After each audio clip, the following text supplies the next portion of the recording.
All right, ladies and gentlemen. We are live, ready to get started here. Seattle Nineball Open, World Nineball 2 ranking event here at Ox Billiards in Seattle, Washington. I'm Christian Youngers. Here with me, Zach. How's it going? I'm great. How are you? This is going to be super exciting. Yeah, yep. A couple local commentators here with you to bring in the action. First big event here up in the Pacific Northwest on the World Nineball Tour. Glad you're joining us, and we're about ready to get started here. I think we got two players to lag it up. Good match here to start. We got Tyler Styer, poster boy on this event, and we've got Ziad Shwaiki, who's a newcomer to the game of pool, playing a Goliath in the sport. So it's gonna be a good one. Getting ready to go. Spoke with Ziad before this match started, and he informed us that he actually just started playing 6 months ago. 6 months, wow! So 6 months, and then you get to play against one of the highest ranking event players. Yeah, Zach Ross in the booth, bringing you the action.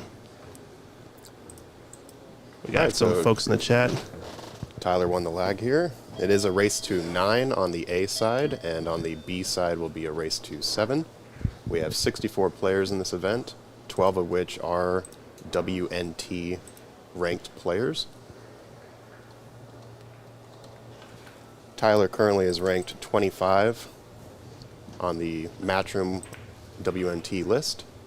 Yeah, him and a couple others. We got some other top-ranked players. I think Jonas Suto is playing. Yep, Jonas is ranked 26. We have Oscar Dominguez, Georgiev, Lucas Fracasso-Werner, Nick DeLeon, Sam Anderson, as well as a few others. All right, look at this breakdown. Tyler Styer with the first break of the tournament. Really solid. Gets the one on the side as per the Matchroom rules. We're playing with as close to Matchroom rules as you can get. Tables are Rasson 9-footers. We're playing on Andy Cloth. And we've got Aramith Black ball set. They're playing 9-ball. It's going to be a field of 64 players. And some questions saying is there only going to be only one table being streamed? This is the main stream production. If you guys want to check out on the Ox Billiards YouTube channel, we've got sort of a 4-table setup on the second stream. So we're streaming 4 total tables, table 1, 2, 4, and 5. So do check that out over on Ox Billiards YouTube channel, second stream. Yes, Dan Louie and Stan Tarango are both playing in this, and their matches will be coming up later this afternoon. There is also an online bracket. If you check the description of this video, you should be able to pull that up on Digital Pool. Alrighty. Getting ready to go. 4.5-inch pockets. So for the pros here, they're going to be maybe a little bit more susceptible to getting some upsets, as a little bit bigger pockets kind of favors the run-out player who maybe isn't as precise. I know Tyler and Oscar and company have been playing on the 4-inch pockets on the tour, so they're going to be very used to playing on the tight pockets. Tyler's got a nice cakewalk here, though, although 6 to 7 going to pose a little bit of difficulty just based on how far the distance is to travel up table. It's got a nice angle here to come hopefully into the third rail, 3 rails around. Top, left, and then right rail. He can also come around the 7, but looks like he's going to spin this ball left-hand side. And wants to hit this third cushion about the 3rd diamond mark to come into the line. That's perfect. Really nice. A little straight, but he can draw back here. Good position for the 9 in the same corner. And if you're Zia here, Ziad, you got your first tournament, first rack, goes break and run to the man at the table, Tyler Styer. It's 1-0.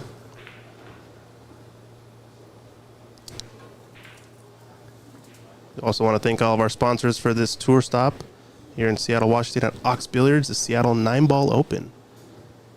QTech is the head sponsor for this event. Thank you, QTech, for contributions. A lot of QTech players as well playing in this event. Matchroom, of course, bringing the World Nineball Tour to us and beyond. Table fitters Shout out to those guys, Zach over in Idaho, Coeur d'Alene. He'll help you set up your table. He'll travel out to you. Wonderful stuff. Andy Cloth sponsors the tablecloth for this event and the club. Sandro Manzel Photography, taking pictures of all the players at the event. Make sure you check them out afterwards. And Littman Lights, lighting up our beautiful tables here. Every table's got a Littman light on it, even the snooker tables. Best lights in the business. And winter break format, so rack 2 action getting started here. Tyler's going to be ready to break. Big day here up in the Northwest. This is the inaugural 9-ball open spot for Seattle. I know we're all really excited to have this action in the Northwest. Yeah, let me get that for you.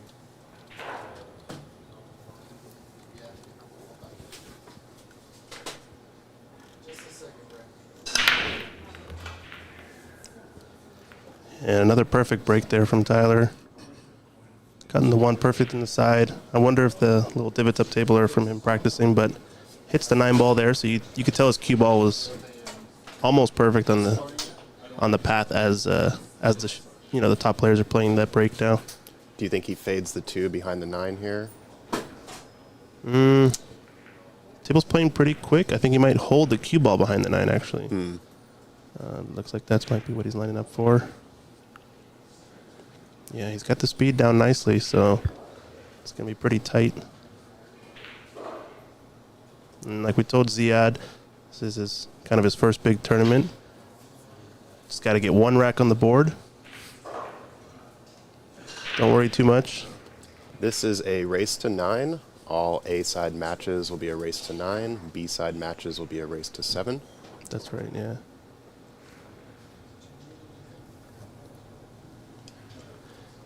Yeah, let us know where you're tuning in from as well. And like and subscribe, share the stream out to folks if you're excited for this one. It's going to be a 3-day event. Oh, we got close on that.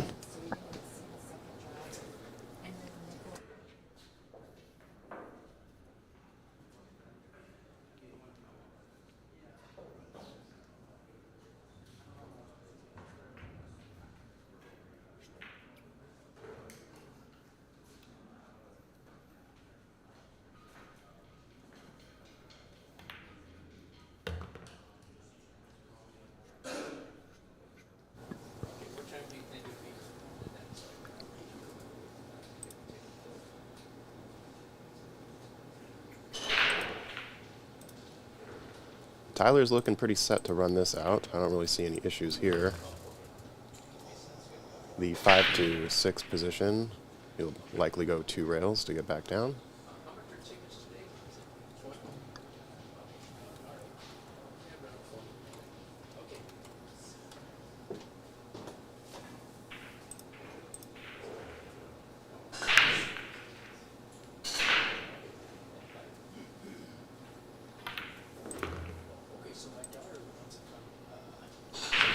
So gotten a little bit straight on this 5-ball. Well, they are playing on fairly new cloth, so he's going to get a good amount of slide on this ball. Question is he going forward or backward? I think I like going forward. Yeah, I do too. It's going to ton of top spin, get this to come around 2 rails. Yeah, it's a good stroke. That kind of shot, a lot of people try to put a little bit of right-hand side on that shot. With the brand new cloth, not really needed since you do get a lot of slide off of the contact. Not a ton, but you will get some and it will help change it. So you really just have to top that ball in with a good amount of top spin. And we're ready to go. Tyler looking strong.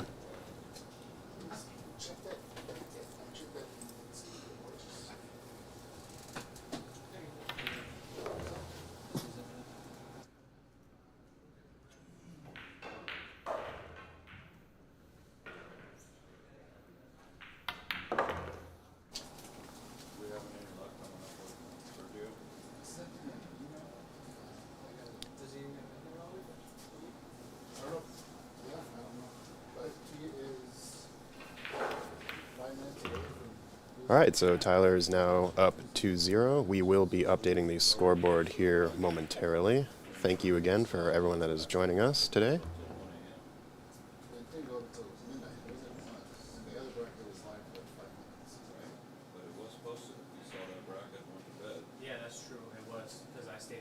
We are at Ox Billiards in Seattle, Washington. It's not written though. No, I understand, but when The number next to their name is what they race to. Bob, that is correct. Yes, we are doing a race to 9. I'd love to see the writing. It's not working. It just took me to the same thing. The full bracket can be found in the link of the description of this video. It is on Digital Pool. You can also check out the Ox Billiards YouTube page. I believe that's where we're primarily streaming from, but also we'll be streaming from Matchroom. We are simulcasting other tables today. We are doing tables 2, 4, and 5. On table 2, we have James DeVee versus Angelo Elegino. On table 5, we have Sam Henderson versus Shane Dunkley. And on table 4 will be Sergio Rivas versus Kyle Kleindl.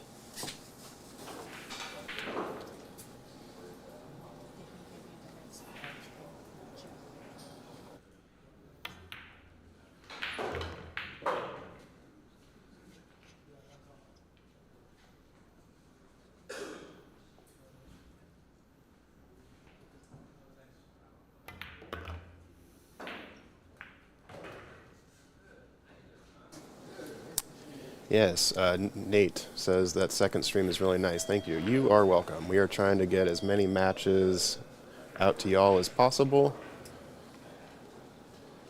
Got a lot of talent in the building, and we would love to showcase it.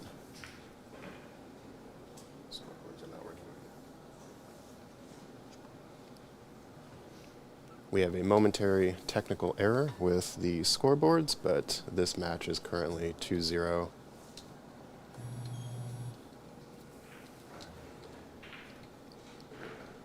All right, Tyler's looking to draw back on this one to get positioned in 7.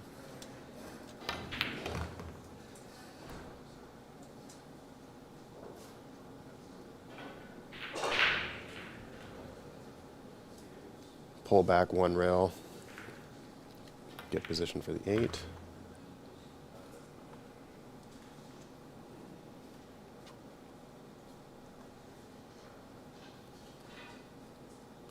Stop shot here, maybe a slight fade forward.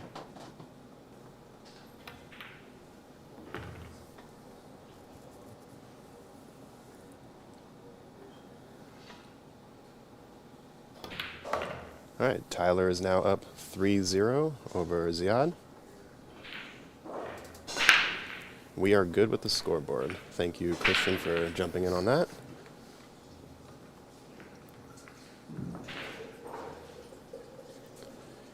Good morning to all our viewers. Where are you watching this from?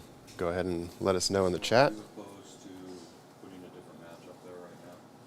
The players agree to play. Anyone from Wisconsin? That's Tyler's home state. We have people that are here, and if we talk to them and they agree to play, then we can play the dance. Okay, yeah, just talk with Christian about who's going to play and what overlays. Yeah. All right, Washington in the building, Oregon in the building. Got the Pacific Northwest representing the chat. Matthew Pittman right around the corner. You sure are.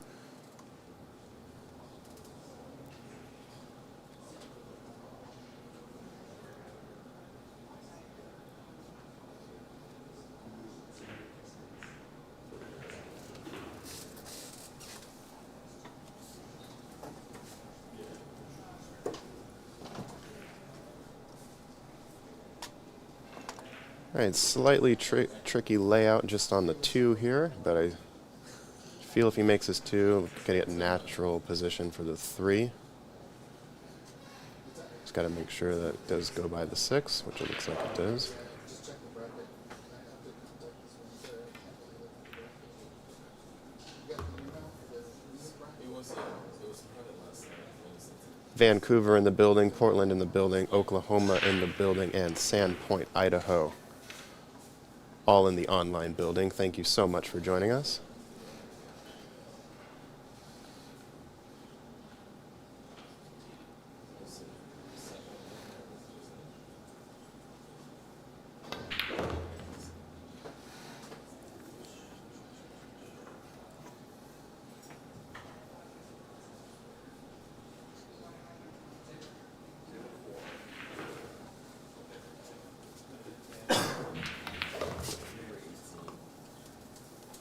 Nate, Bettendorf, Iowa. I'm sure you will be rooting for Sam Henderson in his match.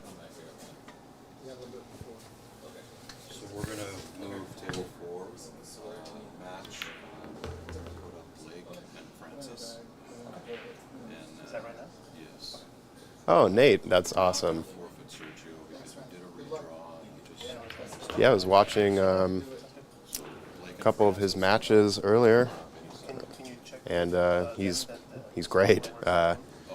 He defeated Muhammad Sufi at the UK Open earlier this year,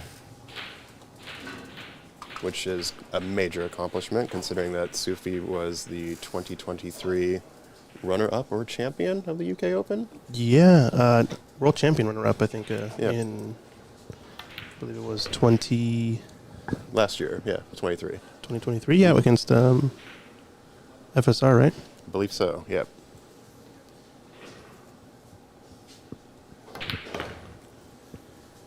And another one down. All right, so Tyler up 4-0.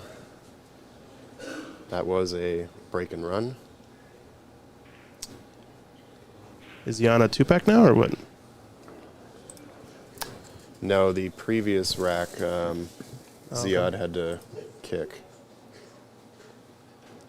Nice, nice. If you guys want to check out the other stream too, we got 3 other tables being live streamed. Table 2, Table 4, Table 5, over on the Ox Billiards YouTube. It's pretty sweet. It's our first time trying this out. They are switching up a table coming up. Sergio Rivas is running a bit late, so they're going to put a different match on Table 4. Francis Cho versus Blake Baker. That's going to be a good one too. Washington players, a little bit of East versus West action. Should be a fun one to watch.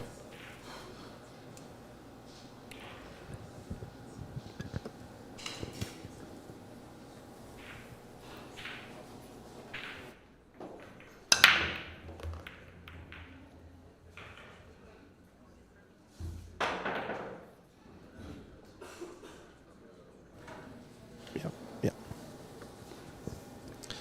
Ready to roll.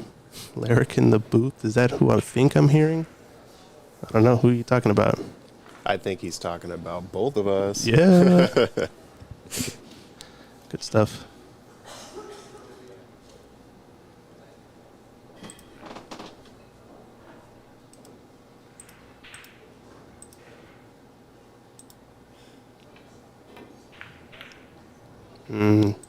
Just catches that ball thick.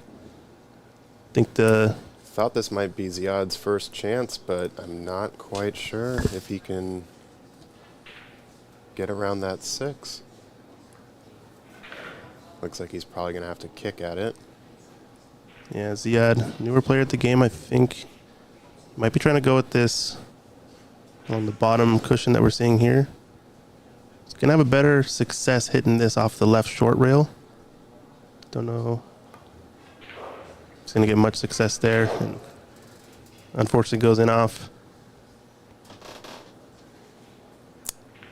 Lyric, how late are the matches going to today? I believe the last one will be starting at 8:30 p.m. Yeah, something like that. I think it's $20 ticket at the door. I think we are sold out for days 2 and day 3 in person, unfortunately. So if you guys were planning to come watch in person, those are sold out.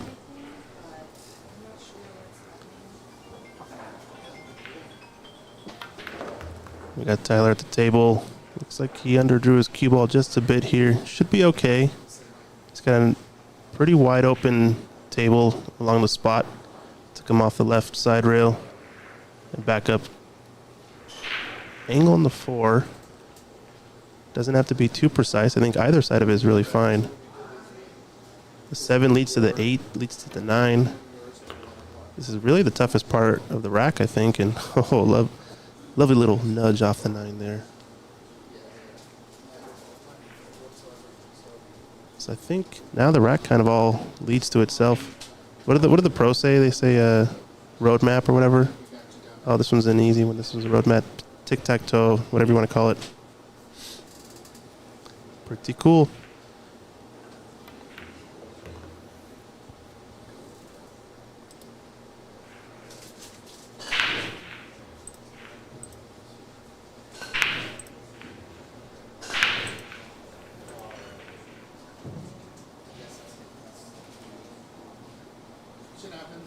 Should be just any subtle angle on the 7 ball. Oh. So it looks like he got a bit, maybe a bit too much angle on that 6 and had to work his cue ball 2 rails across instead.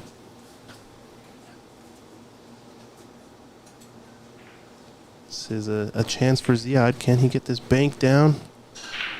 No, it's going to leave a shot. It's going to be a thin one, but definitely one that Tyler's going to take on. Pretty natural to get on the 7. So,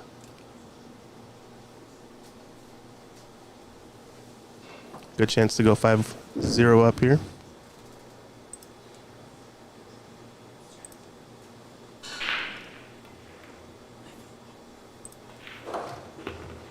Good speed on that approach.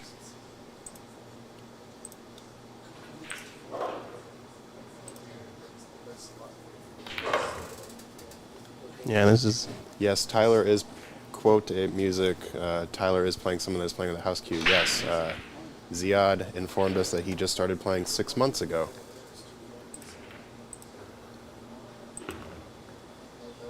Pretty big undertaking to be playing the highest ranked player in this tournament, but you only get better if you play better players.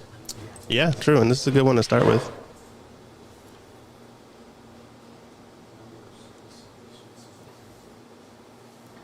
I'd like to thank our sponsors again, Q-Tech, primary sponsor, along with Matchroom.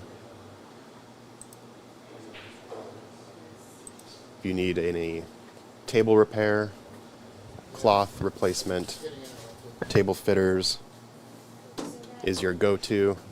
His name is also Zach. He installed all the Andy cloth on these 9-foot Rassons about a week and a half ago.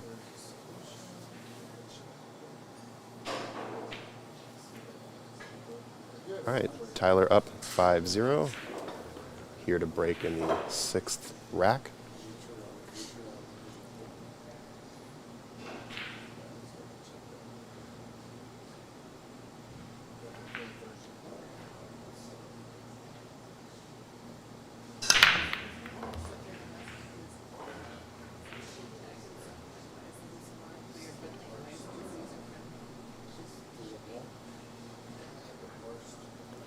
What size pocket are these? I believe they are 4.5.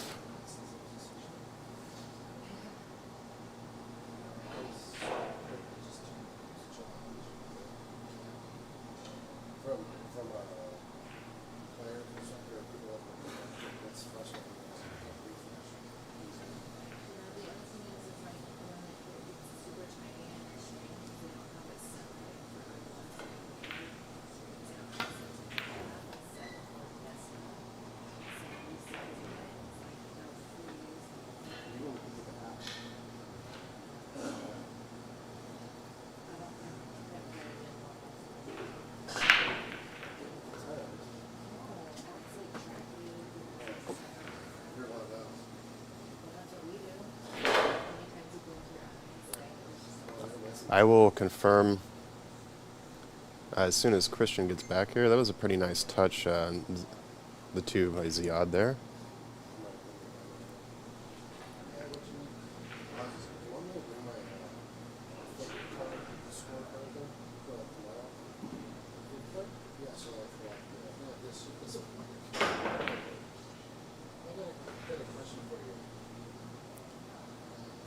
Yes, this cloth used to be tournament blue, but is now gray to match Matchroom's standards.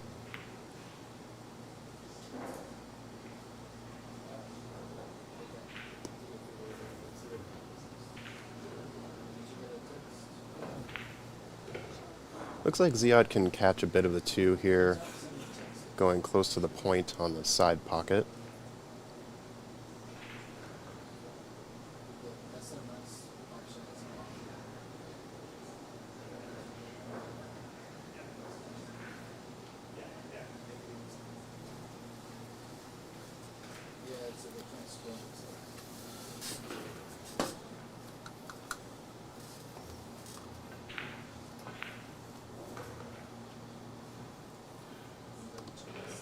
Interesting approach there.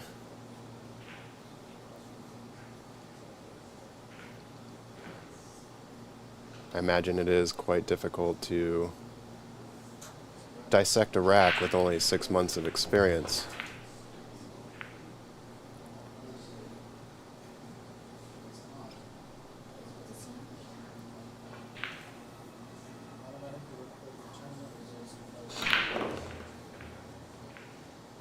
Power forward through here. Ooh. Kissed the 9, but barely got a look for the 4. Should be pretty good here with a follow to come back down about mid-table for the 5.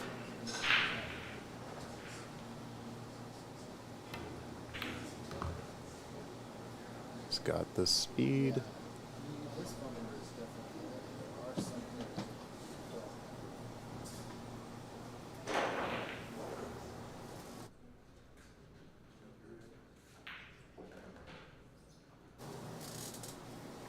Am confirming here about the pocket size. They are 4.5.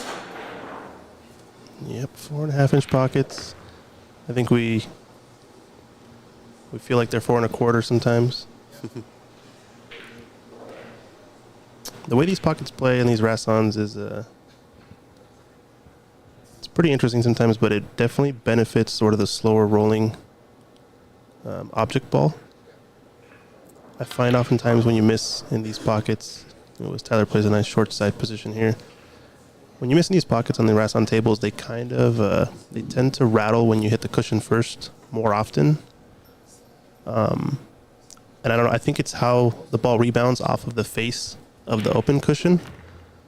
So if you catch the long rail on the way into the pocket, if you hit it hard enough, it's going to rebound on the open face back and then rattle and stay up a lot more often on that high speed shot. So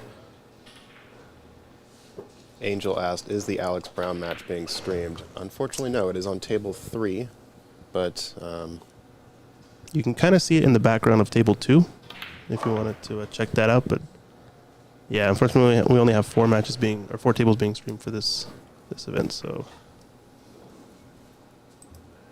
hopefully they're using the live scoring. Check it out where he's at.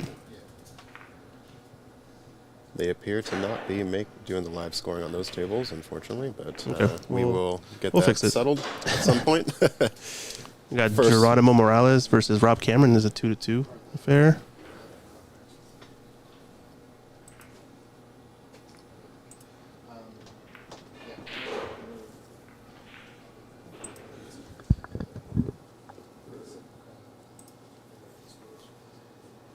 Yeah, looks like rack number 7 getting ready to get going. So let's take a look at Tyler's break. I think he's had a pretty good success so far.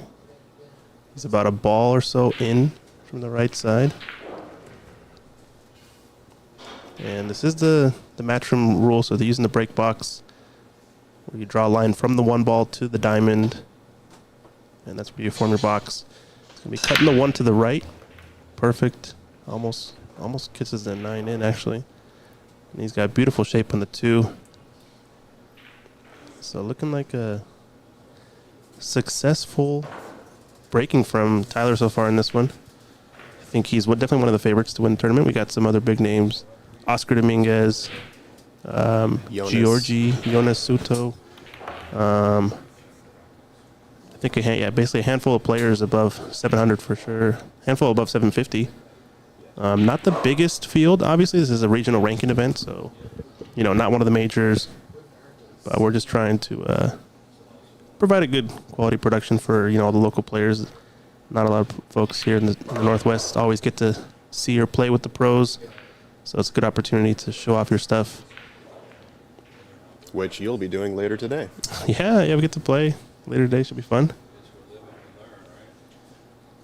Looks like you are poised to play against the up-and-coming Young Daniel. Daniel Sardoncilio. That's right. Yeah, we actually sponsor Daniel here at Ox Billiards.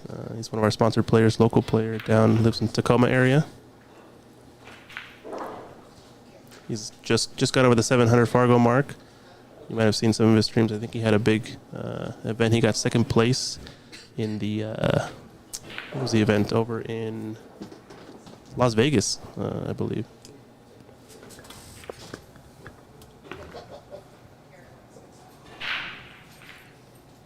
Tyler making pretty routine work of this rack. don't think he's too straight on this. He's got an option if he wants to play the 8 in the side, but I think he'll go 2 rails. yeah, he probably needs to go 2 rails. Probably he's going to be crossing his position window a bit, so if he gets too much angle on the 8, it can make things tricky. Yeah, he's just taking the long distance here. Smart shot. Just no need to put any risk. You know your opponent. Should be a comfortable match. Just got to pick up the spare, as they say. Do your work while you're at the table, and you should be good.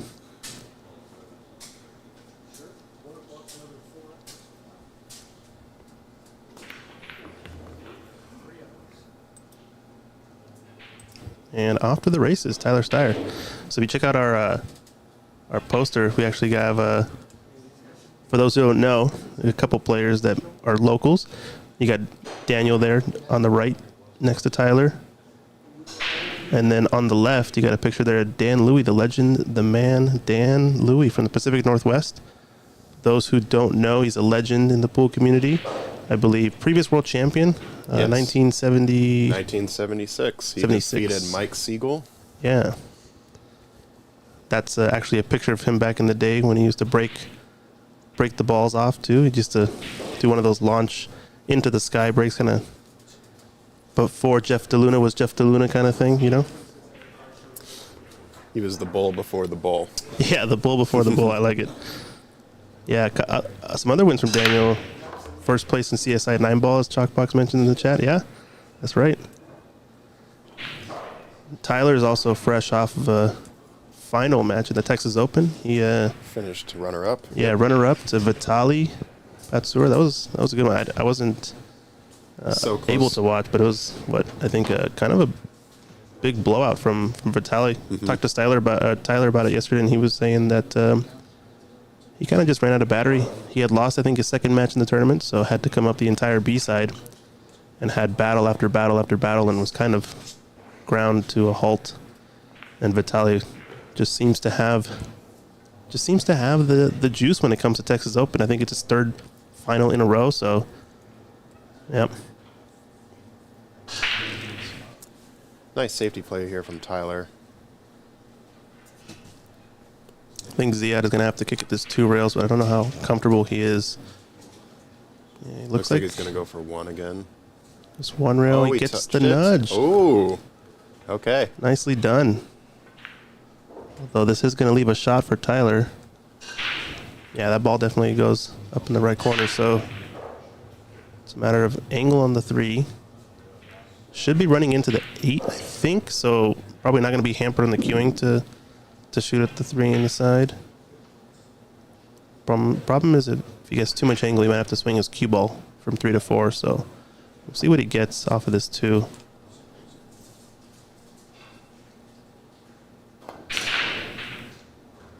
Overcuts it a bit. And what's he going to leave? So here's a chance for Ziad. Let's see his first ball pocketed. Let's do it. Ziad is a recent player and has the luck of the draw to get one of the highest players in the tournament in the first round. And he's on the live stream table. But you know, when we spoke with him, he seemed Yeah, he seems ready. excited. Seemed Yeah, pretty excited. So of course.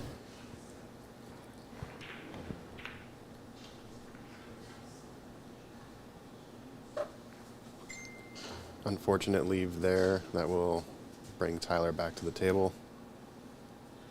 6 is a little bit tied up. I don't think it's going to be a combination. Getting from the 5 to the 6, he can opt for short side, but I almost, well, no, 7's going to be in the way, so I don't know if I like playing 6 up in the left corner either.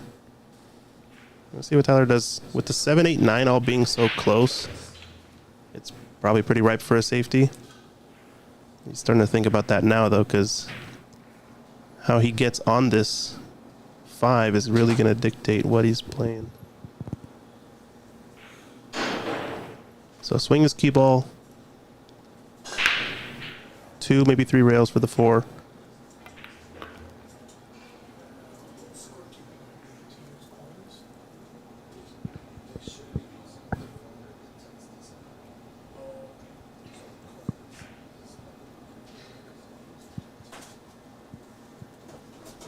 And apologies, folks. I think our second stream, some of the players are not keeping up on the score, so you can still watch the matches there, but the scoreboards are going to be a little bit out of date or not working as of right now. We'll get that fixed on the next one.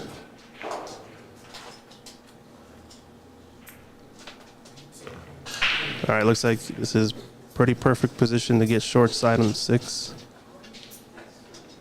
You figured take the more difficult pot on the 5. It's 4.5-inch pockets. You can make these a nice little stun run through here.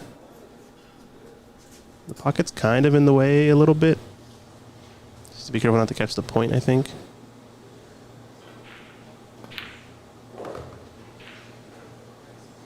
Yeah, it's pretty nice. You can do that shot a lot easier, especially with these slicker, newer tables. You don't really have to punch it that hard. Just knowing that the cue ball is going to run. Now I'm going to be running into the 9 and just try to hold for his 7 in the same pocket, I think.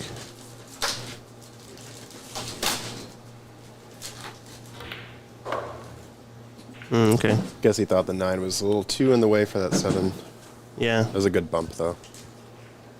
Yeah, get some separation so you at least have something to look at, because that shot so often goes wrong where you just kind of lay up on the next object ball and it's rough. Looks like Tyler's playing a little bit of one pocket here, though. This looks like a drill now. Pocket all the rest of the balls in the same hole. But no, this is rotation, so he's going to go forward.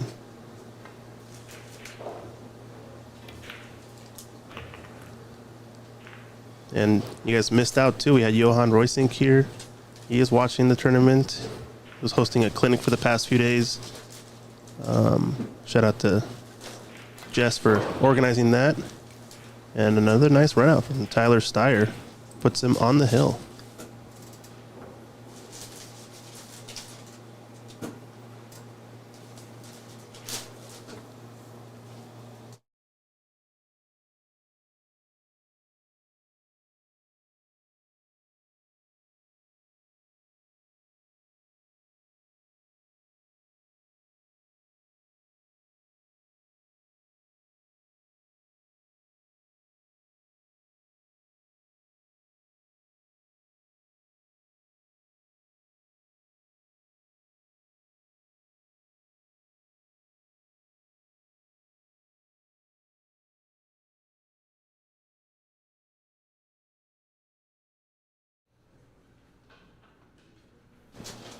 Alrighty, now Tyler ready to break.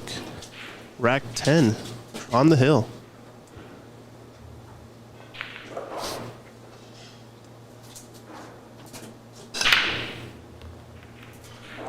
Yeah, Tyler's looking strong on the break here. I know these pros are used to break on the 4-inch pockets, so obviously that window to pocket the 1 on the side is really tiny, but in this case, rack your own. He's going to make sure that rack is tight. And the 4.5-inch pockets just help a little bit on that margin of error, so pretty successful breaking for Tyler. I don't know if he's 9 for 9 in this one. Can get at this too and spears it. Yowza, what a shot. Yeah, I don't think he's had a dry break yet. Yeah, okay. Wouldn't surprise me. He has been doing the clinic here with Johan in the past few days, so obviously they've been playing on the tables a lot and definitely used to the tables. I think he's a little bit, I guess I would call it jet lagged from Texas Open, but he was saying, I think once his final ended, he almost immediately went to the airport and came to Seattle, so I think he had a good 40 hour of no sleep time period earlier this week, but I think he's reset now. He's looking pretty sharp. He's got a little bit off angle on this 4. Can't hold it for the 5. Might need to just draw back off the left rail. Or maybe you can just roll forward and just take a thin 5.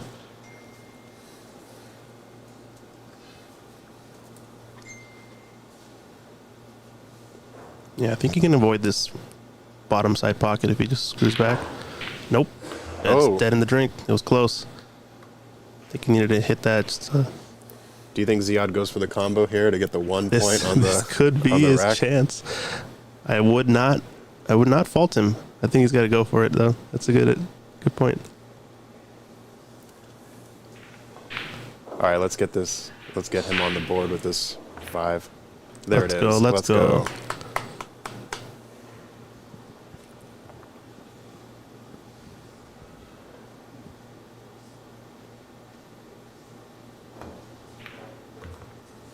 It's looking good. Yeah, a little bit of a back cut here for the 7. Should give him decent position for the 8. Oh, good try, good try. Ziad, the legend, unfortunately going to give this one up. If Tyler can get these 3 balls, it's going to be a sweep. I think he's going to have to play this 2 rails. Cloth is playing quick.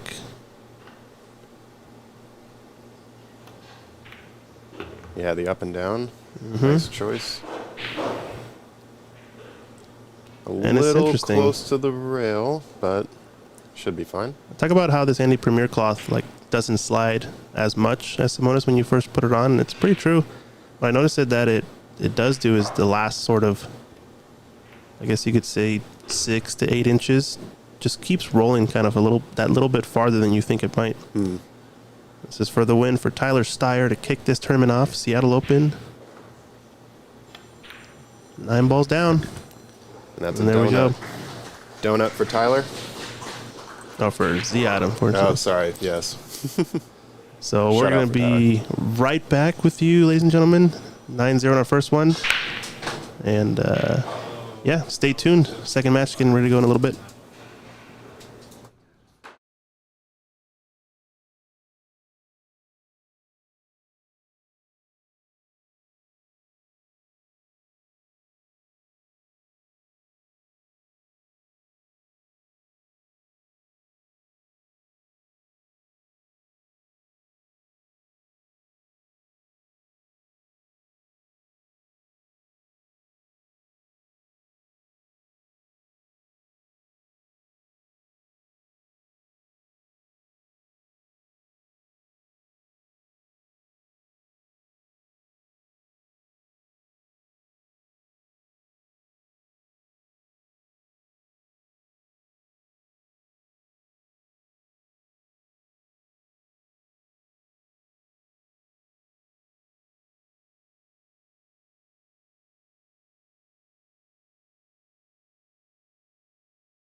Drew in the chat, definitely not 4.25. That is correct. These pockets are 4.5 inches.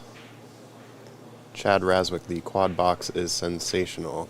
Yeah, we are really glad to be having multiple matches streaming simultaneously, although the other matches are not commentated.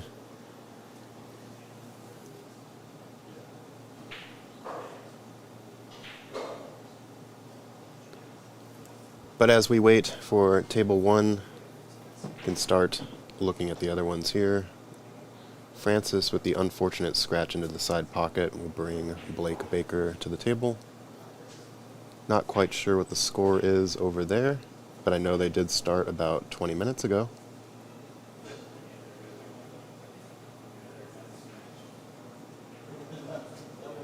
Blake is from Spokane, Washington, and Francis resides in the Seattle area.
All right, folks, we have another match coming up on table 1. It'll be a Georgiev versus Sue Orr.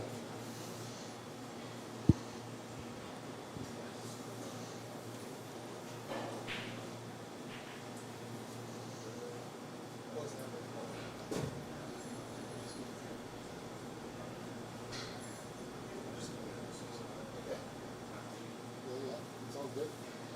Trying to struggle with this digital thing. It's all working.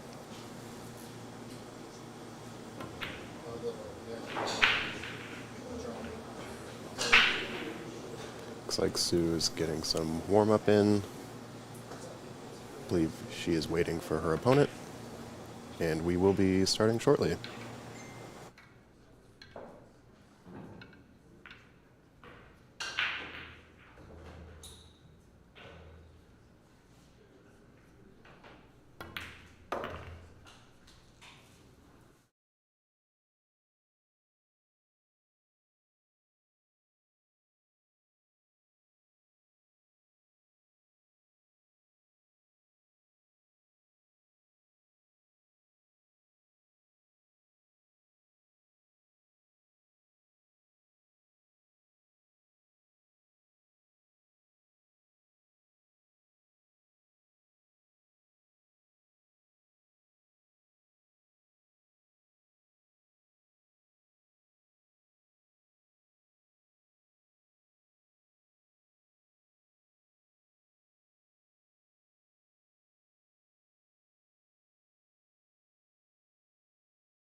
We are working to update some of the scores on the other tables. Players do have access to the digital pool page and should be updating those going forward.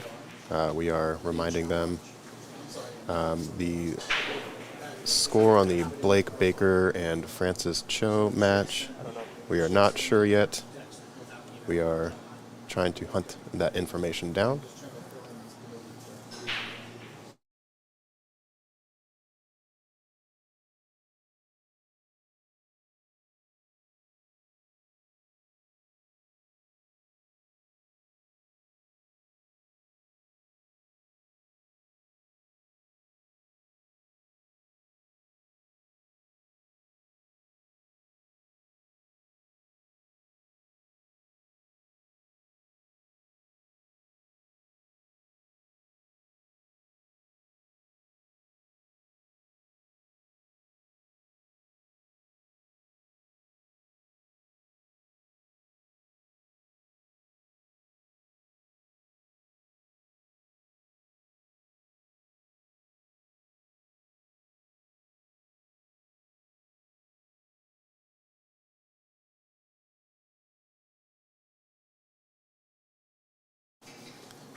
The table 1 match will be, that's correct, it's Georgiev versus Sue Orr.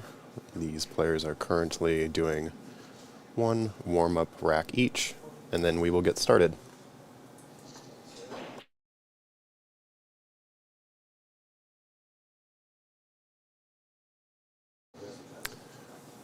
William asked, are there passes to get in to watch this event? Day 2 and 3 are currently sold out. If you'd like to come today, you can pay $20 and there is seating room.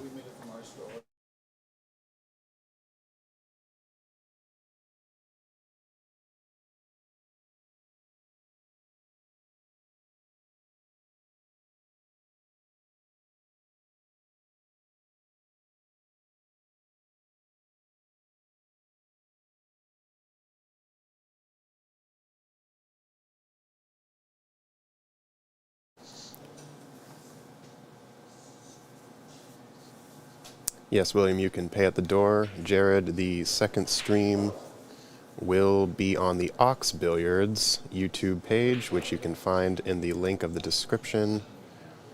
Should be on this Facebook video as well. And we are getting started here with our second match of the day. We have Georgiev versus Sue Orr.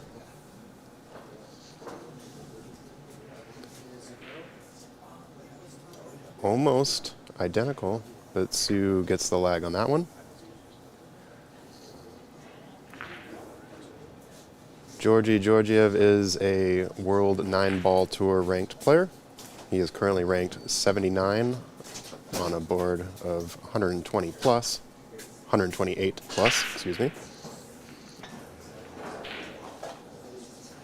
His recent best finishes were the last 64 of both the 2023 and 2024 UK Open, as well as the 2023 European Open.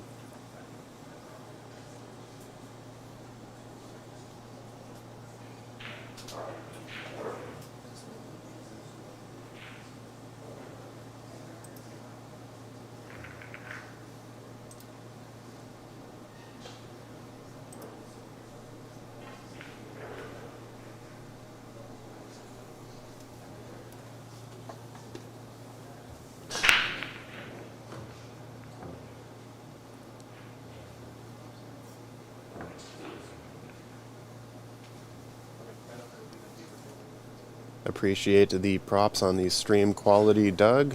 Christian Youngers has worked very diligently to make sure all the cameras are up and ready, as well as the quality of the stream. Thank you all for being here today. We really appreciate the viewership. Have some very exciting matches throughout the day and throughout the weekend.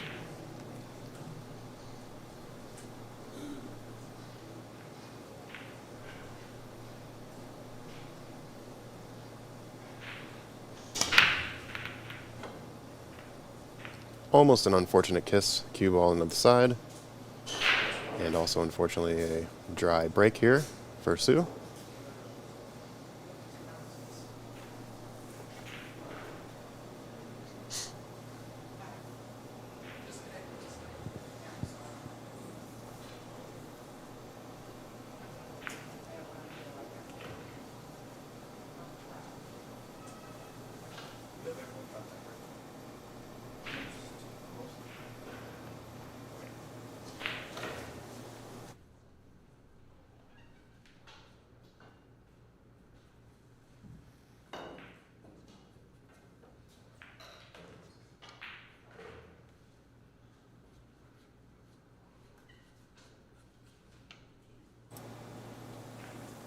Thank you, Eaton, for the update on the score for Blake and Francis's match. We are currently updating that on our end.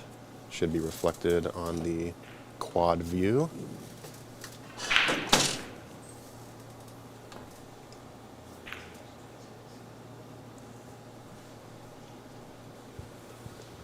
Nice hit from Sue there. Gives a piece of the ball to Georgie, though. All right, we're back. A couple of match updates. As we saw, I think James DeVee finished his match. 5-2 Blake over Francis.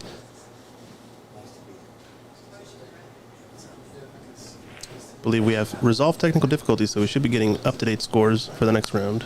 No problem. So do stay tuned. That second stream is going to be updating after these round matches finish.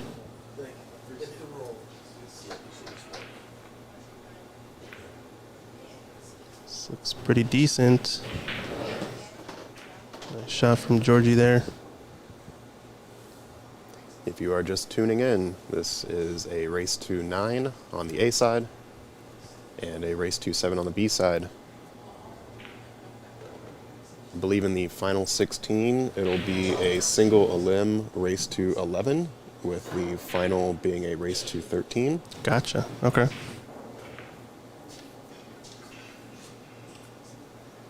But that will be 2 days away. So for now, we Yeah. have Sue trying to figure out best approach on this kick here. What are your thoughts? She's looking, at this angle, she's looking for the 2-railer, I think. I think she might be intending to play the 1-railer, but needs to account for the new cloth a bit. This angle looks like she's probably playing at 2 cushions. Try to hit the underside of the 1. Yeah, I just caught the 5. Unfortunately, so... Fortunately for her, though, the 1 is nestled up to the 7 a little bit, and the 3 isn't exactly a great position for potting the ball.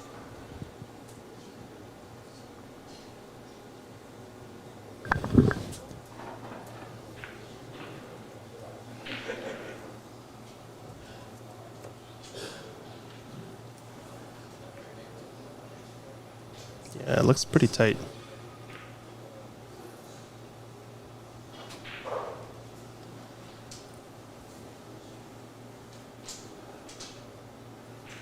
I think he's looking at how to follow through on this ball with a bit of topspin and go off the cushion. I think he's going a bit towards the right long rail, or he's just playing the safety. Yeah. Wasn't quite there. I think it was a good choice, though I'm not sure how successful. Okay, no, this should be fine. I mean, based on where the 3 ball is with tying up to 4-8, he might actually be pursuing a 3-foul rule situation. I don't know.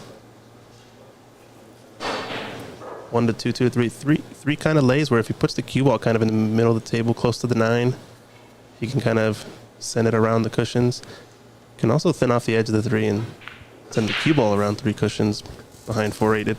It's a lot of options, so I think we also just finished another match on a side table. I think Sam Henderson takes down his first one over Shane Dunkley. If you guys are tuning in, we got the second stream watching some of the side action, tables 4, 5, and 2. So check that out on the Ox Billiards YouTube channel. This is a tough one for Sue. She's going to go at this 3 rails. It comes short. And that 3rd cushion is the one that really goes long. That's 2 fouls for her.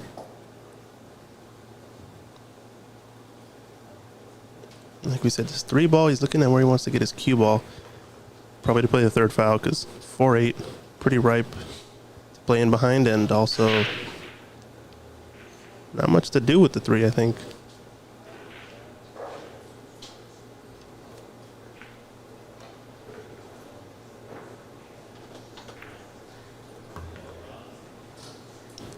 I think we saw Georgie here playing with Peter the whole last few days. They came in a couple days to practice. I think both of them are from Bulgaria. So buddies of theirs, I'm sure, together and helping him out while he comes up to the Northwest. Haven't seen a lot of Georgie on the Nineball tour in the later stages, but we know he's a solid player. Obviously at 746, he's going to be pretty strong. And in this field, he's definitely one of the favorites. And the way he's played this, I think the 8 ball can get bumped out of the way, because the 3 shouldn't disturb the 4. He might be able to clear this 3 around the 8, actually. Yeah, he'd like it to go in between the rail and the 8.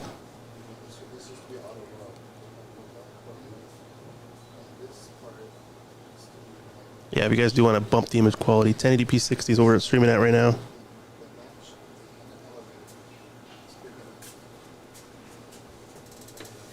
5. It's gonna be Christian and Max. Christian's are Rosh and Max. Okay, yeah, I see that. Can you confirm if they get the text for the scoring? What? Can you check if they get the text message for scoring? Okay. Tell me that. It looks like it'll be pretty good. Sue does have an opportunity to kick at the short rail here to at least make contact with the 3 and avoid the 3 foul rule. Just double checking to see if it is frozen to the rail. Yeah, actually pretty important because the obvious shot here is to kind of slow roll the cue ball right off of that rail.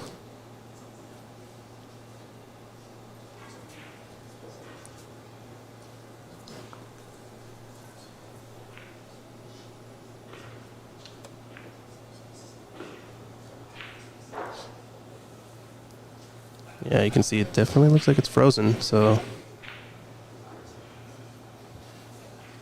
it's gonna have to hit this with a little bit more pace so she gets the cue ball to hit a rail. And if this rail Cue hits, ball. oh wow, nice shot, double kiss, escapes. Very nice way to avoid the 3 foul. Good escape there from Sue.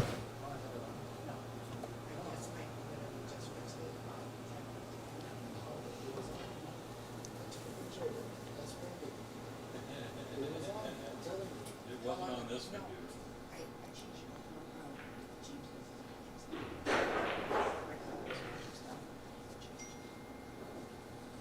I don't know. It was on this one. It was on this one. Telling you. It's a shitty program. Going for the safety here again. I believe Sue will attempt to go 2 rails here,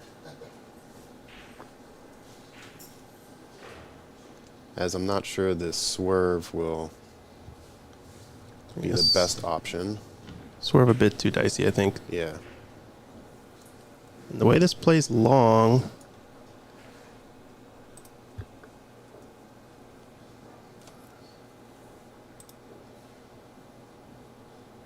it's gonna have to hit pretty close to this cushion up here. Come tight. Yeah, that's the shot right there. And Nicely the done. 8 and the 4 have both hit the rail, so successful shot. Are there any Canadian? Doug asked any Canadian players in this. Yes, Stan Tarango will be playing, and Woody Neelson, I think we've got Simon Pickering, Stephen Folan. Oh, speaking of Simon, he just walked in. Folan. No, he was on the list originally. Oh, but he dropped out? I believe so. Yeah. Wow. I was looking forward to seeing him. He was one of the players most excited to play these top pros. We're getting a little bit of a safety clinic here from Georgie. Not taking anything for granted.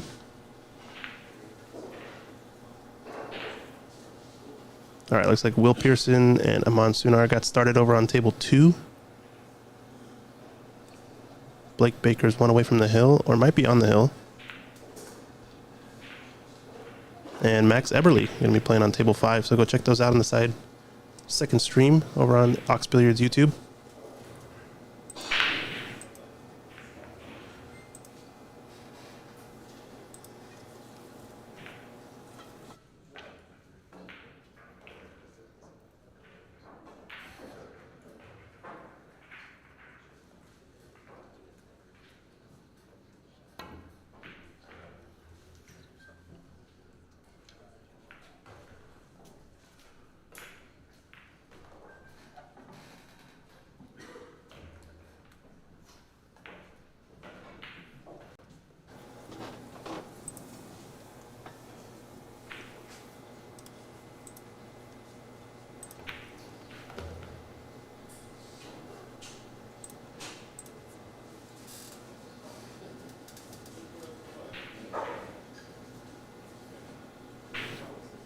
All right, so first real starter now for Georgie. As playing a lot of safeties, but now the rack opens up. It's got a pretty nice layout. It's gonna want to avoid being on the rail here.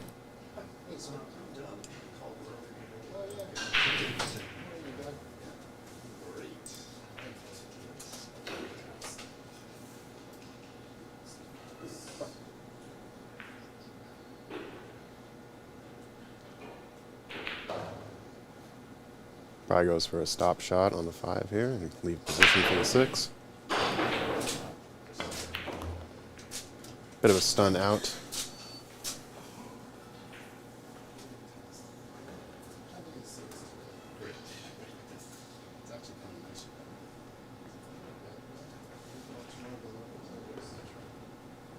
Is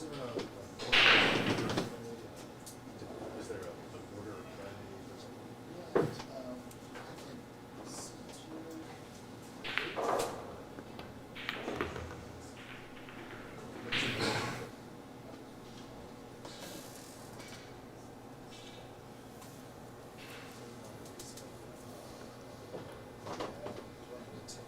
All right, a little bit of a draw stun back on the 7 to get full draw. Yeah, the tables are playing nice new cloth so they could really zip their cue ball.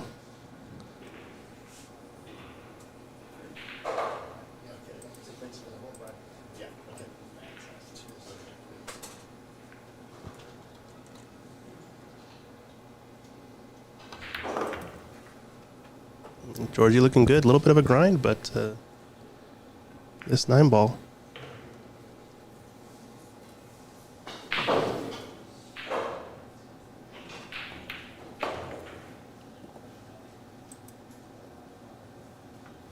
Takes down the first rack.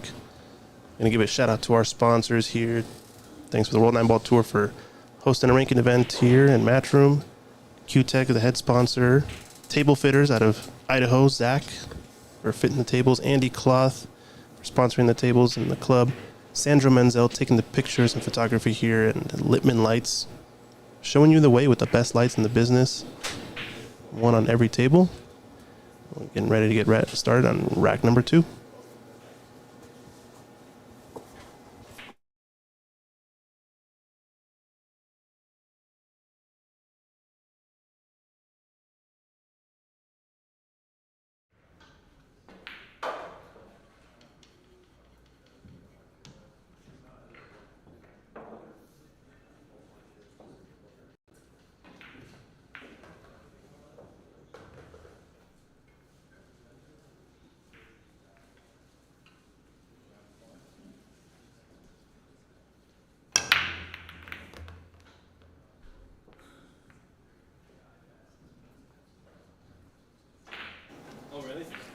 Solid break from Georgia here. Got a good starter on the 2. Yeah, let's do that. Simon.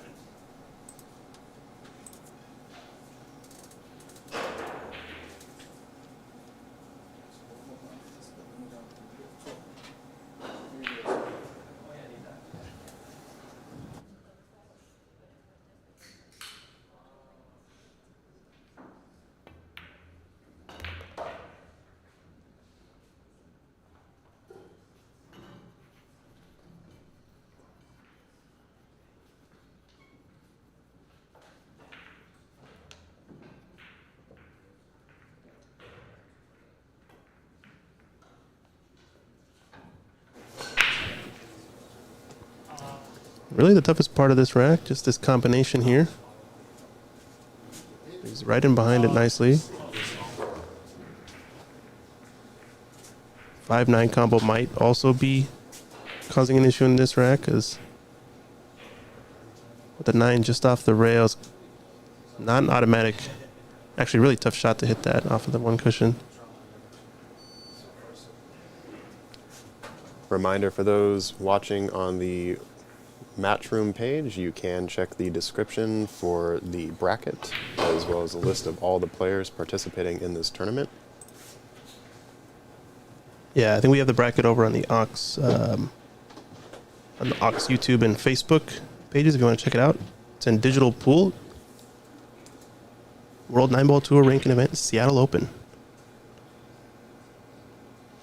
Did nicely here though. Solves his problem by opening up the 5, and we're off to the races. 7-8 is going to be a little bit of distance, but should be okay.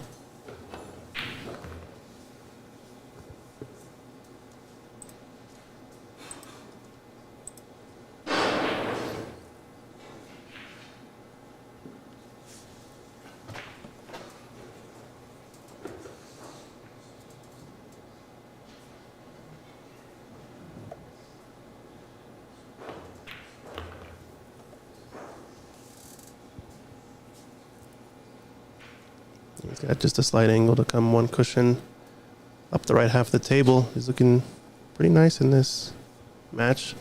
Interested to see how he's breaking in this tournament as well. As we just had Tyler break almost 100%. It was, I mean, did he miss a single one on the side? I'm not sure. Obviously, the players that are World Nineball Tour pros and the higher rated players that do play in other matchroom events are going to be very used to playing on the 4-inch pockets. So that does make the break a little bit easier. Someone asking, yeah, Georgie is from Bulgaria. I don't think Digital Pool set him up with the right flag or not, but that's okay. And someone is asking, is this Seattle Open the first of its kind? Yes, this is the inaugural World Nineball Tour stop in Seattle. Very happy to host here at Ox Billiards. We are playing on 8 9-foot Rasson tables with Andy Cloth. Ooh, almost overcut it, but as a result, loses his cue ball there. I think he would have been fine if he had just potted it dead in the heart. So now let's see. The bank shot in the side. Gonna have to be the option, I think.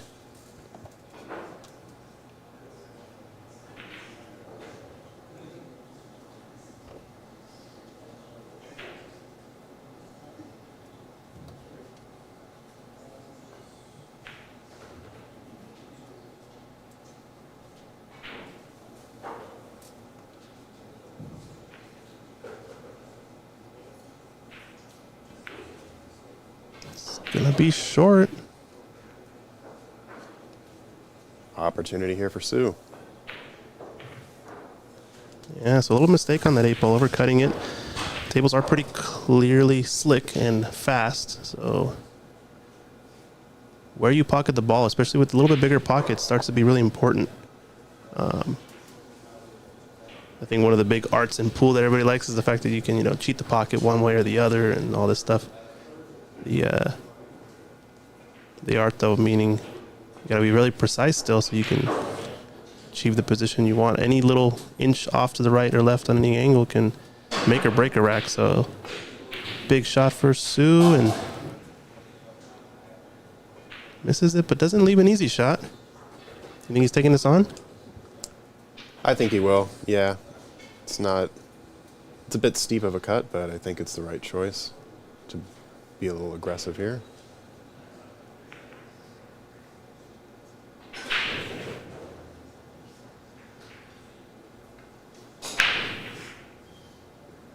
Yeah, nice cut.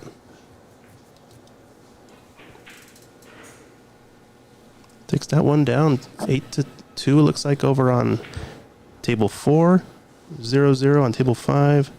If you guys want to check out those streams, Ox Billiards YouTube has the side action.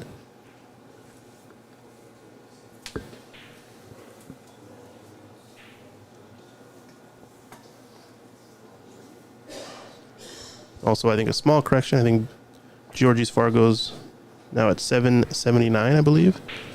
So a little bit out of date on the Fargos, but not terrible. I think he still is seeded in this tournament as matchroom rules dictate. I think at least first stage players must be seeded. So we're getting ready here for rack 3 action. Georgie's your break, winner break format.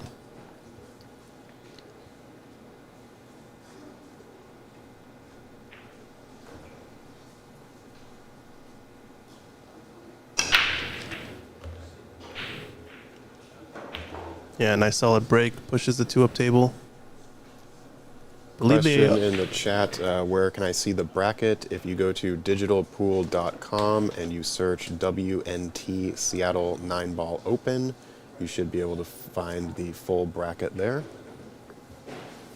And I believe there is a link to the description also on the Ox Billiards Facebook, YouTube, and Twitch streams. Should be able to get a direct link there.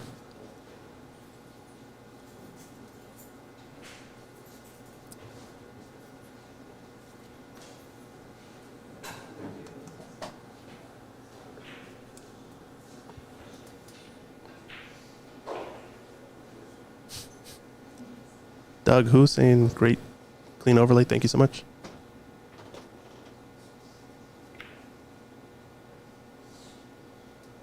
Oh, this is going to lay up.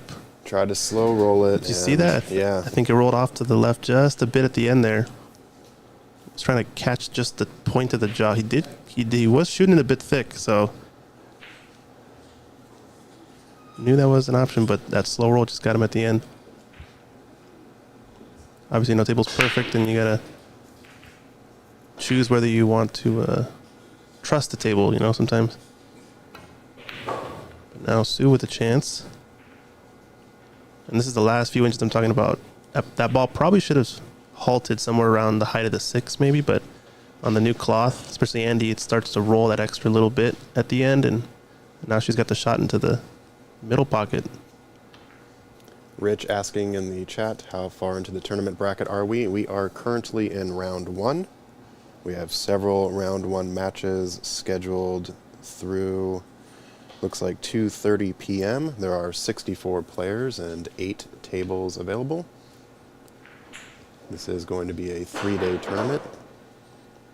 And it's a 2-stage style tournament, right? So the top 16 are on to qualification, and then we're going to redraw to play the top 16 in a single elimination on the last day, I believe.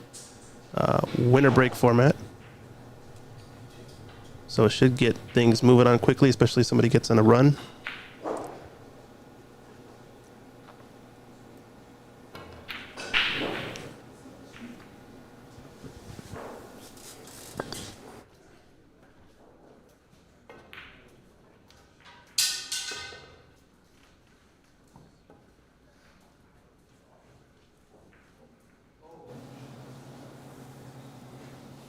There are currently 12 World Nineball Tour players playing in this event, 7 of which are in the top 128.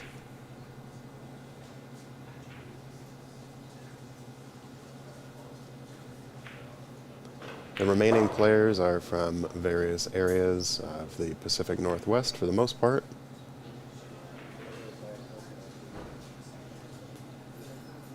Georgie giving up another opportunity here for Sue.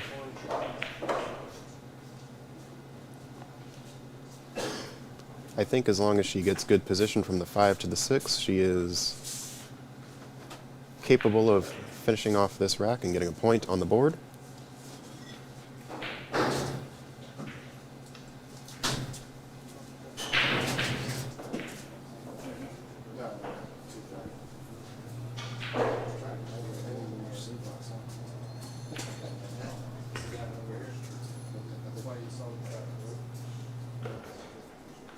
Yeah, I should have skipped the players move, but I thought I was more speed.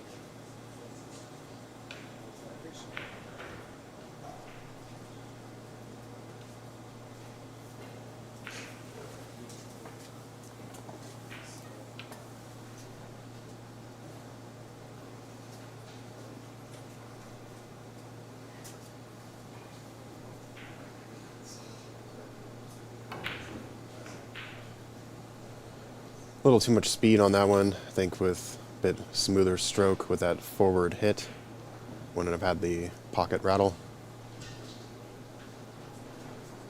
But now Georgie with another opportunity here.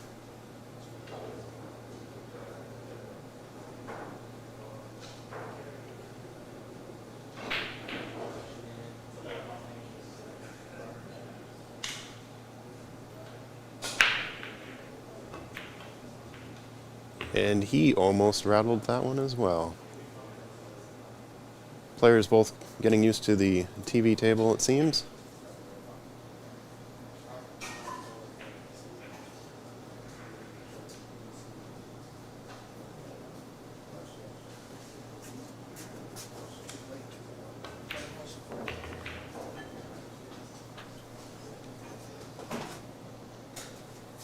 Fell a little straight on this one, but should be no problem getting over to the 9.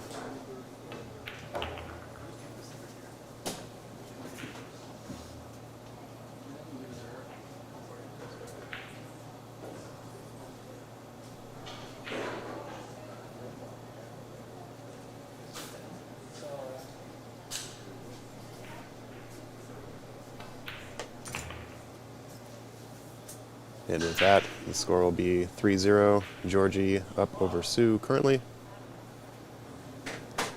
question, what is the host venue for this tournament? This is Ox Billiards in Seattle, Washington. We are located in the heart of the Capitol Hill neighborhood.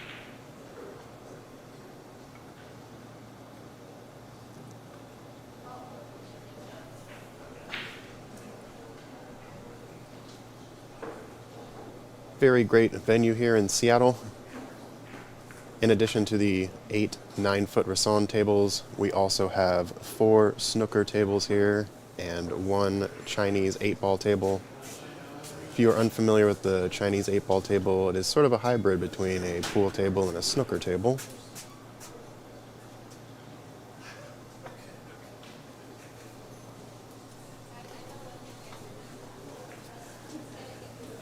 I believe the general admission is sold out tomorrow, but you are always welcome to watch on the streams, as we will be streaming all weekend.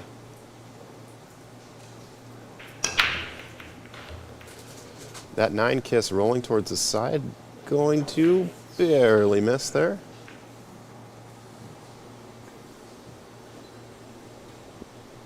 Do you think he attacks this 9 with the 2? Nineball. On the 2, it's a little bit risky, I'd say. Maybe go for the pot in the top left corner. Yeah, and really. then get position around the 3 for the 3-9. Right, yeah. I think that's the better choices. You're playing one shot outright. Don't play them both. But if you're playing the 2, just know you might run into the 9 in this case. Pretty low chance to scratch, but it's technically possible. Yeah, so there he's actually not playing the cannon at all. He's just playing to pot the 2. I think that's the right choice since the 6 does go. There's no clusters.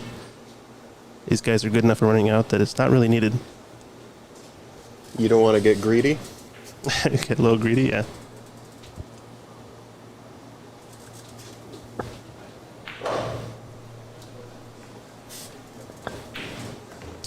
It's a good shot there.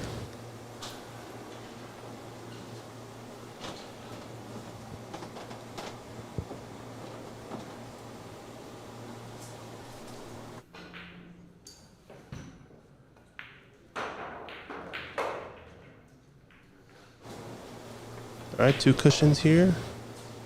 High left. You can really see the zip on the ball at the end of that. The second cushion is the one that really grabs it. Looking good. Playing on new cloth, so obviously they're going to be able to shoot a lot more shots kind of just with a solid stroke and nothing too chaotic, nothing too fast. Smooth operator.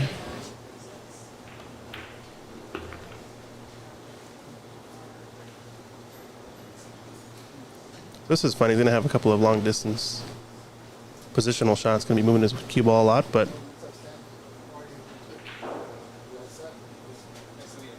I think just needs to make sure he doesn't get straight on the 8, and they should be out. Speaking of getting straight, he's okay. Yeah, he should be off. Should be good.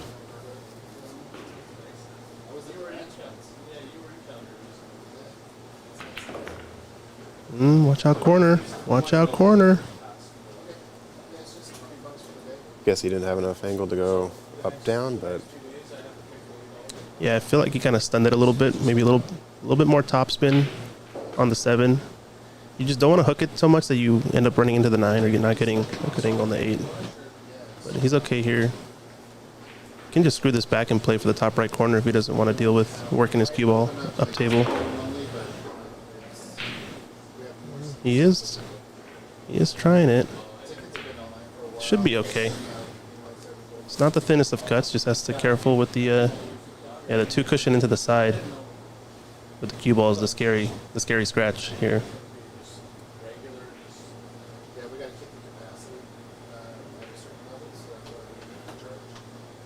Probably play with a high ball. Doesn't want to get too close to the lower right corner. Yeah, that's nice. Any closer to that corner, you're getting closer to the side on the second. And yeah, there goes no good. So Georgie takes it down 4-0. Winner break. We'll be right back. question in the booth. Who is in the booth? I'm Zach Ross, and I'm here with Christian Youngers. Christian is a co-owner of Ox Billiards, How's it going? and we'll be back in just one moment.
Let's adjust the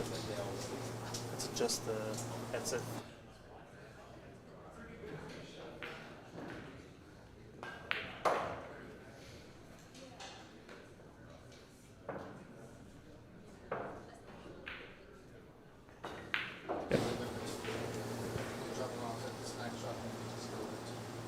All right, so Georgie with another successful break. He's taking the cut on for the two. Nice shot, nudges the 9-up table, and now the rack is wide open, I think, for the run out here. He's got to hit this line and careful with the side pocket. I think the line here is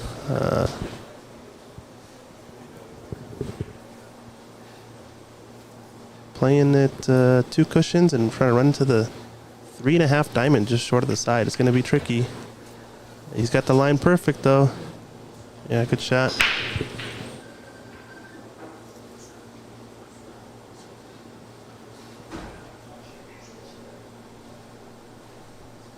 Ooh, looking to play the window here, huh? 6-8 window.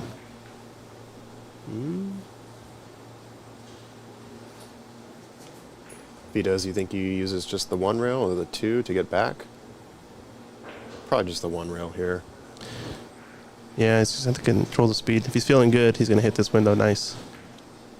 But now he's opting to take the distance and kind of understroked it, kind of decelled on that shot. It felt like he's not there. It's like maybe a little bit of a swerve shot. He's thinking about it.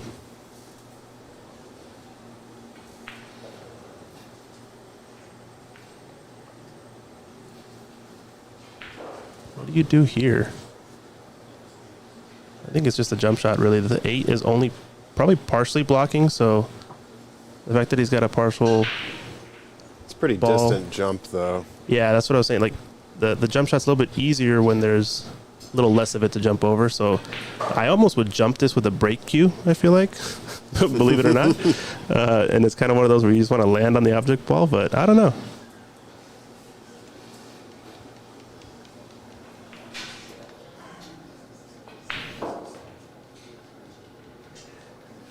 Tournament getting on.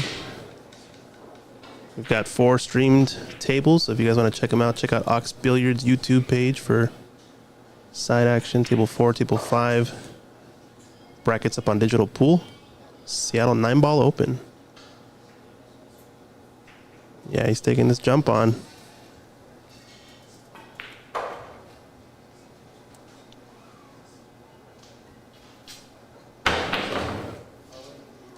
Nice shot.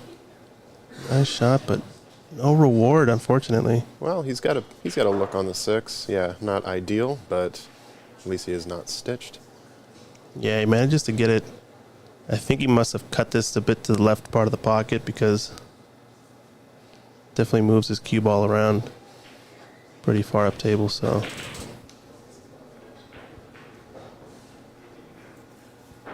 Might just have the angle for the bank. Do you think it's on? If he goes for a little bit of a swerve, I think so, yeah. Kind of looks like that's what he's gearing up to do here.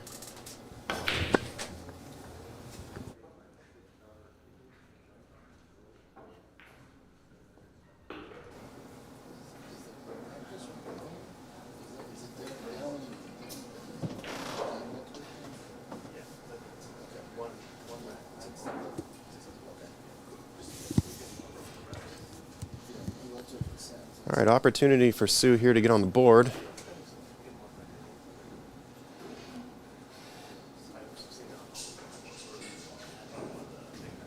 Think of a bit of a top right follow here to get position on the right side of the 7. She doesn't feel comfortable with that. Looks like she's going to go to the other side. Very nice to meet you.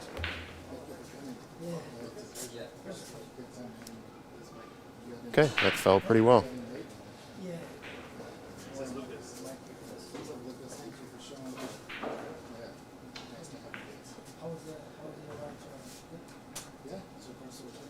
This looks awesome. You guys want to get on the mic? I think I have to eat something because I'm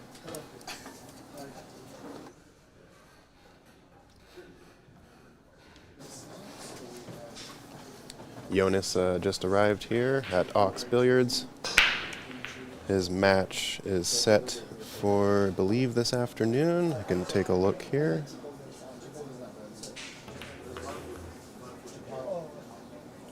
Yes, his match is scheduled at 1 p.m. today. It'll be Jonas Sauto versus Miguel Ramirez.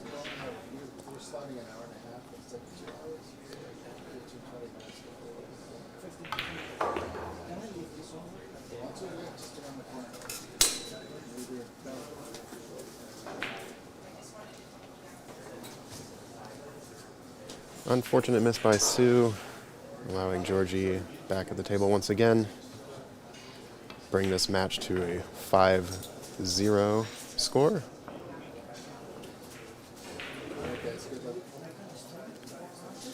Shout out again to all of our sponsors, Q-Tech, our primary sponsor here, along of course with the World Nineball Tour Match Room, table fitters for all your pool table needs, including installation and repair. The club here at Ox Billiards is sponsored by Andy Cloth. They have supplied the cloth for all 8 of our 9-foot Rissolins. Sandro Menzel with the on-site photography. And of course, Littman Lights, the best lights in the business. Thank you all again for joining us for this event. Very excited to have the World Nineball Tour here in Seattle, Washington.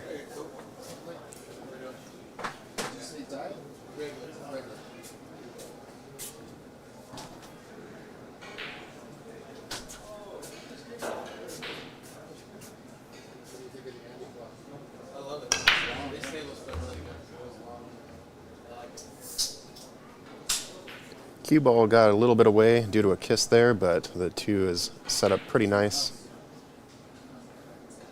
for Georgie going into rack 6.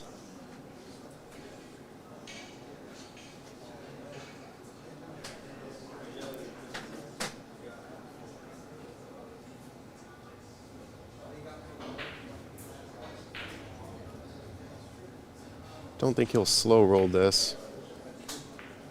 There's a nice pace on that shot.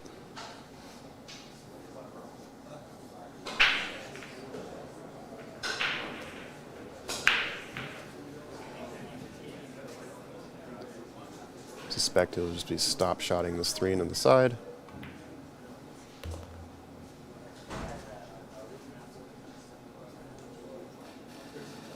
Doesn't want to land perfectly straight on this 5, obviously. Giving yourself a little bit of an angle is better than none.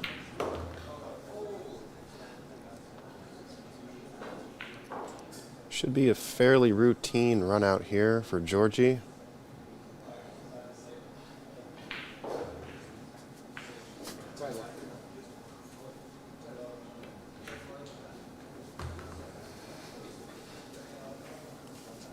All right, he'll probably just draw back for position on the 7 in the same pocket.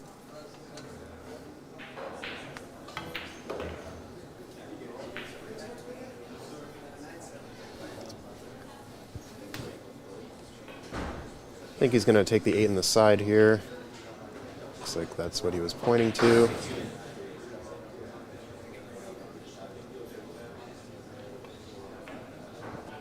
Nice little drag shot. Looking good.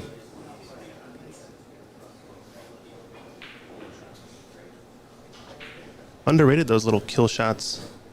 But they come up so often, I feel like.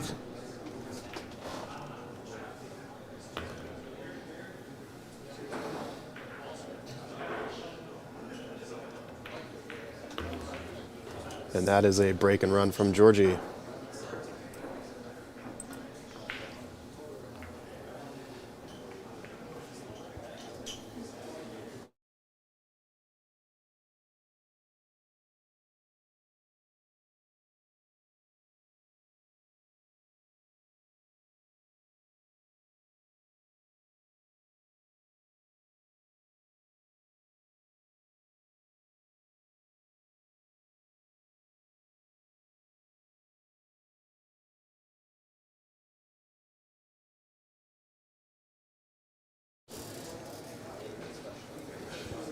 All right, so 5-0 it looks like. 6-0, okay, yeah. Scores up to date. So we got 3 other stream tables being live streamed over on Hawks Billiards YouTube page. Looks like Simon Pickering just got started from Canada against Masahiro. Max Eberle's playing against Christian Zarate over on table 5. And Aman Sunar playing against William Pearson. So, plenty of action to play. This man at the table, though, making sure he's going to punch his ticket in.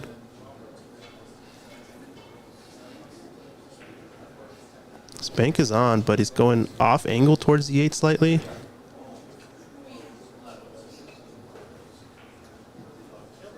Might have to come around the cushions. Plays it with some running right-hand side. Oh, it's going to come short. I think that was sort of an artifact trying to hold for the 4 there. A little bit more cut in the ball. He's going to be coming towards the 8, so kind of dicey. It might have still gone. It was pretty dicey.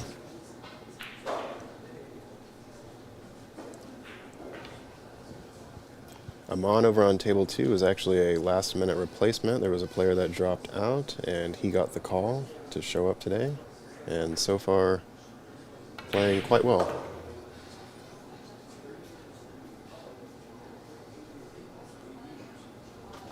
Yeah, it's good exposure for a lot of these players here in the Northwest. You don't often get to see a lot of these pros up in the top left corner of the country, as we only have so many events. I know Don Weir Memorial is another big event. I think Shane won that recently over at the end of summer. But Corey Duell also showed up for that event. yeah, there were a few other pros, I think, that were there. Obviously, Barbox, a different audience, you might say, than World Nineball Tour 9-foot table action rotation play. So there's a little bit for everyone, obviously. So Sue has a real chance here. Hardest shot is getting on this 6 ball. She does have the combination in the worst case. I think she might have been trying to play around the rails there, around the 8. Just caught the 5 ball too thick. Where do you think Georgie plays for this 6? Based on the angle, looks a little bit straight, so I think just probably plays the 6 in the same pocket, I would guess. Just wants to stay off this bottom rail. Although it's okay if he's dead straight in on the 6. Should be no problem. 7 to 8 might be a little bit tricky since it's so much distance.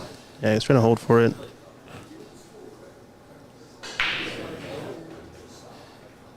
And that last little roll is kind of what you get with that new cloth, right? It's one of the big differences. You sort of aim for a position. It's always going to go about 6 inches or so past where you might think. I think she's got to take the cross bank, probably. Or just safe outright. This is good. Although that roll is going to get her. No, the 9 is to the rescue, I think. Yeah, The extra cue ball roll ended up saving her there. No, I think, well, he's definitely got a touch on it, but his cameras are deceiving. I think you can see this all ball. And he's going to be coming around the rails and coming in behind the 6 naturally, so. Does he take on the aggressive shot, though? I think with the score line, I think the way it is, he's going to take this on.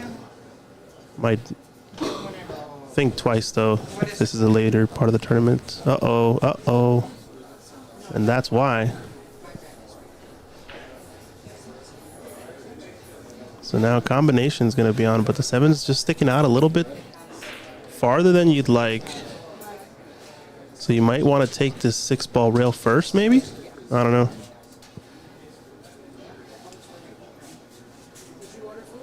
I think it's possible that the 6 can kiss off the 7 into the corner there. Or Yeah, that- right. I think that yeah, exactly what I'm saying. Like the sort of right into the cushion first and then off the 7. He went for the combination outright and just missed it. Yeah. So now Sue's got to take advantage now. Don't know if she's going to get much easier chances than this one. Not saying this one's easy by all means, but Yeah, now is the time to strike. it's kind of what Nineball becomes a lot about, is more so who can take advantage of the mistake better.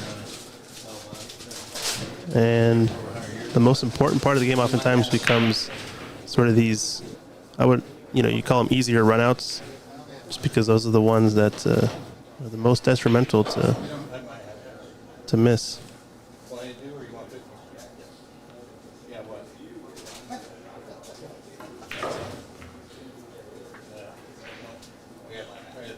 All right, got a shot on the 8-ball here, off the rail.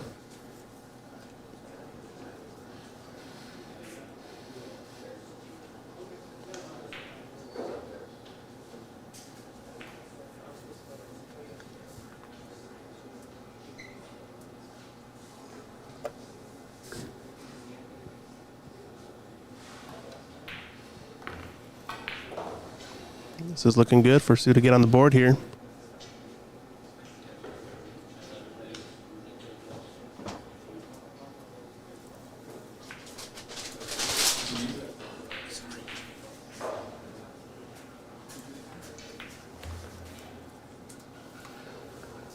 Nicely done. 6-1.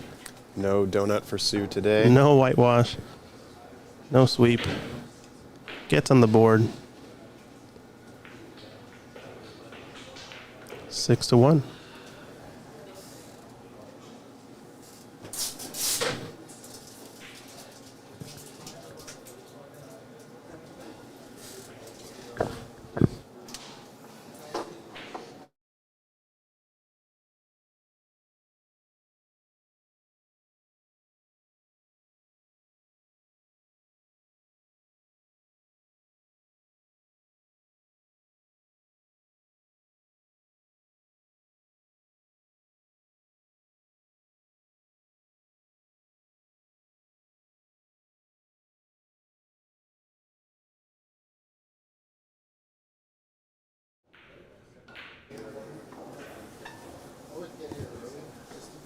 All right, this score should be updated shortly, but Sue Orr is now on the board with 1.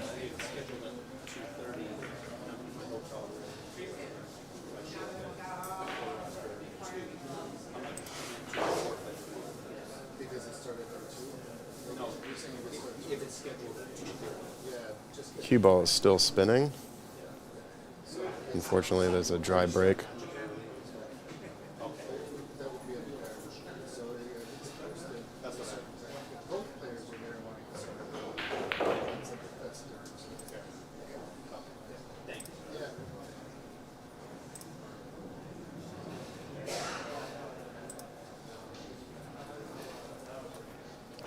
Looks like Georgie pushed into a jump position.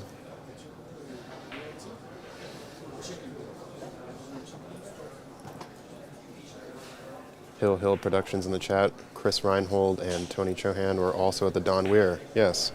Had several pros come through for that tournament. Up in Everett, Washington at the Golden Fleece.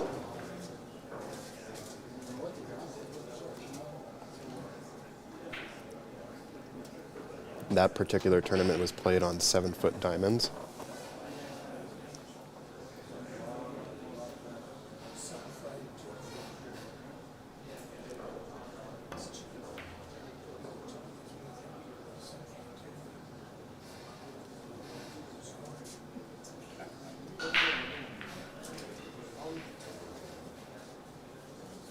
Ended up being a pretty decent safety play there from Georgie.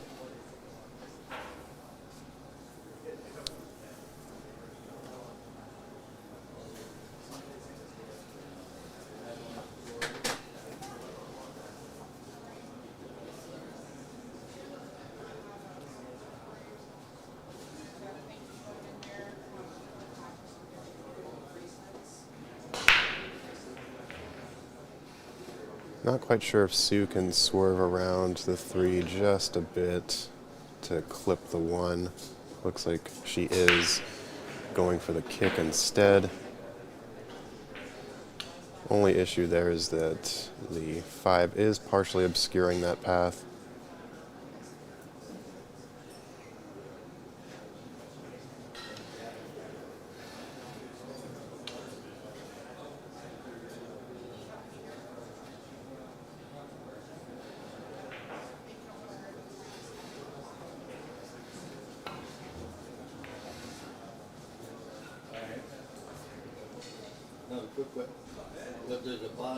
It's a nice touch there for the opportunity that she had.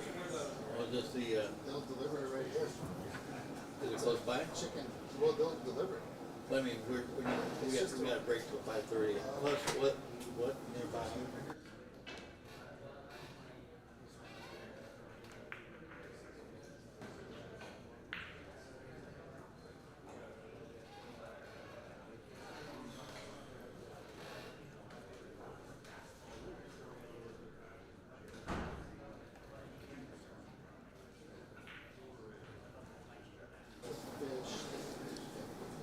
Fish tacos.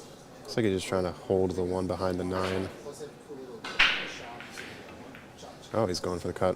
It's a nice tourist spot. Like market. But if you're hungry, it's a quick. All right, we'll do this for free. I'll be here for 3 days. Exactly. All right, the slice is definitely on for this.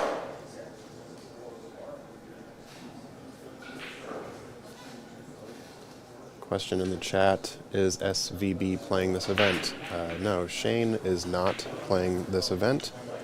The top-rated player here is Tyler Styer, number 25 on the World Nineball Tour ranking list, followed by Jonas Sauto of Spain at rank 26, and Oscar Dominguez is also here, ranked 34.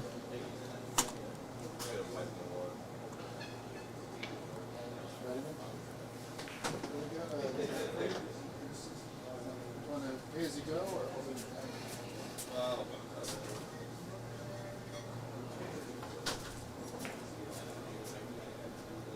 Okay, Sue opted for a defense on this, but unfortunately it did leak out.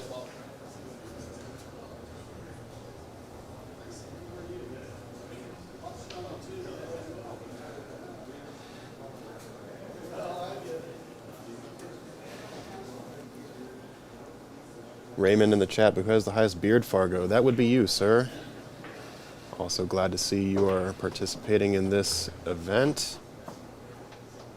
I believe you have a match coming up fairly soon.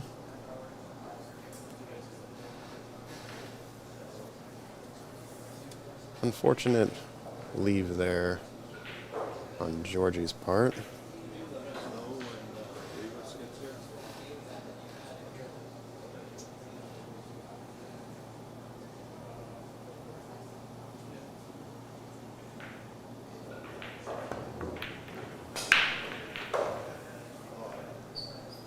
Looks like Raymond Linares has a match scheduled for 2:30 this afternoon versus local player Colin Sue, who's also part of the Evo Sports streaming team here in the Pacific Northwest.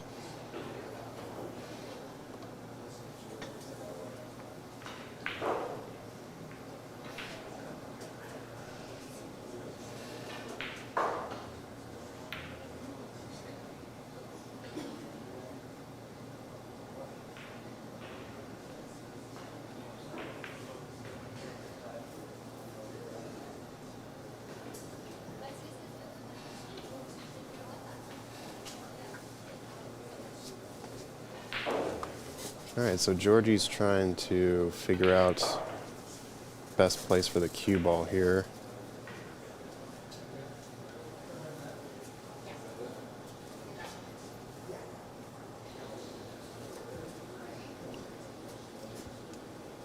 Back in the booth. Do you think he sends this 2 towards the 8 or?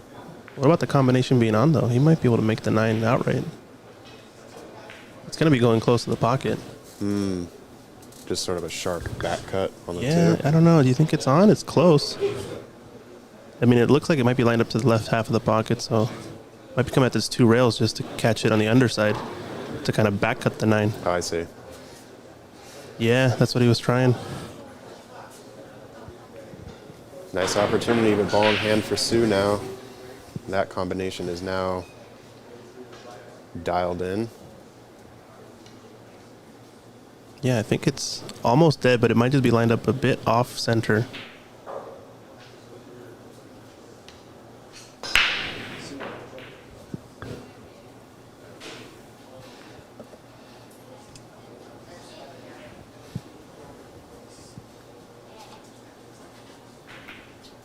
Yep, that was it.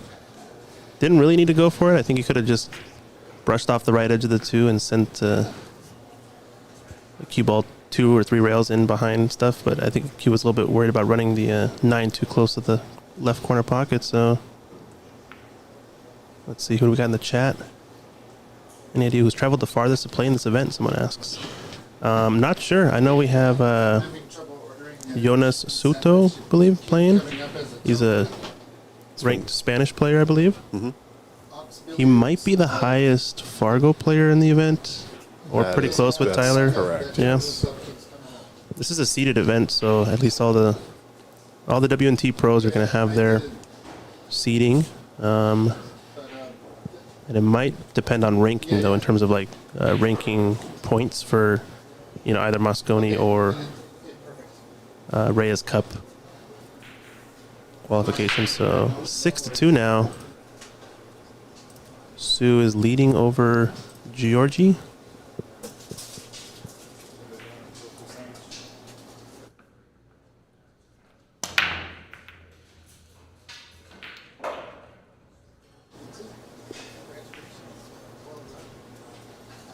Unfortunately, another dry break here for Sue.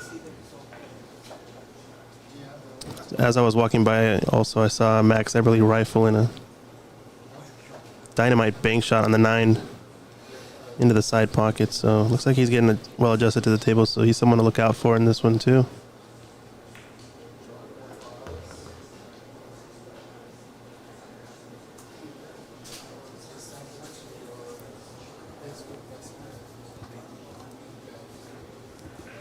A pretty steep cut.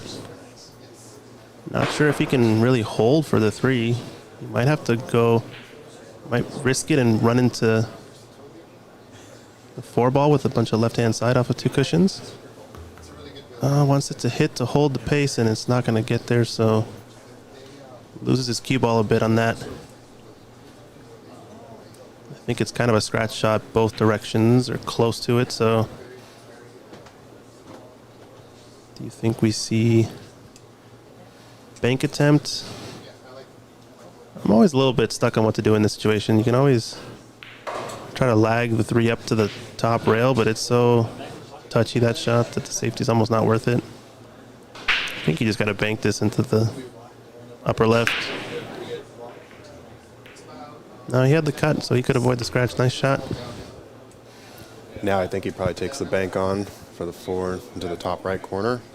Unless it squeezes by the 6, which looks like there's enough room there. Maybe cheat the pocket there in the top left. Just going right by the 6. Yeah, it looks close. I think he is kind of lining up that He's looking at the bank, yeah. Yeah. Yeah, and just draw his cue ball straight back. Might just play underneath the 5 into the same pocket. Watch out, cue ball, though. Watch out, cue ball. A Yep. little too much zest on that draw. You saw where he pointed his finger. That's where he was trying to get there. And another chance for Sue. Obviously, she is a big underdog in this match, but she's getting some free looks at the table here, so As Georgie, you never want to give him a single breath. You'd like the scoreline from Tyler earlier when you kind of just cruise in every rack. But seems like a couple mistakes from Georgie here. Expect him to clean it up as the tournament goes on, obviously.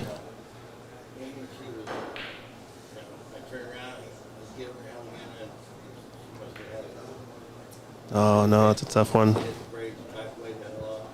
Brutal miss there for Sue. I think that's one of those instances where you're focused a little too much on the position as opposed to potting the ball.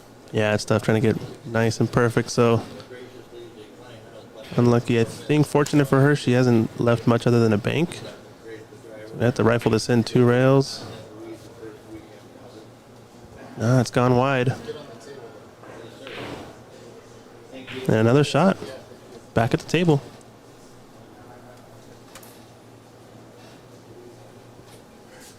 Yeah, ball in hand miss. A rare one. But you're happy if you're Sue here to get back. Ball in hand missed shot, $589, so she owes $589. Oh, is that right? Is that the rule? That's the league rule, right? You guys play with? Yeah, in the APA we have a fun little pot where if you get ball in hand and you miss your shot, you have to put dollars equal to your skill level in a jar. Nice. And at the end of the session, we just throw a little party to celebrate how many errors we made. Yeah, gotta love league play. So Georgie's got a bit of a tricky shot. It's gonna be getting close to the left side pocket.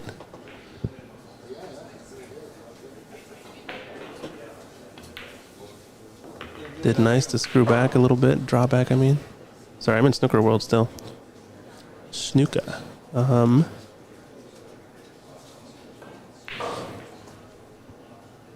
Any angle on the 7 I think is good here. As long as you're staying close to the center of the table.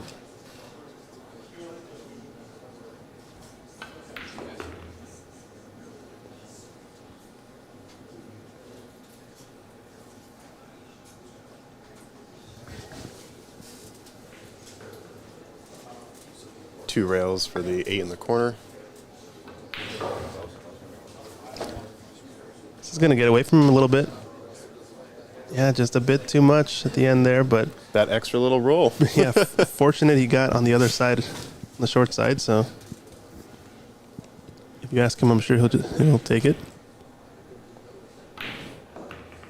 And this looks pretty good. Nice recovery there from Georgie. Get nice and straight on this 9 ball.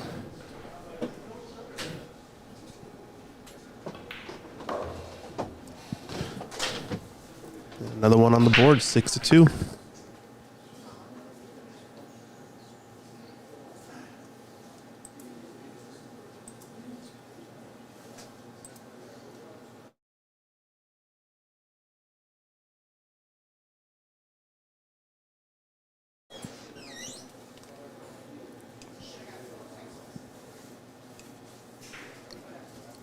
Thanks again for everyone joining us on this stream today. Comments in the chat, the cloth is fast. Yeah, this cloth was installed, I believe, a week and a half ago, maybe 2 weeks Yeah, now. almost 2 weeks, yeah. And Andy cloth, I think in general, is known for being the cloth that's more commonly put on the really humid parts of the country, as it does play a lot more quick. It seems like cloth like Simonis can get really gummed up, but Andy does really good in sort of the more humid conditions. And look at the 9 ball. Golden break. Dang. Well, so golden break puts him on the hill. Let's take a look again. Catches the top side, I think, with the cue ball. Is that right? No, yeah, he hits the 8 and it's just to knock the cue ball. So, well, first golden break of the tournament. And pretty good time.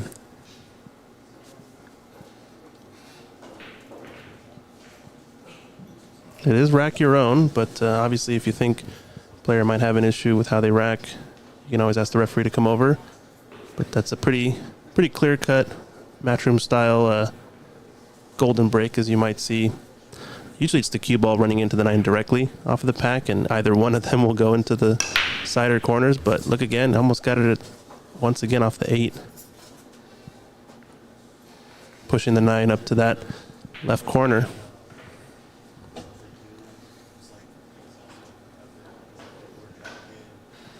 Sounds good, Javier. I see you in the chat. It is 9 on the spot for this tournament. Folks are asking to see it. This is a Matchroom ranking event, regional event, so we are playing by Matchroom rules in terms of World Nineball Tour break box. I guess I should say World Nineball Tour for everything, really. Break box, 9 on the spot. Players are really trying to cut the 1 in the side off the break. Did well there not to mess with his cue balls. He already had automatic position for the 3. He would have liked to make both balls though, since he's nice on the 3 here. Now he's got to play a little bit more of a fun shape shot. The side pocket's going to come into play.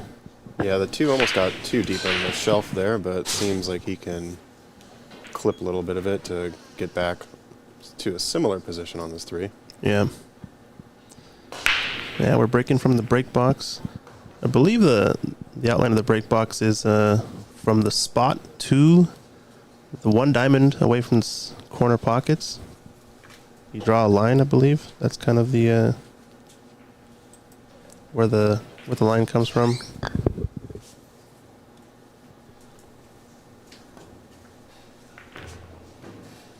Yeah, nice rail first. Needs a little bit more spin to grab, so it's going to be steep on this 3, but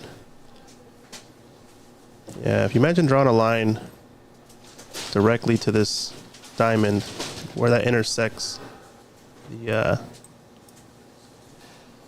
cushion, or the head string there, that's where they draw the line on the break box. So definitely a smaller area to play from, but the players sort of have figured out the break, and you can see it if you go to a lot of Matchroom World Nineball Tour streams.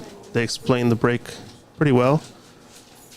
They're trying to kind of hit the break, hit the 1 at the head of the rack about half ball, push the 1 towards the side pocket, and maybe make the wing ball at the same time.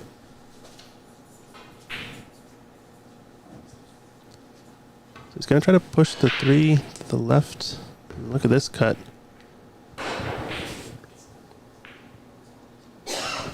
Wow. Unfortunate not to get a line there on the 4. Just looking at the bank shot, maybe? I think the bank is on, and it does appear that the 5 goes by the 9 on the bottom left corner. Yeah, for Georgie, you really want to get out here. He's had a few too many mistakes probably for his standard or his liking. Sue's been able to take advantage of a few of them. But if he can get out here, get this one in the books quickly, it's gonna kind of be able to close this match off in his mind. Maybe put him more at ease. That was executed to pretty much perfection there. Yeah, nice bank shot. I don't know Georgie very well at all, so obviously each player has different demeanors at the table and how they attack the rack, so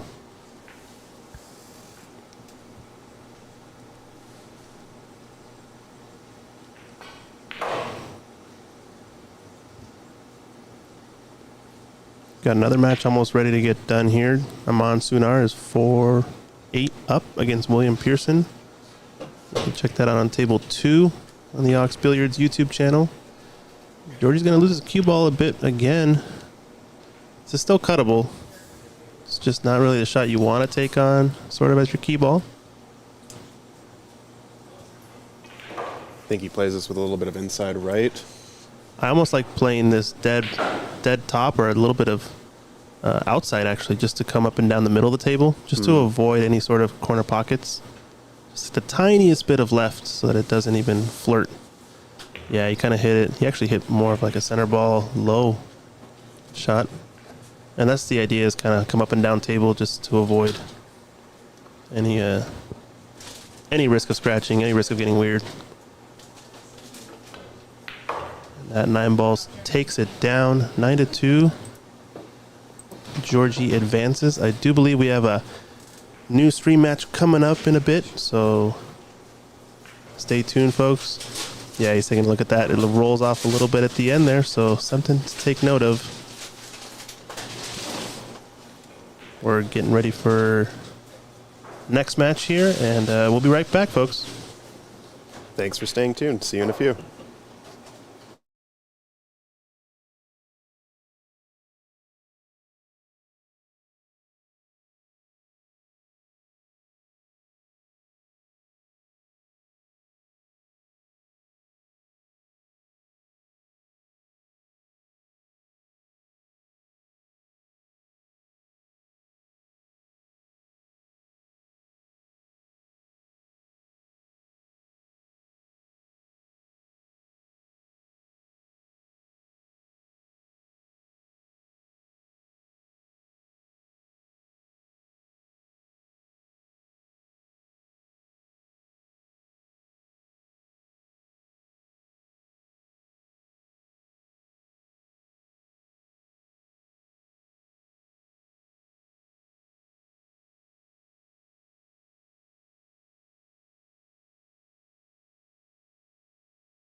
All right, folks, still in the chat here.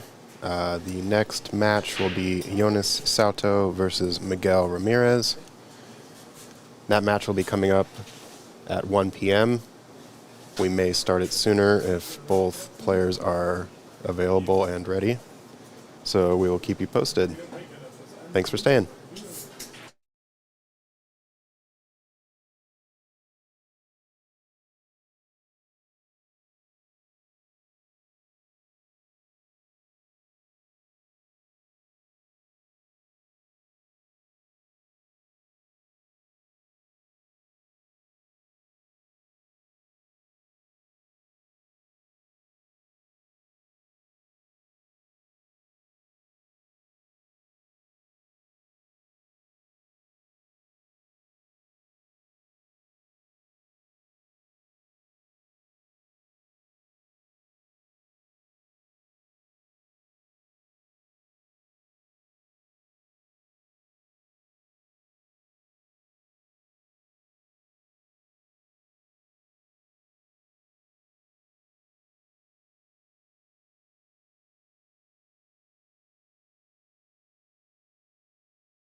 We've had a change of plan for the TV table. This upcoming match will be Dan Louie versus Leo Ott. That match should start shortly, and we'll be back in a moment.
for folks over on the Matchroom page, YouTube, there has been a change of plan for the TV table here. The next match should be starting in the next 10 to 15 minutes or so, and it will be between Dan Louie and Leo Ott. So we'll be back.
All right, folks, so we do have an upcoming match here. Thank you for your patience. It will be Dan Louie versus Leo Ott. Dan is currently warming up, so once he gets settled in, we'll be off to the races, so be back momentarily.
All right, folks, welcome back to the stream. We are getting started here. Dan Louie versus Leo Ott. I'm Zach Ross, and in the booth with me for this match is Ed Caulfield. Welcome, Ed. Thank you. Glad to be here. Going to be a good match here. Great shooters. Dan is obviously the only world champion from Washington. I'm looking to see some exciting pool. Yeah, question in the chat, is Dan Louie a Hall of Fame member? He is a WBCA Hall of Fame member. He was inducted in 2020. And as Ed mentioned, he is a 9-ball world champion. 1976, he defeated Mike Siegel. And that's crazy because if anybody who follows pool, Mike Siegel, when he got to the finals, won like 96% of the time that he got into the finals, he won. And that's just astronomical for a pool player.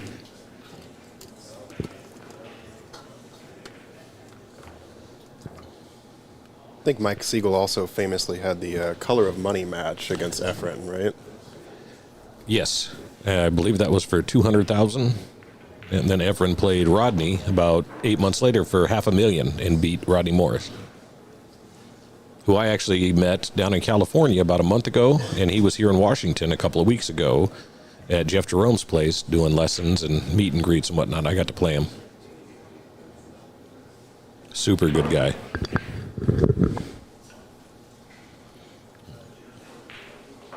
All right, Dan Louie won the lag. He's going to open up at the break.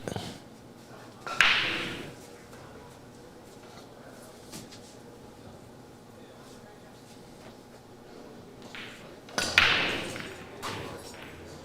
the first time that we've seen someone break deeper into the box, but seems to have worked out for Dan as he gets pretty good position on the one.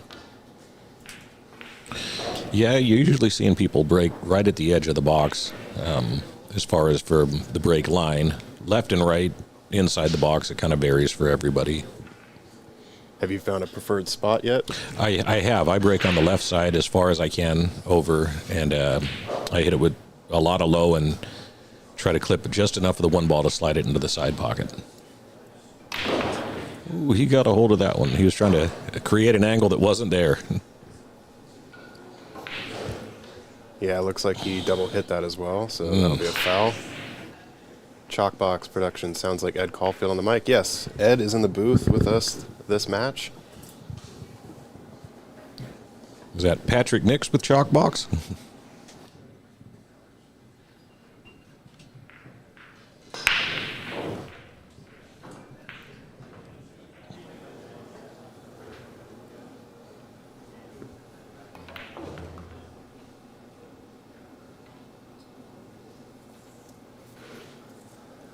Somebody in the WNT chat says, "Where does Mike Siegel play now?" And somebody responded, "Retirement home." I think he still is playing, but not as much as he used to. He has been doing some color commentary, which he's good at since he was Mike the Mouth. So I think Leo plays forward on this, going 2 rails to get back above the 6. I think so too. I mean, you could try to draw out of this, but there's always the risk from this angle of the cue ball going to the side pocket.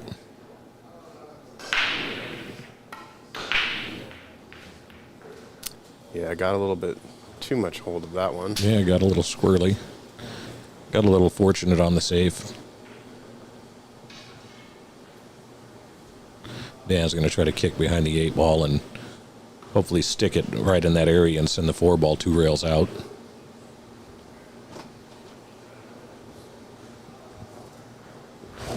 I don't think Dan's wearing his glasses. I don't think I've ever seen Dan Louie shoot without glasses.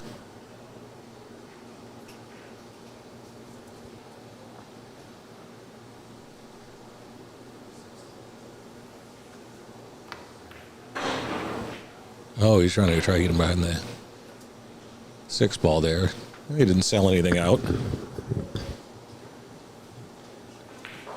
Thanks, Patrick. Yeah, I shot pretty well in Vegas. Took 2nd place, so I was happy about that.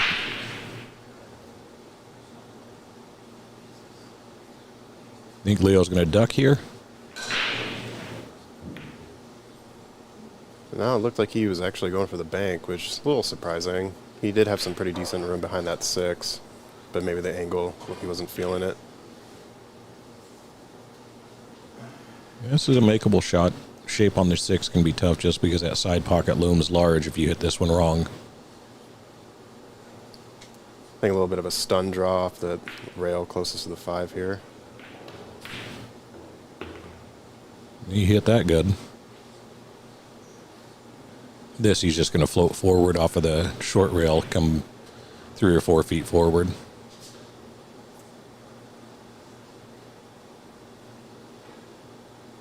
Figure if he gets right on the 7, it's connect the dots and he's out.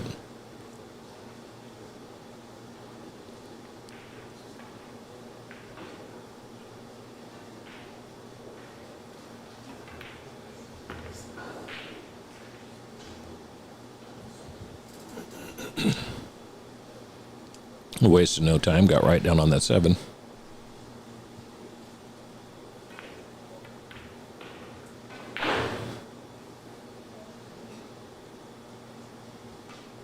He's going to put a little bit of right on this, just punch off the rail and come out and have an easy shot on the 9.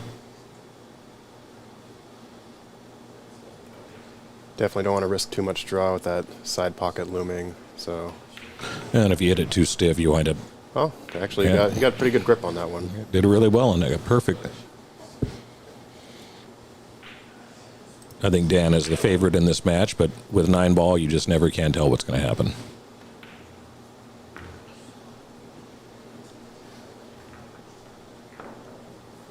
One nothing lead to Dan Louie. This is a winner break format, so Dan will be breaking again. And for those of you just joining us, this is a race to 9 on the A side. B side matches will be a race to 7. Once we get down to the final 16, we will redraw the bracket, and it will become a single elimination tournament with races to 11, followed up by a final of a race to 13. I can tell you from experience that race to 13, that can take a while. Especially if you're climbing from behind, just digging further and further. When can I get my break? When can I make my opponent feel the pressure? Really surprised Dan is breaking from here.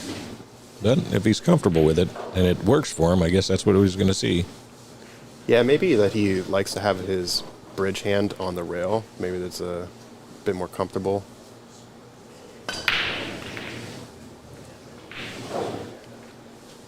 Seems to lose the cue ball a bit more with that particular break, but Also not really giving up much here. Yeah, and in this break in general, it's hard to keep the cue ball controlled real well. Even some of the best I see struggle just because of the cut that you're using to get it to move. So I think the goal is basically to just have the cue ball go sort of left to right across the near the dot, right, or near the spot. Yeah, if you hit this one correctly, you should go between the second and third diamond on the long rail and come out towards the center of the table. That's why we're seeing more 9-ball breaks, actually, with this break, because as that cue ball goes back through the middle of the rack, it'll make contact with it.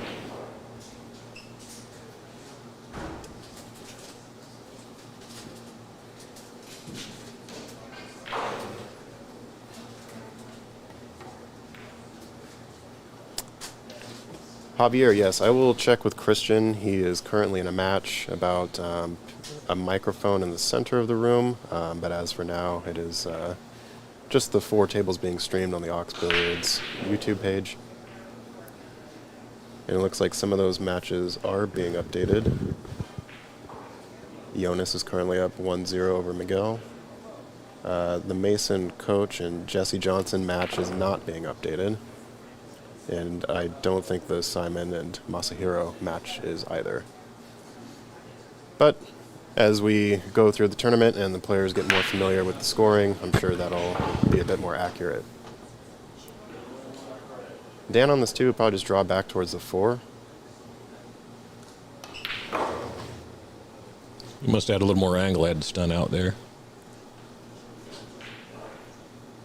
I believe that's the 3-ball he's shooting next there. It's got to cut it into the corner. Yeah, that's the 3. Forgot we're using the blacks. That changes the things a little bit. Yeah. Pink 4 and purple 5. Yeah, the hard part about this is getting on the 4-ball with the type of angle he needs to get down on to get on the 5. I'm kind of guessing he's probably just going to float it in and come off the rail and be as straight as he can on the 4-ball to just send it down towards the corner. But he may be able to get enough action off the rail to play the 4 into the side pocket with an angle to come down.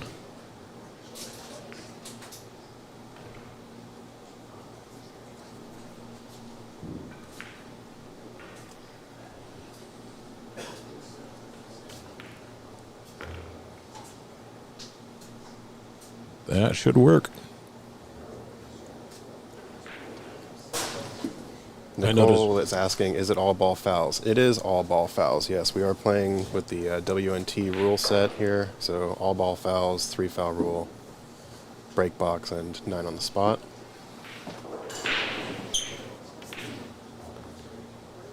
He hit that one pretty good. I've noticed the Rasan tables here play pretty fast on the bed, so it takes a little bit of finesse. That's what I struggle with when I play here at Ox, is that the bed speed is really, I mean, it's hard to control. Yeah, with the Andy cloth too, Christian and I have noticed that it seems that the cue ball rolls a couple extra 2 to 4 inches than you would normally suspect. Yeah, guys at this level, though, they adapt that pretty quick.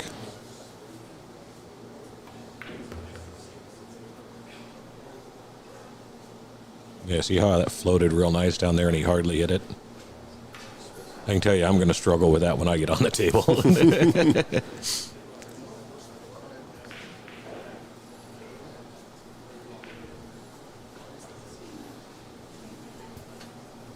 Yeah, Dan's definitely finding his rhythm quickly. Oh, and you've been doing it as long as he has. Becomes second nature, Yeah. right? Yeah. It's like waking up in the morning. A morning cup of coffee and a 3-pack to start the day.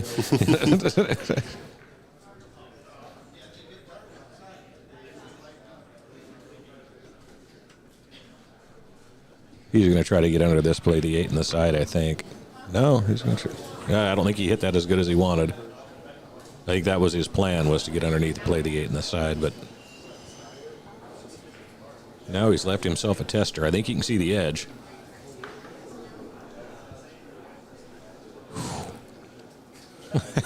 Barely. Hypothetically, I think he can cut it into that corner pocket.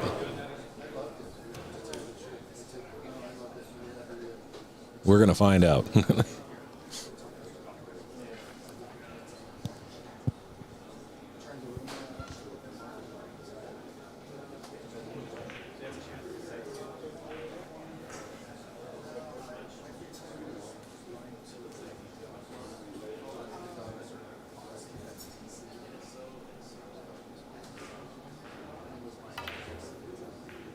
Yeah, he certainly went for it, and That could have ended a whole lot worse. yeah, I mean, if he didn't catch those close to the jaws, that would have been drained for sure. Now, do you think he's going to try to cut this ball in, float Yeah. down for the 9? Yeah, I think so. I think you can kind of pick up the cue ball spot just to the right side of that side pocket there, and then you'll have the 9 in the side pocket closest to us. As long as he doesn't overhit it, put too much spin, it won't go in the corner. Yeah. Yeah, he did. He overcut it for sure. Yeah. Yeah, it's a tough shot, especially when you're just getting going, haven't really gotten into a rhythm.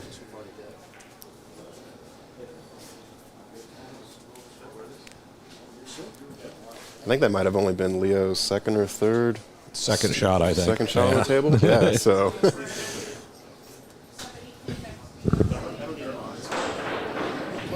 Not the easiest gimme to get your run started. Yeah, you'd prefer to have a hanger. That would. This hanger? Yeah. Honestly, though, this shot is. I mean, the make is easy on this. It's The position's going to be position awkward. can be awkward because it's deep in the pocket. And Definitely. as I said, this table runs fast. Going to go rail first here with a little touch of inside left, I believe. No, straight on the ball. Okay. Left himself a little bit of a tester. He's on the rail.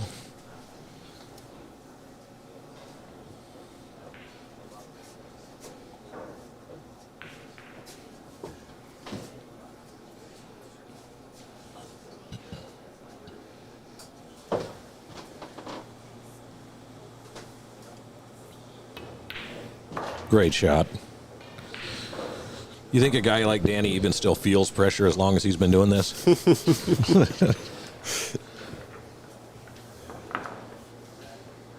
No. Short answer, no. I think if he gets out of position, he shrugs a little bit, but he gets down and knows what to do. Yeah, he's probably seen it all. Quick shout out to our sponsors again. Q-Tech Q's is the primary sponsor here, along with Matchroom and the World Nineball Tour. We have Table Fitters, Billiard Service. They recently refelted all of these Risson tables about 2 weeks ago. With Andy Billiard Cloth, also a sponsor of this club. Sandro Manzel is on site taking photography for this event. And of course, Littman Lights, the best lights in the business for your pool table. I really like those lights because there's no glare, or when you tend to look up, you're not going to be blinded. Yeah, some lights can get a little bit crazy, that's for sure. All right, so Dan's here to break off rack 3. He's changed his position slightly. Yeah, it went to the other side of the table. I think you're right. It must be that he wants his hand on that rail.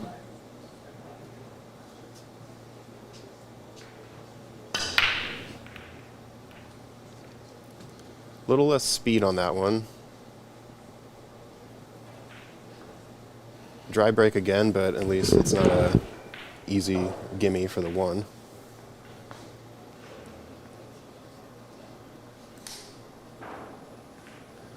Rick Marshall on the Matchroom page. Can you tell me the score of the Pickering match?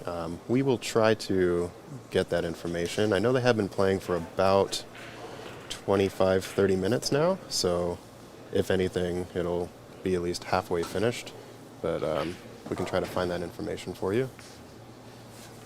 All right, so Leo's opting for a safety here, which is going to turn out to be pretty good. I think that was the right decision. He could have tried to bank the 1, but it doesn't really offer much on the 2. He was probably going to run into the 2 ball. I think Dan's probably going to do a 2 rail kick, try to catch the edge and just separate some distance. That 3 ball should hold the 1 ball in place when it makes contact. Yeah, I agree. I like this option better than trying to jump. With the jump, you're not really going to get much control. This way you can at least control either the cue ball, the 1, or potentially both here. Yeah, he's going to try to separate the 1 down, or the cue ball down table. There it is. Beautiful. Leaked out, I think he's going to see the edge of it, but there's no pot here.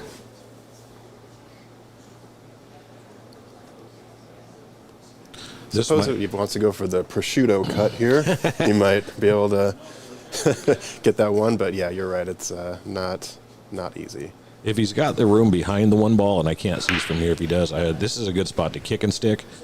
Just hit this with a high ball and come in behind the one ball and send it down table. But I can't tell if he's got enough room behind it to do that or not.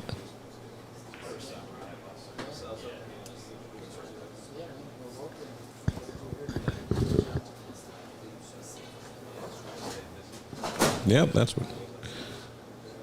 I think he wanted to. He Yeah, just caught the one a little too Yeah, thin. that was his idea, and that's what I probably would have done as well. Try to hold that there. And he didn't sell anything out. You know, obviously Danny can see the whole ball, but you know, I don't think he's going to attempt to fire this in anywhere. He's going to try to hide him behind that wall of the 9, 6, and 7.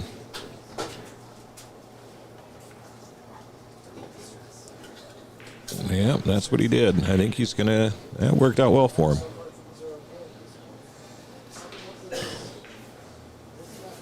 When you get a player of Dan's caliber with his pedigree and background, he knows all the tricks of the trades. You know, and he's got those safeties down to a science. You know, guys like me and some of the other lower rated guys, we may think that, and we're going to try to do that, but our cue ball just isn't as precise as somebody at that level.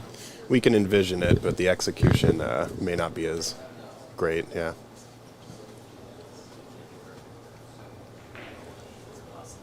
Thinking probably a 2-rail kick here. Come up on the bottom side of the 1. Yeah, that's the best way to get movement out of the one ball. He probably won't hit it real hard, but if he hits it right, it can go in the corner pocket. And that's right where it went. Well, yes. Unfortunately, the wrong ball, but the right idea.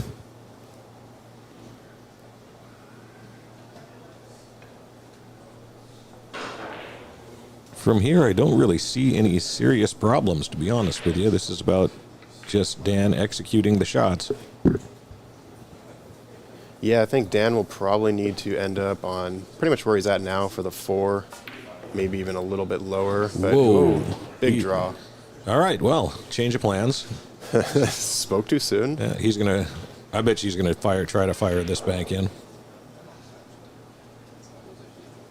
He's got the space. It's thin, but I think he could also play a 2-rail safety, leave the 2 ball somewhere down on the middle of the end rail. Nope, put it right in. And he's got the angle now. He can kind of get back in line here. Can't see if he's got enough angle. He's probably going to have to top this top right and come out 2 rails to get underneath the 4 ball because he wants to be as straight as possible on that to draw back for the 5.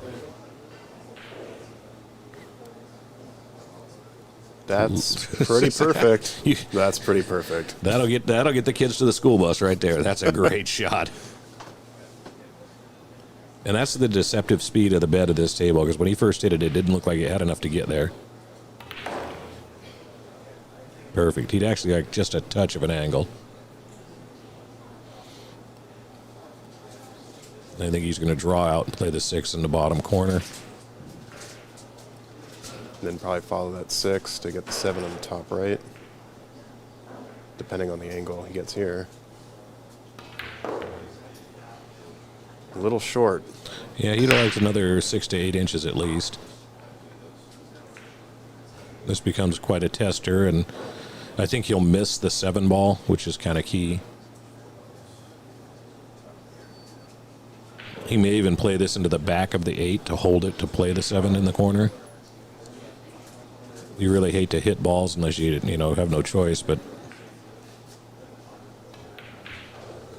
wow, what a shot.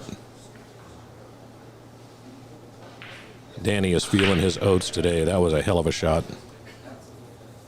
He's gotten himself in trouble twice and shot himself out of it.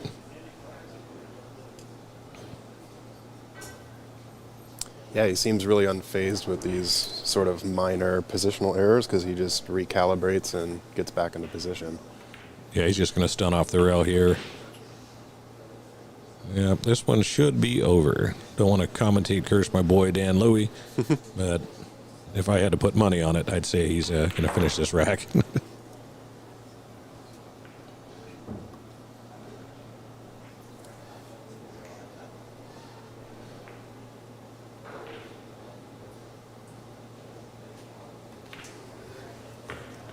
Like it had eyes.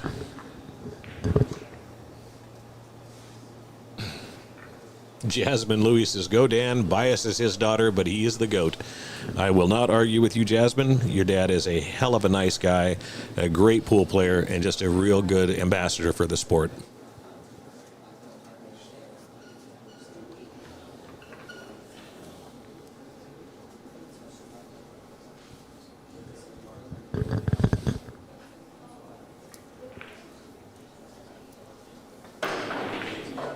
For all those tuning in on the World Nineball Tour page, that is correct that you may check out the bracket along with player information on the Ox Billiards website. You go to oxbilliards.com, or if you go to the Ox Billiards stream on YouTube, you can find that information in the description of this video. Javier Valenzuela asks, "Do I know who David Burney is?" I've heard the name. I have never met him. I've listened to some of his stuff, but we would do great commentary together, huh? Well, I'd give it a shot. I enjoy doing the commentary. I've worked with FNL Productions and Shockbox as well. Shout out to my boys out there. Usually it's me and my sidekick, Greg Triple G Pendergrass, but he's probably laying around at home in his underwear eating Cheetos or something like that.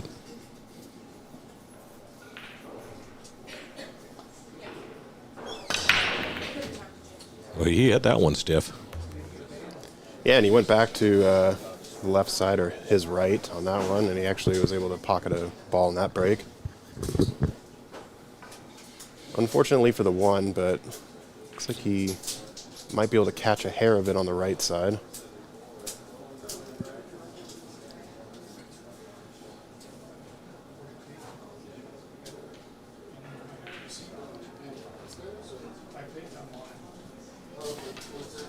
Wow, he cut that thin. Jesus Perez asks, "What bar is this out of on the WNT page?" This is Ox Billiards in Seattle, Washington. It's not a bar. It is a pure pool hall, pool and snooker. Yeah, we've got 8 9-foot Rasson tables here, along with 4 snooker tables. There's also a Chinese 8-ball table, which is sort of a hybrid between a pool and snooker table. Have you ever played on the Chinese 8-ball table? I have, yes. It's difficult. It's a great game if you like to pull what's left of your hair out of your head. Yeah. That is a difficult game to play. If you don't like cheating the pocket, it's the game for you. Absolutely. Yeah, you're not cheating that pocket. Yeah, first time I ever played it was here at Ox, and it was insane how tight those pockets are. We are located in Seattle, Washington, in the heart of the Capitol Hill neighborhood.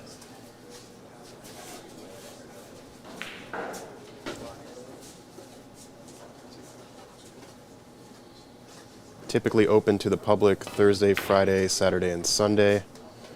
We have several leagues, several APA leagues playing out of here, as well as a members BCA division that plays here on Mondays. I think Dan was trying to cheese the 9 on that shot. Not that I can blame him with the way it was set up. Do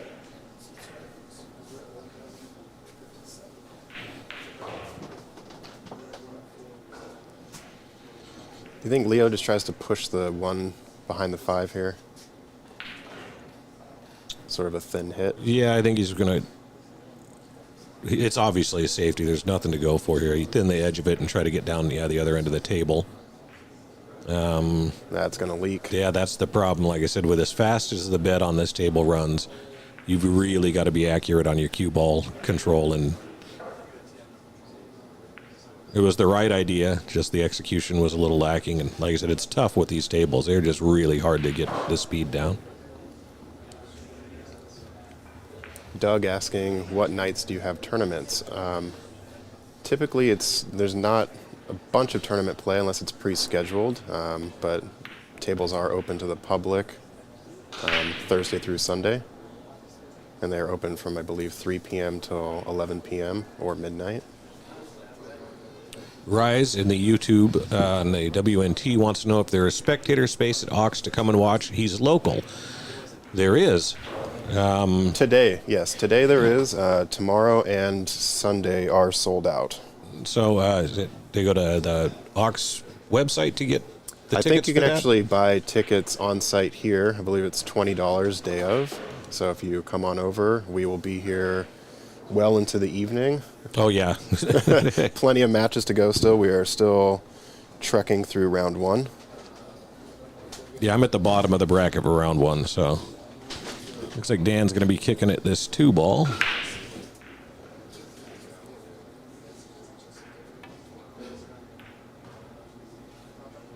Ooh, wow. Nice shot. Osaka's one block away. Well, get down here. Bring yourself a $20 bill and come on down and sweat the action. Hang out here at Ox Billiards. Like and subscribe. Question, how long has Ox been around now? Ox originally opened actually before the pandemic in a different location and unfortunately had to close temporarily. But they've been here since 2021 in this Capitol Hill location. We are in a concrete basement, but it's a lovely place to play pool. And we've got a lot of good coaching in the area, so if you are interested in accelerating your game, you're more than welcome to contact Mike at oxbilliards.com. He is the owner and proprietor of the establishment, and he will hook you up with whatever you need to better your game. There's a nice shot from Leo there, and a pretty good position for this 4. About as good as he could have hoped for.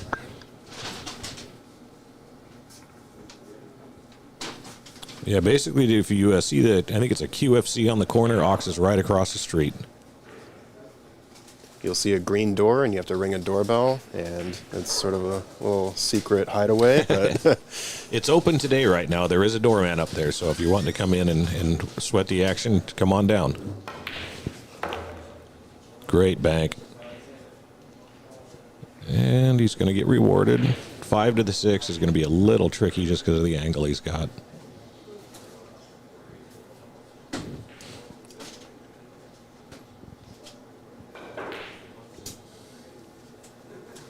It's crazy. I see in here somebody's a block away and didn't know it was here. That's just insane. And obviously they're pool fans. They're on the WNT YouTube page. He hit, oh wow, I thought he hit it really well. Tried to cheat it just a touch too much. yeah, barely caught that point.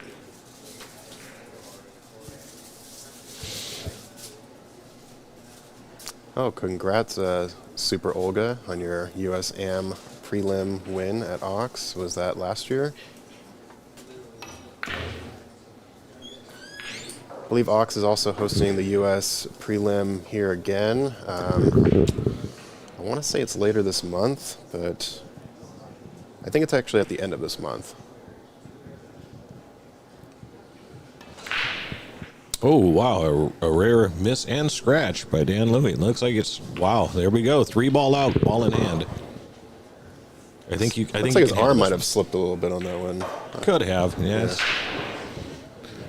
And the floors can be a little slick as well if he didn't plan himself correctly.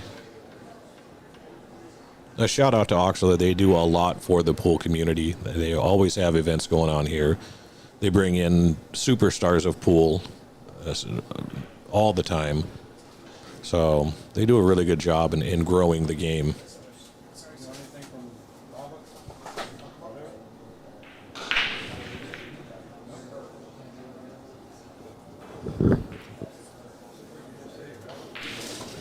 We have a couple club-sponsored players playing in this event as well. Your road partner, Daniel Sardoncillo, is here, as well as Michael Deichmann. Yeah, Mike D and Daniel Sardoncillo. I know both of them really well. Super good people. Let's draw back off of this one, play the 9 on the side. Oh. He got all of that one. Yeah. Still goes into the side, but it's a little bit more of a challenge. Looks like me shooting that thing. I'm your man if you need 27 feet of draw. Good shot. All right, Leo's on the board. This is now a 3-1 game.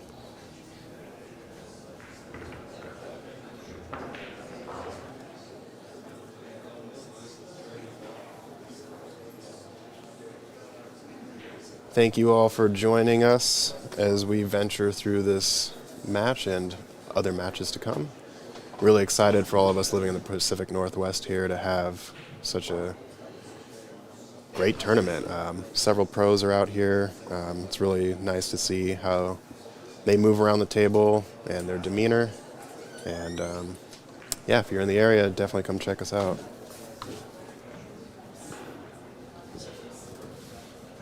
Yeah, I love to see the list of players when I registered for this and saw that some of the really good friends of mine that are on the tour here, you know, Oscar Dominguez and Tyler Styer and Nick De Leon, all super, super good people.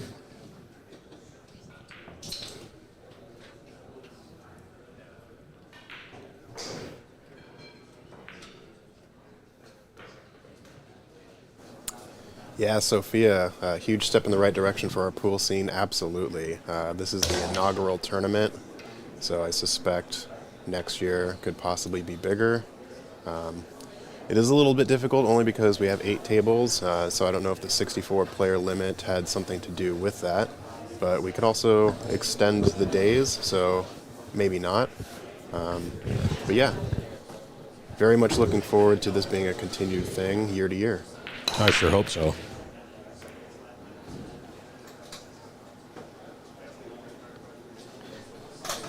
Got ourselves a safety break. Somebody asked in the WNT chat, is SVB attending? He is not attending this tournament. The highest ranked WNT player we have here today is Tyler Styer, followed by Jonas Sauto and Oscar Dominguez. But I am also excited to see Lucas Fracasso-Werner and Sam Henderson. Yeah. Because Sam is 17, and he seems to be on the up and up. It's amazing seeing these young kids with the skill levels that they're coming out with now. It's just crazy. I watched Savannah Easton play in Vegas, and that little girl is a baller. I think she's only like 14. Roadrunner? Is that her? Yeah. Yep. Shout out to Team Lucasi. Yes, congratulations on your Lucasi sponsorship. Oh, thank you. I was very surprised that I got that, but shout out to Nick Barron. He's their CEO. I met with him down in Vegas, and Oscar Dominguez introduced us, and it's worked out for me. I'm real happy about it. So putting in a lot of work on the table. I'm playing 4 to 6 hours a day, 7 days a week.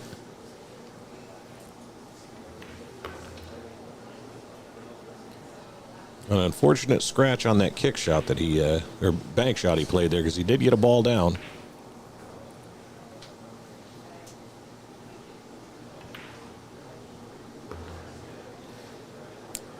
Yeah, it seems like the 5 to the 8 may be the most difficult shot here, but not really, considering it just kind of natural cue movement will bring you into position for the 8. Yeah, it's all about just giving himself an angle.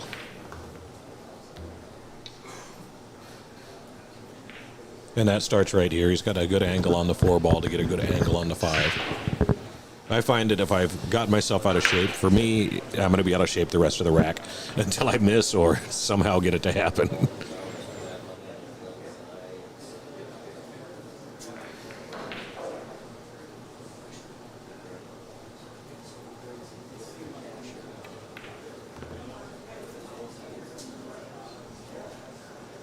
Just enough to get around. It's a good spot. He has got the speed of this table dialed in. Like I said, every shot that he shot like that, it seems like it's going to fall short, and he winds up perfect. He's going to hit this with a little bit of top, come straight down, check off the rail. Someone in the chat is asking Ed, what is your Fargo now? I'm at 492, I believe, is where I'm at now.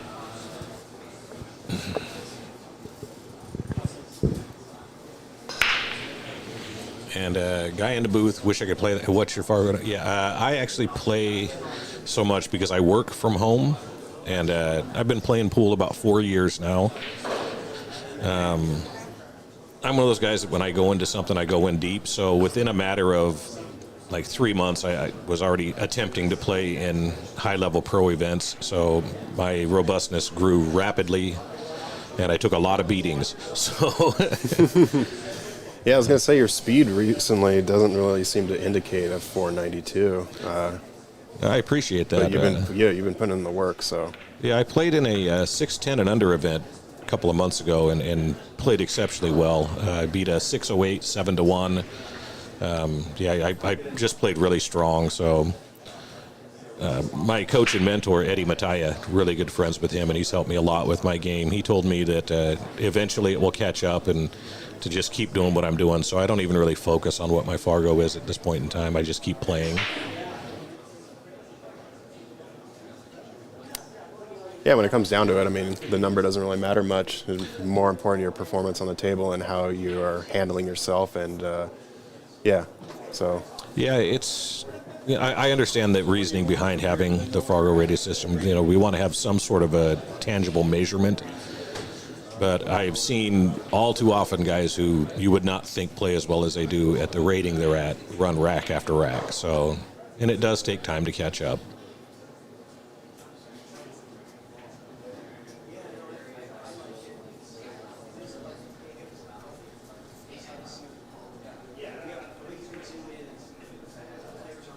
All right.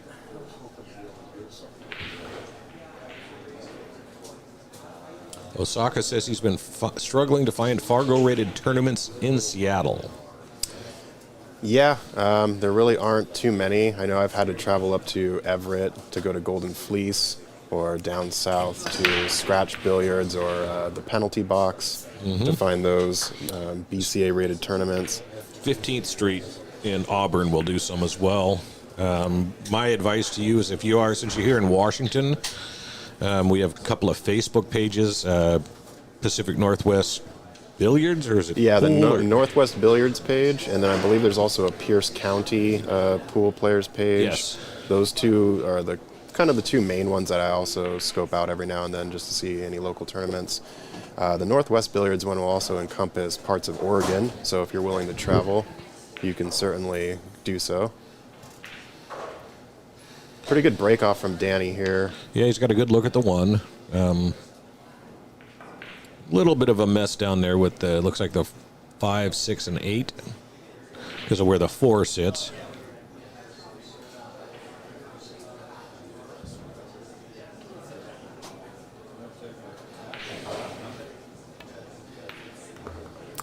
Yeah, Stimpy's has a good tournament on Monday. There actually is a Saturday tournament at the 4Bs in the Ballard, Fremont area. They do a rotating 8-ball and 9-ball every Saturday. It's like a $10 buy-in. It's a pretty fun tournament. They have 4 bar box valleys. But yeah, if you're looking to get some robustness and experience, close tournament like that is definitely beneficial. Really nice cut and position, except that little bump on the 4. Yeah, I think he's still favored to make the ball if he chooses to go for it, but getting on the 5 is going to be the issue because he almost has to be under it to play it in the side pocket. Catherine Duenis says she loves Eddie M. He's a really good and humble player. That's a fact. Eddie Mataya is a great guy. And his wife, Cindy's a sweetheart as well.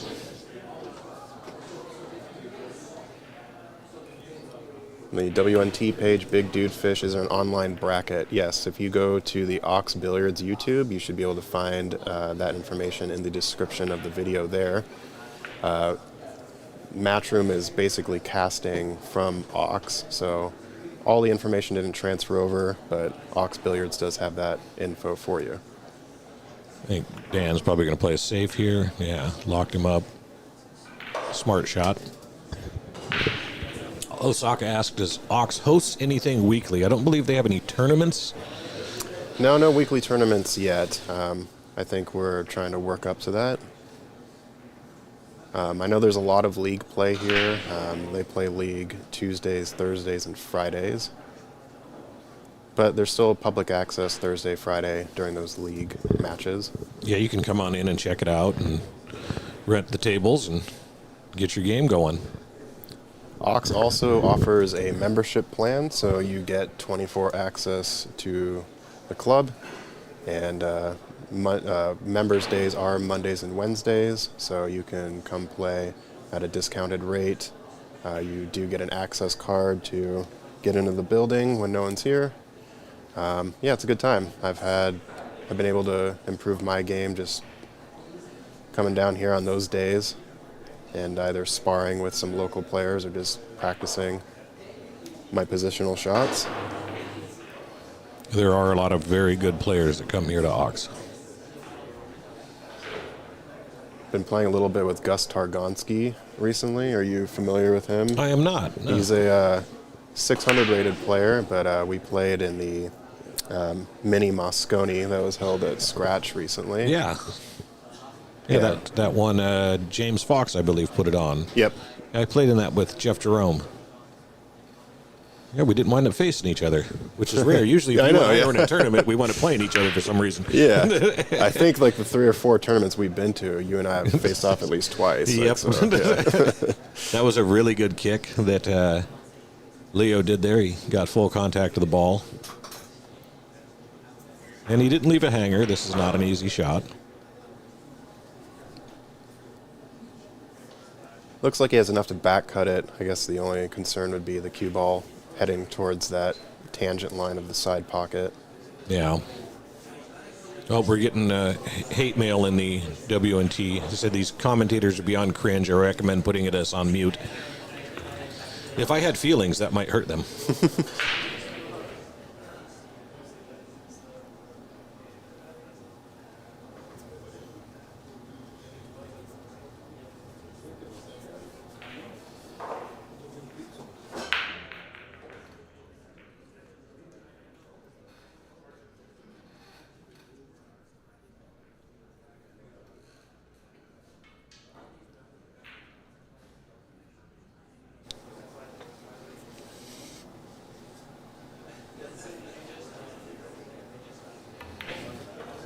Nice shot there by Dan.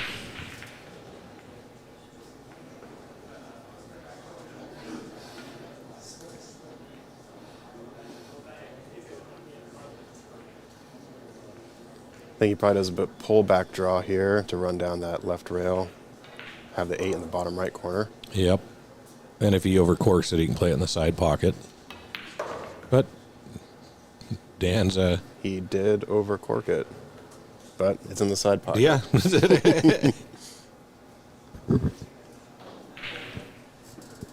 Gonna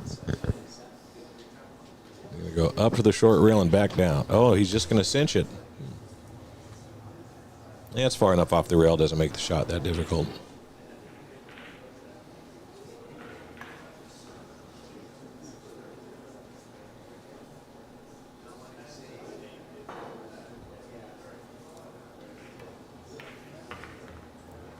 There we have it, 5-1 for Dan Louie. Gorgeous George asks, is Dan a pro? He was at one time. He was a traveling pro.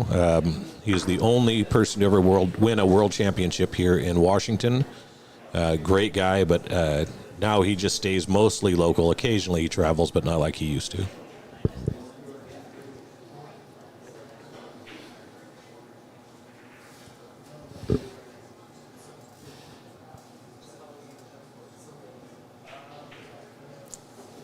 Yeah, appreciate everyone in the chat here. You know, we are not professional by any means, but we have a love for this sport that you also share.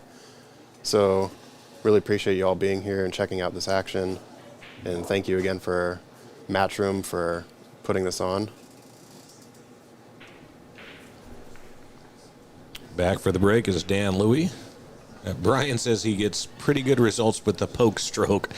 You can actually find videos of Dan Louie playing on YouTube, and I know there's one of him versus Earl Strickland and some other legendary players, and he's always had that stroke, and it's always worked for him, you know.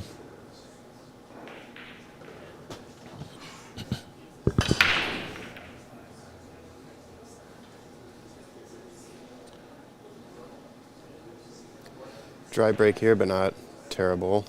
3-4, slightly tied up.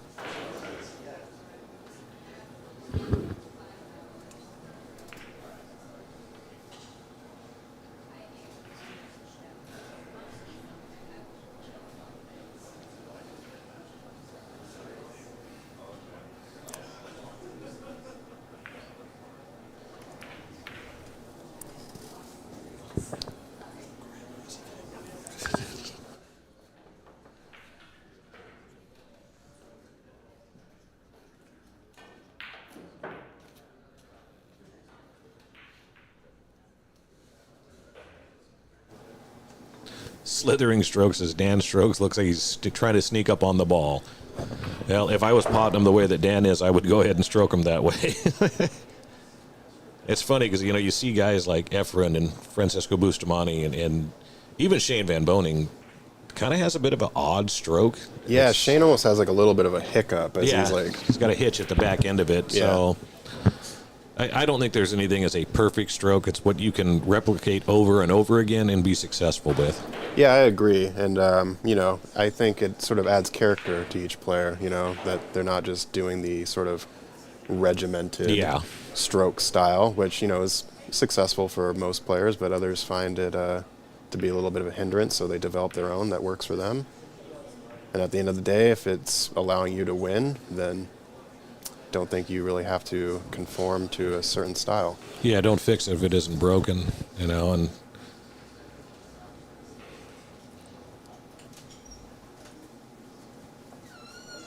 I tried to emulate Francisco Bustamante, his stroke, when I first started playing, because I really liked watching him play. That was a disaster. It did not work out well for me.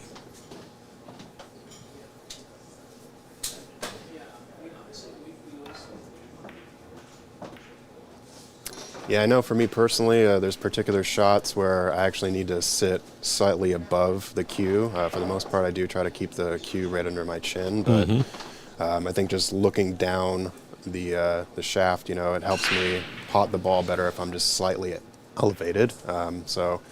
Yeah, it's sort of a circumstantial thing, and I think a lot of players just develop that over time or recognize what a weak part of their sort of foundation is and try to correct it. Well, I think all of it, even the greatest players on the planet right now still have things that they work on every week. Good jump shot there. Looks like he might benefit from it if that 6 doesn't kick it. It kicked it out. 6 said, you know what? You're not getting away with this.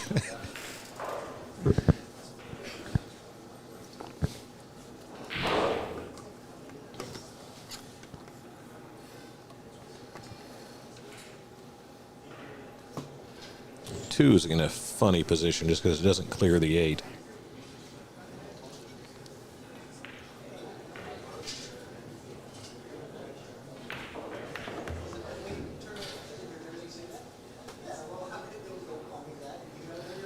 I think that's the best possible outcome for the angle and position he had. Yeah.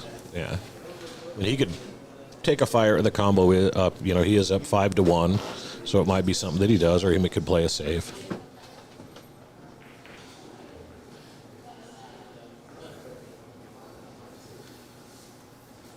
Me, I'm terrible at combos, so I would have to think twice before I'd even consider it.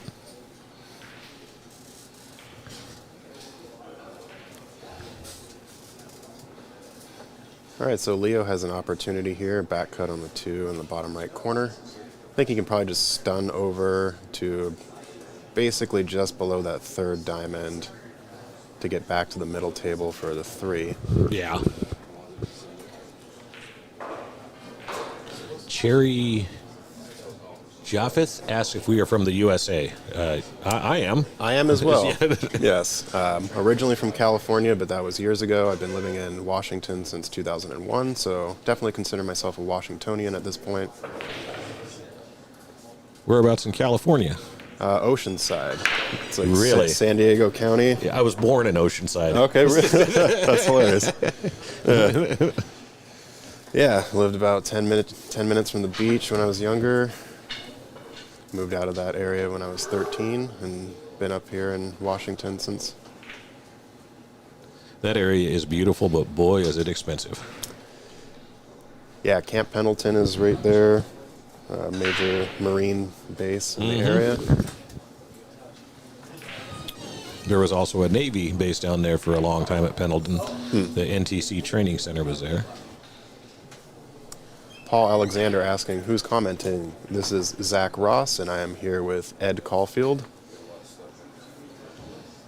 Oh, Cherry wanted to know the players. Well, Dan Louie is from Seattle here. And Leo, where is Leo from? I am actually, unfortunately, not familiar. I want to say the Pacific Northwest at least. Yeah, but I believe he's PNW. I know for sure that Dan is. He's had family here for a long, long time.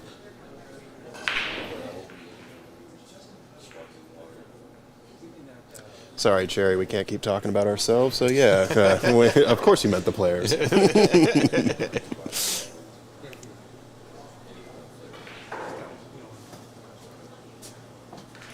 Nicole says Portland area. I like Dan's chances here for a leave on the 4. If he can bump. Yeah, this is good. Yeah, I think he'd have liked another 4 to 6 inches, but I think he's okay. Your only concern here is running into the 5 and making it muddy.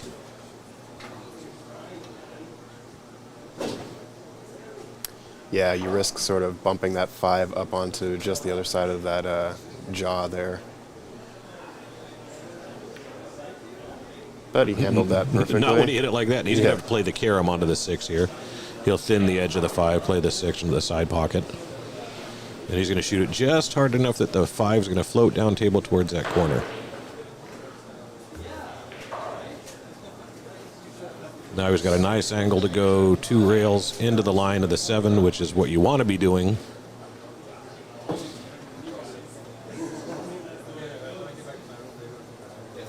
I always second guess myself on these shots for some reason. Oh, you might be trying to draw out of it to the center of the table. No. I think you're right. He overplayed the line, but got the line on the other side. Maybe he played for a short side. I mean, who am I to question Dan Louie? I mean, he's got a good angle to get on the top side of the 8.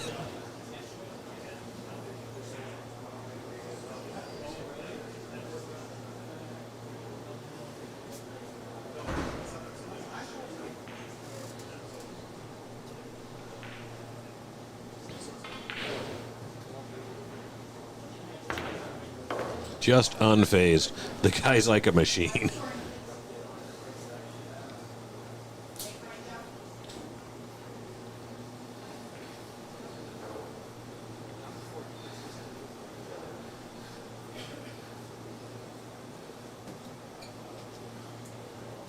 Just slide across the other side of the table and play the 9 in the same pocket. Or if he overhits it, he'll get on the left. Yeah. No, but he played that to perfection. Get the bump off the rail there. Yeah, a lot of players will make the mistake. They'll try to hold that ball and try to play the 9 on the other side, and you just can't. I mean, you can do it, but it makes the shot so much harder to make. All right, so Dan, 6-1 over Leo here. Leo hasn't really found a rhythm quite yet in this match. Dan definitely capitalizing on some mistakes. Yeah, when Leo looked like he was going to get going there a little bit, he had that kick in and a cue ball scratch. That definitely slowed him down. Josh Anderson, my favorite picture of Dan is when he was breaking at the Sands event. Yes, that is a very iconic photo. And I believe we actually have it in the club here against the back wall.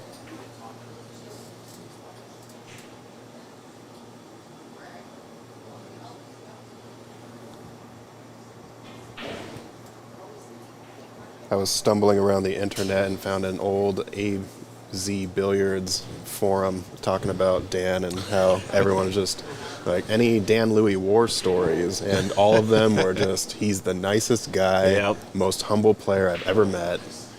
Absolutely, just a super good guy. Even getting in some action matches, just playing no ego.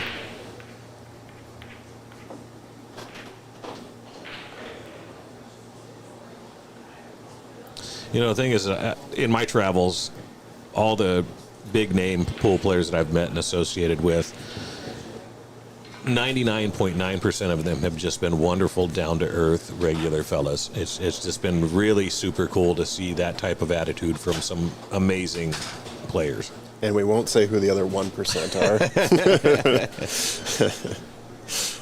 But yeah, no, it's, I mean, it's a difficult lifestyle, you know. You want to excel at the sport, and you know, luckily there's a lot of change happening in the game that's allowing players to get paid well, and but being on the road is difficult, especially for such long lengths of time.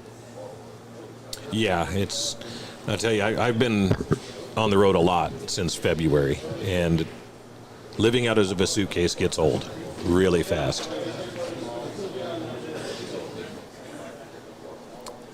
All right, Leo trying to figure out how he gets on the 3 here. I think if he plays a high right, maybe, takes that spin off of that rail to head towards the 9-3. I'm just not sure if he has... Yeah, I think you're right. The problem is when you hit the ball with that much spin, it makes potting the 2-ball just so much more difficult. Yeah, it might rattle around. I might even consider playing a safety in this position. Try to get back behind the 4-6. Oh, he drilled it down in the corner. Stop rolling. Keep rolling. Just short. I mean, he might be able to catch just the paint of it. Yeah, it's really hard to see. Let's go to this.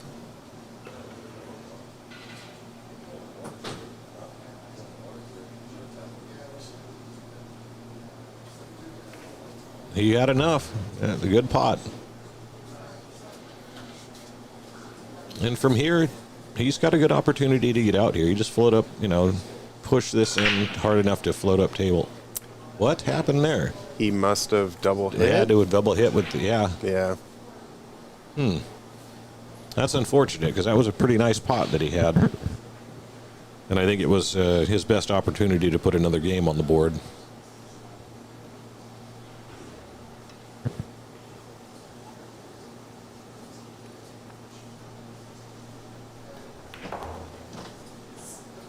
I think he overcooked that one.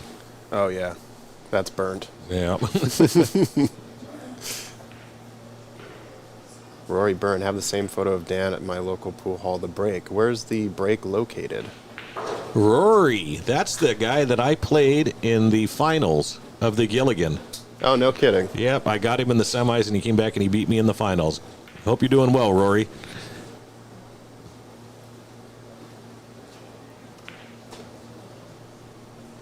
And I only know that because how his name is spelled.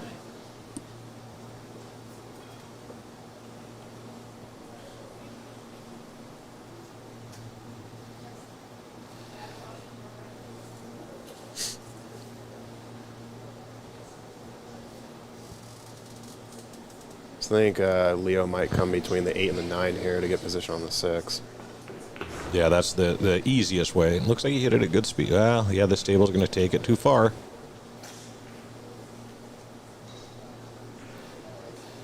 Hey, Rory, I hear you might be coming to the Seattle area soon. I've got a 9-foot diamond at my house that I'd love to play you some action on. I know you got a little cash in your pocket since you took some of mine. Is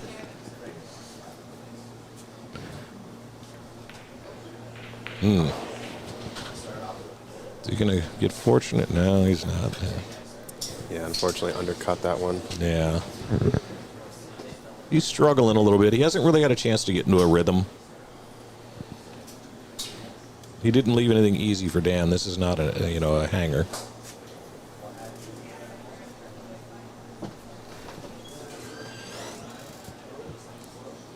Simon Ayers, this is the club that has the snooker tournaments. Yes, that is correct. We recently had the Women's Snooker Open. It was actually just a month ago, back on August 9th through 11th. Just drills it like it was. And he's going to get enough to cut it. Wow.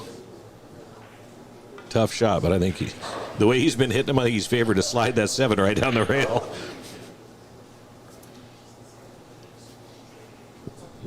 Yeah, the only risk here is the back and forth on the side pocket, but I think if he plays it right, then he should avoid that. Yeah, just a touch outside will pull it away from that side pocket. Oh, he went inside. Whew, that makes that shot much tougher. And he's going to get lucky. Wow. Dan is shooting well. He's gotten a couple of rolls, and Leo has just struggled because, like I said, he hasn't had an opportunity to really get going. He might barely be hooked on the point. I can't really tell. He has enough to kick, I think, but it's kind of difficult to see from this angle. Oh, Rory's already out of the area. Well, dang it. Rory, I know you have Secret's contact information because she's the one that put some of that stuff together. If it would be okay, I'd love to get your phone number from her, and next time we're both in some area, I'd love to get together and hit some around. Just let me know if that's cool to get your contact information from Secret. Tim Burbage asking bracket. Yes, if you go to the Ox Billiards YouTube page, you should be able to find the bracket in the description of the video. It is digitalpool.com. Otherwise, you can search on digitalpool.com WNT Seattle 9-Ball Open, and you should be able to find the bracket. We are still going through round 1 matches, as there are only 8 tables here and 64 players. Simon asks if there are many tour pros in this event. There are several, actually. Yep, we have Tyler Styer, Oscar Dominguez, Jonas Sauto, Georgiev, Lucas Fracasso Werner, Nick DeLeon, Sam Anderson, and let's see, Raymond Linares is here. Mm-hmm. I believe there's a few others. Sergio, James DeVee. Is he? He's on the 9-Ball tour ranked? Honestly, I know he's playing in a lot of their events. I don't know if he's actually a bona fide member of the WNT, Sure. but he does play a lot of their events. Yeah. And he is a touring pro.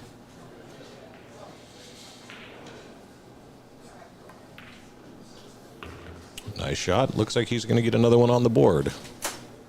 Maybe he's getting that back arm loose since he's been able to run a couple of balls. Yes, Max Eberly is here as well. Oh, I forgot he was here. And I saw him earlier today. Max is a super good guy. Oh no, he hung the 9.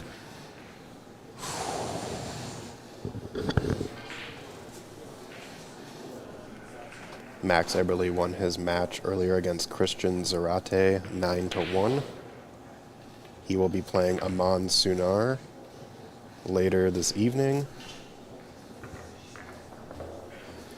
Very unfortunate miss there by Leo. Yeah, those are the ones that are just a soul crusher. Sounds good, Rory. I will get your telephone number from Secret, and I'll shoot you a text. I'm going to be honest with you. I've missed that 9-ball a million times myself. Nobody ever wants to admit it, but we've all done it.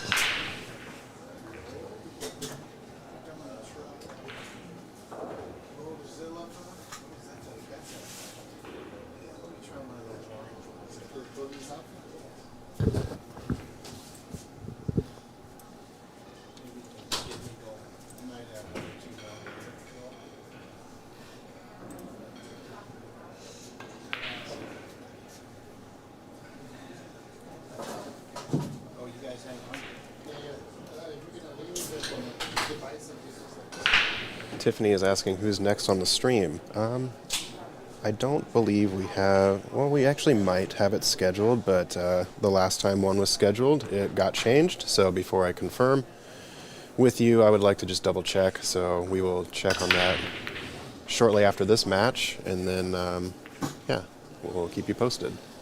Okay, we've got some other matches going on. It looks like Mason Koch is up 7-1 over Jesse Johnson. We've got Daniel Sardencilio just started in a match against Christian Youngers, and he's up 1-0. And Stan Tarango is up 1-0 against Ryan Carden. For those of you who have been joining us this entire time, Christian Youngers was the other co-commentator. He is also a co-owner of Ox Billiards.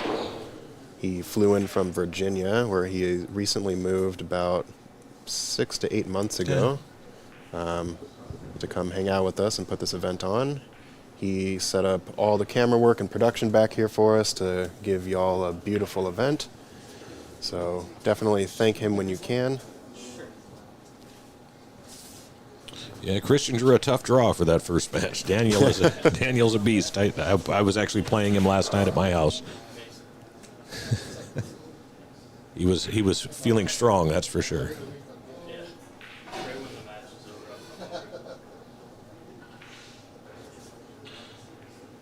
over. And Daniel knows these tables really well. He plays here all the time. Nice little combo there by Dan Louie. Little kiss, kiss. He hit that perfect speed to do that. That's something that, probably 60 years of experience playing pool will get you as speed like that.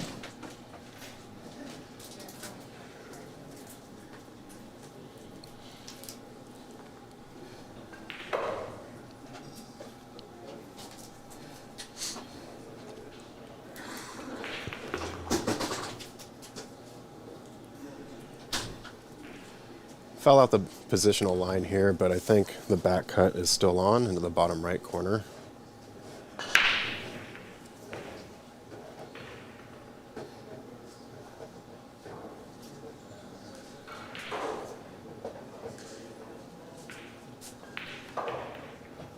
Nice shot. You get 3 rail shape on the 4 ball.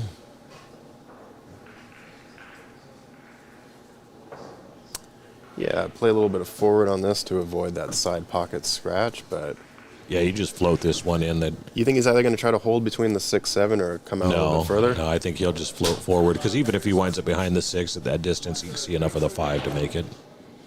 I mean, he could hit it a little stiffer to come off the rail, 8 to 10 inches. Just have to have line in the back. You guys can see it. Yeah, and that's the problem with a shot like that is these pockets are tight, table's fast. You worry about hanging it in the jaws. It's in there deep though, so he's gonna have to come up with a shot to get back on the 5.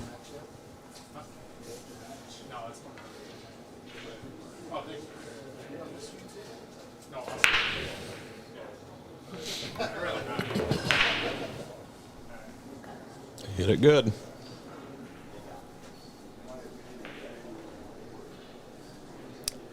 Yeah, I think this is Leo's rack, as long as he can stay composed and make sure that he doesn't fall out of position. Mm-hmm.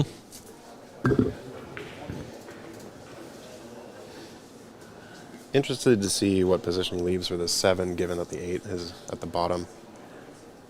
Yeah, I was gonna say you almost want to follow it down, but got a little fortunate there. I think he I think he can cut can. this. Can he see enough of it to cut it? Yeah, I think so. I think so too. Yeah, and he'll hit it and get 2 rail shape on the 7.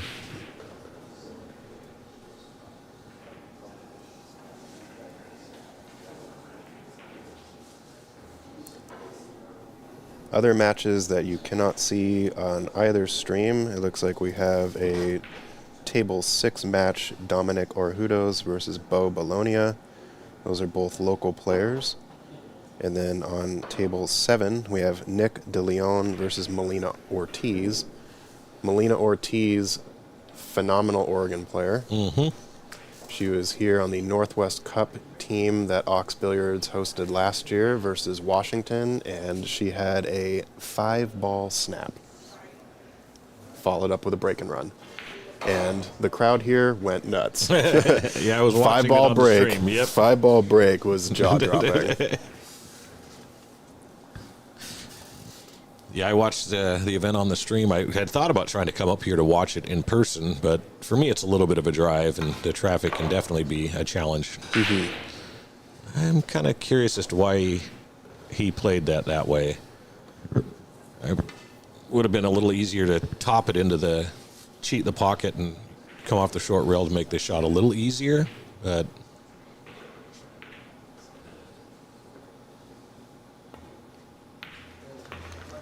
you hit it good. Yeah, he's recovering. As long as this can roll down a little bit further. Yeah, the cut is steep, but you know, you gotta take these opportunities now with the hill looming for Dan Louie. Yeah, I mean, hypothetically, he could play a safety, but yeah, I'd be going for it. That was a great shot. Yeah, sometimes you need to take, even though you're behind, you kind of have to take that higher risk shot because you Absolutely. need to get the momentum back on your side. It worked out for him. He got a nice love bump there on the 9. He's got a pretty basic shot. He's a little close to his work, but I think he's going to handle it. Oh, almost rattled that same pocket, but the pool god said, "You know what? You can have this you can one. have this one." The for shot sure. on the 8 earned it for him.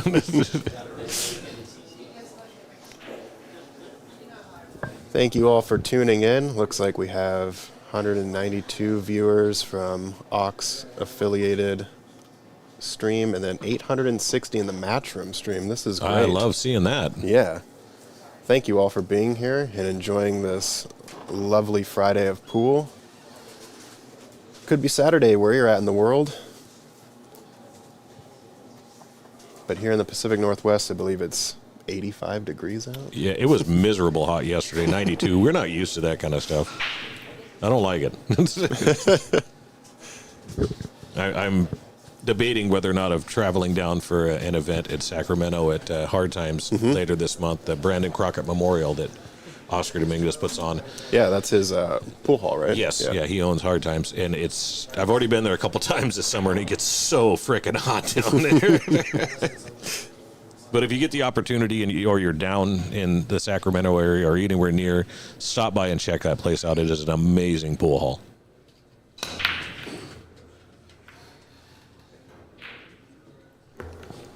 Looks like Leo took a page out of Dan's book on the break there and has found some success, even though the 3-5 is a bit tied up. He's got a way to get there, though. I mean, sometimes your only option is just to play so that you can play a safety. Yep.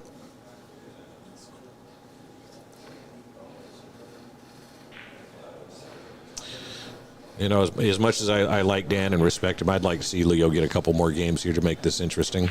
Just put some pressure on things. Yeah, the first 3 matches have sort of been one-sided, so it would be nice to see Leo get to at least 5 and, you know, put some pressure on Dan, which I think he's definitely capable of.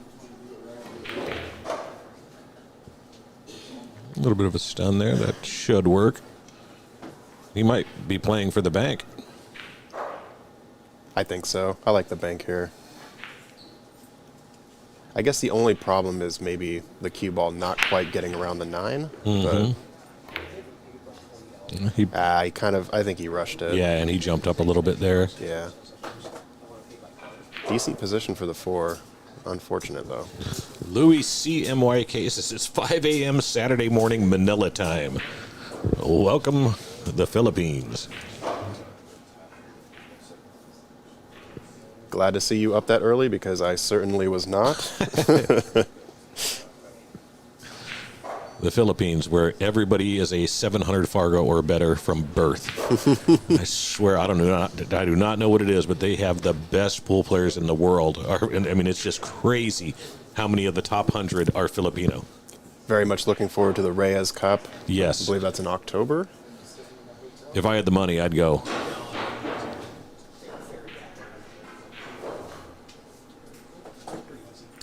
Mason Koch, if you go to the Keith Cross asking what table Mason Koch is playing on, he's playing on table 2, or at least he was. It appears that they may have just finished, and the score looked like it was probably 9-3. Yep. But on the Ox Billiards YouTube page, we are actually sort of doing an NFL red zone thing going on here, where we have 3 other tables, as well as this commentated table being streamed. There's no commentary on that page, but you can still enjoy other matches here that we have in the room. And we will say a few things if we get the time on those tables if we got a little bit of a lag. Got a great safety plate here, so it looks like Dan's going to be kicking this 5 ball.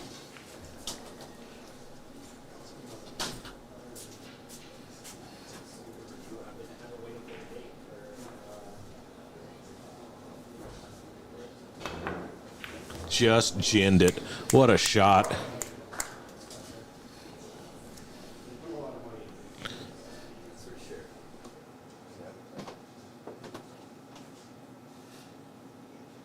Let's take a look at that replay. I mean, that ball's not even over the pocket. No. And he's just unbelievably good. Perfect. I taught him that. Write that down. Oh. That was prosciutto. I was going to say, Dan's just trying to stick the knife in now. I mean, good Lord.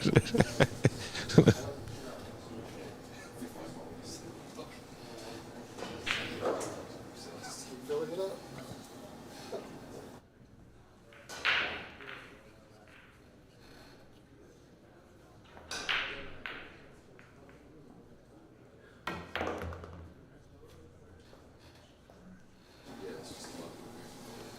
All right, good recovery shot here.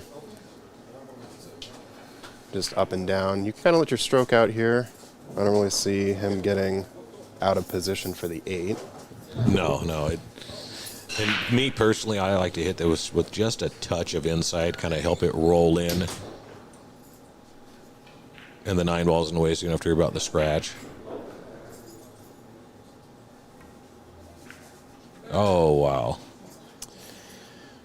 Well, Yeah. he didn't sell it out. In fact, that little bit of a roll might Yeah. have saved him.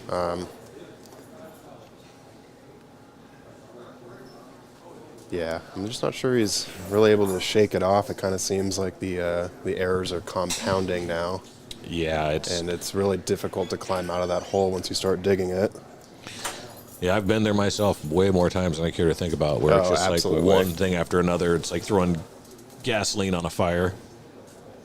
And then you feel great momentarily, and then it happens again, and you're right back to Yep. where you were. So like falling down the ladder. Yeah.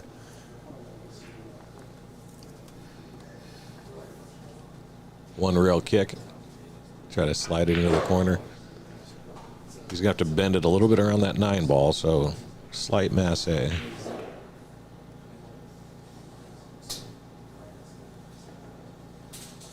like he's gonna. Okay.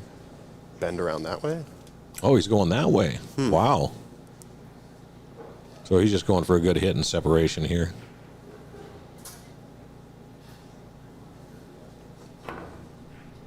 What a shot. Look at that cue ball spin. That's crazy. I would have never Still even going. I'd have never even considered bending it that way around. That's just insane. Yeah. But he didn't sell the rack out. He made a good hit. Now Leo's going to have to come with something.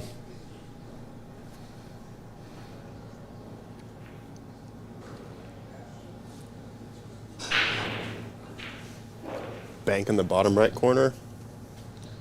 Or Yeah, you might as well. I mean, kind of at this stage, just start firing. oh, And he jawed it. this pocket has not been his friend this It is entire not. match. That's the third ball he's left hanging in it, and it just. Yeah. But I think being down 7-2, I think that was the right shot. You know, sometimes you got to force something to happen, or it's just not going to. Yep. The thing is, from here in the commentator's booth, I never miss a shot. Yeah, we're all as experts on the other side of the screen, right? I shoot 100% when I'm sitting in this chair. Yeah. It's too bad they don't base my Fargo off of that. 2 900 players in the booth.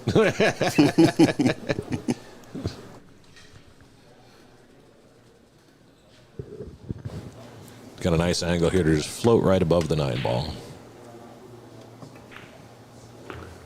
I suppose our combined Fargo is 900.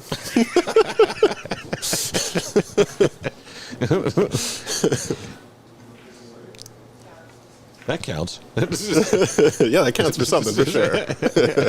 All right, Dan Louie is now on the hill. Dan Louie is on the hill. Stan Tarango is up 3-0 over Ryan Cardin. Daniel Sardencilio is up 3-1 over Christian Youngers. Stan is racking to break, and Christian is at the table. Looks like table 2, Sam Rubito is cleaning it up, and we've got another pending match starting there. Rick Glenn and Todd Hargrove. Well, Sam Rubito. He's a from my area, super good guy. He's been a referee quite a while now. He was actually the referee in the infamous Mika Immonen, Jeff DeLuna, where they started jawing each other at a 10 balls match because Oh, yeah. DeLuna said that Mika didn't call. That's yeah, right. Combo. Yeah. Yeah, that was fun. I know Mika really, really well. Jeff, I know in passing. We've shot a couple racks together. We're not friends by any stretch, but it boils down to both of them are really, heavy competitors and they want to win. Sure, yeah. And in the heat of the moment, I think they both kind of feel they probably said some things they shouldn't have and behaved a way that wasn't necessarily the best. But when it was over, I think they were fine.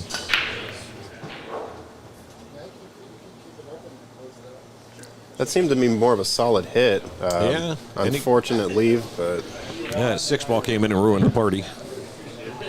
it's ruined the party a couple times now.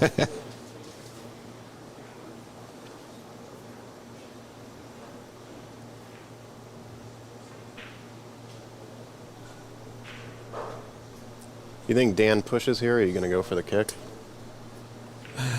The question is, the push is you're going to have you leave yourself tough anyways, but I would push myself.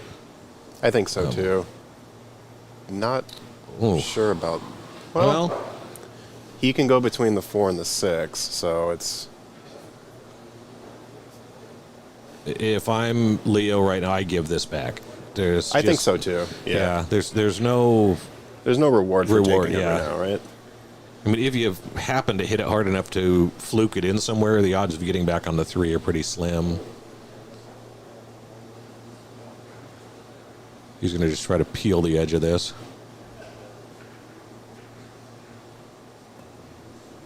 Good shot. Is he going to get rewarded for it? Wow. Almost. Yeah, I think he can actually pot this ball, but Yeah. I mean, it's no hanger, and he's been struggling a little bit, so. Yeah, this sort of little drawback shot is not easy either. You got to put a pretty big stroke on it while also controlling it. Yeah, just like that. it's- Yeah, too much power going into it. Looks like he may have got coverage, though, from the 5 ball there. Dan might be able to see the left side of it. Just the edge.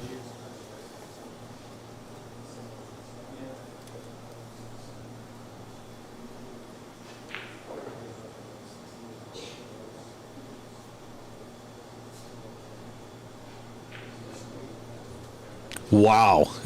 he couldn't cut that any thinner. Insane. The ball moved a quarter of an inch.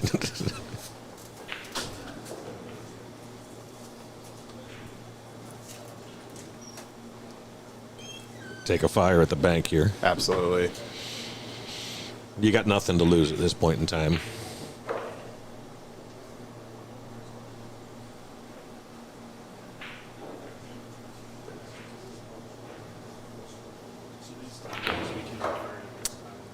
Hit it a little stiff, so it opened it up a little bit.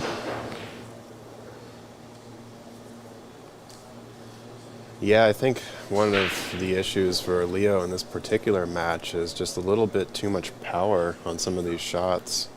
Yeah, if you're not used to playing on these tables, this is a finesse table. I mean, you can power it in, but your accuracy has to be 100%. You know, and it will spit them out.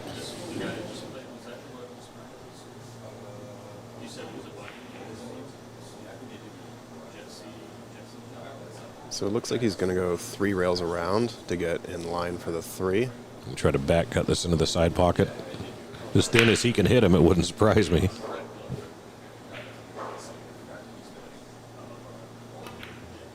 Yeah. Overcut. Gonna sink the 3.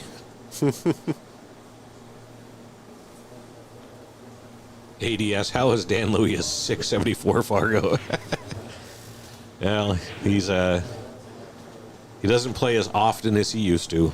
And to be honest, in the Northwest here, we don't have a lot of over 700 players.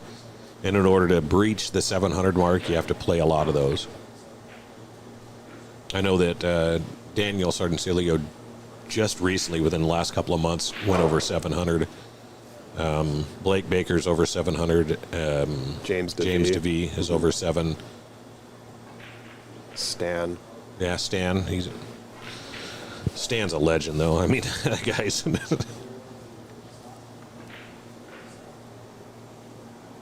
And he's from Canada, I believe. Correct. Yep. They have another place they've just loaded with talent.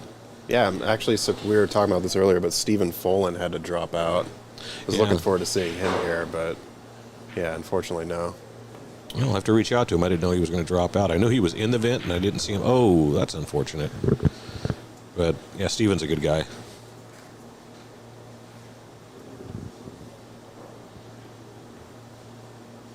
I played at the Spokane Open and played a Canadian in my first round, Mike Roberts.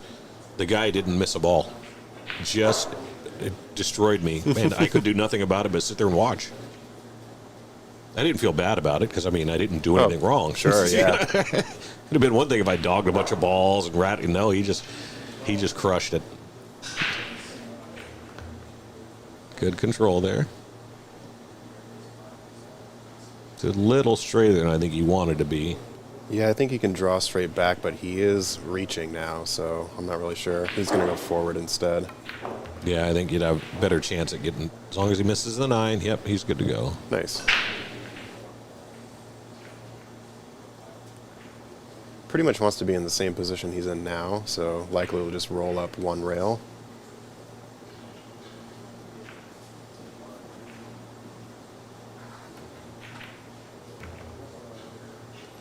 A little wide, but Should work out. yeah.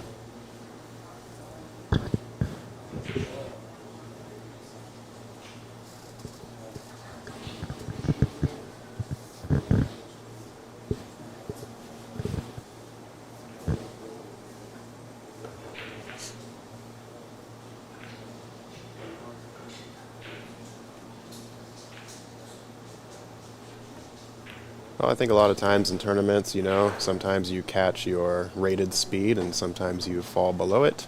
Other times you rise above it. So while the number is an indicator of your potential skill, it doesn't always pan out that way.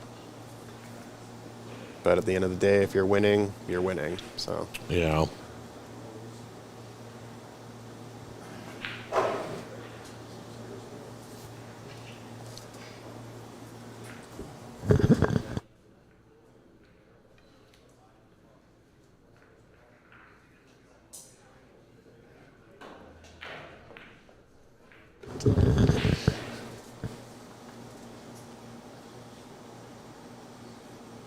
This is a tough shot.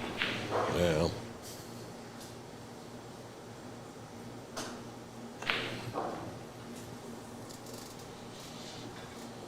favorable leave, but Dan can still cut this in that corner pocket and leave himself a position at 7 in the bottom right. This one you kind of got to hit with a touch of inside to fight the scratch.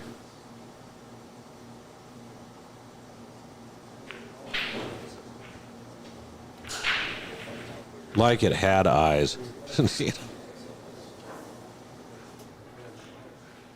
I don't know too many 500 rated players that could make that shot and get shape on the 7. I might be one. To be honest with you, you're not. And neither am I.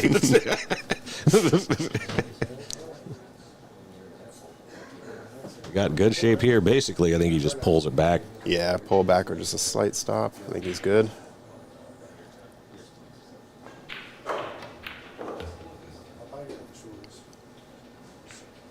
All right, for the match.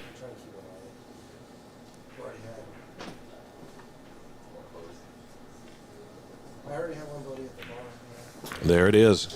Dan Louie takes victory over Leo Ott 9-2. Thank you all for joining us. We will have another match here shortly. I will be back in the booth, and maybe Ed will be as well. But yes, we will be back with you shortly, and I'll go confirm what match is up next. Thank you for joining. And thank you, Ed, for being in the booth. A pleasure to be here. I'll be back if I'm allowed.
All right, everybody tuning in. This is Zach Ross. I am here in the booth, and Ed Caulfield will be joining me again for this next match as we have Oscar Dominguez versus Prathamesh Sawant. Prathamesh is a local player here, and of course Oscar is a World Nineball Tour player, currently ranked 34 out of 34 on the 128 list. Obviously there are more players on the tour, but he is in the top 128. That match should be starting here at 2:30, so I will be back with you shortly.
All right, folks, looks like we are starting.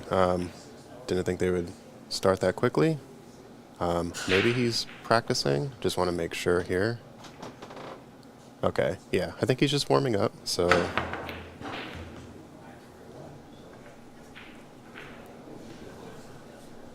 Yeah, this match should be starting at 2:30, so we'll be back in a moment.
Looks like Prathamesh is going to have a warm-up rack here, and then we should be getting started. So stay tuned, or go grab some food and a quick drink, bathroom break, and we'll be back here in a couple moments.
All right, folks, we are getting started here. Oscar Dominguez versus Prathamesh Sawant. Looks like Oscar will be taking this lag pretty easily. It was close. I'm actually happy for Prathamesh. He's a great guy, and a chance to play a player of Oscar's caliber. From firsthand experience, it's awesome to be able to do that.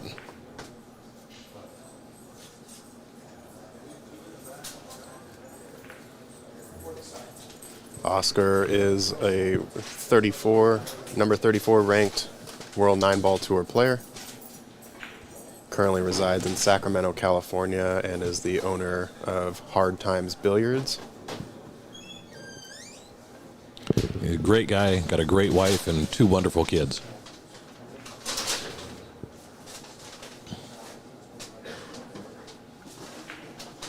I believe it was a Chuck Markoulis Yes. memorial. Yep. I believe Chuck was the previous owner of Hard Times Billiards. Yep, that's who Oscar bought it from. I actually played in that event. Daniel and I went down. Oh, and he scratches off the break. That's a nice way to get started for Proth.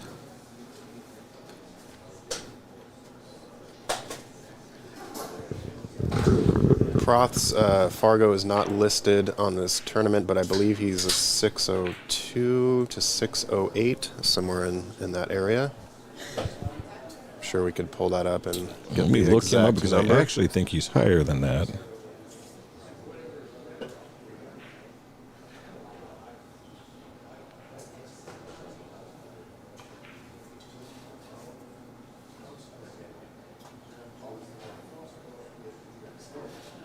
.609, you were right there on the money. I thought he shot higher than that because this guy can play exceptionally well.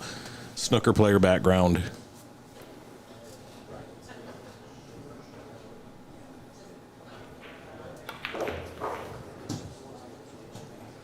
No trouble getting back for this 2.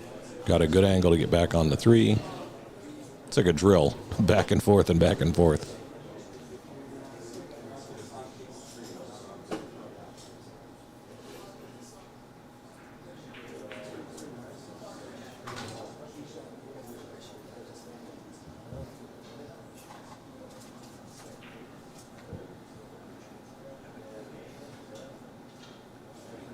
A little bit of elevated cueing over that 6 ball.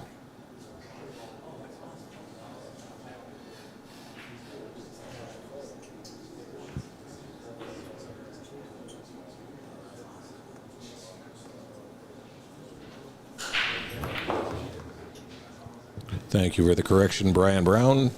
Chuck Markulis was the father. Oscar bought hard times from his son, Mike.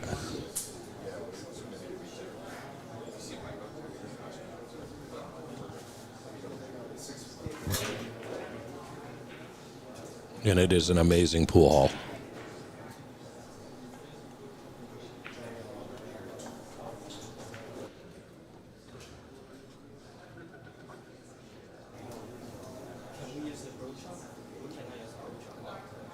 All right, so I think he wants to fall almost on the 7, but not quite, to have this 4 in the bottom right corner. That or underneath it to play it into the side. So you can just float up for the 5 up in the corner. Kind of a whatever you feel comfortable with type of shot. Good speed.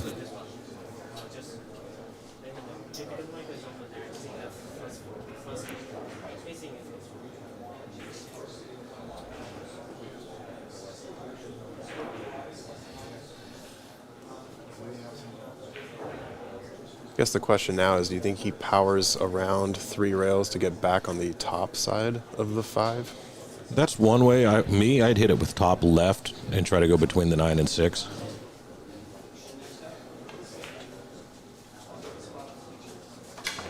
Oh, the miscue. And the flukes, 9. Oh, no. He flukes the 9 and scratched.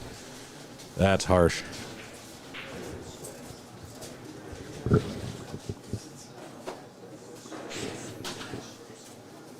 I think you're right, though. He was trying to draw around that. He kind of jerked himself a little bit and stood up. I can tell you, though, Prathamesh is feeling some pressure right now.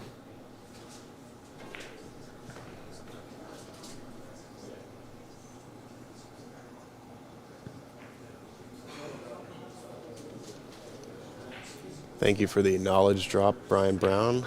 Always love to see the pool history. Yeah, I was aware that there were several locations they had at one point in time.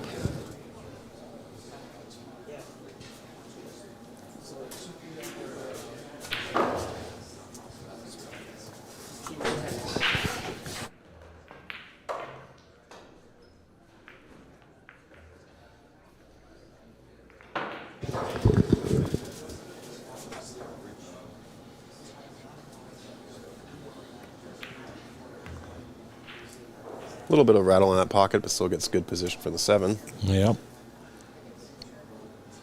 Usually you give a player of this caliber ball in hand with an open table, they're probably going to get out. I mean, anything can happen. We've all rattled balls, but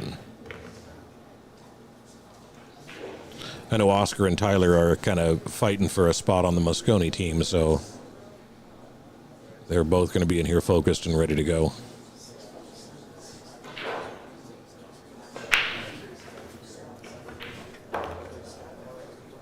Nice little touch shot there. I lost mine.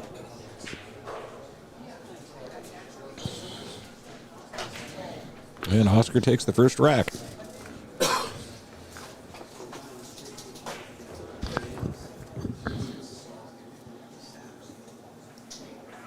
Quick shout out to our sponsors, Q-Tech Qs, of course Matchroom for assisting us in getting visibility and also providing the ranking event here at Ox Billiards in Seattle, Washington. Table Fitters Billiard Service provided all of the refelting of these Rasson tables, with Andy Cloth also being the equipment sponsor of Ox Billiards. Sandro Menzel on site for photography, And of course, Littman lights with their shiny brilliance on all of these beautiful Risson tables. Got Oscar to break. See if he does keeps the cue ball on the table this time.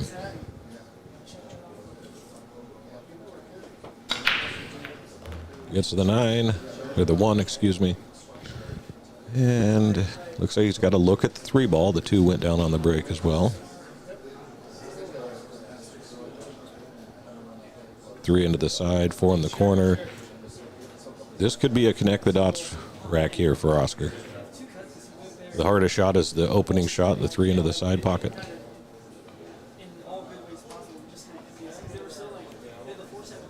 Yeah, just hit this with good speed. You don't need to necessarily baby it, but you also don't want to really power it through, so just kind of roll up on it.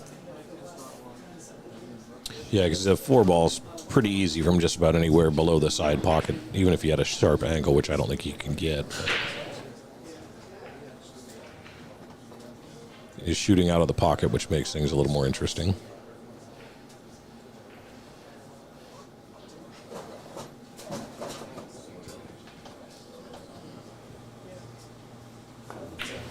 Oh, he went for the bank. That.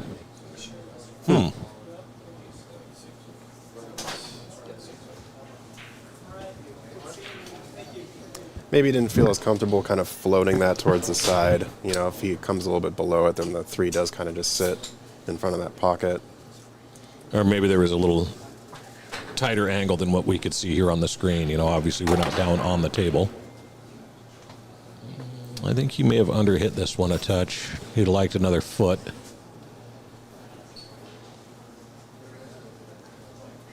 Suspect he takes the reverse bank on here.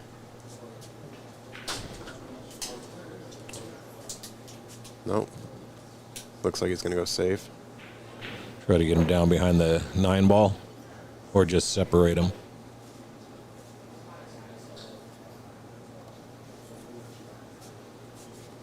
Oscar's going to probably try to bury him behind the 5 ball.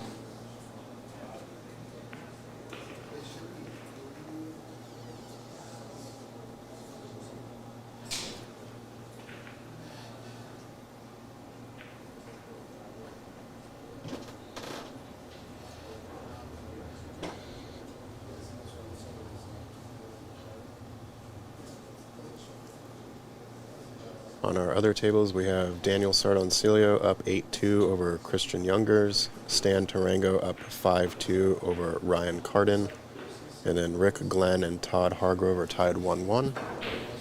And yeah, it did look like he did try to get behind the 5, but it leaked out a bit. Yeah, getting used to that table speed. I think Prothamish goes for another safety here. Maybe a 2-way shot. Go for the bank and leave it, but yep, he went for the save. I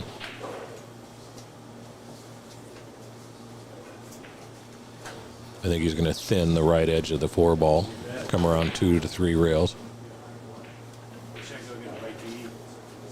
Let's try to park that 4 right on the other side of the 5 there. Yeah. It's going to be the thinnest of hits.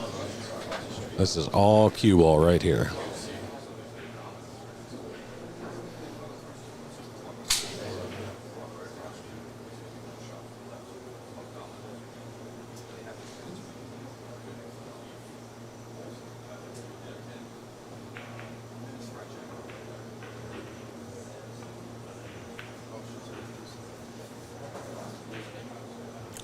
He might have been trying to cheese the 9 there on that shot. He's left an opening shot. It's not easy, but he can just float this one and he'll get shape on the 5. See if he's shaking the nerves off a little bit.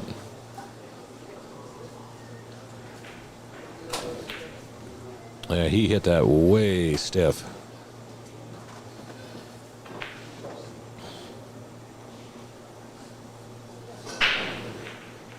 Oscar wasting no time getting down on it.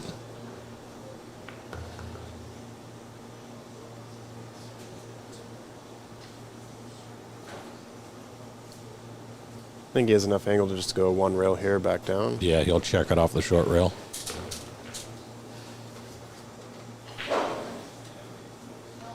And the higher level guys love these fast tables because they know they can get so much more action out of the cue ball without having to put a lot on it.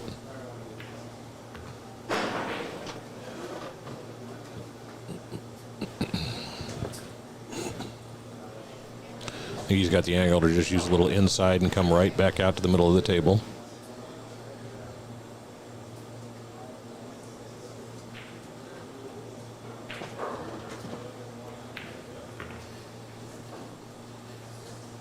I do not know what glove Oscar plays with.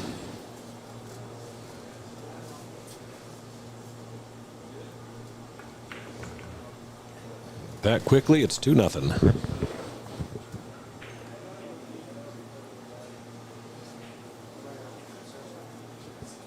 Looks like Daniel Sardencilio wound up getting Christian. Stan is up 6-2 over Ryden Carden. We're still 1-1 with Rick Glenn and Todd Hargrove. For those of you just joining us, we are live in Seattle, Washington at Ox Billiards. This is a World Nineball Tour ranking event. We have several pros in the building. Thank you all for joining on this lovely Friday or Saturday, wherever you are in the world.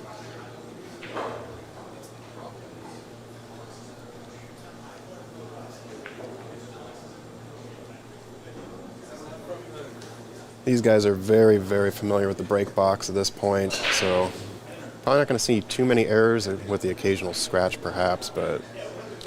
Yeah, you do tend to have more scratches with this break just because of the way you have to hit it.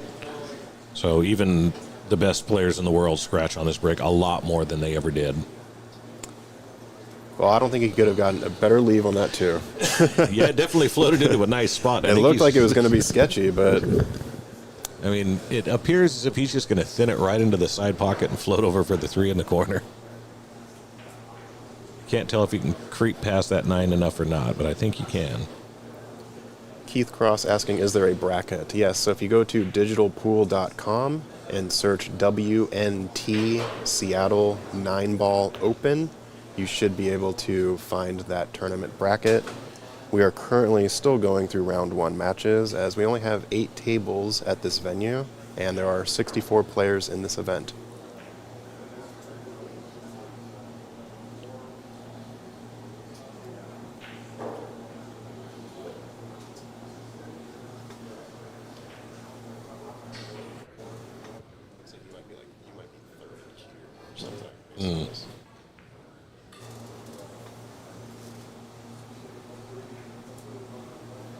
Is it possible to get an update for Molina's match?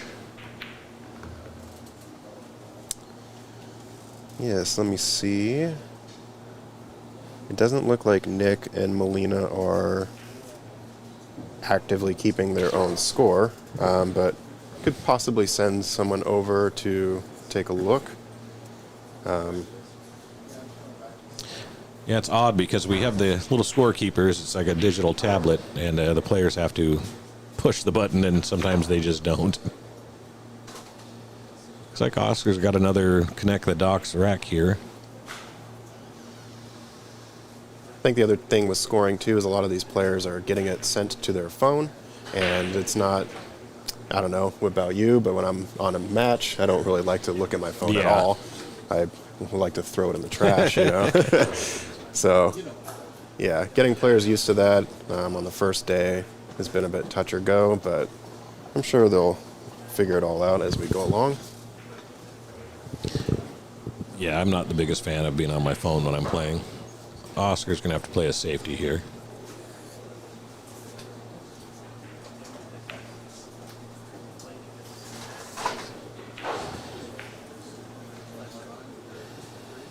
I think Prothamish should be able to see the edge of this. I don't know that he's got enough to make it, but...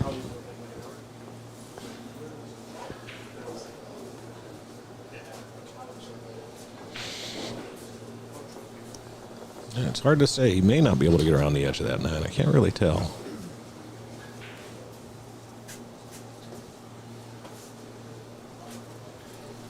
I think he can get the 6 in, but the cue ball is going to go pretty wild.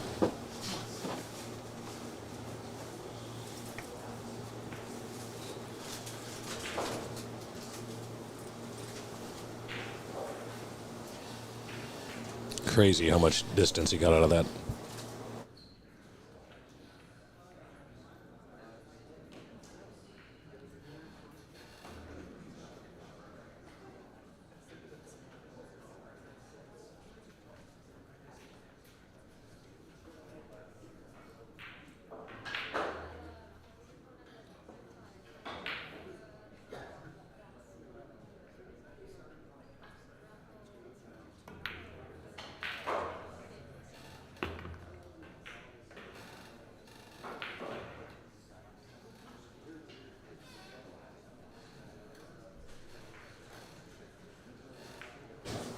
That was a hell of a nice bank by Oscar there.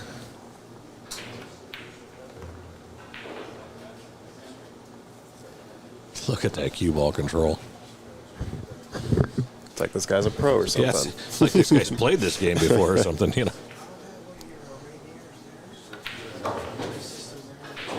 Oh, look at that. Dead straight. Center of the table.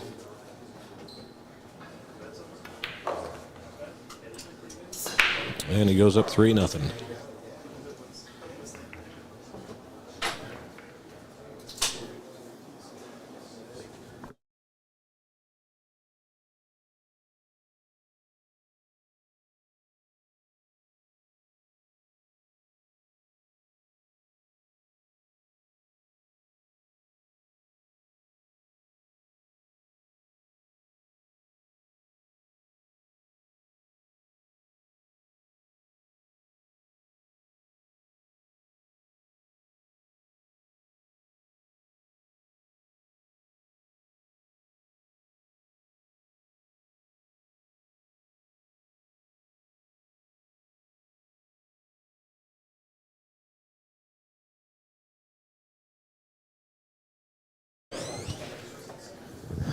Oscar coming back for the break.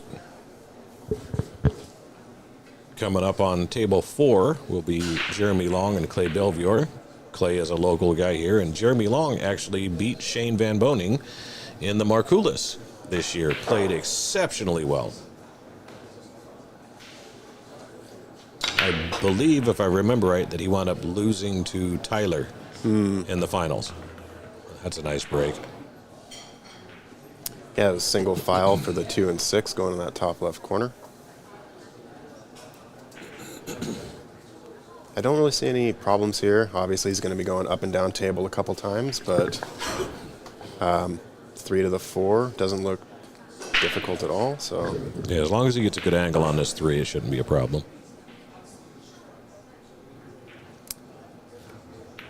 Christopher, well, I guess Spoke I too don't soon. really believe in the commentator curse, but that was a pretty interesting coincidence. Christopher, yes, so live score and brackets, yes. We are running this through Digital Pool. If you go to digitalpool.com, WNT Seattle Nineball Open, you can see the players there, and they should be updating their score. We have a lot of hands in the pot at the moment, trying to get that updated. So appreciate your patience, and let's continue on this game here. Prathamesh unfortunately missed that, now giving Oscar another chance at the table. Yeah, he hit that one a little bit stiff. I mean, he crushed that thing.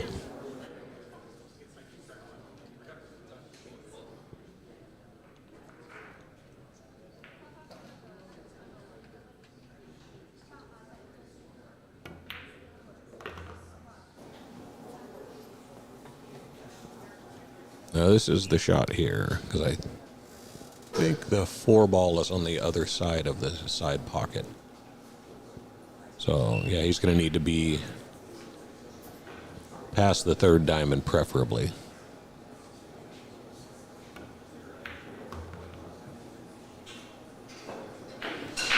That'll work. Yeah, it's perfect. Come off this close rail, roll back towards that 2nd diamond on the other side of the table. Yeah, he's going to put about a half a tip of left on this, just float right over. He's going to want an angle. Yeah. And this is player decision if he wants to go forward and come up 2 rails or go backwards and go 2 rails. It's whatever he feels comfortable doing. Yep, there it is. There is a link to the bracket on the Aux YouTube page. Matchroom is actually just streaming from our Aux YouTube page, and unfortunately, a lot of the description information did not transfer over. So if you want to take a look at Aux, that information can be found there. You can also see if I can post it in the chat here.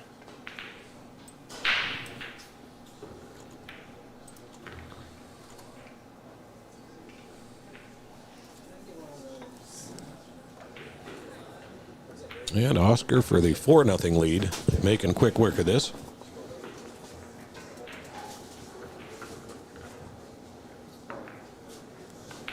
All right, so Nicole asked earlier about the Molina-Ortiz match, and the current score is Nick DeLeon 7, Molina-Ortiz 4. Oh, Molina's holding her own.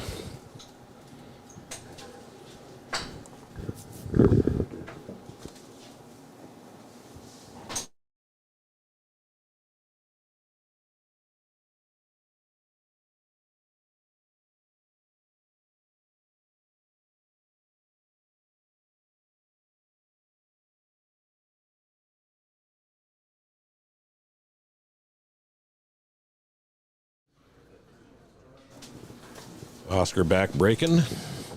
He's only had the one bad break.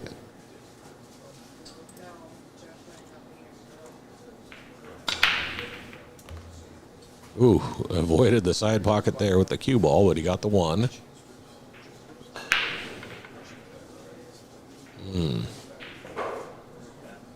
He may have to play a safe off of this.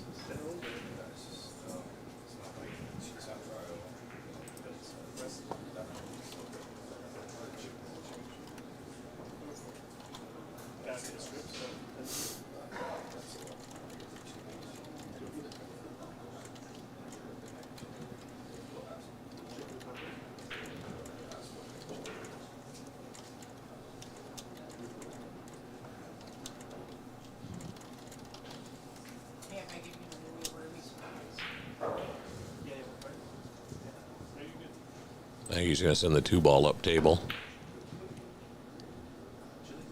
Try to get behind that 8-ball. It leaked. Took a little bit bigger of a bounce off that top rail than he intended, giving Proth an opportunity here. And this is makeable, and it kind of provides natural shape for the 3-ball as long as he doesn't crush it. Although he's been sitting a while, Oscar's been running balls, so Proth's probably a little bit stiff right now, plus the nerves. Yeah. Looks like it's going to work out for him, though. Oscar's going to have to go between the 9-7 and go 2 rails into the back of the 2. How is Raymond Linares doing? He actually just started his first match against Colin Sue, and they are playing on table 8, which is the back corner table. So unfortunately, we don't have visibility to that, but hopefully one of those 2 players will be updating. I'm sure Colin will, as he's part of the Evo Sports team and is very tech savvy, so might be able to catch updates on the digital pool bracket. Looks like Oscar's going to try to 2-rail kick this. Yeah, he's going to want to get behind the 2. Got to put some speed on this one. No, he hit it good.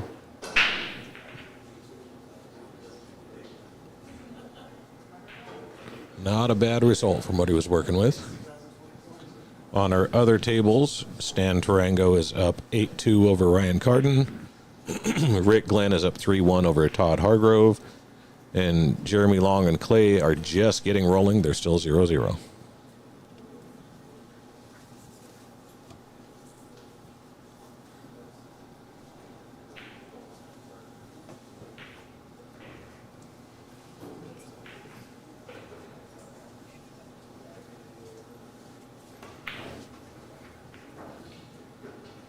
Two-way shot there.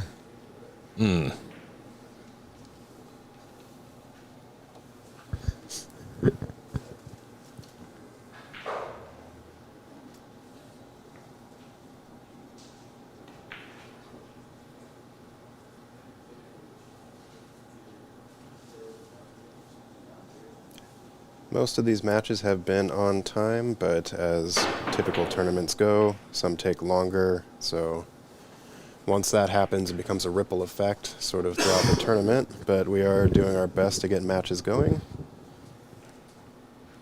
I've never played in one ever that went on time.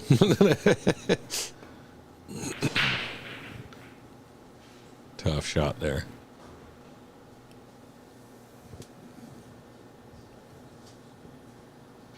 A little bit fortunate with the two rolling past that side pocket, but I think Proth is capable of cutting this down. Yeah, you just roll this in and come across the table. Yes, he's hitting it really hard. That's a big sign of being nervous. He gets a fluke. That's nice. Maybe that'll settle him down a little bit.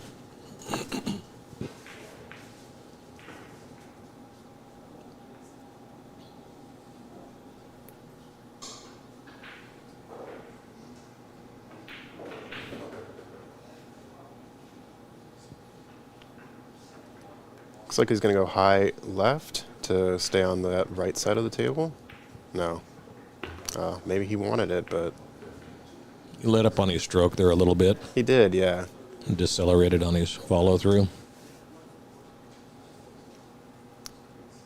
The other guy talking, my name is Zach Ross. I'm a local Seattle player here in the Pacific Northwest.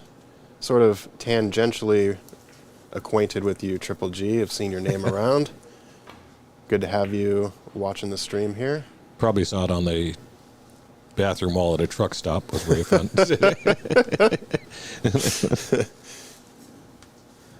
Yeah, it said 9 p.m. and you weren't there, so I had to go. So I've had a lot of fun commentating with Triple G. Nice little punch stroke there by Oscar. Gonna hit this next one with a little low right, slide right down table.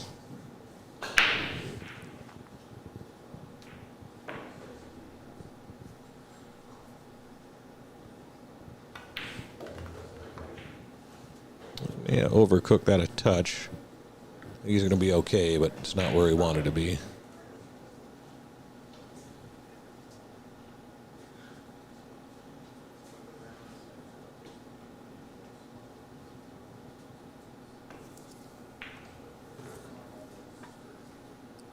yeah, a bit of a steep back cut here.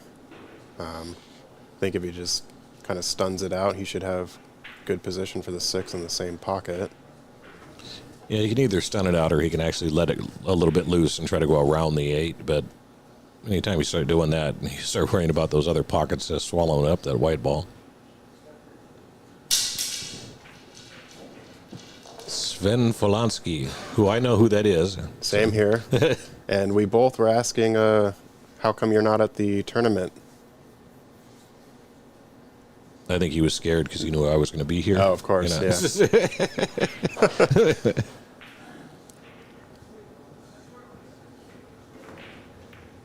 Boy, he hit that sweet.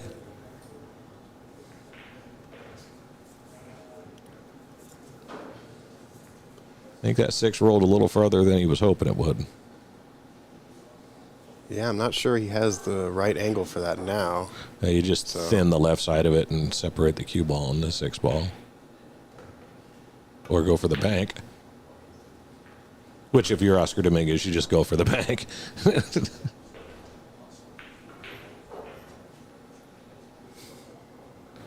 What a shot.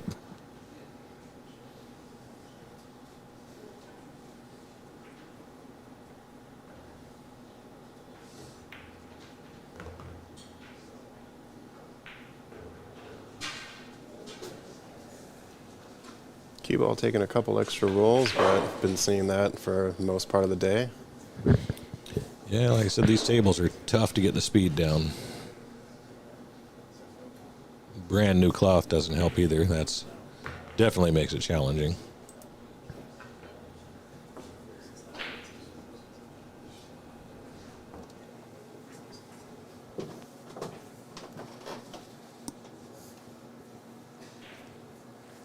Oscar up to a quick 5-0 lead over Proth.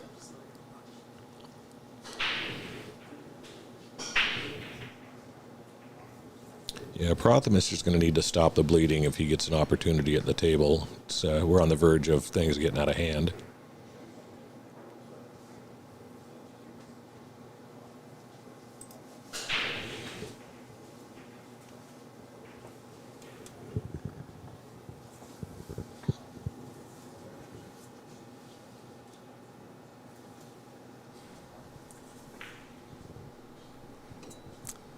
Well, sorry to hear about that, Sven. Definitely look forward to seeing you again. Not sure if you remember me, but I'm Zach Ross, and I wrote that article for the 10-Ball Open. It was really nice having a chat with you over at Big Mario's. And definitely looking forward to visiting your pool hall up in Vancouver, BC again sometime, Sneaky Pete's. It's a really great spot.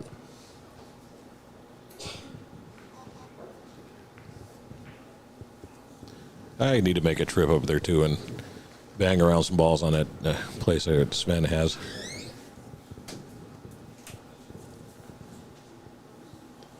Back cut on the 3 here. Probably going to need to let the cue ball. No? That's great. I thought I was going to have to let it out for some reason, but no, that's great angle. Yeah, he killed that pretty good coming off of the rail.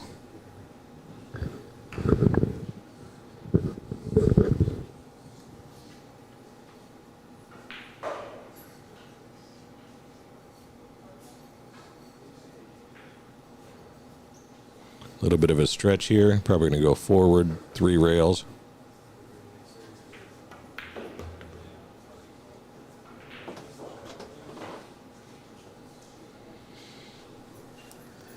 This is one of those connect the dots racks again. Well, when you get this breakdown and it's working for you, even if you've got the breakdown, sometimes the balls don't cooperate. You get a lot of racks that are open like this, but sometimes there'll be stuff tied up. It's just how it's rolling some days.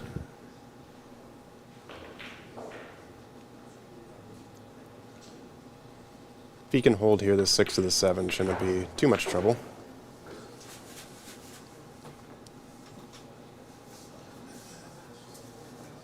Oh, man, Sven, that sucks.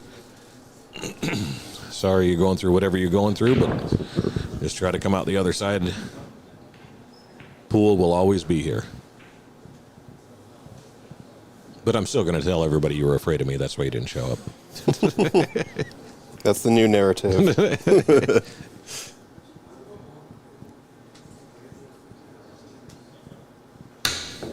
Whoa, you don't see a pro do that very often.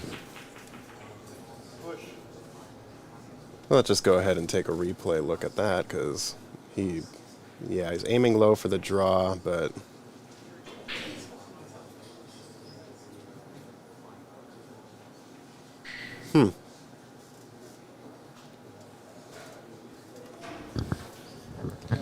Was not expecting that. I never do that. Yeah. Oh, me neither, yeah.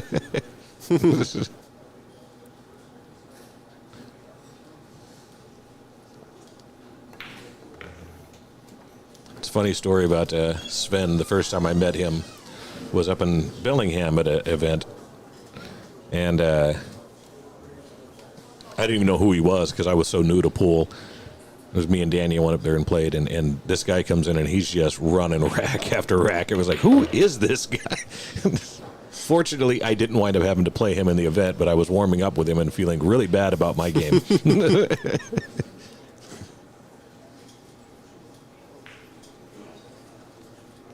All right, Proth with an opportunity here to get on the board. Yeah, I don't think he's real happy with the shape that he got on the 8, but he can work it out. Just play it into the side pocket.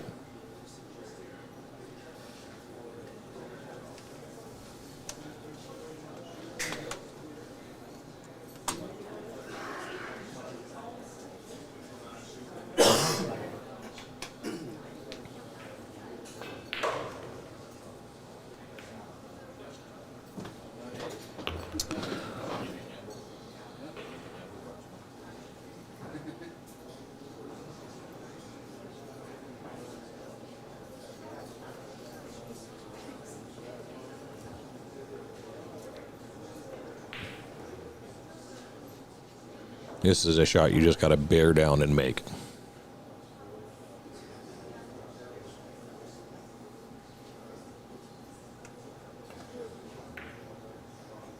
And he gets it. Glad to see Prothamish get on the board.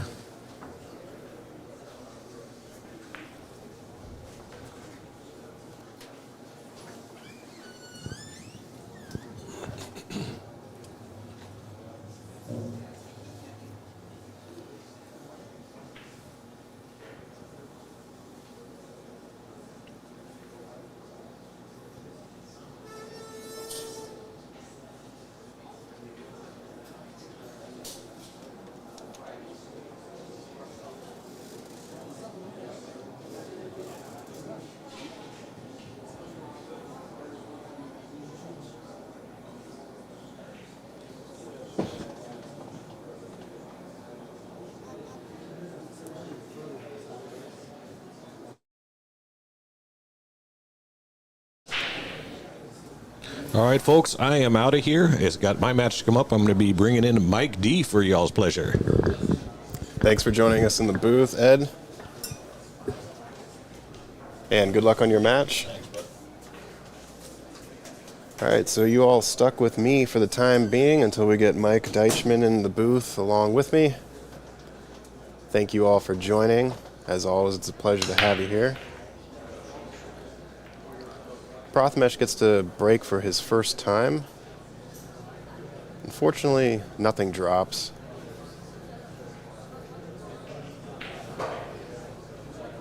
Doesn't really look like he left a piece of the one. I think Oscar will have to come kick.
All right, everybody, we are back in the booth. Again, my name is Zach Ross, and I'm joined here by Big Mike D. Mike D, yeah. What's up, Zach? How you doing, my friend? I'm doing great. Good, good, good. It's nice to be joining you here. We got a big match here, don't we? Yeah, you drove. Going on. You came up from Oregon? Yes, sir. Yes, sir. Yeah, 3-hour drive, no big deal at all. That's why we refer to this area as the Pacific Northwest, because we're all kind of in it together, man. Yeah, the biggest and best in the Northwest. Yeah, man. Oh, that's a brutal scratch. Yeah, Proth really hasn't had a chance to find a rhythm here yet in this match. Oscar has sort of been dominating it, minus that cue ball scoop that he had earlier. Which Oscar is likely to do, too. Oscar plays great. What is Proth's Fargo? I don't see it on the screen. It is 609. 609. Okay, so Yeah. This is tough action for Proth. Definitely. No hard feelings. It just is what it is, you know. Yep. And this is Oscar Dominguez. He's a champion. Max Adam, what's up, man? What's going on? Hi, Sophia Tran. How are you, honey? I hope things are good. For the viewers on the World Nineball Tour site, Mike D is well known in the Pacific Northwest. He has been on the Northwest Cup team several times. I helped develop. I helped come up with that whole thing, actually. Yeah. Hi, Nicole. How are you? Nice to see you. You also run Bad Boys Productions. I am involved with Bad Boys Productions. That's Rick Jones, but yeah, I do a lot of commentating for them. Derby City, Texas. Yeah. Cool. I do stuff. This is a little awkward for Oscar here. No extension. He's choosing to climb on the table. We'll see if he follows through with that. Yeah, he's going bridge. He almost doesn't need a bridge, but, you know, you're playing 9-foot pool in a big match. You know, you hate to be lazy about it. You're not in your basement right now, right? You're not James DeVee's height either. James is tall. If you haven't seen James in real life, yeah, he's tall. I like this position. Overran it a little bit, but at least he has a look on the 3. Sophia Tran's at a bachelorette party. Sophia Tran, is that your bachelorette party? Okay, so the colors of the balls throw me off a little bit. So that he is on the 4 ball. If you're at home, you may be thinking he's on the 3. He's on the 3. Okay, Yeah. okay, Pink 4, purple 5. okay. It's the pink 4, purple 5 that throw me off. Yeah. When I'm playing in these matches, I have to tell myself Pink, yeah, purple. I literally have to tell myself that when I get on the 3 ball. You had a match earlier in the day. How did that go? I got it 9-3. Okay, nice. Yeah, I got it 9-3. Yeah, I played good. I had the Fargo advantage, and it kind of played out that way. So my next match, I play a 760-something player, guy from Bulgaria, I believe. Oh, yes. You are You might playing be more familiar Georgiev. That sounds right. Yep. Yeah, so that probably won't go as well for me. But I'm here for experience. When people come out to an event like this, you're coming for experience a lot of times. I think the field kind of speaks to that, too. There's 10 players that are amazing, and then 50 players that are here for experience, Well, last time I saw you play was at the 8-Ball Open at Scratch Billiards, and you knocked out Daniel Sordoncilio. Thank you. So, I appreciate that. your mettle is tested. I appreciate you, that. Yeah, I had you a are good more than match. capable of making some of these Things bigger could go guys my way. sweat. Things could go my way. Yeah, exactly. Yeah, that was a fun match. That was a fun tournament. I like Scratch Billiards. I see Moonlight Billiards is in the room. Hello, Moonlight Billiards. You guys do good stuff. All right. Prath has a 2 rails to come around the left side of the 5. Exactly. Yeah, he's sitting good for that. This could be the beginning of a run out. Now, It's interesting because earlier he's kind of overhitting his shots, See, and now he's underhitting it. I was just going to say, these tables can scare you a little bit. The rails are springy, the cloth is fast, so you can kind of go from underhitting to overhitting to underhitting to overhitting until you kind of get the feel of it. And I think that's what we just saw happen. But that's all right. He's okay. He's got a path to get onto the 6 ball. He could definitely run these out at a 600 Fargo. Zach, have you played in this yet? Have you had a match yet? Oh, I am not playing this particular time, but... Oh, you're not in the tournament. Okay. Well, No, yeah, I'm a 530 Fargo. Not that I Okay. don't think I'm capable of getting a couple racks here and Sure, there, sure, but I still just want to practice a little bit more, and I know next year I get it. it'll be here. And this so. was $250 entry fee for this. Yeah, was if I had a spotter, Yes, exactly. then yeah. but Hey, Matt, I will see you in Lincoln City. I'm playing teams with my son. Good to see you on the stream, sir. definitely like to test myself against higher skilled players, but no, just thought I would hang out, be in the booth. That's Get awesome. to chat with you all, see some great action today and That's very cool. through the weekend. Very cool. Yeah. I love this is Christian's setup where he's got the extra cameras. He's got a camera on every table, is my understanding. Is that right? Pretty much, yeah. At least pays half to have a tech guy on your team. Is what I see when I half look the at that. room. Yeah, half Yeah, the that's- room is camera covered. You can check out the other streams on the Ox Billiards YouTube page if you aren't already. You can have both up simultaneously because we are not commentating on those other tables. So you won't get any audio interference or anything like that. Yeah, but how nice. My son had asked me if I was going to be on the streaming table, and my immediate answer was no. There's pros in this tournament. I will not get on the streaming table. But then when I saw what Christian has set up here, it's possible to actually get on a streaming table Absolutely. for regular folk like me. So that's neat, man. I think that's wonderful. All right, back cutting this 8 in the side, trying to come around. This is tough action. Great shot. Handled it well. Coming up for nice shape. I don't know how he's done so far, but that was a hell of a shot right there. Well done. Yeah, Pratt should be proud of that. That's one to screen record on your phone and then put it on your Facebook and tell people you're a champion. Great shot, Pratt. I beat Oscar Dominguez in one rack. At least one rack. And here it is for proof. Actually, it's 2 racks now. So. Yeah, right, exactly. 5-2. Good job, Pratt. This is a winter break event. Yeah, how are you adjusting to the break box? Oh, God, I hesitate to answer that because breaking on a 9-foot is always a little tough. The break box makes it much tougher. The 9 on the spot makes it much tougher. I guess my hesitation is I just go for it and hope for the best. Sure, yeah. I just want to mention sponsors are the WNT, which is Matchroom, I believe, Q-Tech. Yeah, Matchroom, Andy Billiard Cloth, which is playing great. Table Fitters, Sandro Mazzell takes pictures all over the Pacific Northwest and has for years, does an amazing job. Littman Lights, one of my personal sponsors, and a great guy, great Pacific Northwest company. Seattle Nineball Open, Ox Billiards, another one of my sponsors. Life is good. All right, Yeah, I heard you got an Ox Billiards sponsorship recently. Yes. I think I'm going on my second year right now. Oh, okay, actually. okay. They've been so good to me. Yeah, Yeah. I'm always feel really lucky. All right, he's using draw on this one ball, which seems to get the one to go towards the side pocket, I believe. Yeah, That's a phenomenal break. That's exactly what you want the cue ball to do. Just kind of smack off that long rail there and break back into the back pile. into the rack. Exactly. Sometimes that can produce a 9-ball break. It also helps spread the rack. Yeah, that's a better break than I'm doing, Zach. You'd asked me about my break. I'm hitting it hard and hoping for the best. Write this down. Right, exactly. Oh, I watched it on TV, and I'm like, well, I guess that's the way to break, but that doesn't really work for me. Question in the chat regarding Lucas Werner. He is actually playing his first match now on table 5 versus Shucheng Chow, which I believe you had the pleasure of playing on a chalk box. I did, Zach. You're up on my world. Yes, I did, and he is the nicest guy ever. I also was lucky enough to play him before he got quite. He's better now than he was then, is what I'm saying. He was clearly on the come up.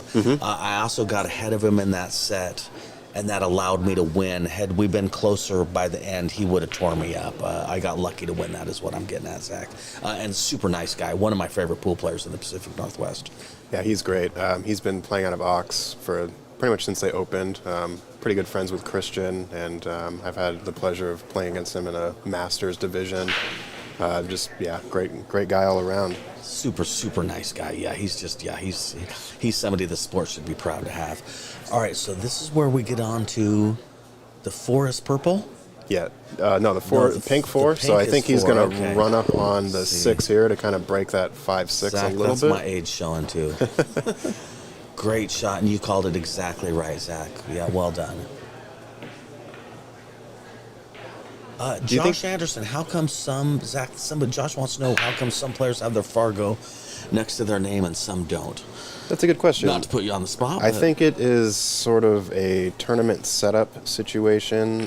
Some of the players may have had their Fargo directly plugged into Digital Pool, and I think maybe some players haven't been in the database yet. Maybe it has to do with who has an account with Digital Pool, I think too. that also has something to do with it, yeah. Greg Triple G, you can definitely call me the plug if you want. Yeah, I know I got a fair amount of sponsors. It's because of my Facebook skill, not my an email writing skill, less than it is about my pool skill. I'm still working on my first sponsor, and it hopefully might be Taco Bell. That's cool. No, I'm just kidding. Hey, the key is emails, man. Write a spiel and start sending emails to everyone you can find, man. You'll be surprised. And make some Facebook posts. That was a great shot by Prath. He's got an opportunity again to get 3 to 5. You're in it, man. Mm-hmm. And his Fargo, that's great. Yes, Bonnie says she loves this room. Nicest tables and the owners are wonderful. Bonnie, that's a great point. This is the fanciest pool room I've ever been into in my life. Amazing location, great shot. And yeah, the owners are just wonderful people. Overran it a bit here, but I think... And it could be a little scratchy because of that, right? He's got to really make sure he avoids a scratch, doesn't bobble this 8-ball, and gets shape on the 9. There's a lot going on here, Zach, is what I'm getting at. But I like his odds. He's playing good. I'd love to see him get 3 on Oscar. Do you think you kind of stun on this one? Yeah, I would like to see some stun and some left-hand English, which is what he's used to, just to make the cue ball go straight 90 degrees deflection-wise. Tangent line, I guess, technically. Yeah, so to just go down to the bottom left-hand rail and come back up in the same angle that the 8 and the 9 are sitting now, basically. Zach, you a Washington guy, I'm assuming? Yeah, I live here in Seattle, over in the Fremont neighborhood. Oh, very cool, man. Yeah. That's pretty hip. Yeah. Very cool. I'm also... Oh, no. He missed... Oh, geez. Another miscue. Zach, if you can give me a minute, I'm going to go give him a hug. Ouch. He's going to need to call his mom. That was his second miscue of this match, too. Oh, no. Yeah. I hate to, it makes me wonder what kind of tip he has. When's the last time he scuffed that tip? Yeah, there's some things you got to do to avoid those. Oscar, well, Oscar good quickly out, taking Oscar. I don't know advantage. what to say. Yeah, I mean, well, Prath, I'm sorry. I know you'll be watching this later, and that's unfortunate. And yeah, you might want to look at your tip and your scuffing and that kind of stuff. Oh, Triple G, I'm not even going to repeat that. He's going to watch this later. Nobody wants to hear that. Ox Billiards. That's a cool logo right there, man. I like it. They have a cool logo in general. It took me a while to figure out what that logo, that it has the O and the X in it. And, And like the two racks. Right, exactly. And the 9-ball rack. Exactly, Yeah. exactly. No, it's very cool. Somebody clever came up with that. 6-2, race to 9. Oscar's looking good. Yeah, that break box is interesting. So I like breaking off the rail. That's part of also why I hesitate to answer you, is because I have to go totally unconventional because I like to break off the rail. Yeah, Dan Louie was breaking off the rail, and Leo Ott was also breaking off the rail. Yeah, so that's where you're not I like alone. Yeah, that's where I like to break from. So. Well, another scratch from Oscar. He scratched on his first break, I believe, rack 1. So Proth needs to shake off these miscues and get back in the match here.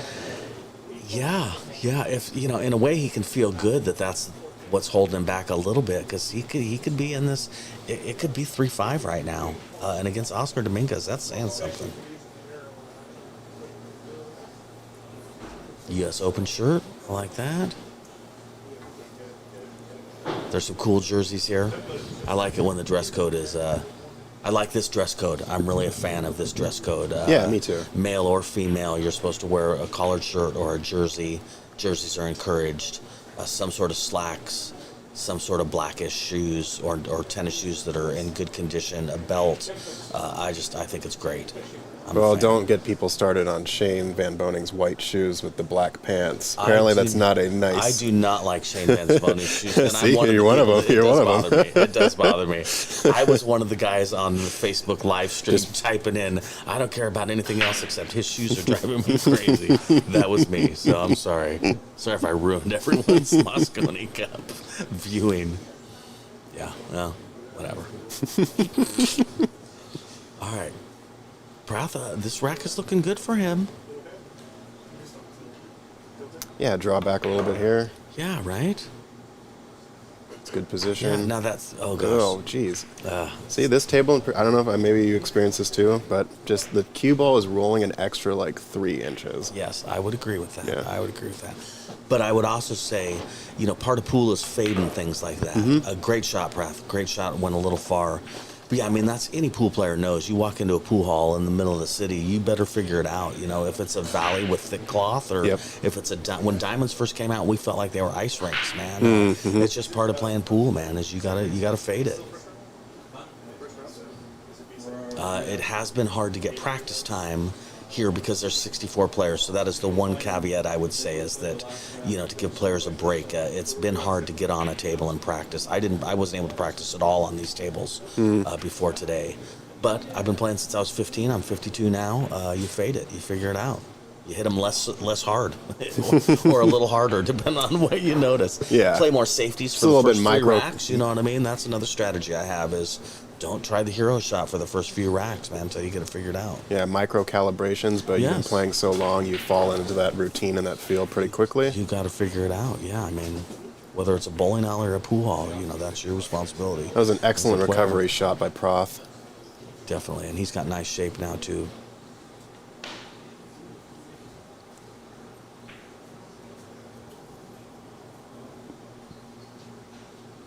Ed Buds. Shane's going to come with some nice shoes this Moscone. If he wears Crocs, that'll be awesome. I think if you're Shane Van Boning, you can do whatever you want. Right. I will say that. Oh, that's a great shot. Good speed, too.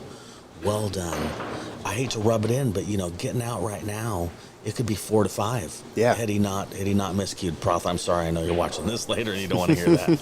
But good for him. Seriously, that's a compliment to him. Yeah, just stay mentally focused. Forget about those Great mistakes. shot, yes. Stay in stroke. Yeah, seriously, without that miscue, he's coming up on 4-5. Yeah, and right now it's going to be 3-6. He's in it. Yeah, he should be proud of his performance. It's also hard not to fall apart playing a pro on a live stream Oh, yeah. table when you're a 600 Fargo. Yeah. Or any Fargo. But yeah, I mean, the live stream is a certain kind of action, if nothing else. I think the highest rated player I played in an open was a 10-ball open last year here at Ox, and my first match was on the TV table, but they didn't quite start streaming yet, but it was against Mark Goodwin. Okay. You familiar with Yes, him? yes, I am. He's Yes, I am. a 680 rated player, Yeah. and I barely lost. I actually lost 7-4, so put a little Okay, pressure on okay, him. No, that's cool, man. Yeah. Yeah. Nicole thinks a Croc sponsor would slap, to be honest. I'll buy that. We play a tournament at the Oregon State Prison once a year, and Nicole went with me. I organized that, and Nicole went and played this last time. And I think that's her second time of playing. That's always a kick. So whenever I see Nicole these time of year, I get to say the last time I saw you was in prison. This is always amusing. Arissa says, just fishing gibbets for SVB. Yes, he is an avid fisher. He is, isn't he? Yeah. Yeah. When he's not on the pool table, he's out on the water. There's a few players like that. Scott Frost loves to fish. Oh God, there's an old the banking legend that is friends with Scott likes to fish too. Anyway, good break, boy. That 9's going in the side consistently. He has this breakdown. Yeah.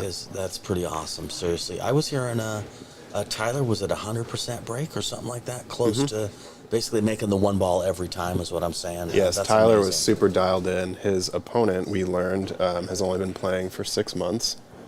He joined this tournament just wanting to have fun or experience something new. Okay. And he was very energetic about playing. Yeah. He's like, I moved into an apartment that had a pool table. He was Okay. using a house cue against Tyler. What was the score? I gotta ask that. It was a donut. It was a a donut. shutout, Okay. 9-0. But Okay. Ziad, I think he was at the Alright. table 4 times Okay. in that match. Speaking of Tyler's break, I just got to mention that when you see Tyler rolling around here in Seattle, he's with Johan, who was the coach of the Mosconi, both teams, both Europe and America, I believe, at different times. So no wonder he's got the break figured out. He's Yeah. got a good coach. Yep. Yeah. They were That's running neat. a small clinic here yesterday with some That's of the awesome. other players. That's awesome. Yeah. I would love to do those clinics. Sometimes the price is a little prohibitive, but definitely well worth it. All right, so he's tree-topped here. Proth is. That's too bad because this is another nice little layout. I don't think you have to do too much here, actually. Just make sure your Pocket the stroke ball. is straight. Yep. Wow. Great Hey, position. man, that was a great shot. Yeah. Yeah, Prath, good job, man. Prath from Washington, I'm going to assume. Not originally, but definitely lives in this area. Yeah, sure, Currently, sure. yeah.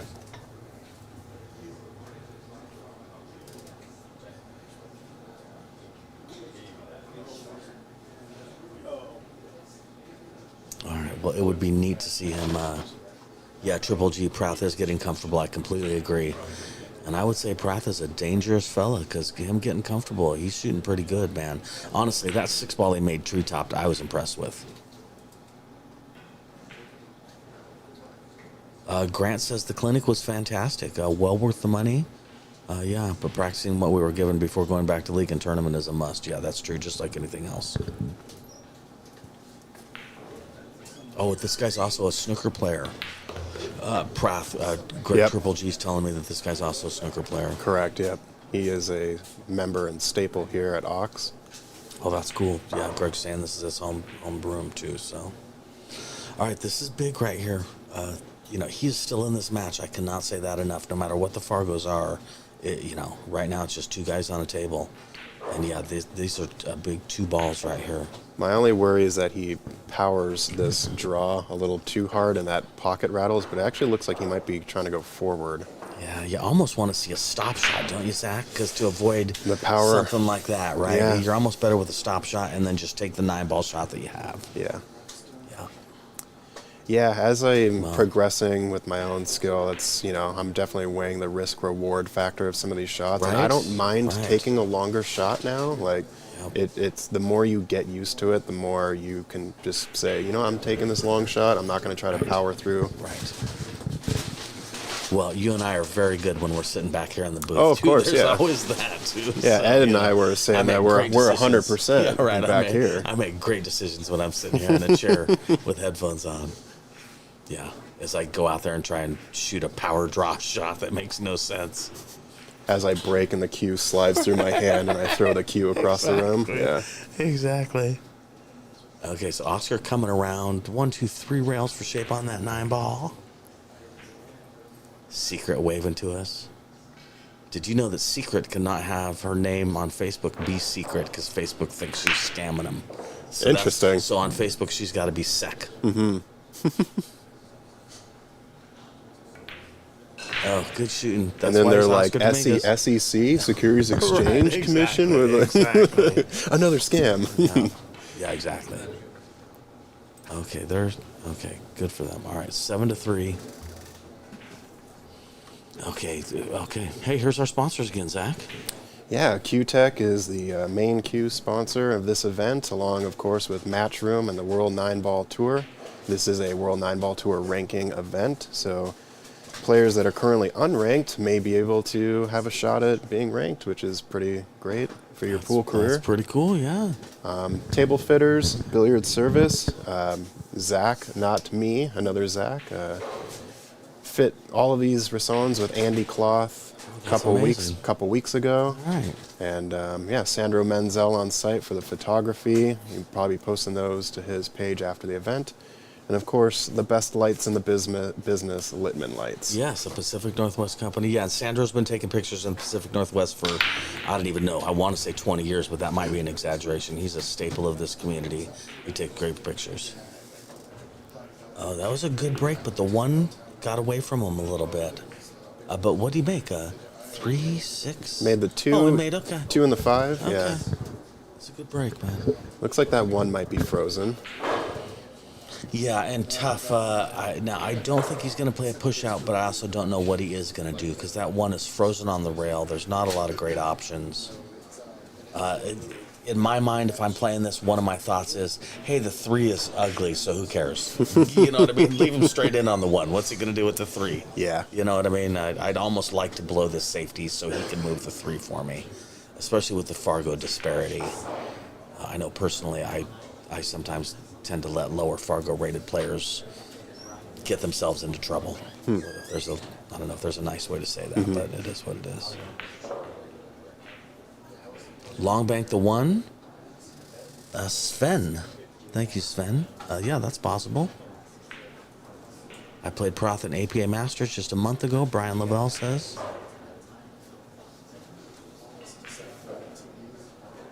We shall see what he does. Oh, under him. I got it. Thank you, Sven.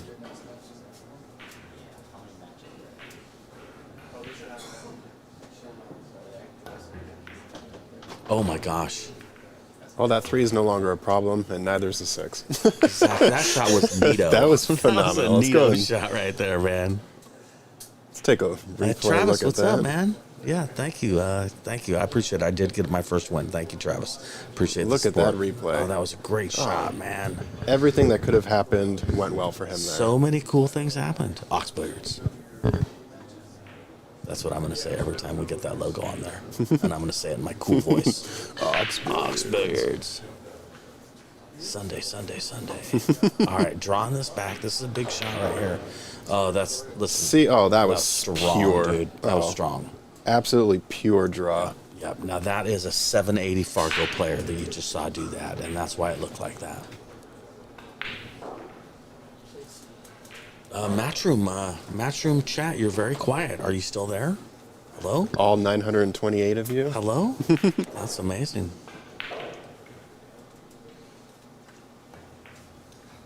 Oh. Oh no. Oh no. Yeah, Greg says this dude plays like a pro now. He said that before he shot the 3-ball. Fortuitous. That worked out for him, I would He say. had a lot of inside on that because obviously he wanted to get back for the 4 here, Right, but I think right, it just maybe just squirted a little bit. Yeah. It definitely did not go. Jinxed him, Triple G. Yes, Vince's jinxed him. Jagger wants to know what Pras Fargo is. I think we decided it was around 601. Yeah, 609. So Yep. he is impressive. Jagger, I completely agree. Seriously. Yeah, and he's had some opportunities to make this even closer than it is. Not to rub it in, but yeah, he's a great player. Ouch. That's a tough miss because that was putting him in a position to get another game. Oh, Triple G, you're all powerful. All right, here's kind of a tester shot, but I would expect a player of Oscar's status, Fargo, skill level, to be okay here. This is kind of a drill situation almost. This almost looks like a drill.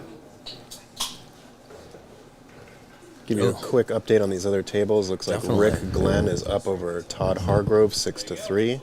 Jeremy Long is currently up over Clay Belvoir 4-2. And Lucas Fricasso Werner is about to break off rack 3, being 2-0 above Shuchang Chow. Okay. Oscar, I think, needed to pop that 3-ball a little bit more to pull the cue ball back a little bit. Instead, it kind of went across the table, touched the 9 just enough to get dead hooked. It looks like he's jumping, but boy, this is a tough position to jump from. I'm not saying Oscar's short, but I will say it's a hell of a lot easier for a guy that's tall. Also Yeah. keeping the cue on the table here. You have to kind of jump with a little bit of draw on this, maybe? Yeah, and he's got a dart, which I hate that style of jump, and I bet you Oscar hates it too. I haven't figured out the dart. Yeah. I had someone try to show me, and it just, I don't know. I'm just not a fan, but sometimes it's what you have to do. And I know there's players that love the dart. No offense to anybody, I'm no good at it.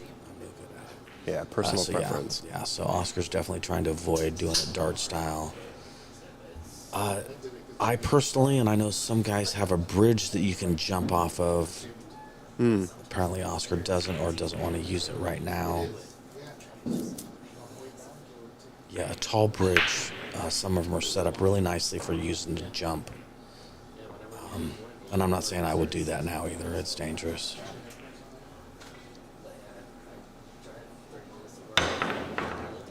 Whoa, okay. Wow. What a shot. That was strong. Well done. Do we got a replay on that? Is that what you're doing? Oh, yeah. That's awesome, man. Awesome. Take a look at this replay.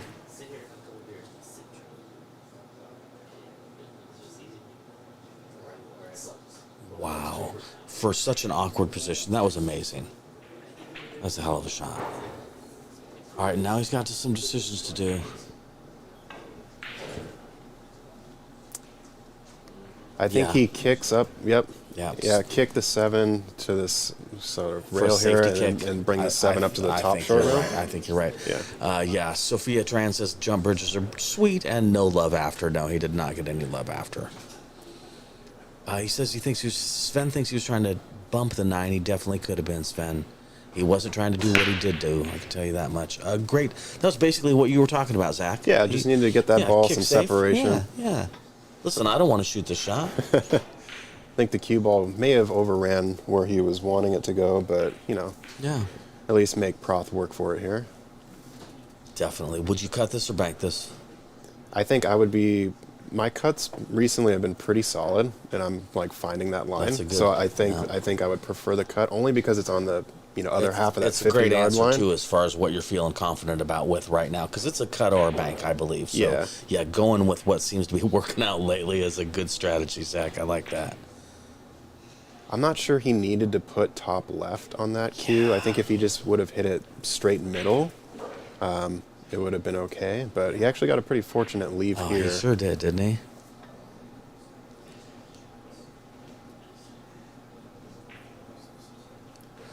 James wants to know if this is live right now. Yes, James, it is live right now, unless we do a replay. Yep, we are live here in Seattle, Washington. Right. Current time is 3:40. Alex says he's from France and they don't have Fargo there, and how is Fargo rate determined? Oi, Fargo is like a spider web. Everyone is interconnected. It's the same way that they do chess ratings. And the more data, the more accurate it is. Other than that, you'd have to Google Fargo. Those are the very broad strokes. Yeah, and I think the nice thing about Fargo rating too, it is just, did you win the rack? You know, there's not, you know, with APA they have, did you play a defensive shot? How many innings did it go? And so it gets a little convoluted, but with BCA Fargo ratings, it is just a true, did you win, did you lose? What was your opponent's rating? And then that's sort of how they determine where your standing is. Here's what I can guarantee you, that all the way up into teams, when you have Fargos, if you match the Fargos, the Hill matches have gone up exponentially since we started using Fargo. Sponsors, World Nineball Tour, which is a matchroom event. Q-Tech just came out with the Synergy, the X Synergy. Q seems very popular. Yeah, they had some some astronauts on their I don't advertisement even know, dude. I saw They're recently. doing something big. Table Fitters, Lippmann Lights, Sandro Mazel, and Ox Beers are hosts. Sorry, I'm a big sponsor. Oh, guy, no, so you're when I good, see that, I'm trained like Pavlov. I was just gonna say, everything we're doing, it's a Pavlovian response for really you now, is, right? Man. Yeah, dude. Yeah, and I'm lucky enough to do lots of commentary for Bad Boys Derby too, and yeah, that's just something you get used to. It's like, all right, sponsor time. They make it happen, man. Seriously, I'm not a big fan of pay-per-view. I'm a big fan of getting sponsors, and that's how you get your money. So to make that work, you have to push sponsors. You know, otherwise we're stuck with a pay-per-view model, which again I'm just not a fan of. Yeah. This rack is looking pretty good for Oscar. I don't see any issues here. I agree. This could be a break and run. Yeah, the 6 to 7, as long as he gets good on that 6, he can go 1 or 2 rails up to the 7. And the 8 is nice. The 9 is actually not in the way, even though it might look like it, because you want to get an angle on the 8 ball. No, I agree completely, Zach. He's looking good, man. This is the game run out too, I guess we should mention. Yeah. He's on the hill. Oh, he underhooded a little bit. He's okay, boy. It does roll. It does roll a little longer than you expect, huh?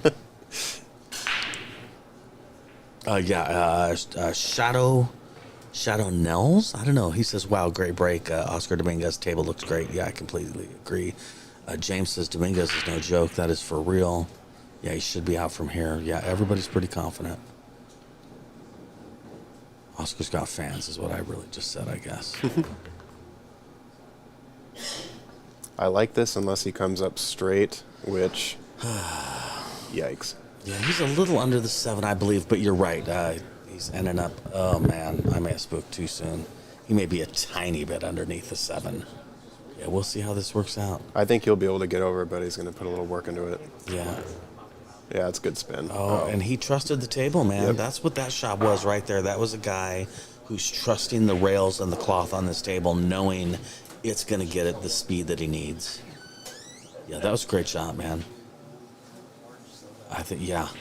You know, I would have bet you $12 he underhit that until the last half of that shot. You know what I mean? Great shot, Oscar. Oscar's playing great, man. Yeah, he's got a chance to take this 9-3. Prath, again, I know you're watching this later, and I just want to say you had a great match, man. This score did not have to be what it was. Yeah, keep shooting, man. Yeah, he'll definitely be bouncing back on the B side. Oscar moves on here. He doesn't have an opponent yet because he will be playing the winner of the Rick Glenn Todd Hargrove match, and that will be at 8:30 p.m. Pacific time tonight. But for now, we are going to take a break. Thank you so much, Mike, for joining me in the booth. Definitely, Zach. I This has been enjoyed it. awesome. You laughed at my jokes, so I like you. All right, everyone, we're going to go on a temporary break, and we will be back in a moment with the next match. Thank you so much. Excellent. Thanks, guys.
Back at it again, ladies and gentlemen. What's up, Christian? How's it going? Good. Is my mic on? Yeah, there you go. What's up, Christian? How you doing, sir? Good, good. How are you? I heard you set up. Is it every table in here has a camera, or most of them? Yeah, not quite. We're at, I think, 4 to 5 tables are going to have cameras after this event. Pays off to have a tech guy, doesn't it? Yeah, a little bit. That's cool, man. The goal is to have every table, obviously, eventually, but yeah. Yeah, man. Who we got playing? Alex Brown. Yep. 600 Fargo against Shane Dunkley. Correct. At So, a 584, so basically they're both 600s. I mean, they both play good. so this is a B-side match. So we started Which a is little race to bit 7, right? A little bit different format. So we're doing the B side, kind of trickling it in between every A side round as well. So it's going to be a little bit more like top of the bracket gets to play again before bottom of the bracket, A and B side. I want to commend you guys for having a main table stream of players who are not pros, players who are 600-ish Fargos, and letting them get some shine too. You know what I mean? Oh, 100%. This is important. You know, there's only one way to get seasoning, and it's to get seasoning. And that's what these guys are getting right now. It's scary to be on the live stream table. Oh, 100%. So, I mean, these guys are getting better as we're watching. Oh, that was kind of a masse around. That's a great shot, man. Yeah, I think he might not have. He's got a problem. Don't get me wrong, Christian. No, he's I'm just saying that was a great shot. Yeah, great shot for sure. But I always like to say, it was a great pot, and then I want to see what happens with the shot before I call it a great shot. James, definitely Fargo or 600 Fargo is decent. It definitely is. Yeah, that's a legit Fargo score, man. So we're rocking in this tournament. We've got first round of fully finished, and okay, wow, looks like A and B side matches happening. We got some pretty good ones on the side stream. I know Jeremy Long, Clay Belvoir is one that I would expect to be a little spicy. 6-3, Jeremy leading on that table, table 4. Yep. Lucas Werner, Fracasso Werner playing against Shu Cheng Chao, our little local hero, And or up and coming hero. Good guy. Also an Ox Billiards sponsored player, right? Sort of, yeah. He's one of our higher tier members basically. Yeah. And he's coming up. Looks like he's in the 650 now range, right? He was 600 last year, probably something like that. I played a match with him on Chalkbox, and I was lucky enough to win. And I told him when we were done, I will not be beating you for much longer. And I would say we've hit that point. Great shot.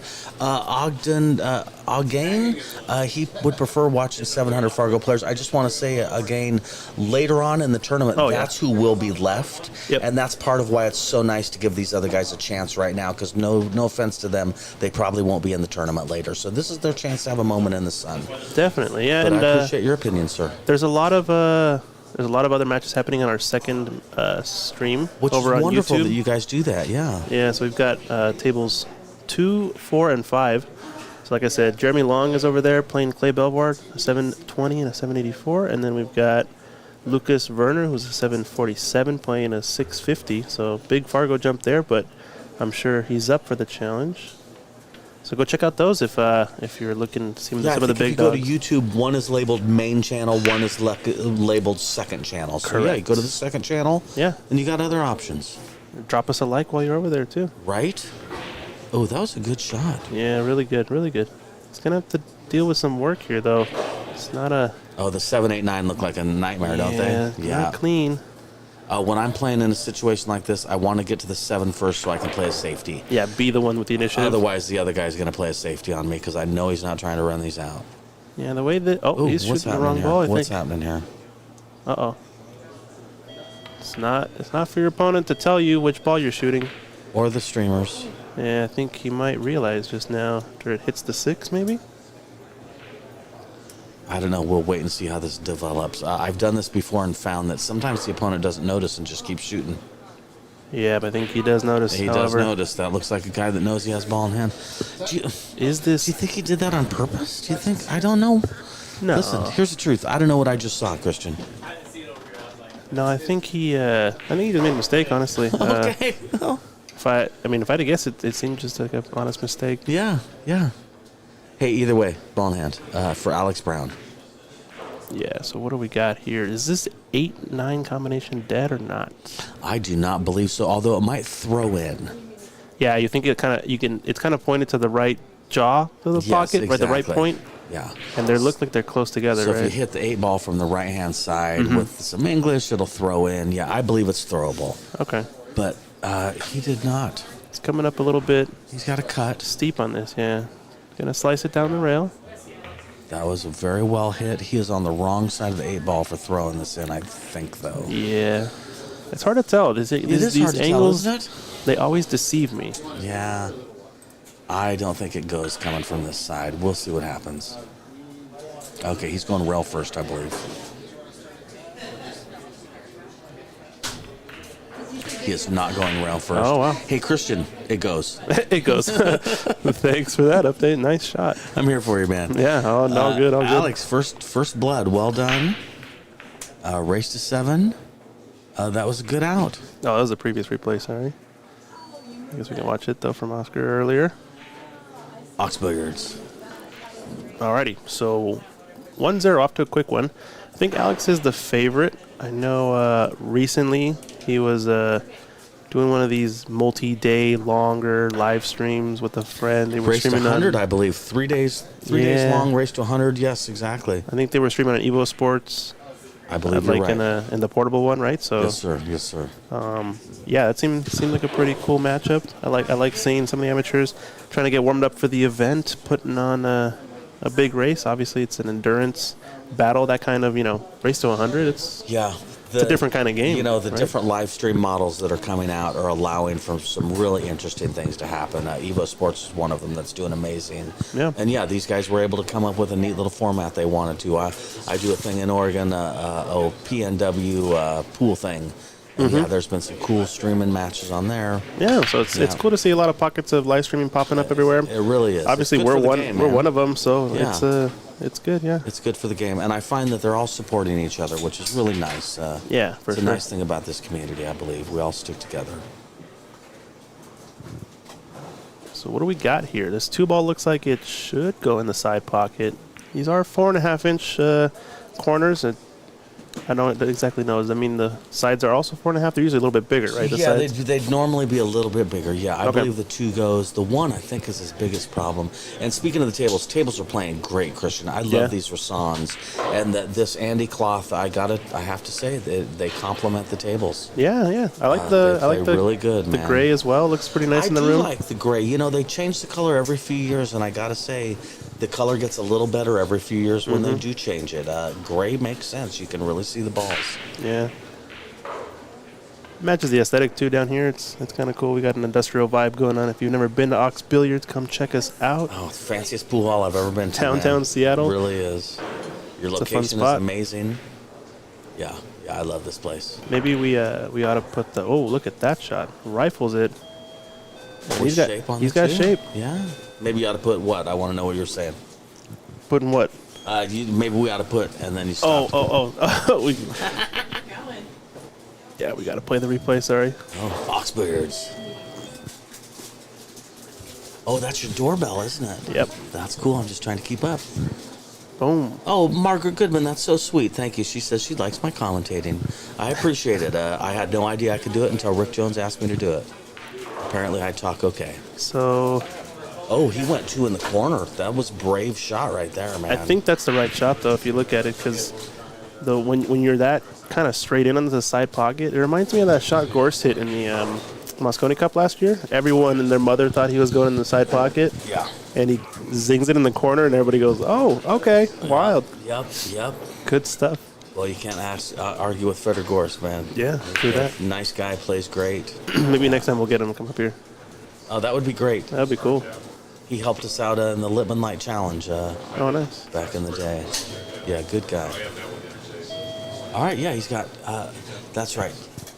So the purple is the 5. I'm old enough for where that's a problem for me. So yeah, he's on the 4, the pink 4 right now, or orange really, but whatever. Yeah, so he's going away from the 9, right? Yeah, It's going to be a little tricky. It's going to be tricky. He plays short side, maybe? I think he's got to pound it. I think he's got to pop this and just go across Yeah. and back. Enough But angle. we'll see. I think there's enough angle to where if he really pounds it. Oh, no, Forward. so he went that way. He went forward with some English, which worked out. It's going to get in trouble, So maybe. these tables are rolling, but that worked out okay. I think he might have a shot. Yeah, he's good. Yeah.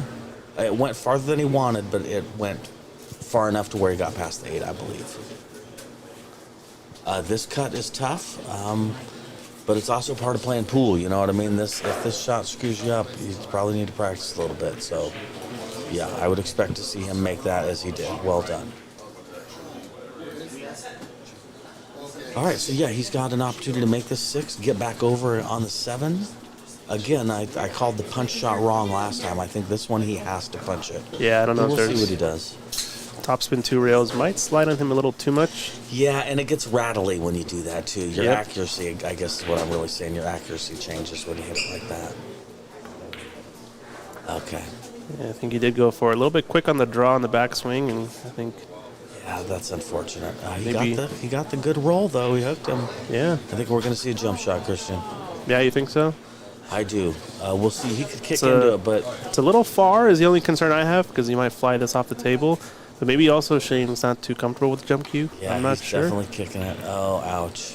So Shane Dunkley's from, I think, Southern Washington, Vancouver area is what I heard. Okay. And it says he owns a diesel company over in Kelso, Washington. Oh, okay. That's yeah, cool. Yeah, so he's like a Southern Washington area. Washington's a big state, to state the obvious. Yes. Yeah. Yes, indeed. We consider Vancouver players Portland players. I Where kind I'm of from, we do really too. do. Yeah, where I'm from, we really do. Because they cross the bridge, you know, they're 16 minutes away from Portland when they cross that bridge. Yeah, for those who don't know, there's a Vancouver, Canada, and a Vancouver, Washington. Oh, that's true. I wouldn't have thought to mention that, but you're right. Right? Folks don't necessarily know. No, you're right. No, it's a good point. All right, I would expect to see some right-hand draw for shaping the side pocket here. And this cloth and these tables lend themselves to a shot like that. Yeah, yeah, I like that. And you're coming into the line a little bit better on this type of shot. Yeah, so. yeah. James says he dumped his backer on that shot. James, that's funny, man. I like it. Matchroom, are you there? Matchroom live stream people. Let's get some comments going. So he's a little bit stretched out here. He's going to try to... It's got a low cue ball, it looks like. Two Okay, rails. Okay. That's one way to go about it, but now he's left himself a little scratchy or a back cut in the side pocket. Yeah, I don't mind it if it's a natural 2 rail around the 9. I think he was trying to get a little bit straighter. Yeah, I would think so.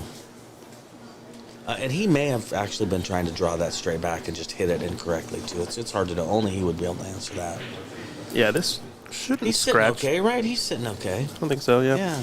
Should hit right around where the magic rack is, All right. probably. Yeah, he's trying to go 90 degree off the 8 ball, just straight down to that bottom rail. Oh, look at that. A really Hey, good that stroke. was tricky, man.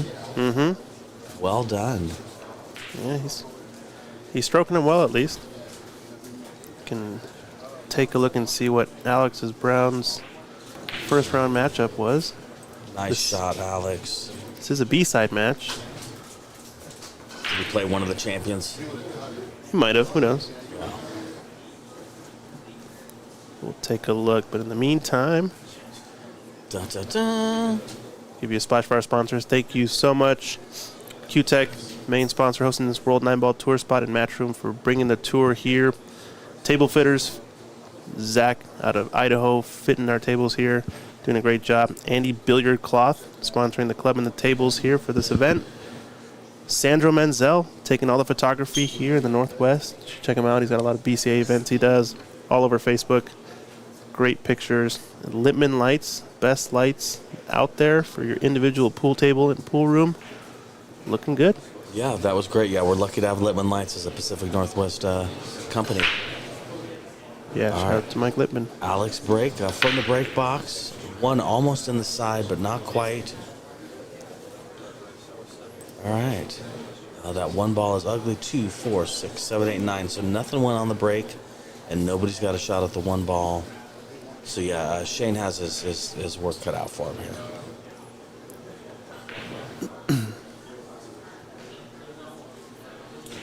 I would expect we're going to see a push out. We shall see. Yes, James. Alex is steady balling. Alex is playing good. All right, push out into the middle of the table.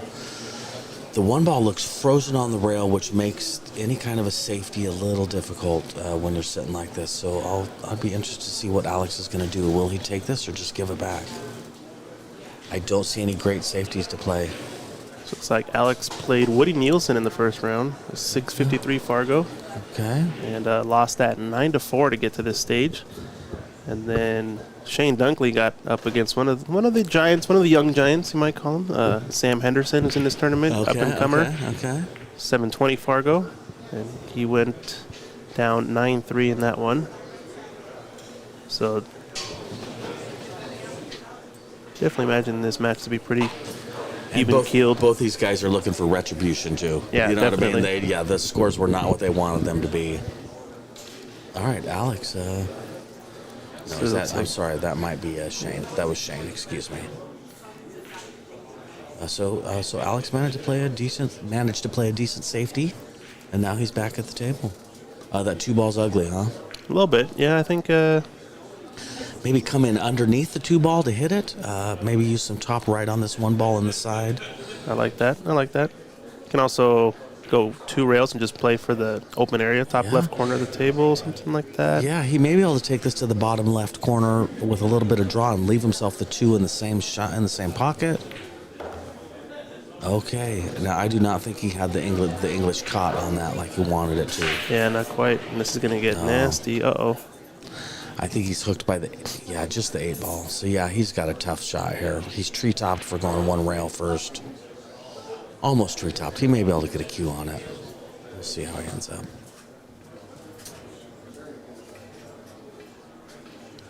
Oh, can he go rail first into the 2? These cameras can be deceptive. That's one thing I haven't taught you yet. Is yeah. that when you think it might go, you normally just say, I think it goes. Dude, that's the cheat code, I think. Hey, that was a great shot off of the rail, too, for him. Well done, Alex. He didn't really get rewarded. I'm going to take your advice, though. The 3 goes. I think it does. Yeah, Alex is playing good, man. Yeah, 4 is a little tricky. Don't know if he can go forward off of this. What logo does Alex have on the back of his shirt? Not sure. I'm trying to figure out if it's his name or... We'll take a look. Just curious.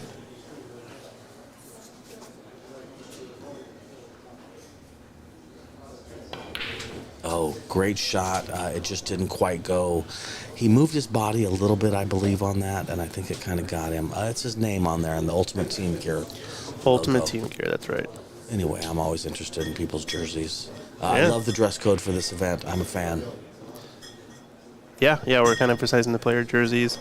Yep. You got nice slacks, decent shoes, a belt. Yeah. Call it good. And that's for male and female, which I'm a fan of a dress code that goes for both men and women. Keep it simple. All right, so we've got a bit of off angle going away from the purple. Yeah, but with the way the purple's sitting, he's doing all right. I'm sure you'd agree. Yeah, I like it. Just roll it in, honestly. You can punch it up and down the table, but I feel like there's no need. Unless you just like the speed, and that's also fine. He's got a good run-out opportunity here. The 7's a little touchy. But I believe, we'll see what he ends up doing with the 7 ball. Let's say that. Not out of the woods. No, he's not. He's going to keep rolling this one. Needs it to hold up. Okay, this is decent shape. If he draws this straight back, he can leave himself the 7 in the bottom left-hand corner. Yeah, we'll see how this ends up. Just going to be stretched out here, though. Looks like he's a right-handed player, Shane. Okay. Chris Robbins, who used your guest room? Was that Alex, I'm going to assume? Oh, it is Alex. Let's go, Alex. I see that. Oh, well, that was very sweet of you to let him stay there. Chris, I hope you guys find a pool table soon for your garage. I'm following your plight on Facebook. Great shot. He did exactly what I was saying. Draws back for the 7 in the bottom left-hand corner pocket. Really good shot. Let's take a look. Billiards. I have to say that in my Sunday voice. Real good. Managed to get a lot of spin on this and draw it back. Draw like Picasso, somebody says. I like it. Just gets the nudge, too, to avoid the scratch, so well done. Lou's asking where the brackets are. They are on Digital Pool. What would they punch into Digital Pool, Christian? Digital Pool, we're under WNT Seattle Nineball Open. The WNT Seattle Nineball Open. So yeah, just go to Digital Pool, another one of my sponsors, a great company, do a great job. They text you when your match is ready, which is the greatest invention ever. All right, this is Shane's opportunity to get on the table. Good Nicely job. done. And All right, we got table fitters. Hey, Christian, this is Zach, the table mechanic. Sorry Yes, I missed sir. you on your last trip. I just stopped in to say hi. Hey, table fitters, Zach, we love what you've done with the tables. yeah, definitely. Speaking of table fitters, over here on our sponsor page, putting this handy cloth on our tables. Nice stuff. Zach's one of the best in the business. I know he travels all over the place, so if you guys want to reach out to him, he does really well with multiple tables, especially diamonds. He's a specialist. He travels to you. He does a lot of stuff in the Arizona area, from what I remember, all over the place. Probably one of the most knowledgeable people I've met when it comes to table installation. And he kind of taught me something about how these Rassons play. I don't know if you knew, how the old diamond red labels typically play. They're a little bit different than a blue label. They bank a little short. They bank a yes, little sir. short. Yep, They yep. have a little bit different cushions, etc.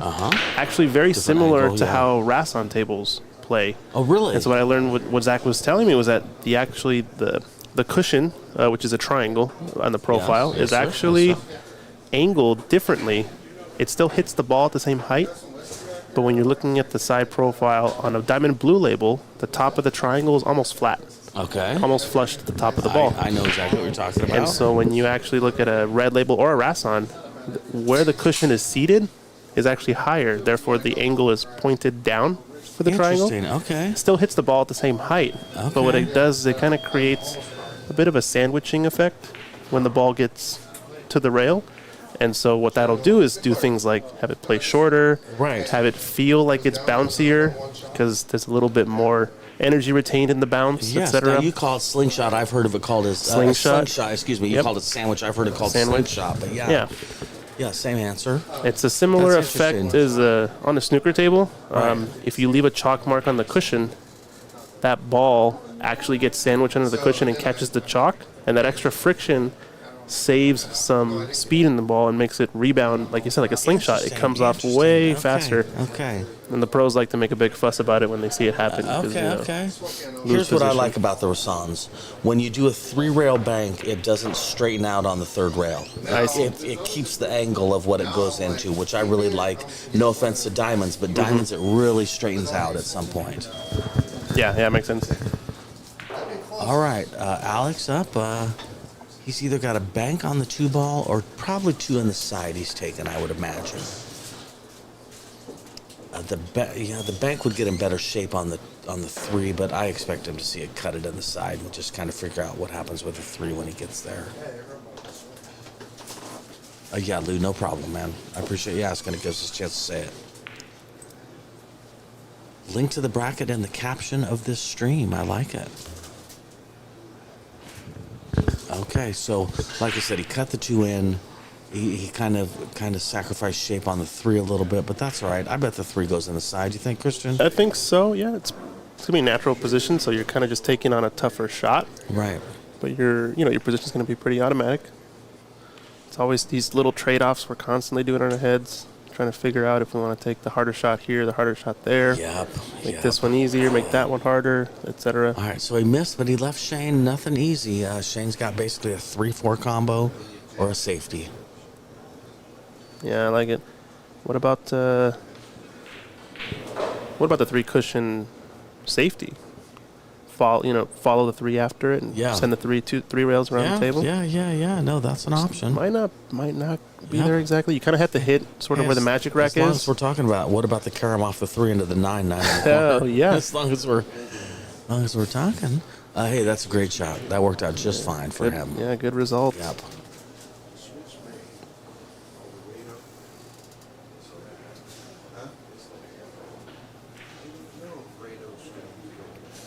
Oh, for Lou Alex says he here. found the digital pool site for this tournament, but it seems the bracket isn't published on there. Lou, I don't know what to say. I've looked at the bracket personally. Yeah, I think it's available online now. Yeah, It was privated earlier, yesterday, I believe. Yeah, Lou, I think it's open now. I'm sorry, I don't want to disagree with you on the chat, though. I hear what you're saying. I don't have the answer, I guess is what it comes down to. That was a great safety shot by Alex. Oh yeah, perfect speed now. Came right in behind. Oh, Christian's a tech guy. I can tell he's moving stuff around on this computer, and I don't know what he's doing. Makes me feel old. Just confirming that. Go, it's Christian, still go. up. Go, Christian, go. We're good. We're good. Okay. All right, yeah, Shane's got his work cut out for him here. This is tough action right here. There's 4 balls in the way of the 1 rail kick. Yeah. Looks like this might be the way he has to go. Between the 6-7. I think I might push that 6 ball over underneath the 4-9 and give ball in hand away just because I don't like his odds of doing this. Oh, that was perfect. a great shot, though. Oh, Christian hit that perfectly, didn't he? Yeah. Great shot, Shane. Well done. Unfortunate to leave a shot, but Yep. did manage to hit it at least. Yeah, this sounds like the one pocket player, and you're coming out and pushing balls, making moves. Right, and- exactly. Yeah. Now, if he back cuts this 3 in, it's going to take that 4 ball or the cue ball away from the 4. Oh no, excuse me, 4's pink, isn't it? Yeah, 4 is the pink, so I think. no, he's got a 2 rail shape on this then. Yeah, maybe 2, maybe 3 rail shape. It's going around. Yep, you're right on the 3 rail. Good call. Yeah, great call, Christian. Yeah, he's got a shot at it. Now he's going to have a hard time getting on the 5 ball.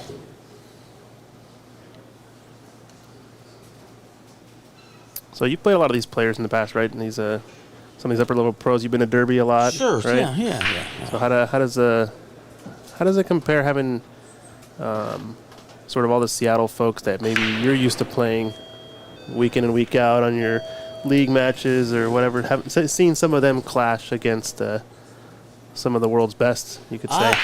It's neat to see. Although you'd be surprised, Derby has a big mix of players. Yeah, it really does. Because the entry fee is affordable, it really encourages players of all levels to get in. So yeah, it's actually similar to a Derby situation where you've got. I would say the ratio is about the same from pros to not pros too. To be honest with you, Christian. Okay, like your median players, like a 5 something, yes, 6 something. Yeah. Derby, they advertise it really as an amateur tournament. Okay. I think it's $250 to play double elimination on each of those tournaments there. Wow. Yeah, it is very affordable. Yeah, so it is affordable. The problem is, not the problem, but the tournament lasts for 12 days, so it's expensive. Yeah. You need a hotel room for 11 nights. You need food for 11 days. It gets costly. Okay. But entry fee wise, it's very affordable.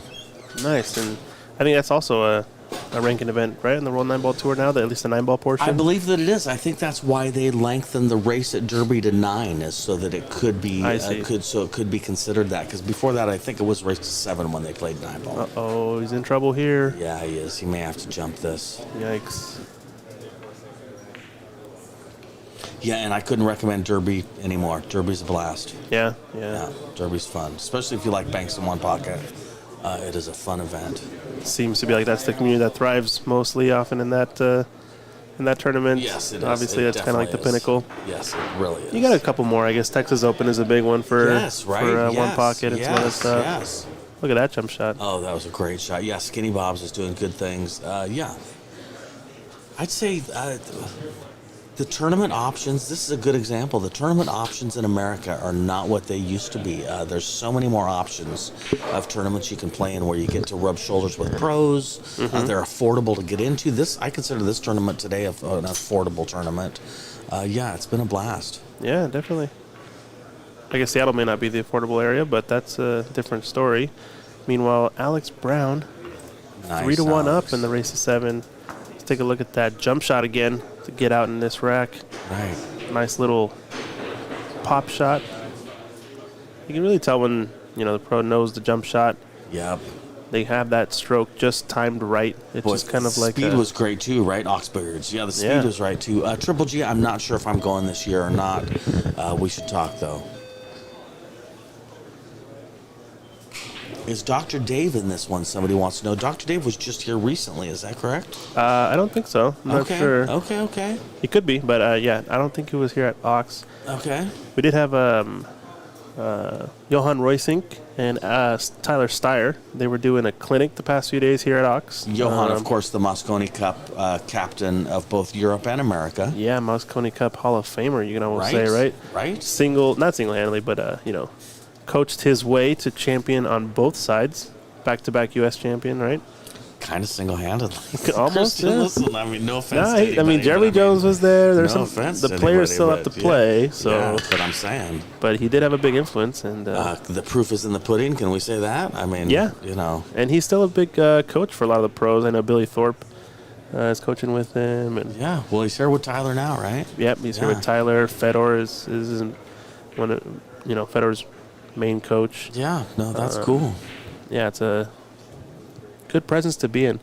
He said he was going to join the live stream. No, he didn't. He wasn't going to join. He's a little camera shy, maybe, but Johan yeah. is? Oh yeah, a little bit. Is a he little really? bit. Oh, I didn't realize. He says he that. doesn't get nervous for pool, but he gets a little nervous when he's on the live stream. Really? Yeah. Interesting. I just talk and I don't worry about how many people are listening. Yeah, You just say exactly. stuff. It'll be all right. It'll be all right. Okay, so I'd like some draw off of this 2-ball for shape on the 3-ball in the top right-hand corner now that Christian changed the view on me right as I was speaking. But I'm quick. You can't stop me. Oh, that's a cool view, man. We need more of that view, Christian, just because it shows the room. Yeah. I know it's not the best view for seeing what's going on the table, but that is a cool view to just see how amazing this room. This is the fanciest pool room I've ever been in my life. It is cool. And best location in the world. My God, you guys downtown Seattle? This is a hip pool hall. Yeah, it's a nice setup. Well, you get to see how tall Alex is from here, too. Alex is a tall feller. All right, he doesn't like that, I believe it's the 4-ball. It's just a little awkward after he pockets his 3. He wants to get on that side of the 4-ball. Well done, Alex. Yeah, that seemed most natural. He needed to make sure not to get awkward on that, so he took an extra second to make sure. That was a great shot, Alex. So he's a little bit straight, but tiny bit of angle, you say? Remember, he's shooting the pink now. Yes. Yeah, I think, though, with English, he's going to be okay. This is a shot that was can a get good away shot, with you man. if he gets too close to the 5, I think. But this is the way you probably should play at that distance. You know, take the tougher shot. Now, he's going to have to make something happen here because I believe the cue ball ends up tough. We'll see. Yeah, maybe just some center top, and bring that cue ball down to the bottom short rail and back up. Got a little bit of a match update. Looks like Shucheng Chao has just taken another rack in his match against Lucas Fracasso-Werner. So that match is 5-4. Lucas Fracasso-Werner playing against Shucheng Chao, our local player here at Ox. Right. 5-4 is pretty good for a set for 100 Fargo rate difference. Right. Shucheng's playing his heart out there. It looks like. I love the Ox Billiards logo, by the way, on the back of jerseys. It fits on the back of jerseys really nicely. Yeah, up the shoulders. Yeah, it's very noticeable. Yeah, I like it, man. You guys have a cool jersey. Who came up with the logo? Who came up with the logo? Logo was Mike. Yeah, Mike had a couple of iterations of it. I just think it's cool because it's 2 8-ball racks, but it makes a 9-ball rack. Yeah, I think we also hired a marketing company here in Seattle. I don't remember the name, but a friend of Mike's who we've known for a long time helped us design it. But yeah, it's got a little bit multiple meaning. That's what I'm saying. It's really cool. Yeah, the 9-ball rack. Yeah. Obviously, we're kind of the bridge between Q Sports. We've got snooker tables in the room. We've got pool tables in the room. Chinese 8-ball table in the room. Man. Yes. So that's kind of like, the 2 triangles coming together. They all share a cue ball. So that's kind of in the center. No, I like it. No, that makes sense. I'm always thankful that I'm only 3 hours away from you guys. Yeah. That's a very drivable distance. Oh, great shot, Alex. Just playing it smooth. This is going to get Alex to 4-1 if he can pocket this. Nice. Another one down. All right. Who are our sponsors, Christian? Do a quick video. Oh, cool, man. Video pause, and we'll be right back. I like it.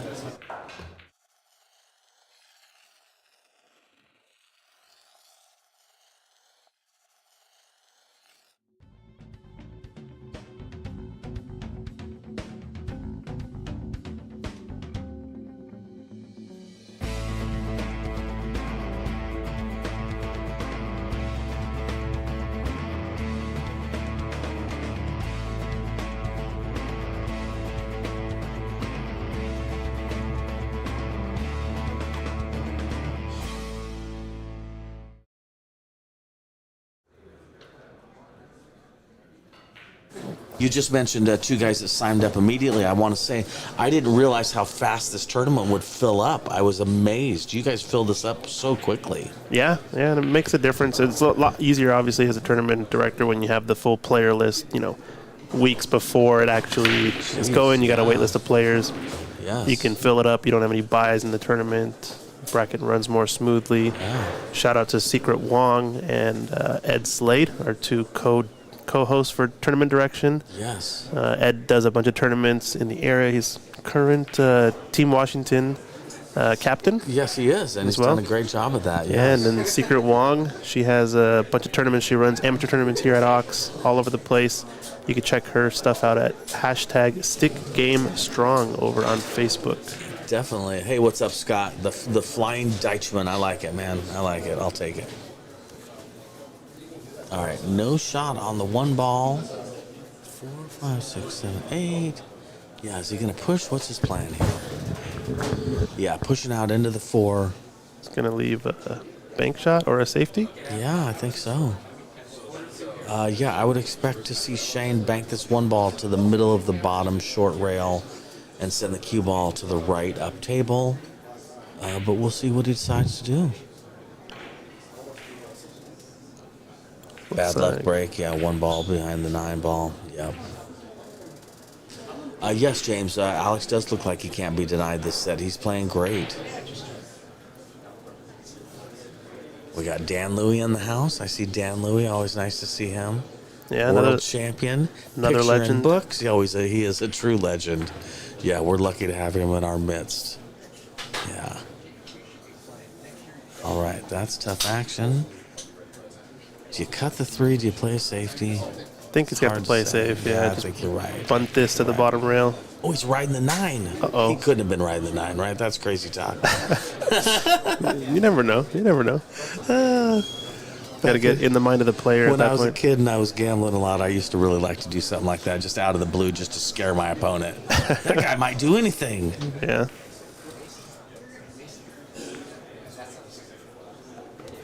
So let's see. A little bit of a tricky spot.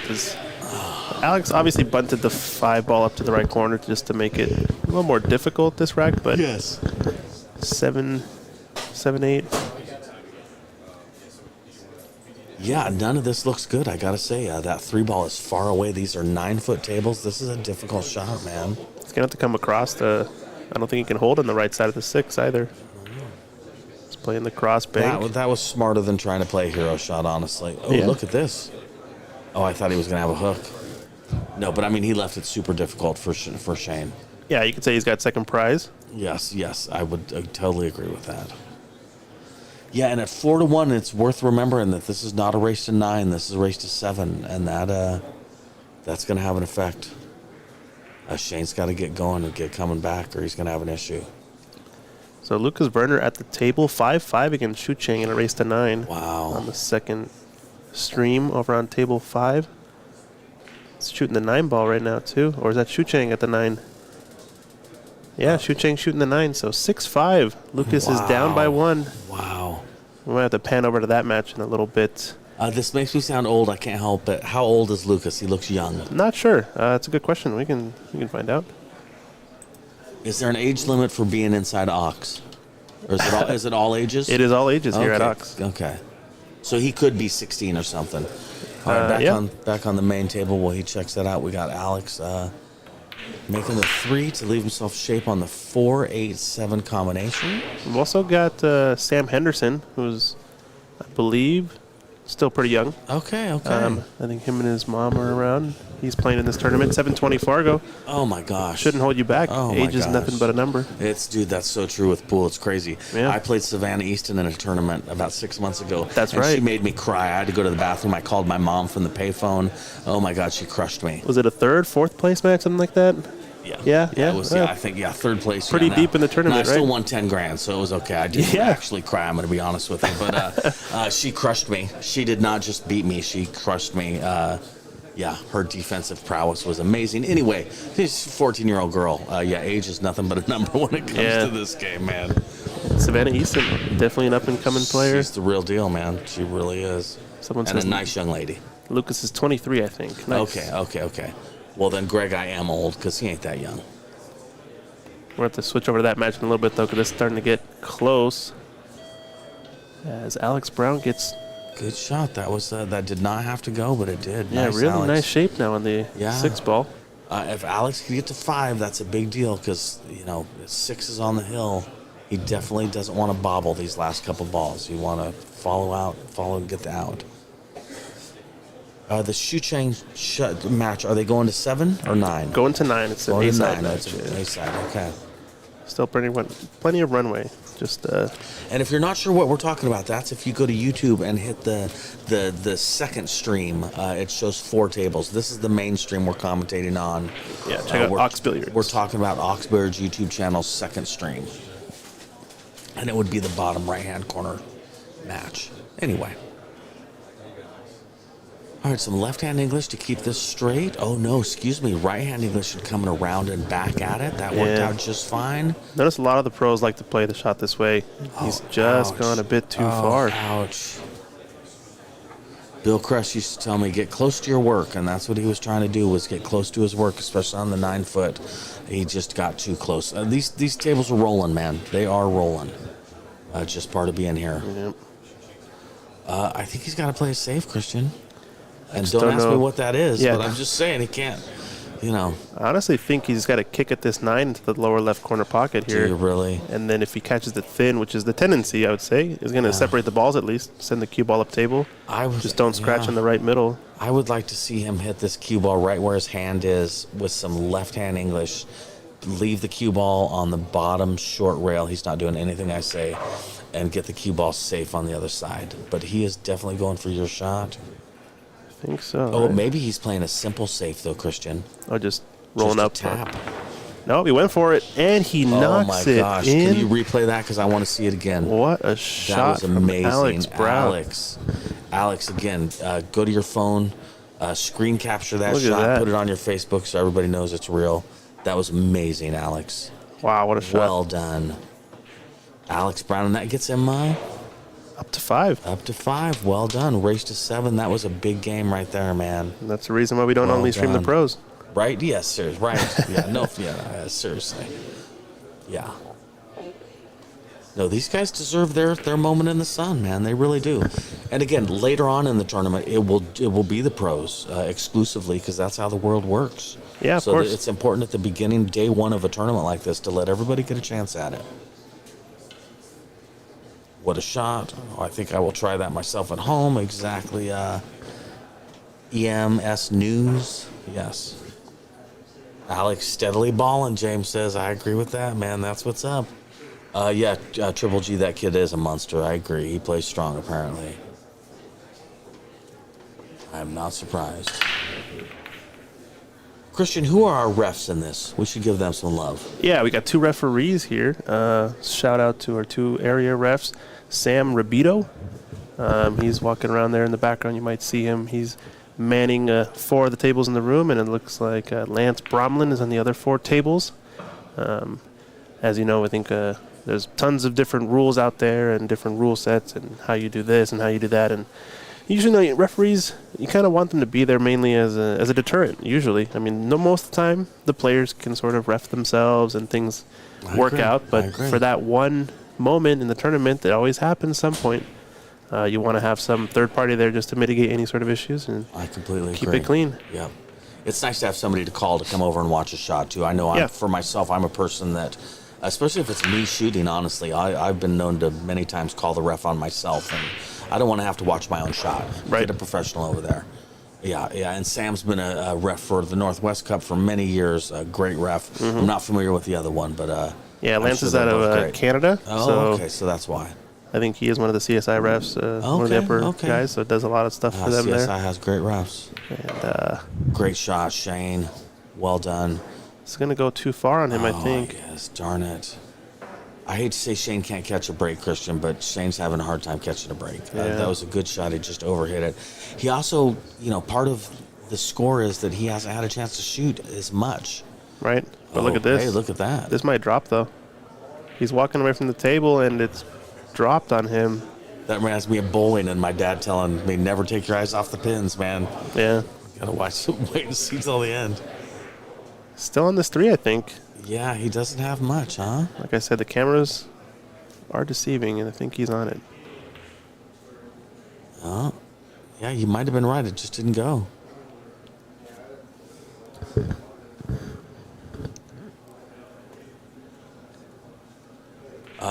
You guys had a big snooker tournament here recently, is that correct? So last month we had the Seattle Open. Okay. Seattle Snooker Open That's here at cool. Ox. Melina was talking about it. She had a blast. Yep. Oh, she played in the World Women's U.S. Open. Okay.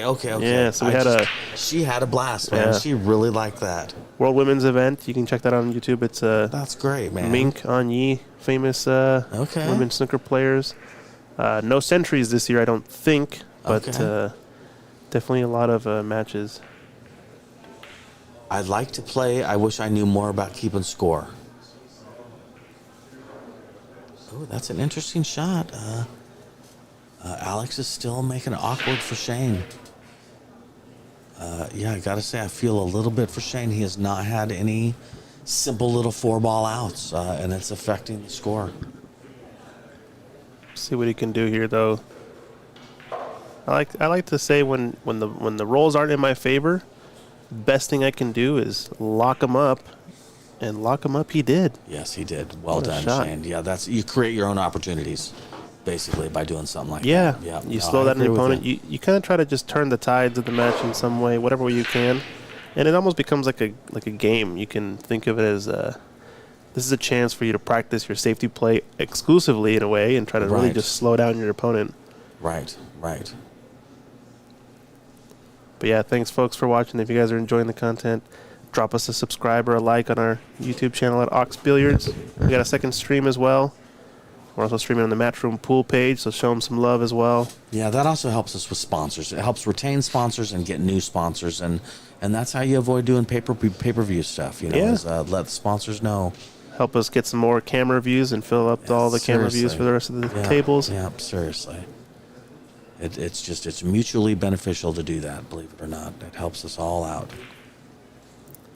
So there's Shane's Diesel and Auto Repair down in Kelso, Washington. Oh, that's cool. I respect that, man. Good for him. He's got his business on the back. I did not notice that. Very cool. What do we have here? Can you say tax deductible? It's gonna have to play 3-ball next. Oh, that's too bad. I think he just rushed it a bit. I was just gonna say he's pulling the trigger a little quickly.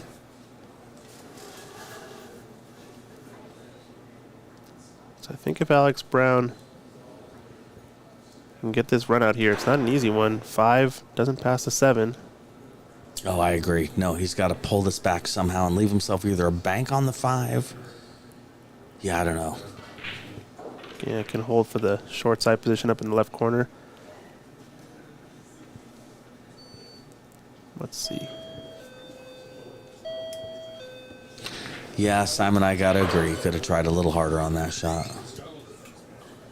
Oh, watching from Amsterdam in the Netherlands. Well, hey, that's wonderful. And thanks for the compliment on the stream. We really appreciate that. And man, one of the neat things about live stream is you get people from all over the world. So that's very cool. Yeah, this is Christian and Mike D on the mic. Yep. Christian, co-owner of Ox Billiards, although he doesn't mention that very often. He's kind of a modest fella. And I like to say Mike D. So we're I don't know. We go about things differently, I would say. No, that's all good. It's, I like to be behind the scenes sometimes. No, that's cool. No, that's all good. I respect that about you, man. If I was co-owner of Ox, I'd have a tattoo that said that. Yeah. You should be very proud of this place, man. Yeah. Seriously, you guys do a great job. Well, we're just trying to improve the standard Q Sports across the board. So that's you are, man. You really are. I've been nothing but impressed with you guys every time I'm here. That's awesome to hear. Yeah, seriously. Proud to be sponsored by you guys. All right, Shane's got the jump. Come on, Shane. Oh, excuse me. Shane does not like to jump. Yeah, so that far was a masse. we haven't seen the jump shot, right? Yep. Yeah, Doug who, I like the question mark at the end of that who, that's hilarious. So yeah, Christian did do a great job with the streaming setup. What were you going to say, Christian? Yeah, so he looks like he's screwing back into this middle pocket maybe. Yeah, he's got to be careful, right? Yeah. I almost like just playing the safety with the 5 here.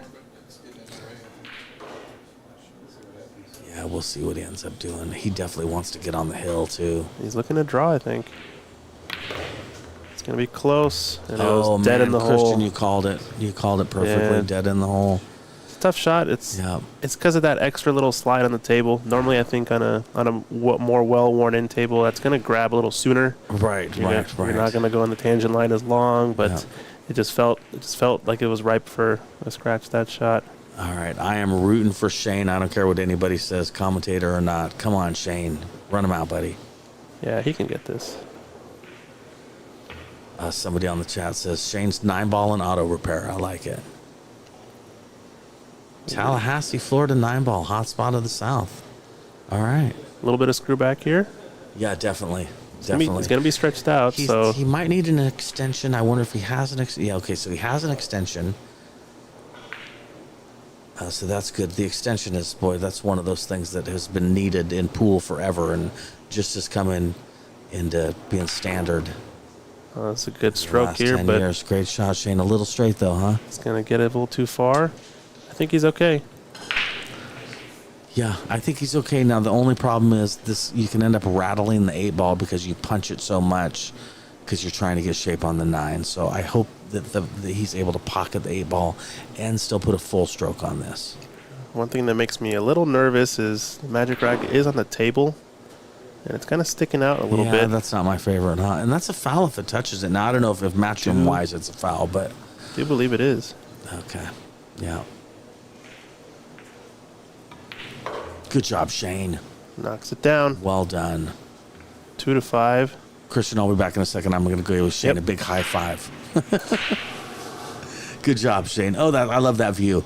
Seriously, that lets people at home know how cool this room looks, man. Oh, and you can pan too, huh? Mm-hmm. Dude. So we got a few matches in the back going on. See referee Lance Bromlin there doing his thing. Oh, very cool. Hey, Brandon, I'm glad we got you from Indiana. That's awesome. I have to pan over to this match really quickly. Brandon from Indiana, do you go to Derby at all? I know that's kind of close. Oh, there's James DeVee. He's very tall. So this one, Shucheng is up 7-5. He's a 650 Fargo. Wow. Local player playing against Lucas Werner. And look at that shot that just happened. That was a great shot, man. That was amazing. That was like a trick shot I just saw. So yeah, if you guys want to watch that match, tune in on the second live stream over on Ox Billiards YouTube. Potential for an upset there. Definitely. We got all sorts of cool matches going on. Yeah, they're fighting this one. Seattle 9-ball open. That's pretty cool. It's neat to be a part of this, man. I'm proud to be here playing. Yeah, definitely. My next match is going to be tough. Yeah, so tell us about who you're playing up next. Oh gosh, Greg DeGrego or something. I don't know. 766 Fargo. Georgie. He's from Georgia. Yeah, from Bulgaria, I believe. Yeah, so he's a 779 Fargo. Yes, I think is what wow. They had So him when listed. I'm done, Christian, I might need a hug. So be ready. Yeah, of course. Be ready to console me.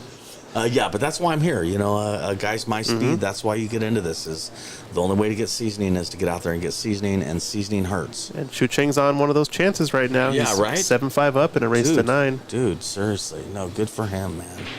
He is on the come up. Well done. I think that's wonderful. All right. Nice starter here for Alex Brown. This is a shot he can actually just shoot with a bunch of topspin, I think. Doesn't need any sort of side. Okay. Because it does get a little bit of an arc. It grabs the bedcloth a little more, I think. Okay. Christian, I want you to notice Rex compliment on the camera work here. Seriously, Rev Horner. Your cameras are, Rev. Yeah, your cameras are great, man.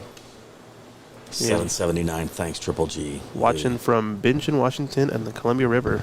Yeah, let us know where you're tuning in from. Yeah, always interested in seeing who is watching the stream, where they're from. Somebody's requesting Dan Louie on the TV table. Was he on the TV table earlier? He was. Yeah, he played against Leo Ott. If you go ahead and rewind them. That's. I was going to say they can rewind on YouTube and go check that out, right? Yep. All right, Alex. Roy Washington. He has a chance to get on the hill now. Okay, he's a little straight on that. We'll see what happens. I think we're going to see another shot down in the corner here. Yep. Although he's got not enough angle. He's going to have to leave himself a cut shape on that 6-ball and just deal with it, don't you think? I mean, Yeah. just leave himself a cut and hope for the best. It's probably not worth zipping your cue ball up or down the table. Right. South Korea, Yabaseo, man. What's up? On Yabaseo. Vancouver Island. I like it. Oh, he'll rewind. Thanks. Excellent. Yeah. Oh, now that's a good shot, man. He got good shape on that 6-ball, Christian. But for where he was, oh, he missed it. Yeah, this is the way I heard feel your like. butt. Yeah. I'm like, oh, wait a minute. Probably the most common way I would see a miss on a Rasson table, at least with a player that's shooting pretty well, is tell me because I'm getting ready to play. You catch that rail on the way in, but you catch it way too. You catch it a little bit thick, but you catch it with too much speed going into the pocket. That's what kills you. Okay. It for some reason when you rattle the pocket and you catch the second rail, the rail you're shooting down. I know what you're talking about. The open yeah. face kind of rebounds the ball a little bit back at you more, so it just holds up and it doesn't drop. That's good that to one, know, man. That one almost didn't drop. See, Okay. and he hit it pretty close to center pocket. So it's all about smoothing the ball in. No, that's good to know. I'll keep that in mind. Yeah, letting the spin or the natural roll, take over. Right. Somebody from Woodby Island. I hear that's nice. Houston, Texas, Germany, Jeez. Virgin Islands, Korea, Georgia, all over the place. Nice. Okay, this is a big shot for Shane right here.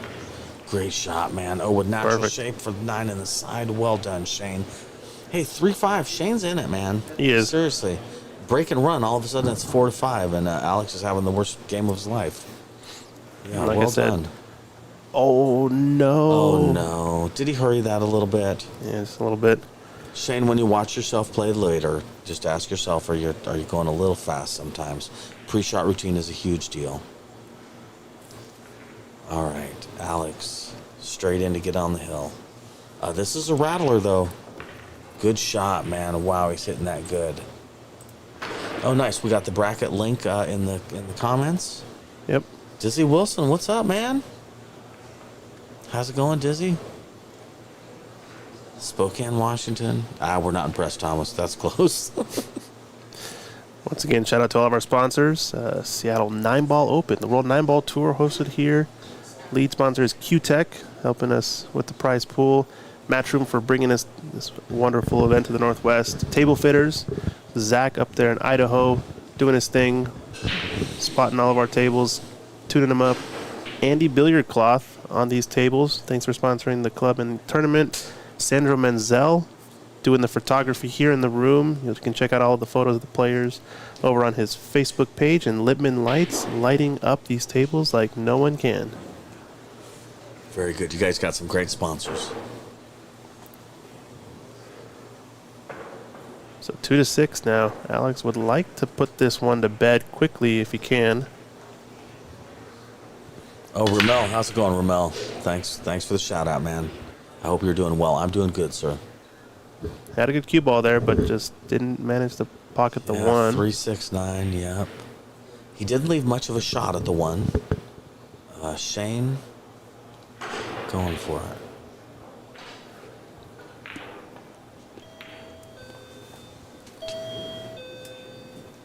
All right, he left Alex a shot on the 1 ball. Alex again is on the hill. This is a race to 7. This is getting towards the end.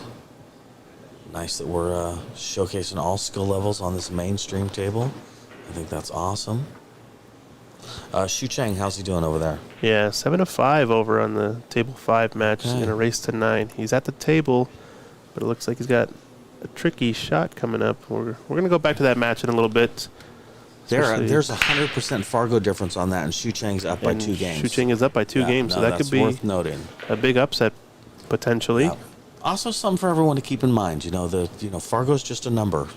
Sometimes it's how you perform. You know what I mean? And it's always a historical record, right? So if you're playing better today, you could be improving. Your Fargo's not necessarily going to reflect that, but this is an open tournament. It's even races, long races to 9. Right. Well, any pool player can tell you they play different on Tuesday than they did on Wednesday. That's right. You know what I mean? Nobody, consistency is such a hard thing to do when it comes to pools. So. And that's what tournaments are all about. It's not about who's done the best in the past and who has whatever rating. It's about who's best today, right here, and right now. Right. I think in baseball they say you're only as good as your last at bat. Yeah. All right. Here we go. Alex has a chance to put this match away right now. If he can just not bobble it and stay in control. He's just losing his cue ball a little bit on some of these. Yeah. A little, maybe more underestimated shots that you might maybe take for granted, or or Yep. feel like automatic. 100%. 100%. Yeah, I think it's getting him in a little bit of trouble here.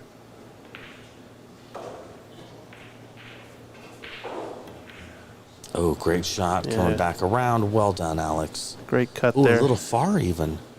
Bounce out. He's okay. Getting shape on this 6 ball is a trick. He's going to have to figure out what he wants to do. There's various ways to do it. And then he's got to make it happen. I almost logged like top right and going 2 rails, coming back for the 6 in the right-hand side pocket. Top right, 2 Yeah. rails. Okay. Yeah, top right, 2 rails. Kind of like this. Exactly. Yes, sir. Exactly. And just end up in the middle, or you like to play for this? No, all the way down for shape on the side. I see. You like to just stun it over. I think he's getting the feel of the rail, maybe. Yep. See, and this is my fear with that, is that I end up back cutting the 6 ball. Yeah. Whereas I feel like a side pocket I can make. I don't need perfectly straight to feel pretty good about a side pocket Yeah, shot. I like your shot. That's why I would have gone my way. And it's very natural, that type of shot, to you're coming into the position window at the end a little bit more. Right. Now, I'm also very good when I'm sitting here with headphones on and a microphone. So Of course. there's that to be said, too. Okay. Leaving Shane an opportunity to get to 3-6. Yeah, and that shot also felt a little bit rushed from Alex. I don't know. Yeah. Seemed like a much, bigger moment than it felt like he took it as. Brett and Suhail, I will say these Rassans, the rails are springy and the cloth is fast. So, I mean, it is what it is, but you got to adjust. Part of being a pool player is adjusting. Yeah. Probably one of the greatest skills you can have. Yeah, it really is. The tables play great. I played a match, and I love these tables. They play great. Nice shot, Shane. That'll work. Yeah, now listen, a little middle top, and just pop that 8 in and leave yourself 9 on the side. Center pocket. He drifted a little high, but he's okay. Shane's champion. He got the Shane. Nice. Good job. Knocks it down. 3-6. Yeah, and not to rub it in, but had he made that 9 that he missed, it would be 4-5 right now. So speaking of upset time here, Shucheng Chow on the hill, 5-8, playing against Lucas Fracasso Werner, the out-of-towners. Wow. About a 100-point Fargo difference, and he's leading in this one. I'd say he's got the home field advantage, does Shucheng, so he knows how these tables are playing. Do the stats from this tournament go to Fargo? I believe they do. Typically, Digital Pool would go to Fargo. I wonder if we're going to see his Fargo jump just from this match. I'm always curious. I wouldn't be surprised. It depends on your robustness too. Obviously, if you have thousands of robustness, one match might not necessarily make a difference. But this is a big spread. Fargo-wise, who knows? Oh, that's really cool that you can do that, Christian. Yeah, that's pretty amazing. Dude. Go check out that stream on our check out that match on our second live stream, table 5 in the lower right corner. We will keep an eye on that one as it's going. Jeez. We'll probably check back in a little bit, especially if it gets close. I hope so. To a finisher. Yeah, I hope so. Yeah, but Alex is also on the hill now, so we want to give respect to the guys we've been streaming so far too. Later they will be watching this match, and if we switch, they're going to want to kill us. Nah, it'll be fine. Yeah. All right, so we got a tricky one. The 5 is kind of out of commission, but it lays ripe for a safety. Kind of if you're in the window between the 6-8 where the 1 ball is, maybe you can just do a sort of a stop shot safety. Although I don't know if I want to play that risky of a position from the 4. So I don't think anyone's gonna be running out of this rack anytime soon. Great shot. He's got a shot on the 2 ball. But yeah, you're right. He's got his work cut out for him on this out.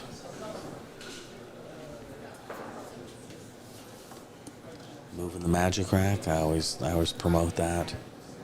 I commentate some matches recently where guys don't move the magic rack when they can, and it makes me feel old because I'm watching going, get that thing off the table. Oh, I see. And hit his cue. I didn't see that, Travis. Oh, thanks, Travis. I appreciate it, but there's lots of people here that deserve that kind of love, too. We'll see what happens. If I get on a streaming table, I'll be thrilled.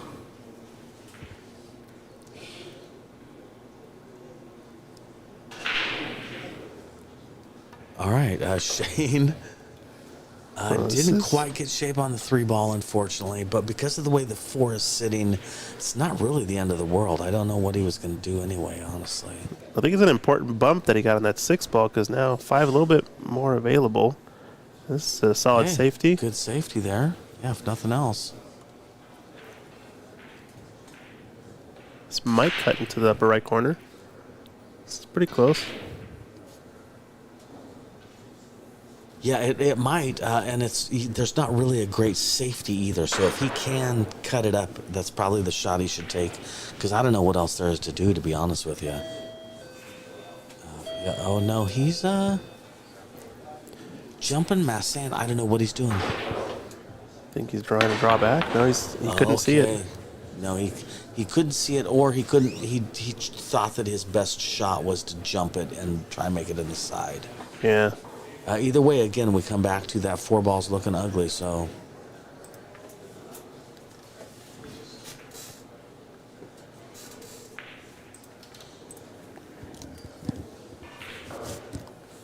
Yeah, Shane does not have a lot of options here.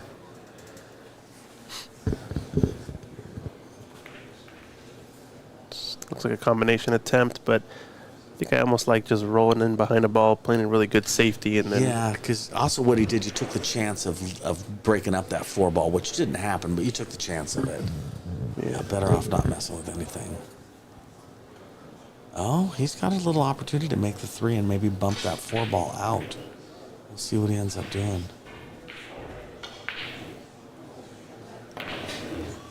Yeah. Oh, solid no. shot. It rolled bad for him, though. He may have the 4 on the side. I guess we'll see. Body language sometimes can tell us a yeah, lot. I think he's shooting the pink in the lower right next, Oh, right? good call. Yeah. Sorry, good call. So this could be. I mean, it's potable. Oh, definitely. Yeah. How's he going to get shape on the 5 is the question. I wonder if the 5-7 combo is what to get shape for. Yeah, Use I some think- right-hand English on this 4-ball and come around. Yeah, problem with that shot's it's gonna have a really good speed control to get straight in on that because you don't want to have too much angle cutting that 5. I agree. It looks like he's playing maybe to bump it. Wow. Okay. Now we're trying to figure out if the 4 goes or not. I'm going to say he's got 80% of the pocket to make the 4. Yeah, I think it's a tight pocket. Yeah, definitely tight. We'll see. I'd hate to see him play the combo. That's tough. Yeah, I don't know. These are big games, too, right now. Wow, look at this camera options these guys have. Christian, that's amazing. And he's playing the combination, and He did go for the combo. I knew this rack was always going to be tricky. Yes, and he's got to go for it. What else are you going to do? Yeah. Yeah. Just tough the way that laid for him. Still, Xu Chang on the hill has ball in hand now, but with Mr. Chow. 9 balls on the table, so. The 1-9 is doing some weird situation. We're going to take a look in a little bit. Meanwhile, Shane back cutting that 5 ball. It's going to get a little bit steep on the 6, but this is where he's going a little bit quick, I think. Just a little bit quick on the pre-shot routine. Yeah, and no offense, this is a learning thing, but it's sometimes it's important to point that kind of stuff out. All right, you go to Xu Chang. Is he comboing this 9 ball? It's look like there's going to be some action here. If he can carry him off the 6 with the 9, this could be end of match here. Or combo bank? Maybe combo bank. No, it's playing the safe. Smart Interesting. shot. Okay. Does it get there? It's going to roll enough. Yikes. Great shot, Xu Chang. Well done. We'll be back in a little bit. This one's Oh, he's on possibility the hill, to end right? it. Yeah, he's on the hill. Alex Brown would love to close that. Nice Close out shot, escrow here Alex. if he Well can. done. And we're definitely going to have to switch over to our table 5 matches. That one's coming down to Oh the my wire. God, yes, exactly. All right, Alex just doesn't want to bobble this. Just make this happen, Alex. Doesn't really even need to draw it that much. Just Nope. really about a diamond or so, and he should be all right. Good shot, man. Yeah. Just pop this in like a champion. Pick up these spares, you say, right? Yes, exactly. Yes. I mean, for real. Yeah. Or don't dog it, I guess, in a more negative way of looking at it. Yeah. We won't say that one. All right. Sounds good. You got it, Alex. Takes it Well down. done, Alex Brown. Hey, that was a great match, man. Yeah, great Well match. done. We're in for a good one here, too. This is almost over. Shu Cheng's looking like he's leaving a tough one for Werner, and he's dropped in the one Ouch. here. Yeah, he did not mean to do that. Hooked himself on the 2. Yes. This is an update match on the side going on. We're going Right. to see what our next match table is going to be, but if we can pull off the upset here, ladies and gentlemen, you got Lucas Werner coming down the B side would be Definitely. wild stuff. But it's not over yet, as they say. Very cool. Christian, I have a match in 30 minutes. I'm going to hand this over Sounds to Zach. good. Thanks the for big dog, and, joining us here in the booth. Definitely. Anytime, Christian. Anytime. Yeah, Yeah. after my next match, if you want me again, I'm all about it, man. Thank you. Michael Thanks, everybody. Deichmann, ladies and I appreciate gentlemen. you Mike guys checking D. it out.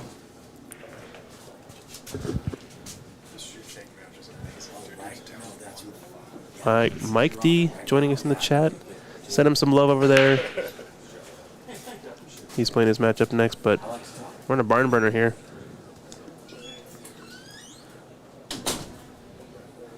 Lucas Werner with the ball in hand now.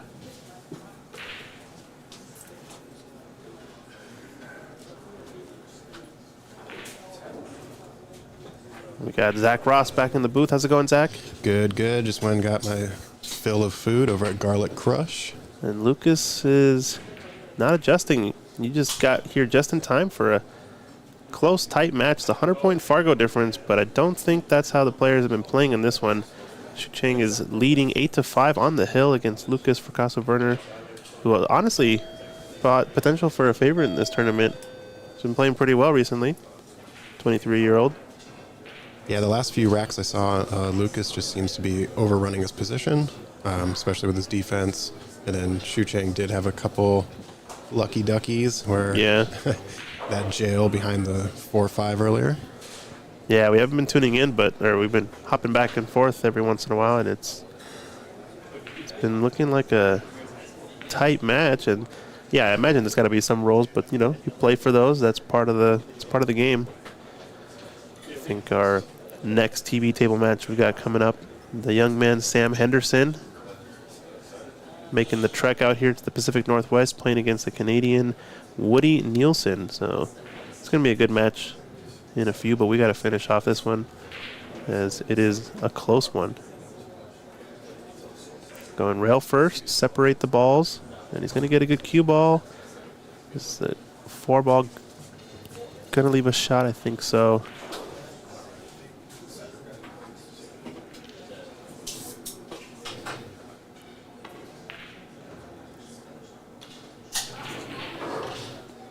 If you guys are liking the content too, come like and subscribe.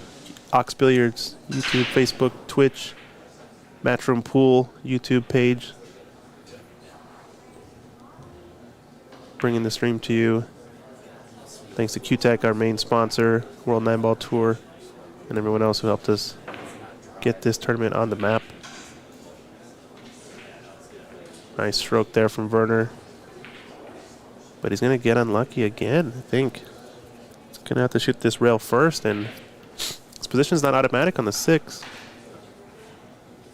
Yeah, the way he's going to be swinging this cue ball, I think he might be ending up on the other side of the 6, sort of like a 6-9 combo here. Yeah, he could come tight around this lower 2 cushions, around this lower right corner pocket, lower left corner pocket. End up with the 6 on the side. Oh, he could see it directly. Just doesn't feel like he's quite in line on these shots. And I haven't been watching the match, but I wonder how much of the previous, shots or any mistakes he had previously have kind of caused this to be the effect. But he looks to be a little bit back in line here. On the rail.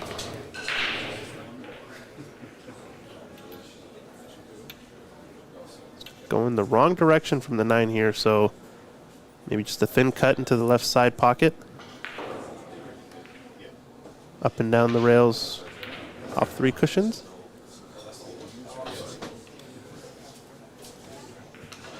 No, he's able to hold it. It's a good stroke. It's going to come too far. It's going to come too far, Zach. Fascinating. Wow. That's crazy. And this is wild. Just slight adjustment of the speed of the tables. It just felt like that shot was just far too thin. Obviously, our perspective's a little bit different than what he has at the table, but the way these tables have been rolling, that one just took off. Yeah, Shu Cheng's been playing great, but I think, Lucas is definitely allowing him to take the momentum here with some of these just overran shots.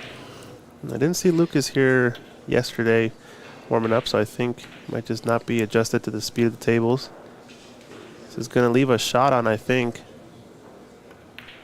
So this is a potential for... Potential cut into the upper left. Either one, I think. It just kind of depends what your preference is on cutting. Looks like he's taking the left. Might be a little bit safer to the left corner, especially if it's the thinner of the two cuts, as you can kind of avoid scratching in this lower left corner pocket using a good amount of right-hand side.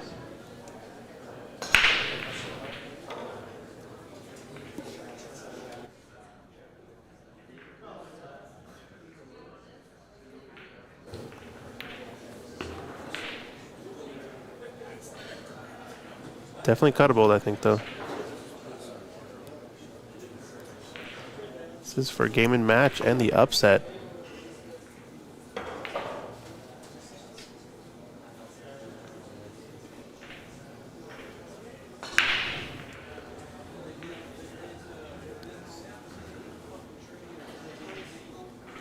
He knocks There it it is. in. And where's his cue ball? Wait for it. Oh, no. No. Wow. Scratches on that one. We got to take a replay. Holy smokes. What a show. Zips it in, 2 rails, and then you just saw it kind of guiding that extra little side, curving it just toward the corner, and it catches the point. Talk about a finish. We're still rolling in that one.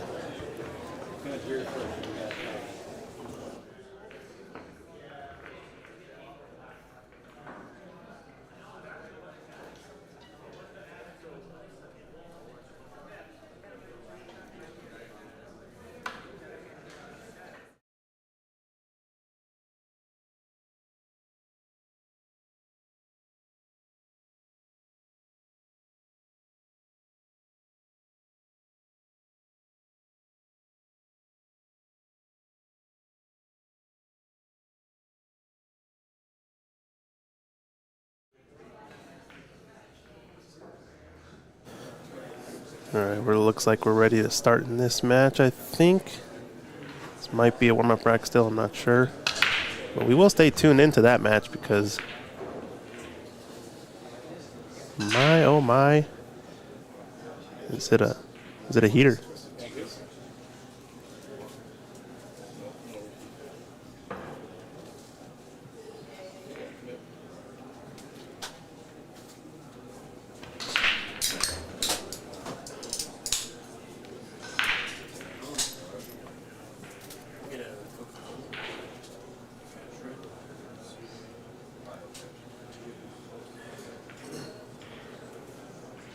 Looks like a scratch actually by Lucas on the next break.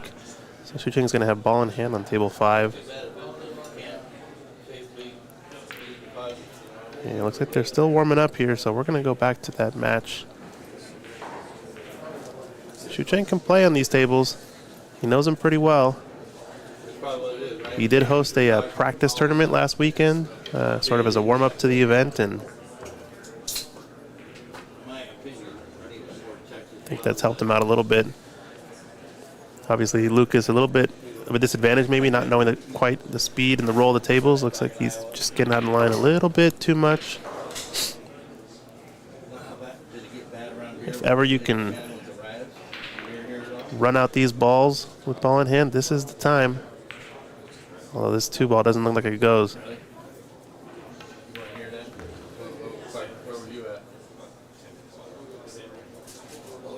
Might be able to get this 2 on the side, kind of depending on... He's trying to think of all the options, and looks like it must not pass on the side because I think it would have shot by this point. So I think Or we're going to see maybe another safety shot. You can glue him to the back of the 5 here, though he's going to let his opponent back to the table. It's not what you want with ball in hand, but sometimes only thing you're willing or that you can have. The difference here between frozen to the back of the 5 and not is pretty big, I think, depending where the 2 ends up as well.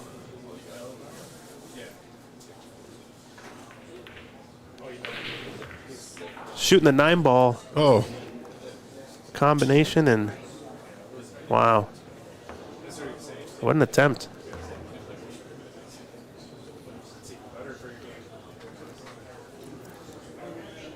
All right, well, we're going to tune back into our main TV table. Ready to lag, Sam Henderson, Woody Neelson. It's going to be a good one.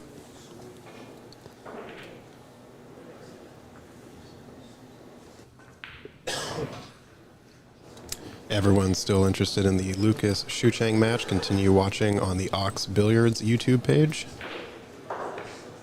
I will also update you via commentary as we are getting near the end of this match. But for now, focusing on Sam Henderson and Woody Neelson.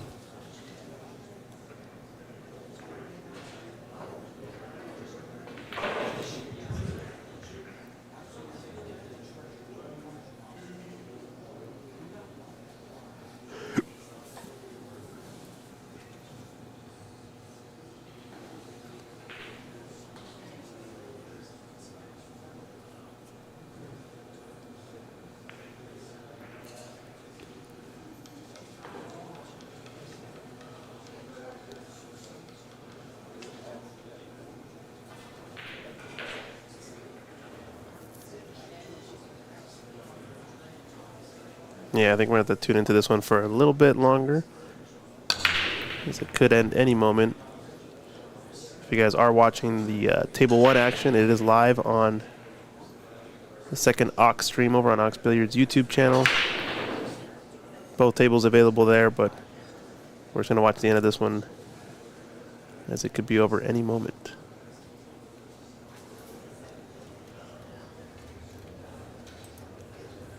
Hometown favorite Shucheng Chow playing against one of the World Nineball 2 ranked pros. And he's got an opportunity. Five really goes in any pocket. This might be the trickiest shot right here.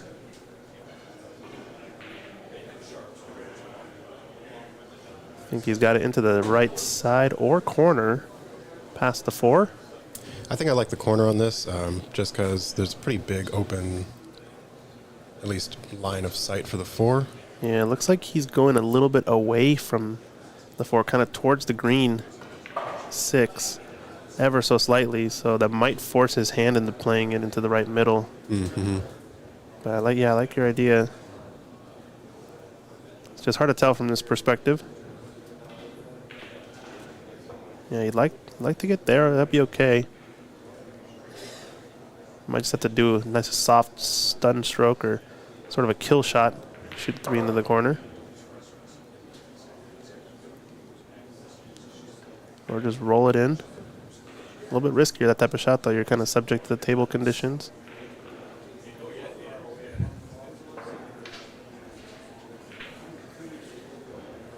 No. Oh, no. Big mistake.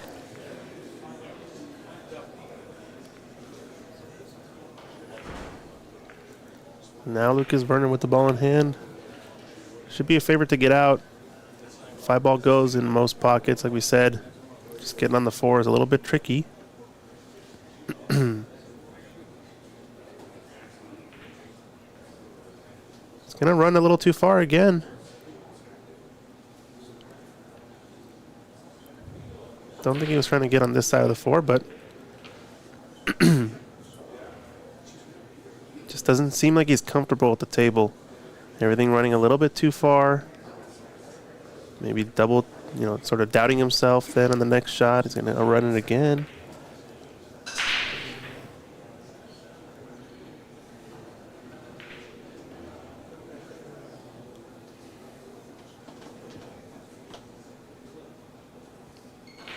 You think you can cut this in the bottom left?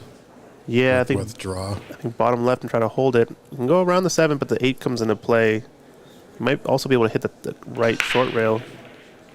No, he's just playing the safety outright. Does he leave a window? He I think did. the window's on. Yep. Wow, so another mistake. 5-ball does not run far enough. And another chance for Shu Chang to get out in this rack. Boy, this would be an upset and big win for the hometown favorite. If he can pull it off. This is an A-side match, though. Neither player going to be out of it after this. Hit this with a pure stroke. He should be pretty good for the 6. Yeah, just a good, solid speed. It's going to have to hit off the short rail and come up to the center of the table.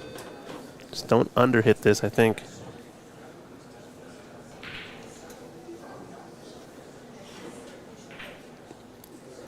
And I think the pressure's starting to mount a little bit. A couple mistakes from Shu Chang, but he's got away with one here.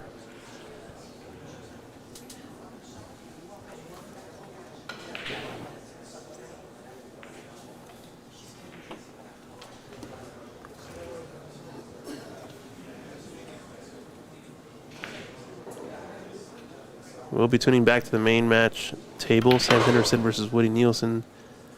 I've just gotten started and they're off to a good one. We see a good shot over there, but this one just a bit too close to call. We're going to have to stay tuned in for the last few racks here.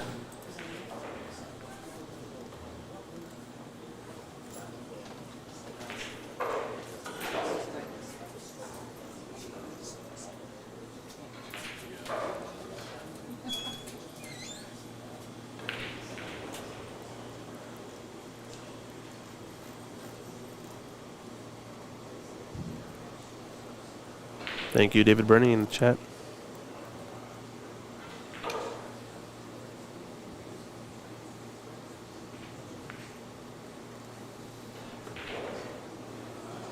What a hit. Yeah, what a shot.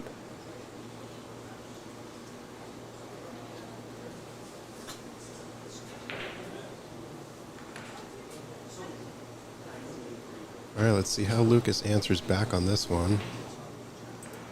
Think he might be contemplating the kick here. Maybe send that 5 just up past the 6 on the right side of it. Season folks saying, blast it, Chow. Move the cheese. I think he's playing the right shots here. So if there's enough space, this might be a kick and stick, but looks awfully tight, that window. And normally when it is, you need a little bit more angle going into the rail. So you might just be able to play rail first and snick off the edge and hold it there with the 8. It's tough to gauge that type of hit, though. Especially from this distance.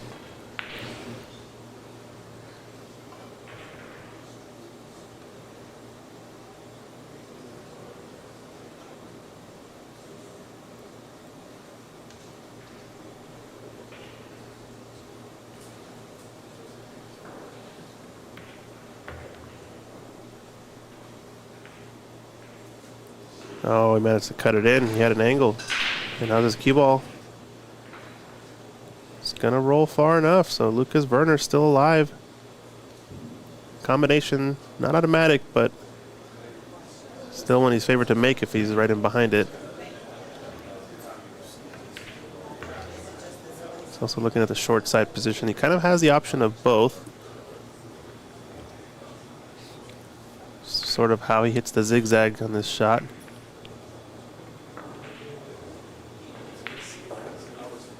Playing the short side here. I think he's tuned in a little bit better on that shot. He's in nicely.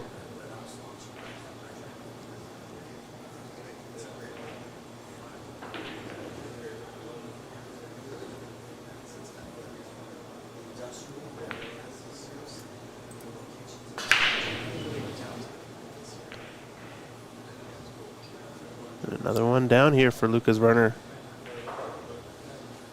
Brings it back within 1. We're going to go back to table 1 action. Lucas Werner 7-8 One away from the hill. His opponent is on the hill. And his opponent has already made the 9 once on the hill while scratching. So, can he do it again? Sam Henderson, But meanwhile. this time, keep the cue ball on the table. Yeah. Might be the youngest player in the tournament, Sam Henderson, right? Yeah, 17 years old from Bettendorf, Iowa. Good stuff. I believe either his mom or dad were in the chat earlier today. And he's putting his stamp on the World Nineball Tour, right? He's a ranked pro. Or, I mean, sorry, he's a ranked player. I don't know. Yeah, he's a WNT pro, but his current rank is 107, so he is in the top 128 of Gotcha. the current WNT players.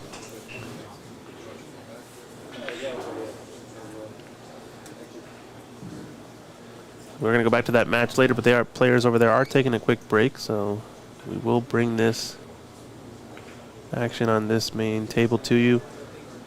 Looking good here with the cue ball, except only gets second prize, jacking him up over the 8. Looks like he's going to cue with the left half of this cue ball. He's got to be careful. It is a cue ball fouls, but if he does hit the 8, which is kind of hampering his cueing on the stroke, it's going to be a foul.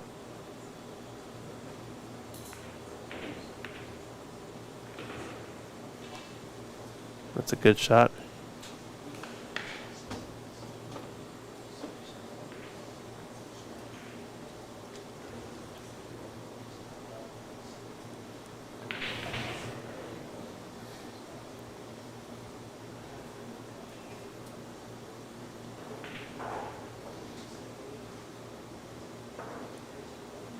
Think they could get this one rail along the bottom cushion here and try to knock this in the left middle pocket.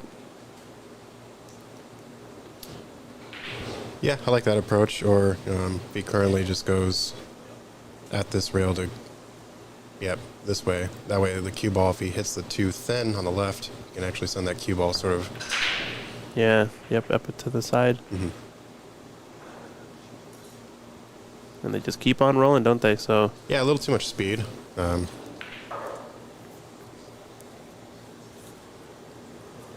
But no open pocket here on the right unless Woody wants to try and combo this 8. Which I doubt he'll go for, so he's probably just going to try to lock this cue ball up behind the 3.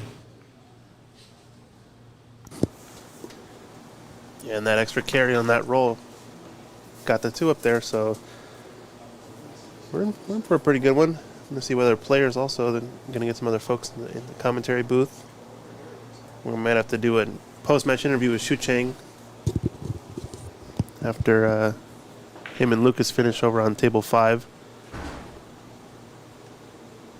We're going to race 2-1 to see who can get either the upset or the favorite to close it out.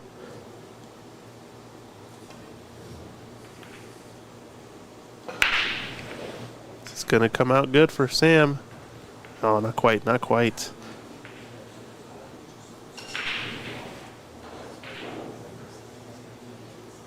So this is an A-side match though, right? Yeah, we're back on the A-side. Yep, correct. Yeah.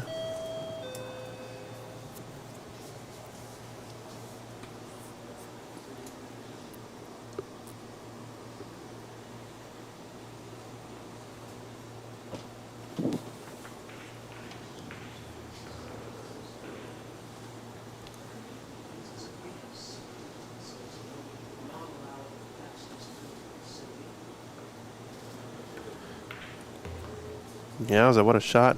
He's hit this nicely too. A little bit of right-hand side to stay on the right of the 6. It actually overran position. I thought I was going to hold up somewhere in the center of the table the way it was coming off that second rail.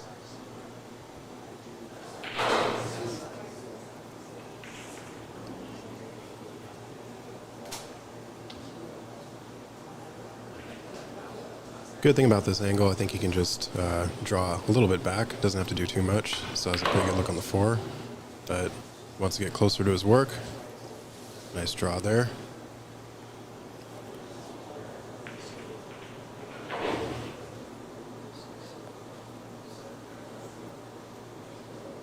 bit of follow here on this 4.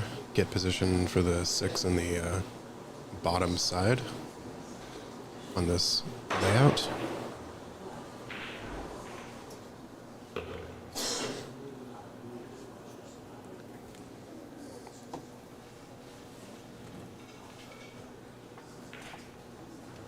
All right, we're back. Sorry. Don't really see too many problems here. Yeah, it's just a matter of controlling your cue ball, I think. The 9's a little bit of a big ball in the way, so you just really have to pick, lower left half of the table or upper right corner of the table to play shape for the 8. Where the 7 sits, it seems more automatic to be in the upper right part of your screen, but this is an awfully thin 6 ball, so you might just come back up and down the middle of the table a few rails and just trying to hold it with 2 cushions. This is okay, but just created a lot more distance that maybe wasn't so necessary. And now on this shot, he's going to come up with the big positional shot. Looks like Lucas and Shu Chang are back at the table. Lucas is set to break. He is currently down 7-8. Sure, we can go back to that one as soon as they get a little bit closer and actually break the balls here.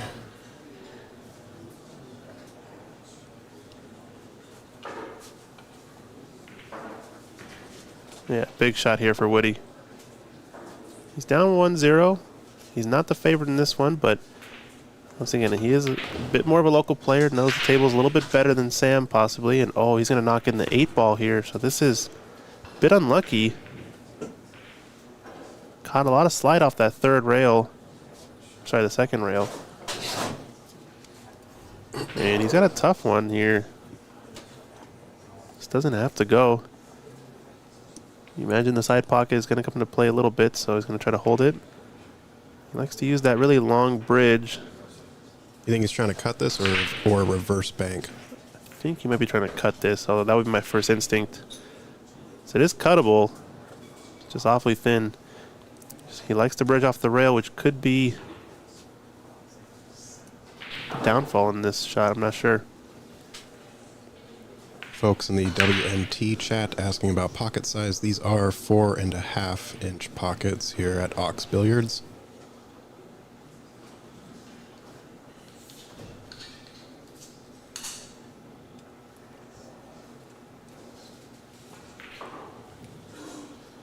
Yeah, this looks awfully dicey to take for the cut now that I look at it from here. Top view makes it look a little less intense. I kind of like the reverse bank only because you do send the cue ball up table, and if you hit it with good speed, if you do miss, you could bring the 9 sort of at this bottom rail. Yeah, you can kind of miss on the pro side, right? Mm-hmm. Yeah. Yeah, it's a good shout. I mean, he's got to be careful to keep his cue ball up table, that's all. And as fast as these are playing, it could race back down here. So he decides to take the cut, and this is going to scratch. Yikes. Disaster strikes for Woody Neelson. And we're going to go back to our action table. 7-8. Shu Chang is back at the table. And I think he's got to look at this one. I believe it was a dry break from Lucas. It looks like something went down on the break, I think. 1, 2, 3, 4, 5, 6. No, you're right. So a bit of a pickle. The 9 in the side makes it really tough.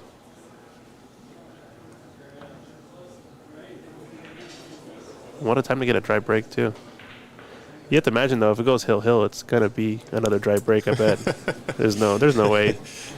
It's definitely not going to be a golden break. Yeah. We'll see. And all these tables playing, it's a little bit different on the break. They are using the Matchroom break box with the 9-ball on the spot, so not easy to break these balls consistently and get the one to chop in the side pocket. Don't think the 9 is over the pocket enough that you can combo it with the 2, so likely to see a billiard off of the 9 with the 2.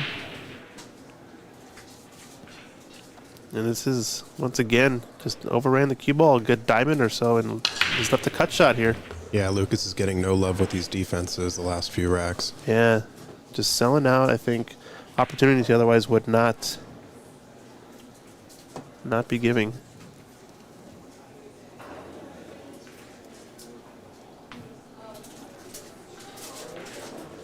We're going to go back to the Sam Henderson match in a little bit, but this one pretty crucial for both players as they want to stay on the A side. And this is a seeded tournament, so if Lucas somehow gets to the B side, it's going to be a monster to fight against. Does he get a fortunate roll? I think he might have gotten away with it. No, not sure. No, not quite.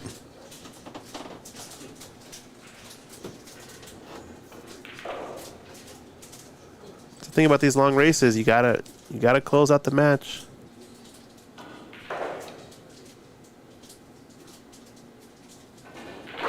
Five is sitting in a place too where it's one of those straightforward 3-rail safeties. If you don't get on it clean, I wonder how much that's going to come into play in this rack, because you start to see the tension building in both players.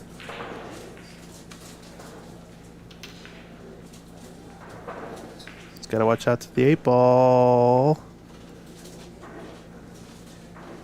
It's okay. Think he plays forward on this? Yeah, forward's a bit tough based on where the 3 is. If the 3 was closer to the pocket, definitely forward, I think, is the shot. Looks like he's putting a low sort of stun draw shot on this. Just got to stroke it well. The table's playing so quick that you really don't have to hit that shot that hard.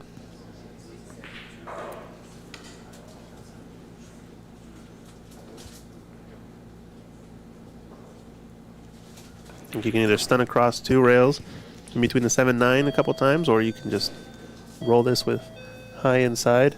I think the first one's the better choice. And he decided to come on this side of the 9, which is totally fine.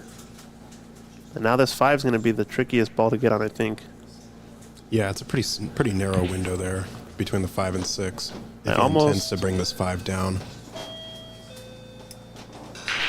I almost like going 3 rails at the 5 and going past it, just so you are guaranteed kind of an angle. He's looking to see how wide he can get to still cut the 5, maybe.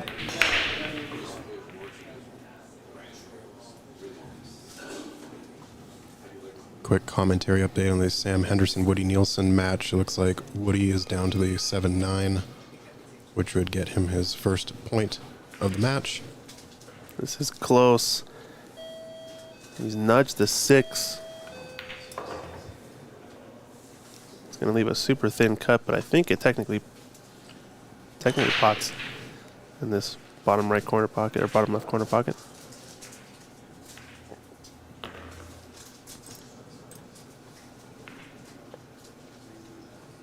Yeah, he's just looking at how many times he's going to come across the rails.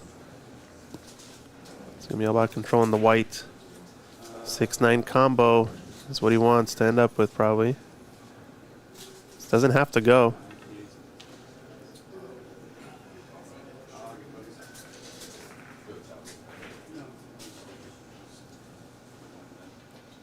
This is going to end up nicely.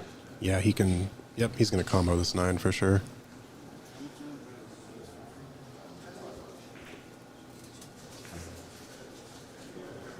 And then we'll all be sweating a hill if he can successfully pot this 9. Yes, sir. It's not easy, though. He's kind of back cutting it a bit. It's a bit of a blind pocket. Wanted to get right in behind it, obviously, but Bit of a hanger, though. I think if he just takes his time.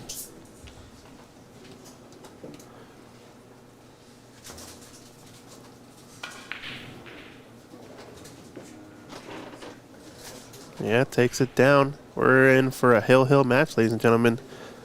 All right, we're going to go back to the main table, but for those folks viewing over on our Facebook page, make sure you go ahead and refresh your browsers. We're going to repost a new video since we have to refresh the live stream. So don't go anywhere. Just go ahead and refresh the Ox Billiards Facebook page, and we'll be back live on there in a jiffy. So stay tuned. Join us back in a bit. Those are just folks on Facebook.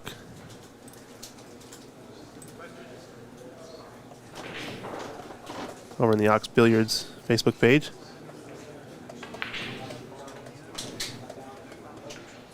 So, referee here, Sam Rabito, just clarifying the rules for what happens in a foul situation. And I believe in a foul situation, it is 3-ball foul, 3-foul rule that they're playing with, excuse me. So, as the incoming player, you do have the option to break open the balls again, but you can shoot from anywhere with ball in hand. So, with your opponent already on 1 foul, Sam Henderson's going to do the cheeky shot where you thin off the edge of the 1 here and try to stick him in behind the pack off of 2 rails.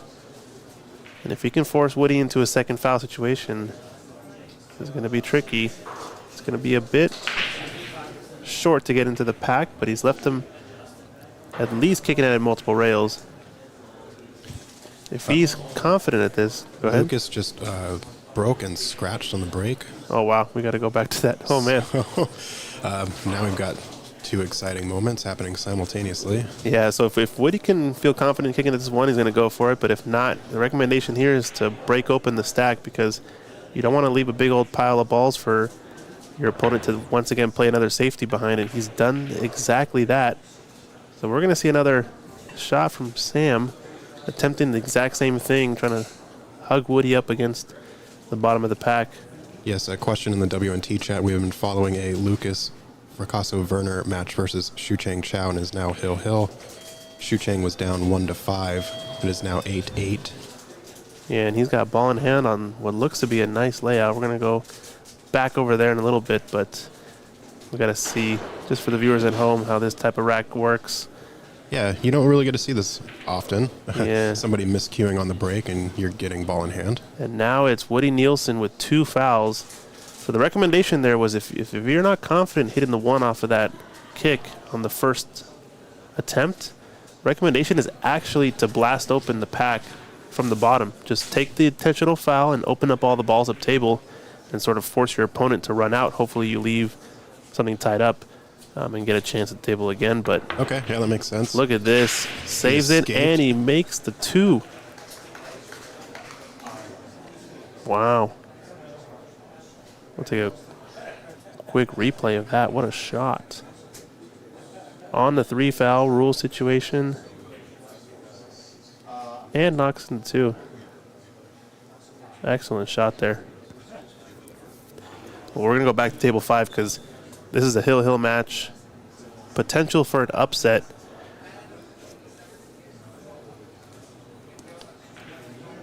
Shucheng Chow at the table. 100-point Fargo difference, but Shucheng has been growing his rating pretty rapidly in the past few months. So I think that 650 is a little bit of a misnomer. He's also probably got pretty significant home field advantages. He knows these tables pretty well. He ran a tournament here at Ox last weekend, sort of as a warm-up tester tournament on these tables. And he is a regular here, so you can see him sporting the Ox jersey. He knows these tables pretty well. But is it enough to clear up here and get the upset?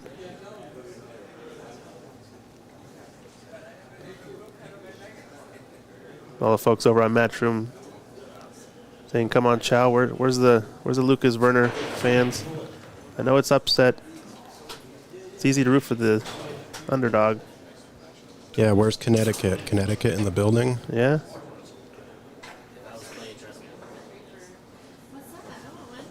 This looks like it's going to dress up okay for the side pocket. And he's got a straight enough angle he can work it with a bit of inside spin. Come out to the center of the table. He wants an angle in the 6 to come for 7. Kind of that line right there. So he's got to work it with just the right amount of side. The 6 leads to the 7 pretty naturally for short side position to the bottom corner pocket. So it's all up to him now, I think, to get this out. I think it's a 650. He is favored to get out here, but when it comes to the pressure of match situations and knowing who you're playing against. Probably a pretty different scenario, but he's looking pretty good here in the first one. Might be a bit thin. And if he's too thin on this, can't stun it. It's going to be all about the pace of this shot. Yeah, if he's worried about stunning, I think you just a little inside right, and just kind of float over to that side rail, and then the spin will kind of take it a little. Yeah, inside right. Yeah, a little bit of right-hand side. Yeah, yeah. Exactly. It's just all about pace, this shot.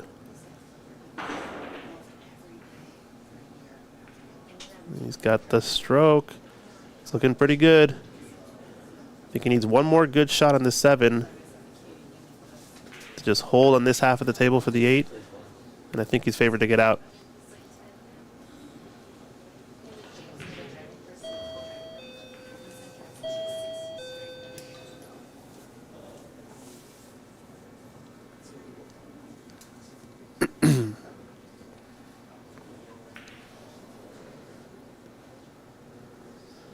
This is looking pretty good for Xu Cheng. He's got choice of side pockets, or he can come past the 9 into the corners.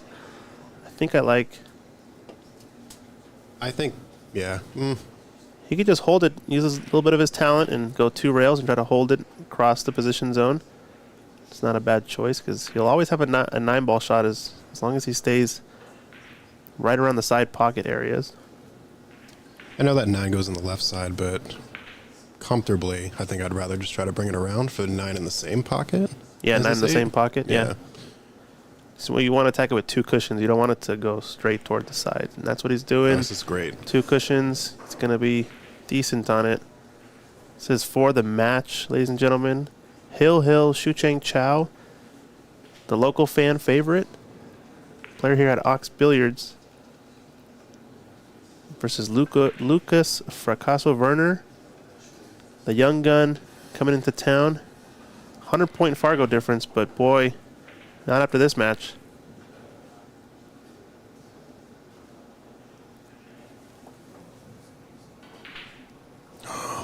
No, just the pressure. That's all it was. And I think it got to him. Just overcut it. Yikes. a little bit of a transition, I think, issue on the swing.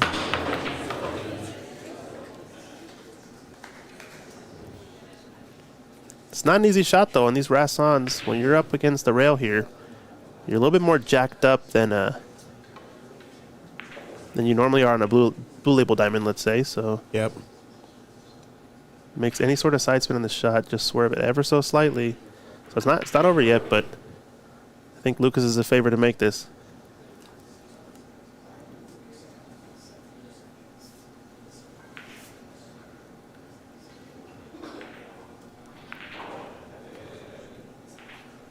And there it is, takes it down. Lucas Werner. And Xu Cheng Chow, and you hear the crowd there giving him some love. Great match to watch, ladies and gentlemen. First Hill decider we've seen so far.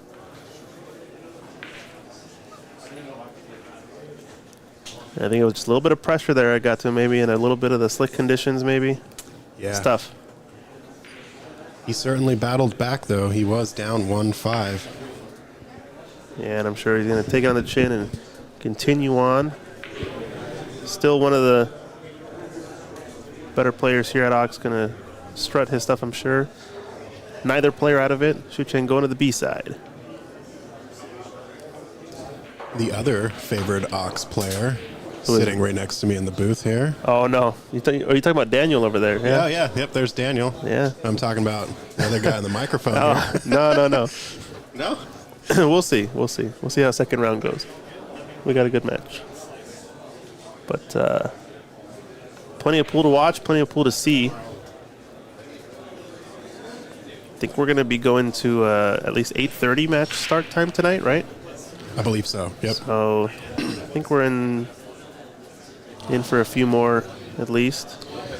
77 Billiards asking bad rack. Actually, so this was a miscue break by Woody. And then Sam Henderson almost trapped him in a 3 foul, but Woody was able to escape from it. So now they're just picking apart this rack. They're playing what I call one pocket 9-ball in this one. It's all one pocket shots, but you're still playing 9-ball somehow. Because it's almost like no matter what shot you shoot, any reward up table is not going to give you much. 6-ball in this case, still in the stack, so all it kind of buys you is an initiative to play a good safety maybe, but might be something offensive here with a 6-8.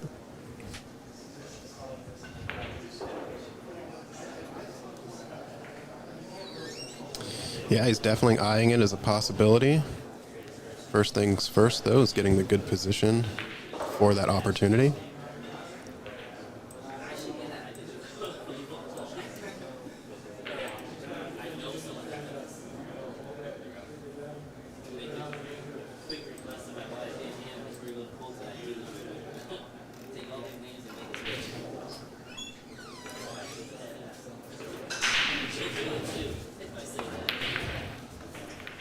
Uh-oh.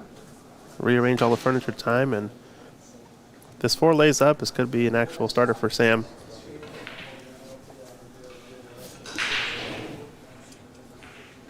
I think it's on. Just got to be careful. The bump on the 7-ball here.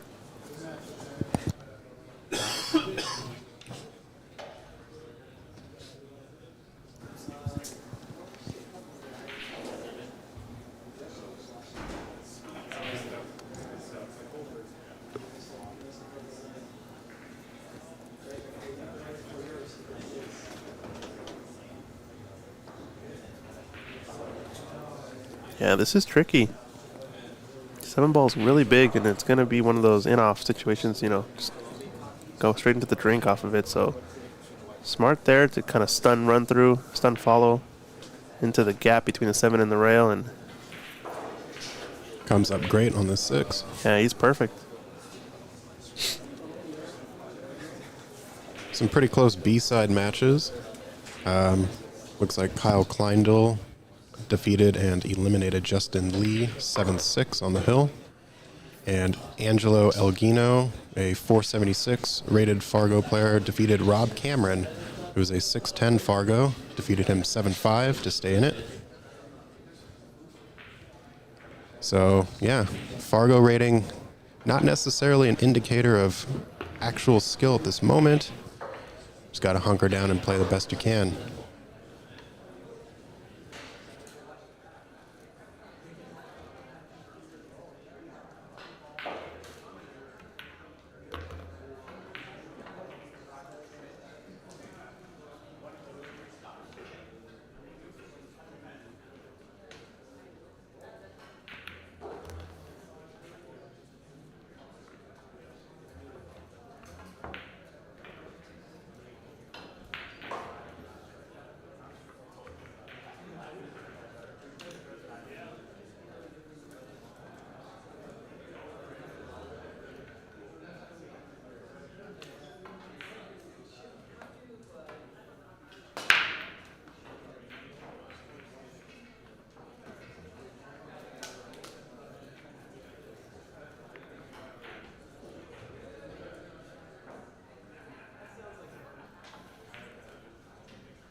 All right, ladies and gentlemen, we have Shu Chang Chow in the booth with us. What's up, everyone? Tell us about this epic comeback you almost had against Lucas. You were down 1-5, and then... Yeah, I don't know. I think I was on 1-4 at a point, and I started to get some rolls and started to get some momentum. Yeah, I got it to 4-4 or 5-5, and at that point I get another roll, which I'm like he missed the shot and I had a very easy, almost trading, just need to tap it, and I missed it, but it came back and then knocked another 7-8, and that was like a big momentum swing too. But from that I ran out, and I think Lucas just it's his first match here, so he didn't have a very good sense of table speed. You can tell his shot making is incredible, and he just can't get the speed right. So he either mess up his own position a couple times, or when he wants to do safeties, the cue will just roll that like 5 inches more and then leak out. Yeah. So, yeah, I wouldn't call it a convincing win even if I won, but I had to do my own jobs as well. For sure. Yeah, it's just near the end when I was 8-5 on the hill. Those pressure just suddenly came in. It's the moment you realize, oh, I might actually be winning. Right. Those are the moments I started to miss some, medium to hard shots, and then start to think, going to a shortcut to try to go for 9 a couple of times. I think overall it's just a lot of great contents inside a match. I need a lot of time to digest that feel. Of course, yeah. Yeah, and even the hill, like he was unlucky. He did he break? He broke dry. He broke and scratched. Okay. So on the last, I think he had a couple of dry breaks before, and on the last one, the hill, he tried to unfit a little bit more. That usually happens in the hill. Like player just wanted to, put power into it and make sure they make something. And the cue was just got knocked into the side pocket. And I had an open table. I ran out till the 9. On the 9-ball, I was like on the 8 to 9. I left myself at that angle, and I was like, I had that route in mind already. It seemed like you were contemplating either leaving for the 9 in the left side, or like you did come back around for the 9 in the same corner as the 8. I was thinking about either the same corner as the 8, or I draw more so to shoot the 9 in the side pocket, because that way it's kind of going into the line of the 9-ball. Like the way I shot it, it was kind of going across the line. Okay. I had the speed almost perfect, but it just, as I said, it's kept rolling for maybe 3 more inches than ideal. Yeah. And just a tiny bit of cut. Not tiny bit, but like just a 15 degree maybe.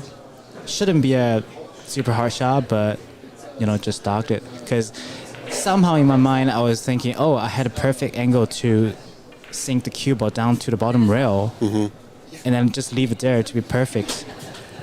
And yes, I did that.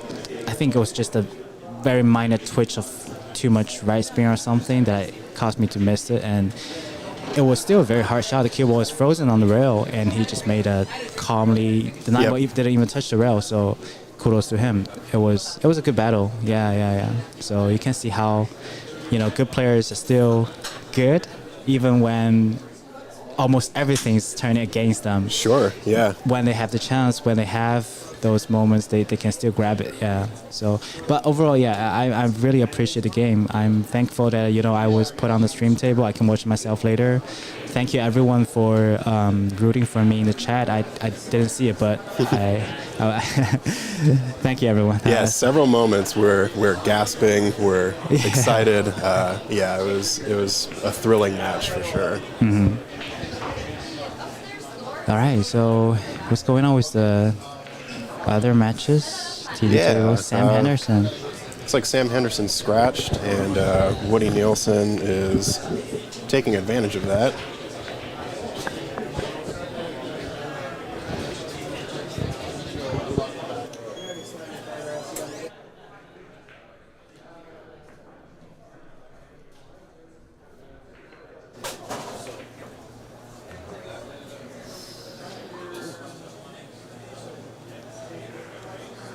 It was a good inside approach. Looks like he's got a good angle on the 8 to get position for the 9 in the same pocket. It's a little loud in here at the moment, so we are momentarily muting the other microphone. Looks like he decided to just spin that inside left to hold that side.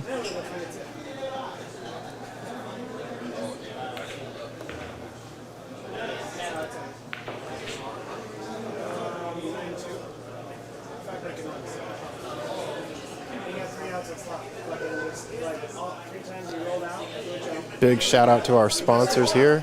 Q-Tech is a major sponsor of this event. Of course, Matchroom and the World Nineball Tour. We have the Table Fitters billiard service that installed all the Andy cloth on these Rasson tables about 2 weeks ago. We are playing with Andy Cloth. They are a sponsor of Ox Billiards Club as well. Sandro Menzel is on site taking photography, and I'm sure he'll be posting to his social pages at the end of this tournament. And of course, Littman Lights, lighting all the tables and the best lights in the Northwest and in pool tables in general. Thank you all for staying tuned. Have many more exciting matches to bring you, including the one we are currently viewing.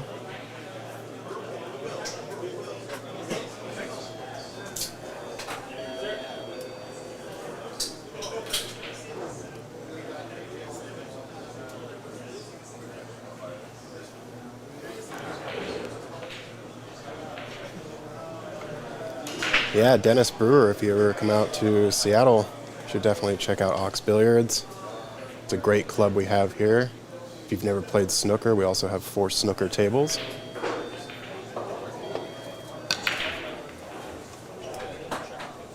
And there's also a Chinese 8-ball table, which is sort of similar to, it's like a hybrid between a pool table and a snooker table. So Woody Neelson, scratching on the break, brings Sam Henderson to the table.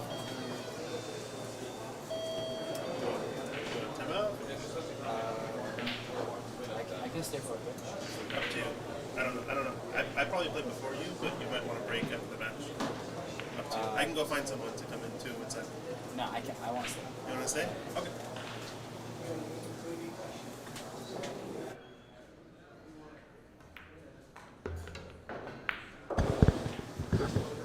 All right, so we had Shu Chang just momentarily muted. A large group came in and it was a bit loud back here near the booth. So what do you think on this position for the 3? I think he has a pretty big window to go swing 2 rails. Yeah, very smooth right spin, but oh wow. Yeah, to be honest, I think the line coming out of the second rail was a little bit too steep. It's not kind of like completely lining up with the window line. Yeah. Rev Horner asks in the chat, does the floor surface effect play? I am not sure. I haven't heard that. Yeah, those are concrete floors. There are carpet under, I think, under the snooker table. Yeah, but not under the pool table. To me, oh wow, that's a nice kick and stick. However, 3 went to 6. To me, it doesn't feel that bad. I mean, as long as the table is level, and in fact, concrete floors make the tables easier to be leveled. Because for carpet floors, for wood floors, sometimes they bend due to humidity or stuff.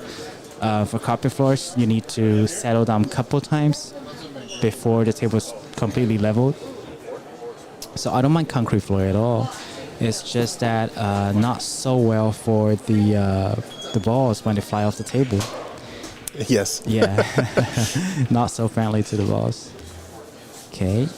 Also, I think carpet will help dampen the overall sound of the room. So with concrete, it is a bit echoey in here. But actually, when this room's really quiet and you can just hear the balls, it's kind of a unique sound that you don't often get to hear when you're playing in a carpeted room.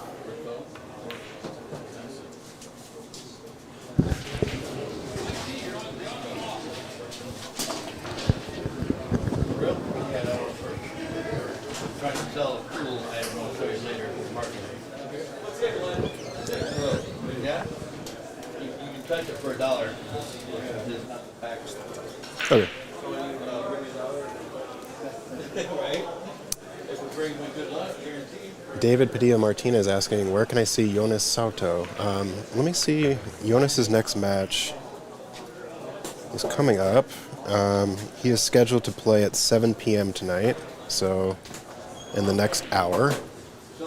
So if you want to tune back in then, I'm not exactly sure if you'll be on a streamed table, but the likelihood of that is likely high. But anyway, returning to this match, sorry about that.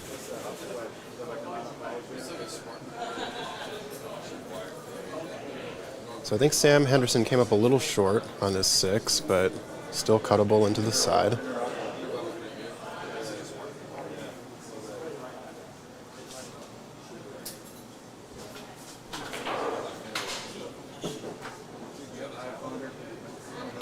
Yes, if anyone is interested in seeing the bracket, let me just go ahead and copy and paste that here.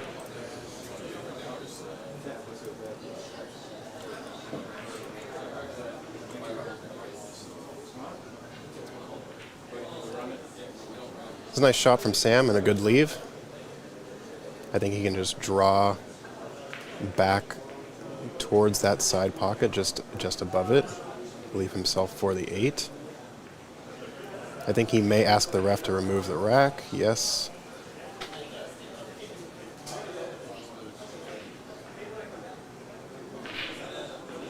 It's a good call.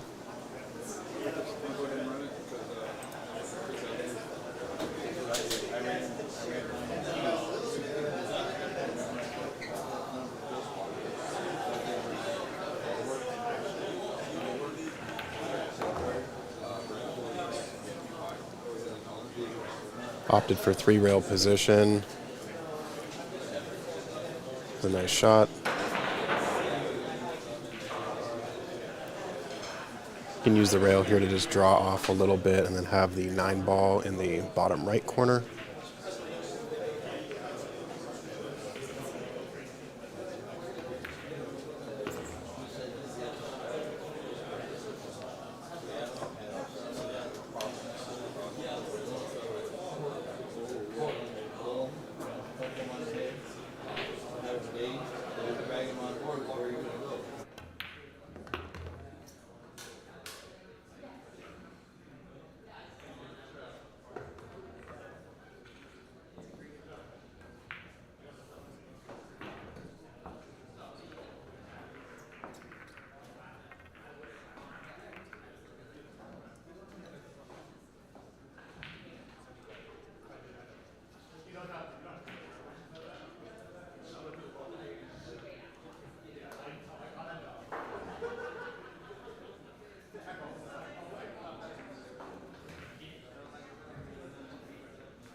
All right, folks. Score is now 4-2 Sam. It was a good break.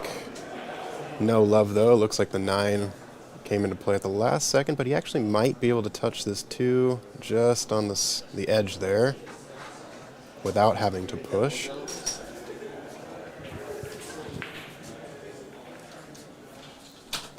If you are tuning in on the World 9-Ball Tour Matchroom YouTube, you can also check out the Ox YouTube if you're interested in seeing some other matches we have going on in the room. Justin McRory is currently playing Masahiro Nakahara on table 2. Masahiro is up 1-0.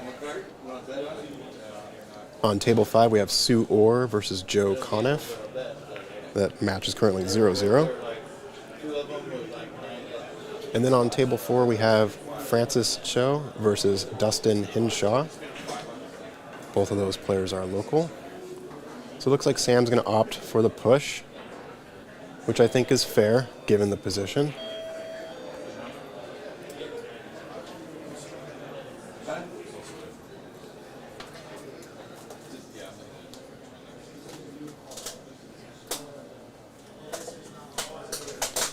Johnny Carroll, you are very welcome. We are so happy to finally have a matchroom event in the Pacific Northwest.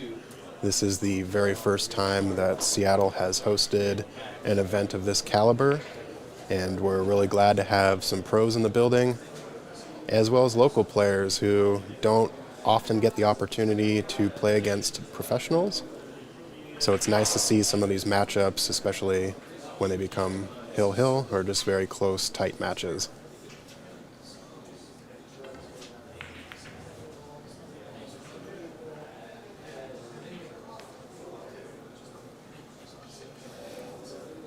It was a good approach by Woody, but it appears he does leave the 2 open for the top corner. However, the scratch on the side might be in play. Sorry, that was Sam. It looks like he gave the push back to Sam. So Woody will be now taking this on.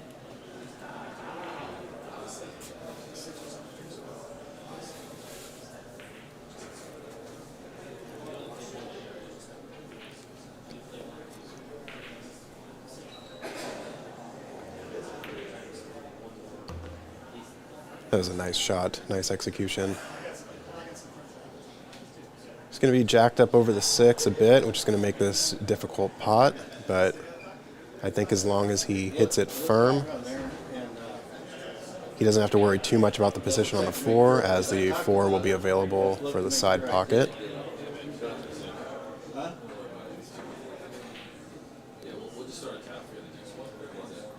Well, I'm good for the next little,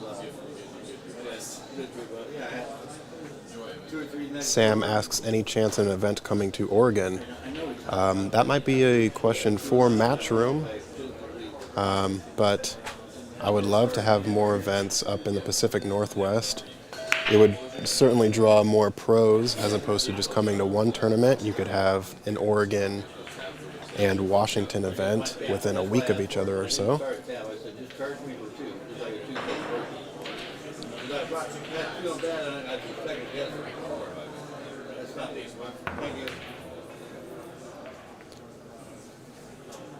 Yeah, I think with that one, Woody was maybe worried about accidentally fouling on the 6, so giving it a harder hit.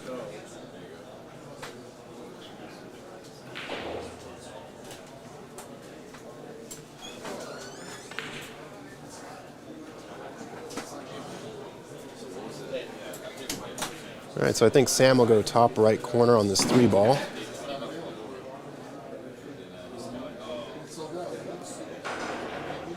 However, the cue ball might clip the 4, sort of depending on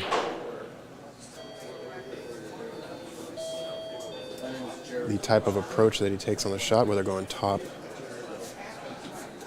or bottom. Probably easier to go top here. That was a nice hit.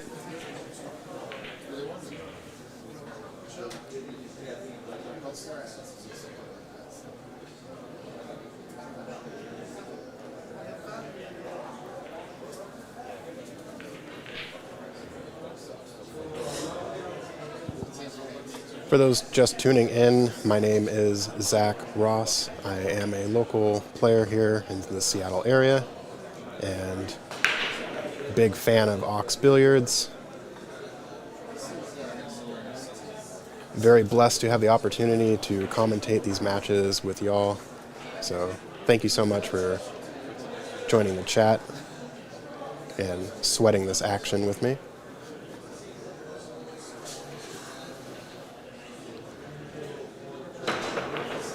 All right, so Sam Henderson, I think we're going to go 2 rails. Oh, straight up and down. Oh, no.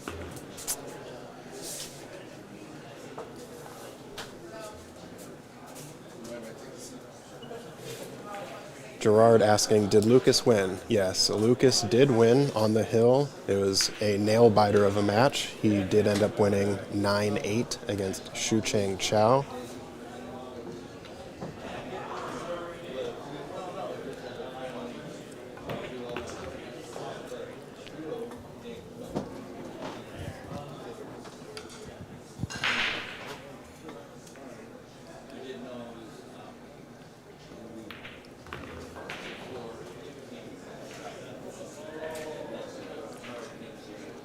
Doug asking about Lincoln City for a potential Northwest Tour stop for the World Nineball Tour. That would be great. I just think that they would need to bring in 9-foot tables. Lincoln City classically has the 7-foot diamonds, but not impossible to do. All right, so Woody takes advantage of Sam's error, bringing this match to 4-3 in favor of Sam.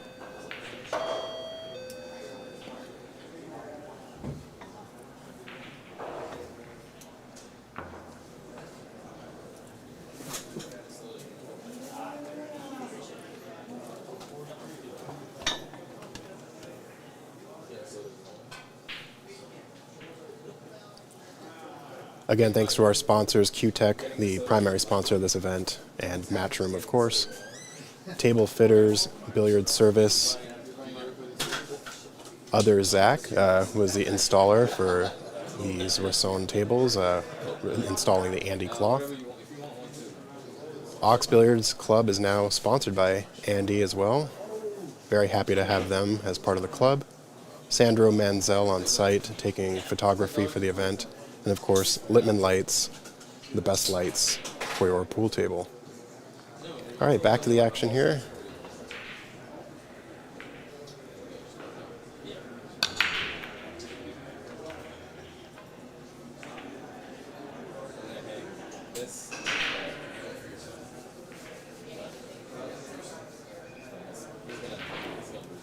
Dry break from Woody, but not a terrible leave on this one.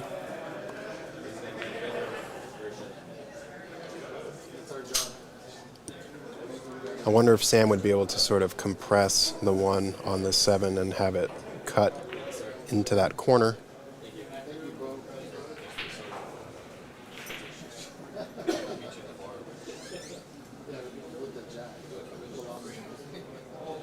Doug, are there any pool halls big enough in Oregon near Lincoln City? I think maybe the closest one might be Legends Billiards in Beaverton. If anyone in Oregon is watching and can correct me on that, I would be appreciative. But I believe Legends has at least 8 9-foot tables.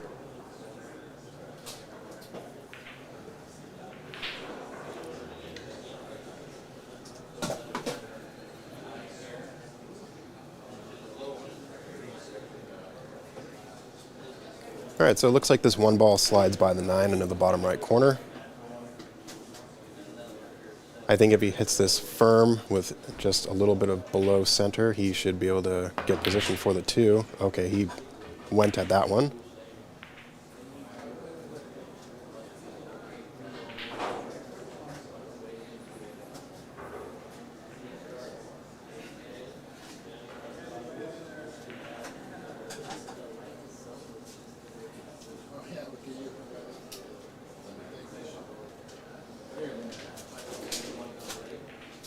Yes, the Spokane Open was just last week. Yeah, so expanding the World Nineball Tour to the Northwest doesn't seem like it'd be too big of an issue. I think it probably just comes down to scheduling and travel. That, and there are WPA events, so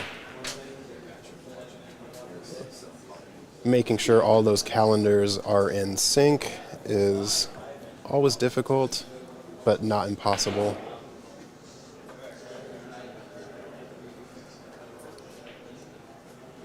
All right, looks like Sam's gonna have to swerve a little bit.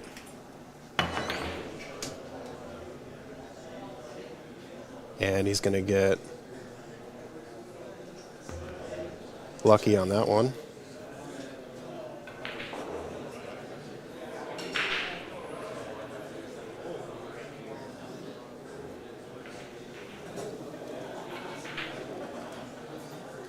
We are lucky to have several Canadian players at this event, including Stan Tarango.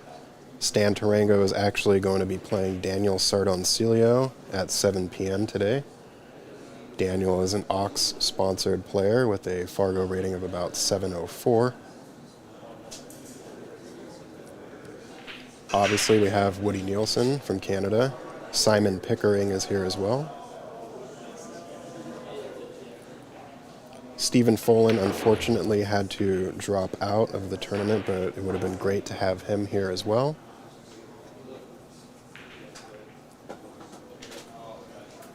Question in the chat, did Lucas make the comeback? Yes, Lucas did win 9-8, so he is still on the A side. And he will be playing Daniel Lieback at 8:30 p.m. tonight. Daniel Lieback is a player from, I believe, the sort of Puyallup or southern Washington area. These pockets are 4.5 inches.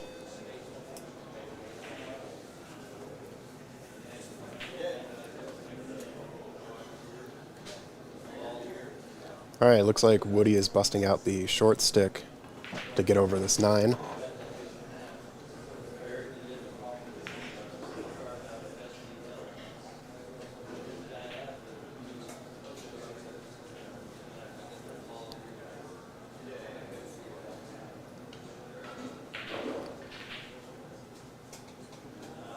Ideally, he jumps this and hits just on the edge of the 3 to bump the 3 into the rail, into the 4, sending the cue ball back up table. But that is a lot to ask for such a long jump.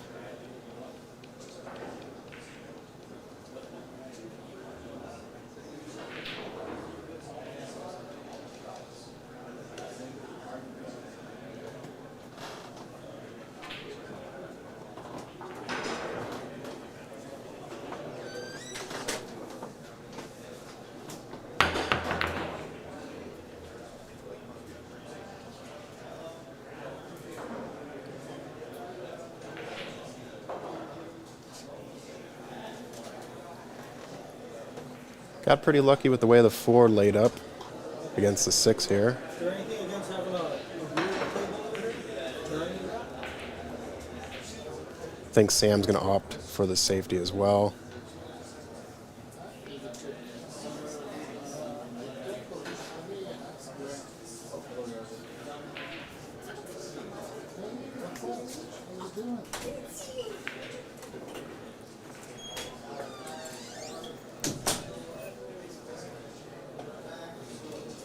Might be looking to see if he can back cut this 3 towards the 8.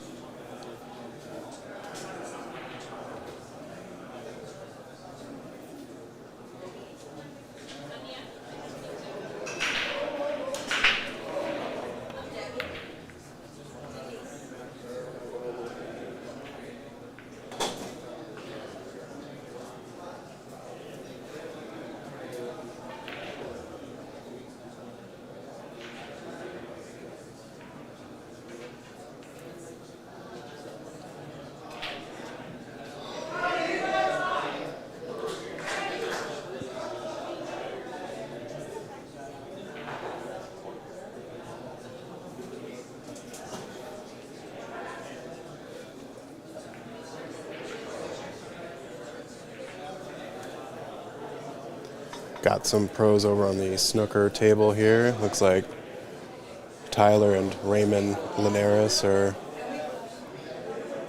giving snooker a shot.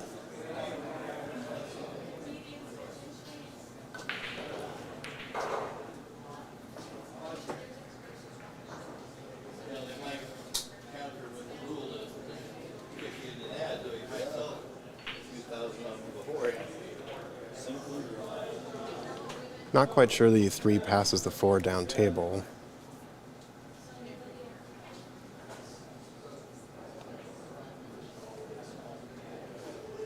I think he's deciding if he wants to go for the 3 in the side.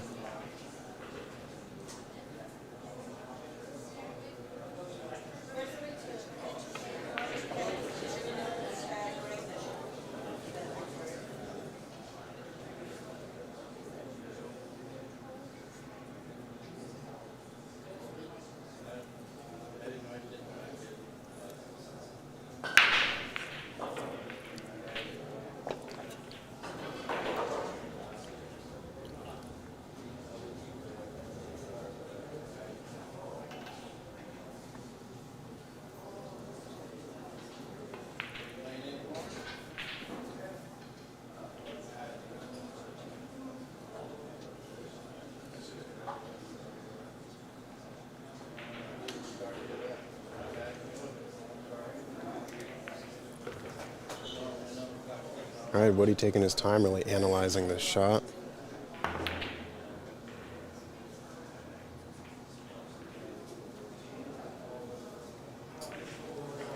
I wonder if he thought he could hide behind the 9-8, but then just ended up finding that perfect window to just go around both. Either way, he leaves a shot here for Sam. Sam should be able to break out the 4-6 based on the angle.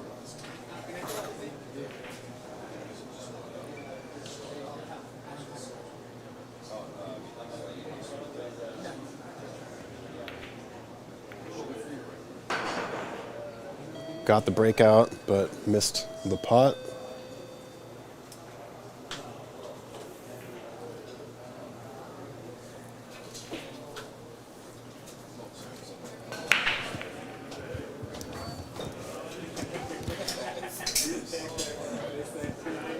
Looks like Woody might be going for a combination here.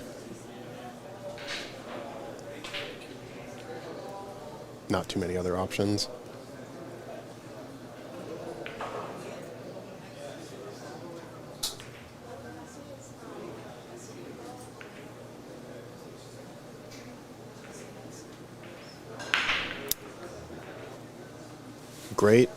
Great safety. Hit the 8 just enough to get it to hide. Not scratching that pocket.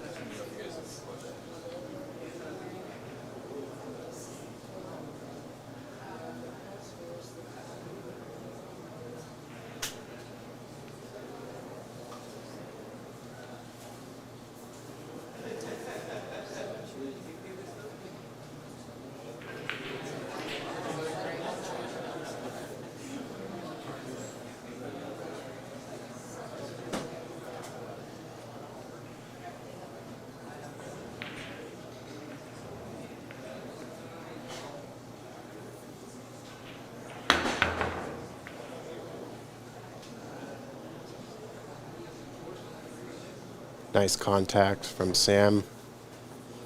Jump kick is never easy.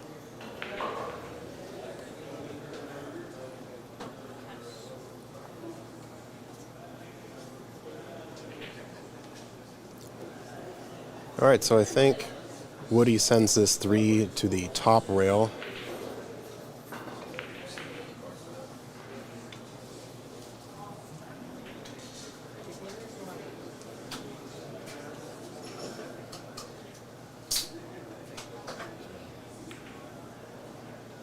Oh, he went for the side.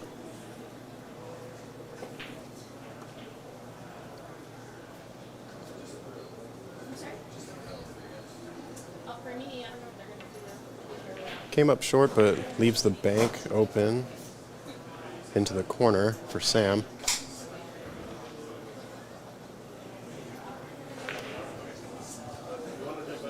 Hello, James from Coldwater, Michigan. These are Rasson tables, and the cloth is Andy cloth. I believe the color is either shark gray or slate gray table.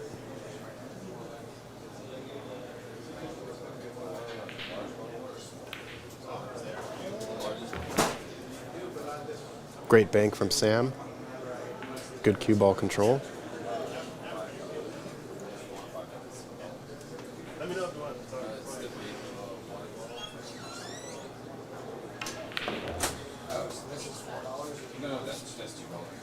I think he got a little too much on that draw, but still definitely capable of cutting this into the top corner. Imagine he goes back and forth maybe 1.5 times.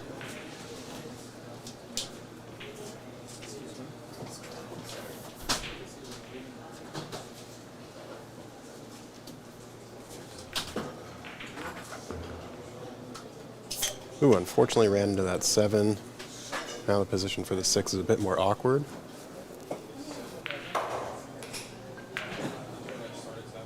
Phil is asking what the score of the James DeVee match is. Let me take a look here.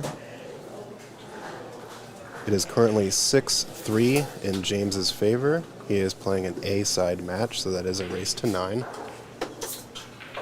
Thank you.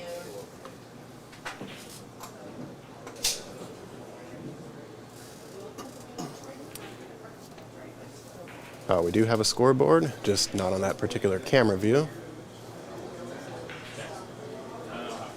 Christian Youngers is back in the booth with me. Back at it again.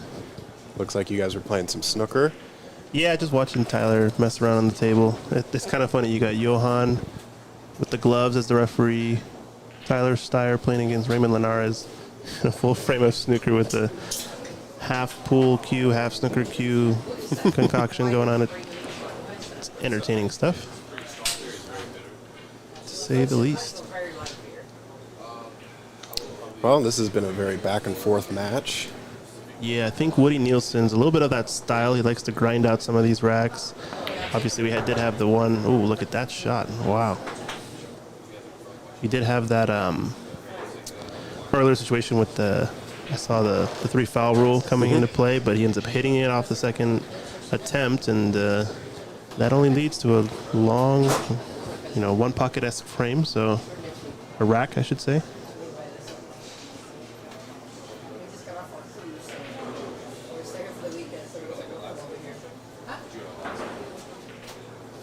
A little bit jacked up here, so it's not an automatic shot, this one. Yeah, got to be careful about that side pocket, but caught it thick. Got the position he needed, caught it thick. And it always feels like whenever you miss the ball by that much, it's almost like you always do get that position, you know what I mean? It's kind of like I wonder which one you prefer for making the ball and not getting the lead or getting this result. It's always hard to tell. And obviously for folks, watching at home, if you don't know how the pros play, etc., then you don't necessarily know that they're trying to do a lot more with the cue ball. Obviously, that just making the ball is typically one of the easier things you could do. So when you work the cue ball around the table, that it really matters.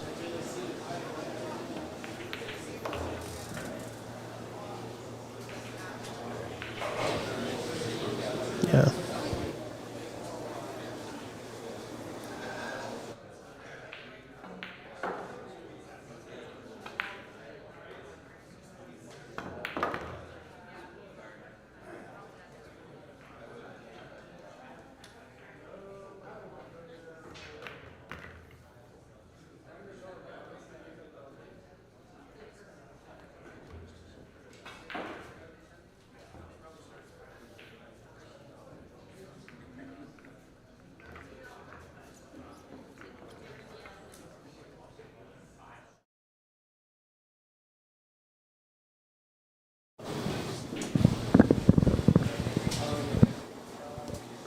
All right, so Sam ran 7-8-9 to bring himself into a 5-3 position.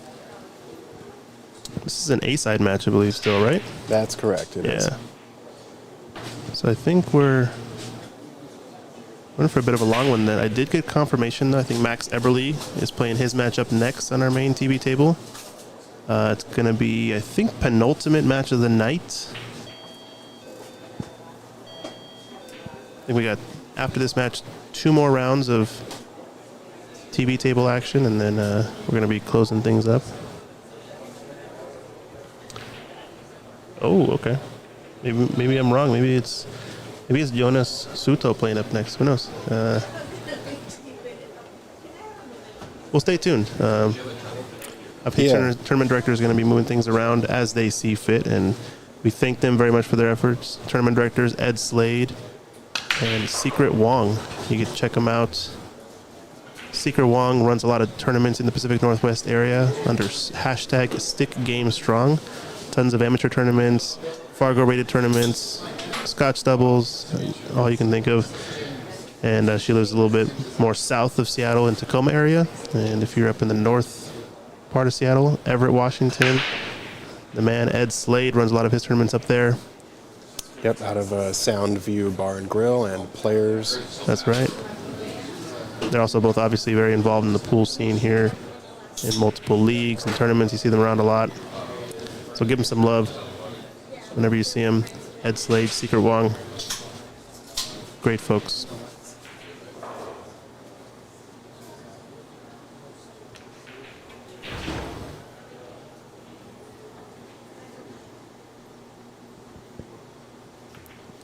So Woody Neelson, I don't think has ever played Sam, right? I am not quite sure. I think for the most part, Woody plays in a lot of local tournaments. He is from Canada, here in the Vancouver area, so he has come down for some of the bigger tournaments here we've hosted at Ox. Also very active in the bar box scene as well. Sam Henderson's been all over the map in the Matchroom Tour events. No, he's got a decent ranking. I mean, Yeah, obviously, his World 9-Ball Tour ranking is 107, and he actually defeated Muhammad Sufi at the 2024 UK Open yeah, that's pretty good. just a few months ago. It's a little bit of a breakout year, I think, for him, Sam Henderson. I don't know if he's quite to the point where, he's really a viable option for Mosconi Cup, but he's kind of chomping at the bit for being that sort of next wave, after the... Oh, for sure, After the, Shane Wolford types. He's kind of like that next generation coming up, or half generation, you can say. I think him, I've seen a lot of, a couple other players I'm trying to think of. I wouldn't be surprised to see Sam on the Mosconi team in the next 3 to 4 years, the pace that he's currently on. Yeah, exactly.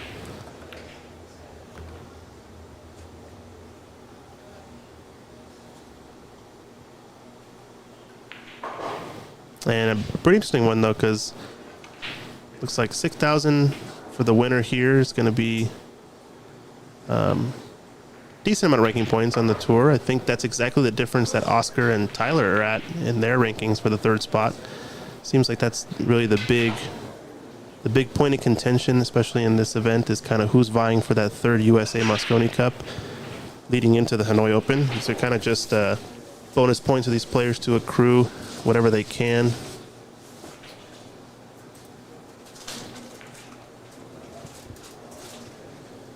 I think Woody Neelson is a local player trying to accrue some experience. Obviously,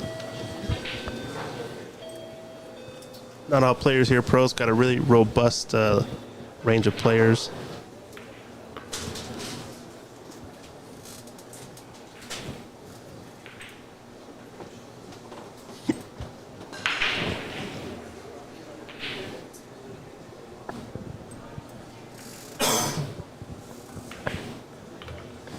And this is looking like a nice out for Woody Neelson.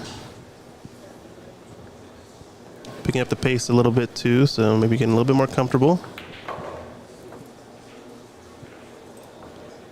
Someone asking, are there still tickets available at the gate? I think today there might still be tickets available. I'm not sure. Yeah, it looks like we're not quite at capacity. But I do believe tomorrow and or day 2, day 3 are sold out in person. So if you guys are looking to buy tickets, I think today's your last chance. Otherwise, we got a sellout crowd for the next 2 days.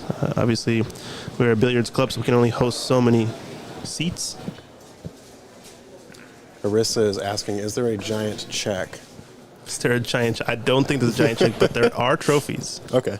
So trophies are going to be picked up tomorrow. So it's not going to be like Happy Gilmore, where that's correct. We've got the. Yeah, I think they reserved that for Derby City Classic. I think they put the big checks over there. But yeah, we do have a trophy, so stay tuned for that. And so far, the biggest drama we've seen has been Chu Chang versus Lucas Werner in a hill battle. Got the feeling this one might have the chance to go the distance as well. You never know. Yeah, certainly seems so. A lot of first-round matches just due to the seeding, and it was kind of a high-low situation going on. That's pretty typical, quite a bit. yeah. But some of these A-side matches, though, are starting to get up there, right? Yeah, definitely. We've seen 9-2 a few times. There was a 9-8 earlier, another 9-8. Okay. But then there's a 9-1, 9-0. So it's kind of all over the board for the first round, but we are headed into round 2. And yeah, as we progress, we hopefully will see tighter matches. Yeah, this one's already starting to get a little bit tight. It's on the A side. 5-4. Fargo rates aren't more than 100 points apart, so it's not necessarily too one-sided. I haven't been watching the early part of this match, but it seems like it's been a scrappy one, to say the least. Strong safety from Sam.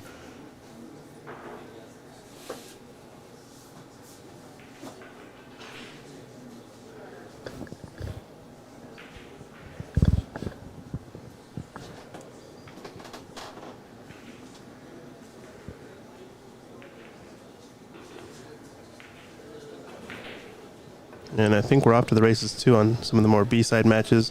Doing a little bit of modified format. We played the entire first round. We're playing sort of the second round on both sides at the same time, just to kind of keep players who played at the top of the bracket early in the day and players who played at the later part of the bracket later in the day, etc.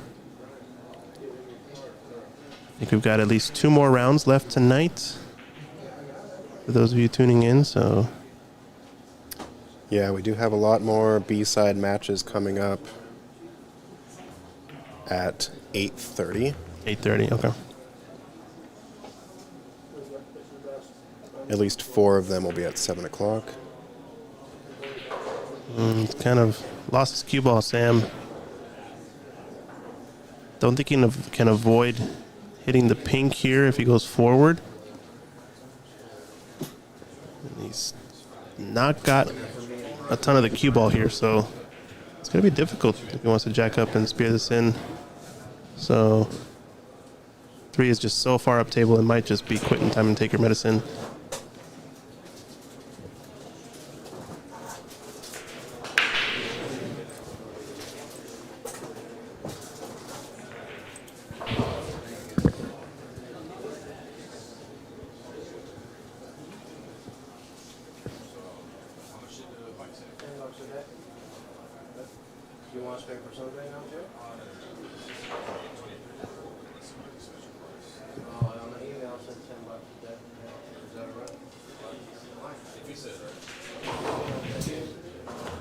Oh, Back cut it. Wow.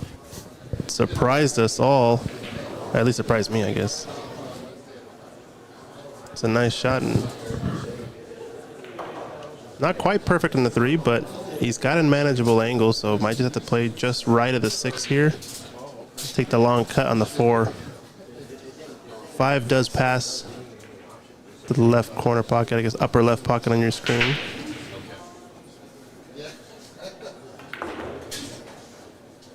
Watch out, 6. Yeah, he's okay. Not quite. Oh, no. He's frozen. Yeah, this is...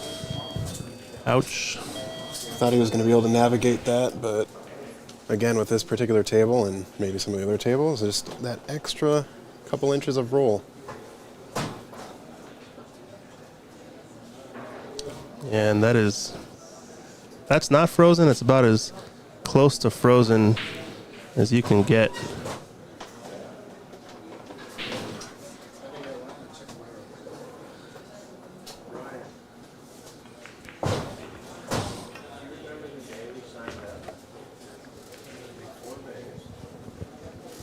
Oh, and once again, I am mistaken, and he can see the ball. No problem. He's bang on this 5 into the right corner. Perfect.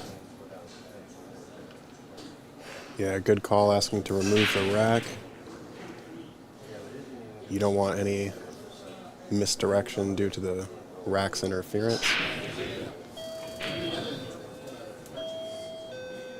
You've got the option here, though. I think he's straight enough that he can avoid running into the 9, so just float this ball and get pretty straight on your 6.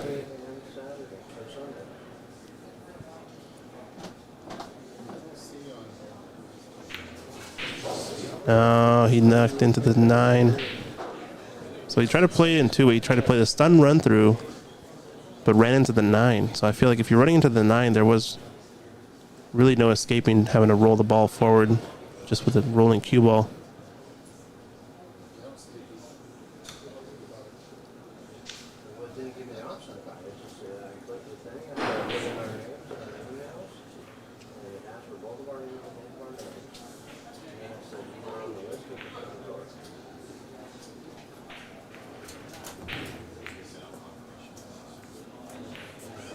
And that's a costly mistake, although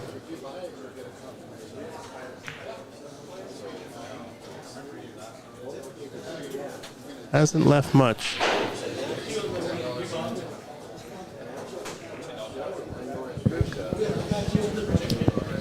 Yeah, I think Woody can probably almost lag speed roll this 6 into the top left and still get pretty decent angle for the 7. Mm-hmm. Not super concerned about scratching on the side, just given that he is able to maybe check it a little left side. It's just rolling it at that lag speed is always a little bit tricky. You let the table kind of come into play, and wow, what a shot. He did almost the exact opposite. Just rifles it in. I'm not sure if I even would have taken that shot still at this point, just because of how low percentage it feels. Yeah. But hey, he saw at the table, so I guess it's worth it. And nice spin shot around the rails here to end up nicely. Actually, I know there are a couple people here trying.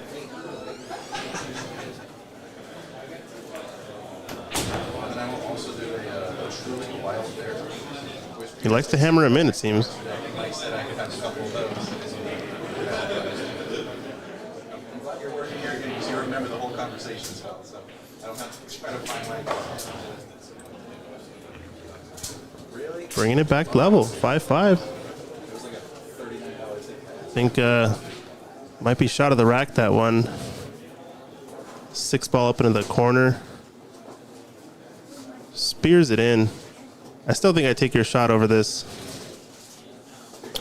I mean, now that I'm looking at it again, it kind of, let's look at it one more time. Replay one more time. I mean, he just makes it look that easy, is what you're saying. Yeah, he hit it firm.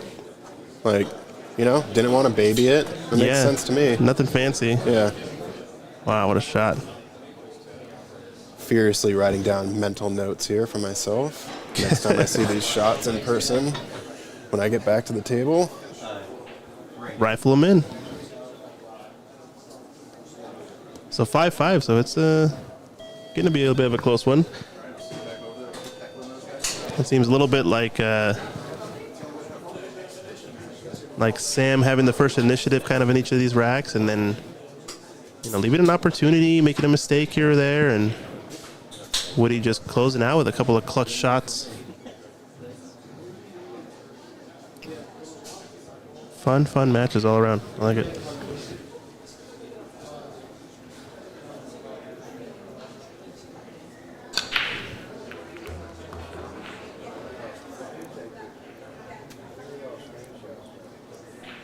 And he's just going to roll out of the zone here for the 2-9. The way it sits is going to make this push-out situation a little bit more interesting. I think it's lined up kind of to the left jaw of the corner pocket, maybe. Do you think you just kick at it and hope that you can maybe 2-9 kick? Yeah, I don't know. I mean, if you have an edge of it here, it begs the question of trying to fin off the edge at least, just because it's almost guaranteed. And unless you're feeling really good with the kick, it's not automatic. And let's say you just go sail totally past it, it's easy to miss both the balls and just leave your opponent a ball in hand situation. So I almost like pushing out to the bottom rail, like where the 6 is, maybe. Mm-hmm. Just playing like an edge of the 2. So kind of where his tip is, down there somewhere. Because at worst case, you're not leaving your opponent a way to come at the 9, attack the 2-9, really. Not even the side rail is no longer really in play either. And then you're forcing him to play really a safety up table, essentially. And here, too, he's hampered queuing. Yeah, I think this is the right call. Just what's the most in-between shot you can figure out, Yeah. I know this may not be the right shot, but I think I go for the 2 in the top right corner here. Try to back cut it up into the right past the black? Yeah. Okay. It's a little dicey, but it's kind of a naked safety if you think about it, too. You're pushing the 2 up table. If you have enough of it to keep the 2 on the left side of the 8, then I might just slow roll it, kind of lag the 2 up to the 8 and play the cue ball somewhere on the left half of the table and just hit the left rail. But if you don't have enough of the ball there, I'm thinking about giving this back, honestly. Yeah, and I think Sam did. already gave it back. Okay. Yeah. I think it's the right call, but still, just such a dicey situation to be in when, like I said, that 2-9 combination or setup. You don't want to leave anything that's attacking. It's always a little bit funny.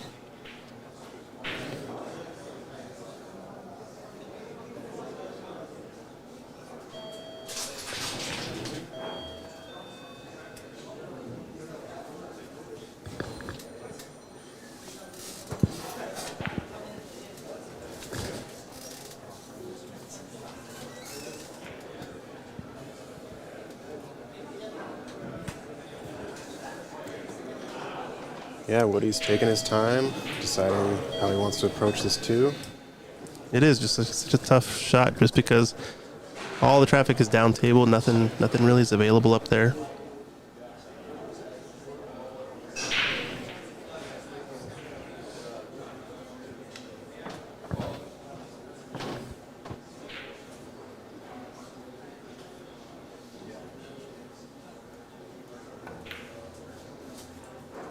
Oh, he decided to double bank, or to bank it back down, I guess, table, not double bank it, but bank it back down table.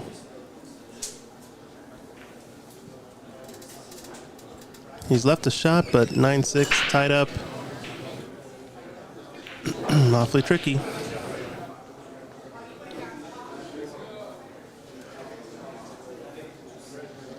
Might be better off cutting the 2 to the right. Or for his cutting from his left. The lower right corner pocket on our screen. You're sending the cue ball around the purple 5 up table. If you cut the 2 ball down here, you have a chance of running into the 6. He's just playing the safety, and this is a mistake. Yeah, he's left a cut in the middle and a couple of safety options. I think he was really trying to lock him up in behind that 6 ball, but not quite.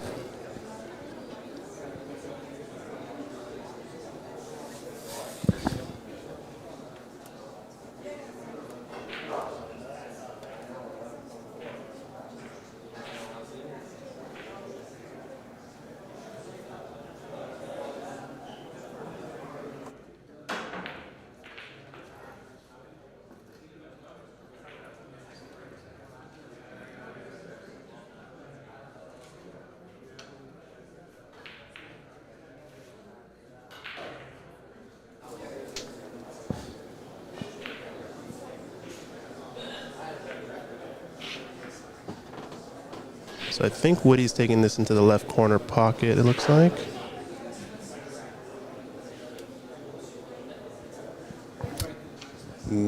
Sorry, left middle. Sorry, yeah. left middle pocket. Yeah. Excuse me. Not the corner. I was like, yeah, 2-4, yep. Yeah. And he's lost his cue ball, but that was his luck. His luck is decent. Came out smelling like a dream. Actually, not the best, but he's got to look at it. He has an offensive option. We've seen him knock in a few dynamite shots earlier to get out of the last rack. He's going to have to come with one here, I think. 4-ball really just has to cut it clean and really could just run into the 7 to hold his shape, I think, for the purple 5 to the lower left.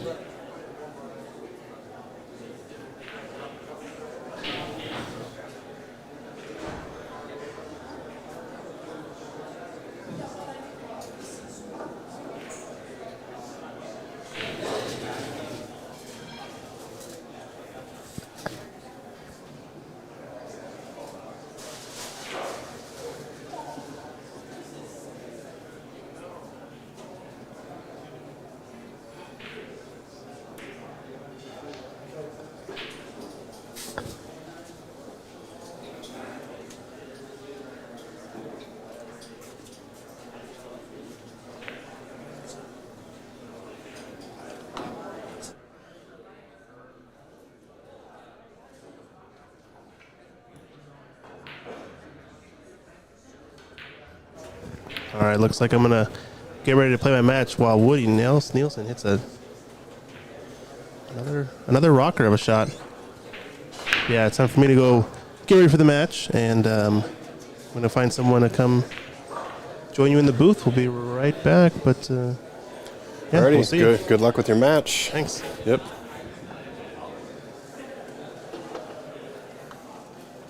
All right, folks, you're stuck with me for a little bit. Just kidding. Happy to be here.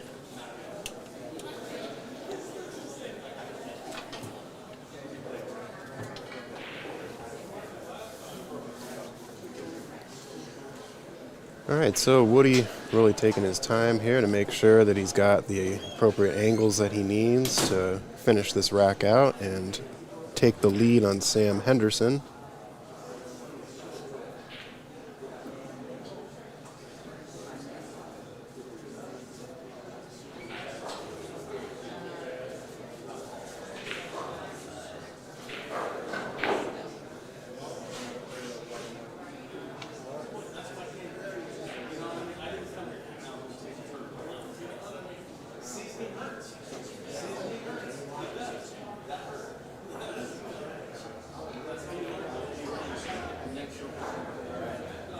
Kind of looked like he was squaring up to hit this with top left to maybe nudge into the 9.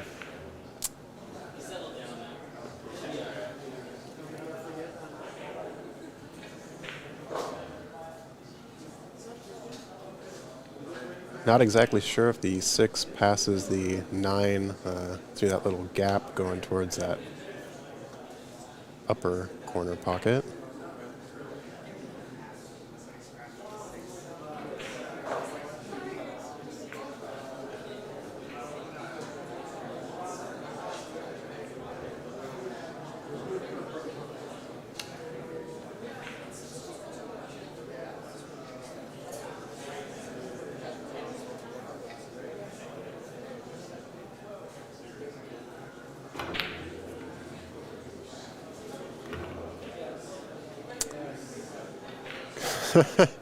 Kind of lucked out with that make. I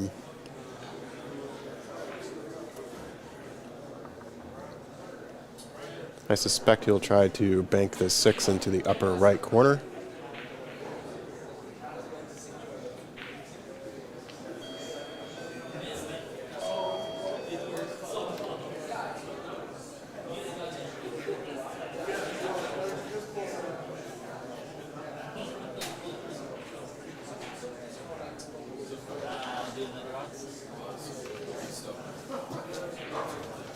Or actually, let me do this.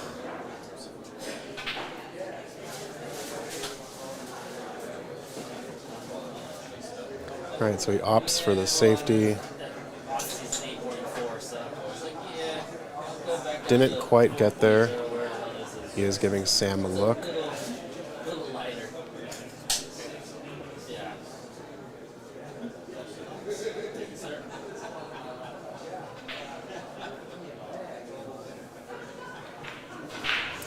I suspect Sam will just try to thin the 6 behind the 9 and send the cue ball back up table behind the 8 on the right side.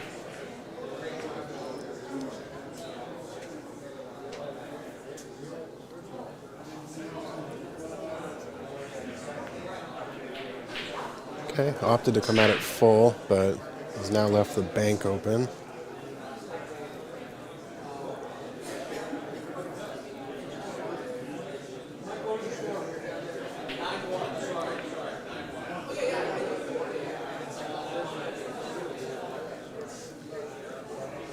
If you're interested in checking out some other matches, we do have an Ox Billiards YouTube page where we are simulcast streaming 3 other tables. We are casting tables 2, 4, and 5. Current matchup on table 2 is Justin McRory versus Masahiro Nakahara. And Masahiro is up 5-2 over Justin. We have Francis Cho versus Dustin Hinshaw on table 4. Francis is currently up 3-2. And on table 5, Sue Orr is up over Joe Conniff 2-1. So those matches are still fairly early. And I believe, with maybe the exception of the Masahiro, no, all 3 of those matches are B-side matches. So 3 players will be eliminated when those are complete.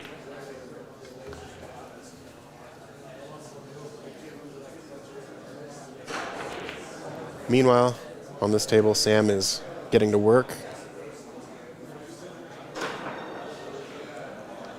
Tyler Conway asked, when does Filler play? Joshua Filler is not currently at this tournament. I believe he is in a WPA tournament.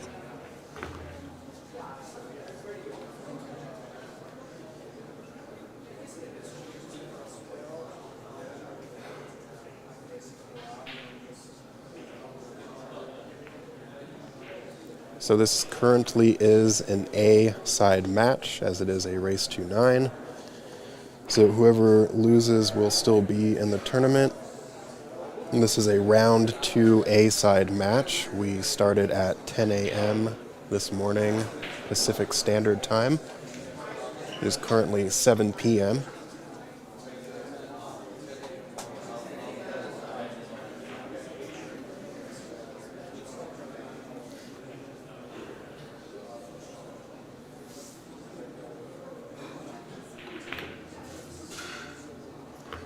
Really good recovery shot from Sam there.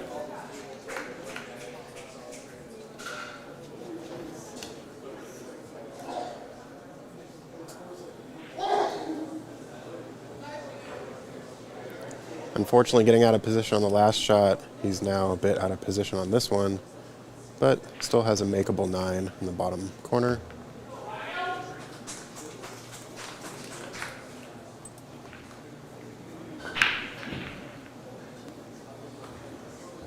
Yeah, took his time, calculated the cut that he needed, played it great. Looks like Sam's opponent may be taking a little bit of a break. So while they take a break, let's go ahead and shift over to table 5.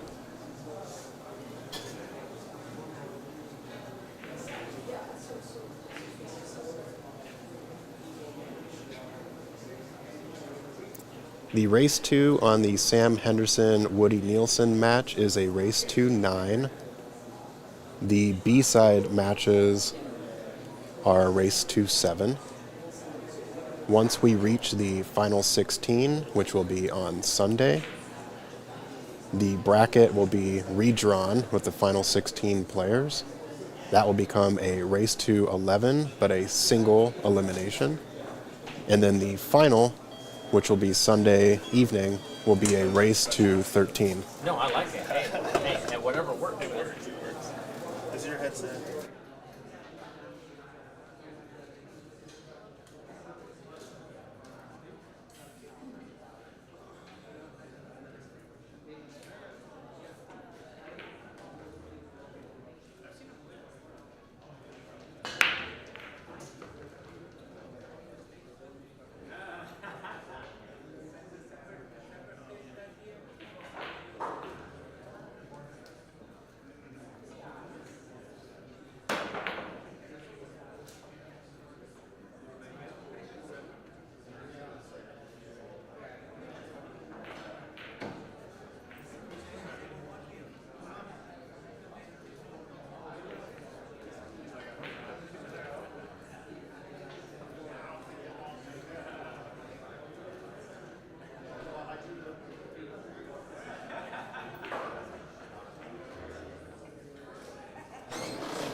All right, so joining us in the booth now is Nick DeLeon. Welcome. Thank you. How's your tournament day going so far? So far, so good. Just, one ball at a time and one break at a time. Is this your first time in the Northwest? Or? It is out here in Seattle. It is my first time out here. Nice. Who was your first round opponent? I don't want to butcher their name. Okay. I can. I'd rather not let me butcher it. Melina Ortiz. Yes. Okay. Yes. Yeah, Melina is a local Oregon player. Oh, okay. She played for the Oregon team. There's a thing called the Northwest Cup up here between Seattle or Washington and Oregon. Oh, that's awesome. And she was on that team last year. She played great. She had a 5-ball break on a 9-ball rack. Oh, that's fantastic. It was amazing. The crowd went wild. That's awesome. Yeah, she just made some little key errors to get it closer, but other than that, I mean, like, I was really impressed. All right, guys. You guys know about the break. It's the 9-ball on the spot. Cut break, you're trying to make the 1-ball in his eye pocket. He hit it perfect. Got a little good kiss with the cue ball. 2-ball's going to come a little higher than what expected.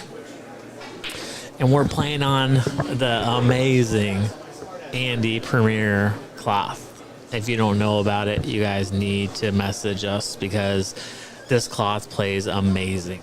I just put it on my table right after the U.S. Open.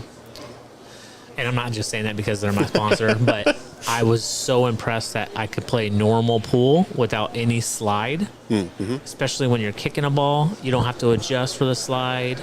When you're drawing, yes, it does bite a little bit more than normal because on Simonis HR, you have to adjust for that slide.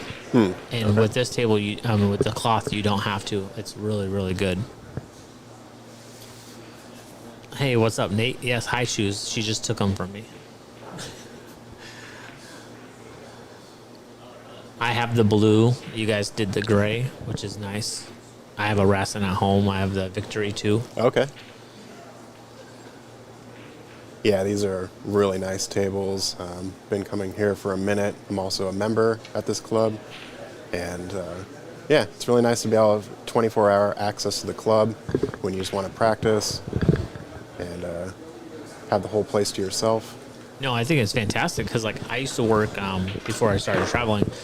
I used to work in the casino business for like 15 years, and I'd get off at 1 in the morning, 2 in the morning, and everything's closed, and you don't have a table at home. Yeah. It'd be perfect to have something like this, and you get to it's even for lessons, right? That could help out because you don't have a lot of people coming up to you like in a regular pool hall or whatnot to hey, what's going on? And you have chit chat, and it's like wasting 15 minutes of the person's time. Yep, for sure.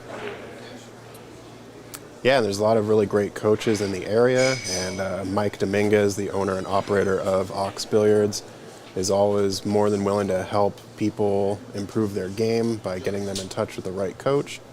So yeah, it's a really great environment for growing the sport. Yeah, not just, one coach is for you, just like Federer, he said he went from one coach, and then once he got the full potential out of that coach, he went to another coach and then another coach.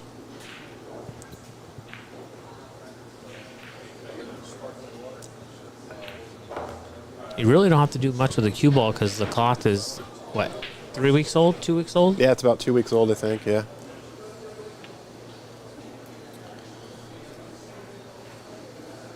So I suspect he just rolls forward and takes the 6 in the bottom left. Yeah, I was about to here. say he might need the extension, but I go, you just put that top on that rail's going to bite for that 6 ball. You just don't want to go way past it.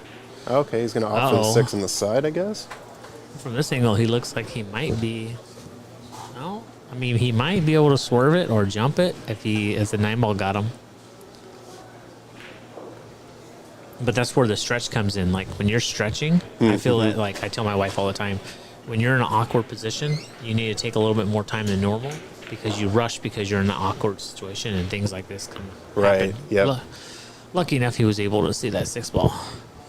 You either pull the trigger too quick or you're not getting the proper stroke you need for the adjusted So stretching. your cue ball does something that you don't expect it to do. Yeah, totally. This is a close match too. Yeah, it's been very back and forth. Some positional mishaps here and there. Yeah, I'm going to use middle left right here and just almost like a nice smooth stroke to let the English do all the work.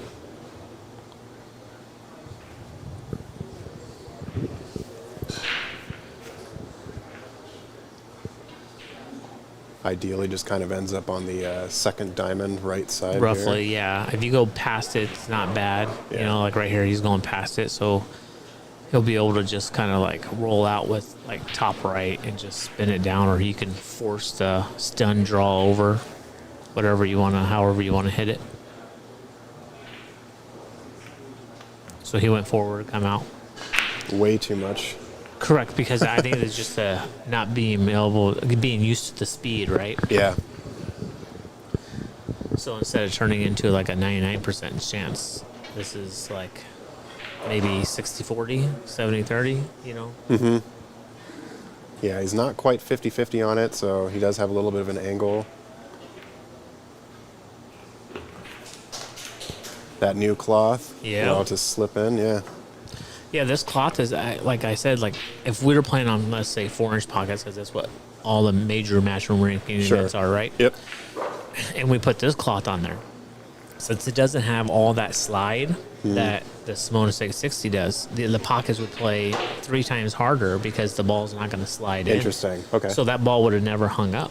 Yeah. You know what I'm saying? Like, where on, if you had Simona, so it automatically go in because it's brand new. I see. Okay. 6-6, going to 9, race to 3.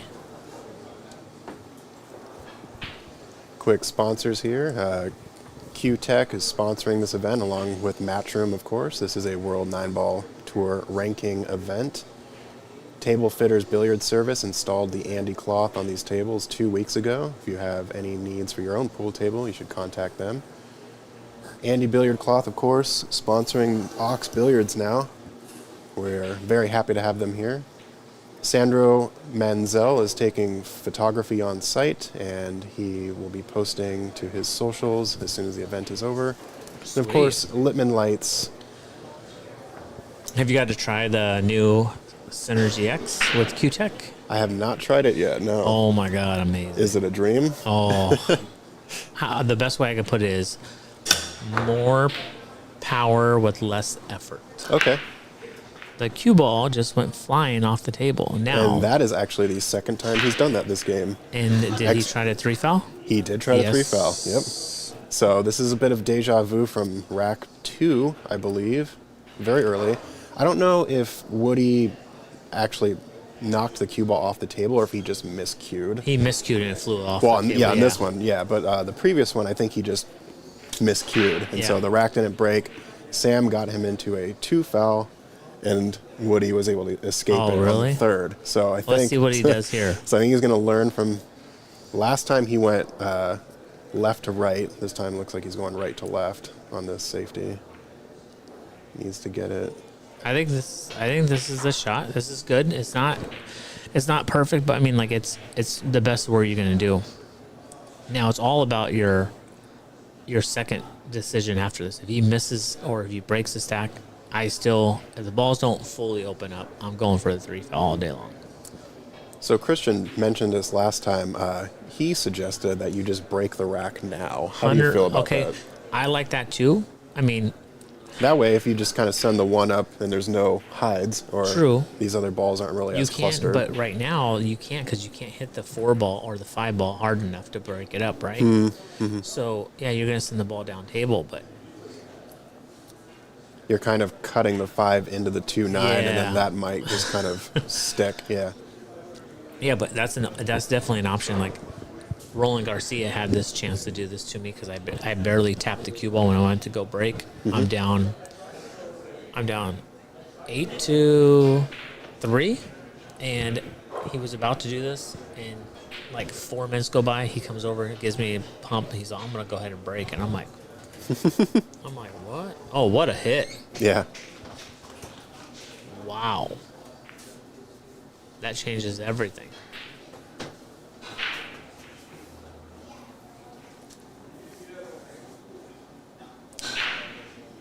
That's why I didn't want, I would rather, you need to get really behind the rack. Mm.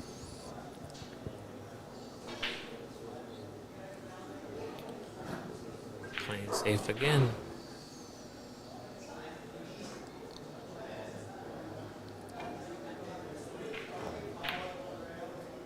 I like this a lot. Oh, it doesn't stick. Good try. He was probably trying to get more into the 2-5 Yes, there. Yeah. correct. Yeah.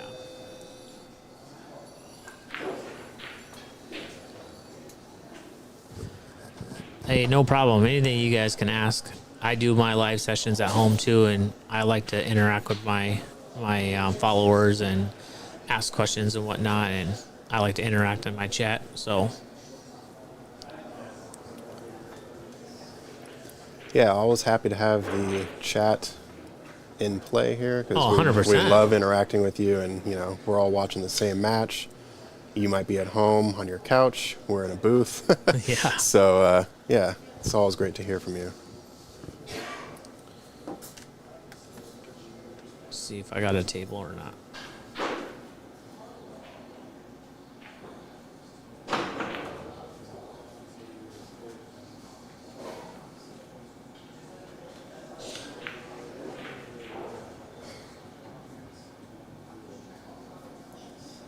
Nope, no table yet.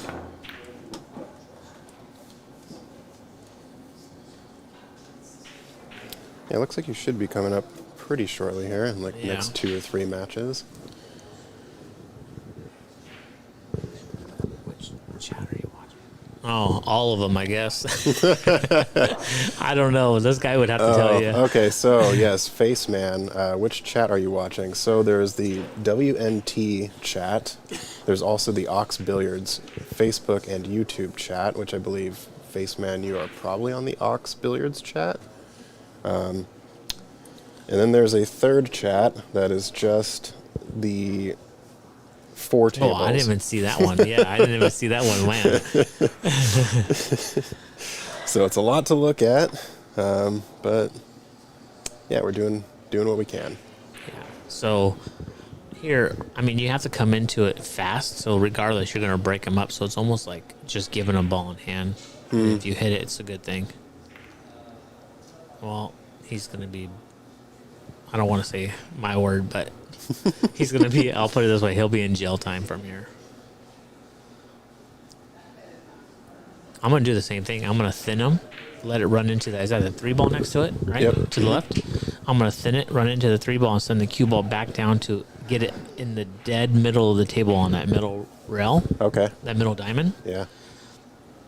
and let him kick again. Because it doesn't go by. Like, if it went by, then, yeah, you want to stick them. But I think this is the best option. Because you can even play it harder, and it'll deflect, come closer to the 9 ball, right? And you play the cue ball down 2 rails. Yeah, totally. It's kind of fascinating that you don't really see this too often when you're seeing streamed matches, but this is 2 Hey. in one game. No, don't do that. Don't do that. No. Bad play. Don't do it. Don't do it. You want to thin the right side of the 1 ball, send it into the 3 ball with top English, and just send it down table.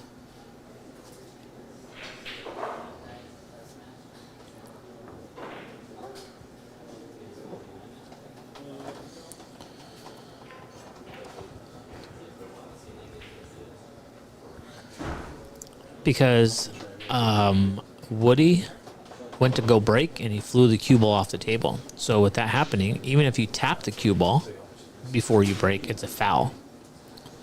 So there's a 3 foul rule in effect. So he's playing the wrong way. But that's why the balls are clustered, because Sam decided to do the 3 foul. Yeah, I also don't like doing this because of the rack still being there, this angle. I don't like it. Yeah. Because I'd rather hit the 1 ball harder into the 3. It's going to deflect to the right and Yep. go by the 9, and your cue ball's going down table, so he'll even have a harder hit Yeah, because of the 2 balls. He's basically setting up a line of defense Yeah. there by going your method, for Yeah. sure. I mean, don't get me wrong, if he gets this, but look at, he's stretching, and he's like going to be uncomfortable.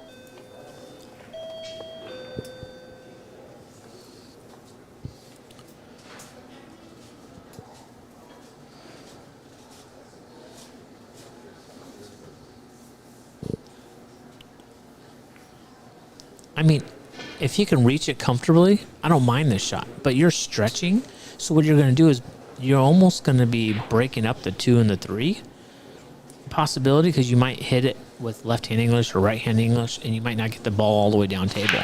Yeah. In this circumstance, I'm thinking about how can I 3-foul him the easiest. So if you send that 1 ball down table, then how are you going to get him on 3 fouls? If you keep the 1 ball close to the stack and you send the cue ball and Sam misses it, it's another easy way to get a 3-foul. Joey Ryan's been really busy, guys. I know he has a lot of family and soccer and all that stuff, but he's doing really good. Phil Squire's asking, can we stream James DeVee and Tyler Styer's match? Kind of depends. It is up to the tournament directors here, where they're placing players for each match. This particular match has been going for about 2 hours now. Yeah, I just don't like this decision, because you're banking the 1 ball down table and you're not going to be able to play a third safe to 3-foul.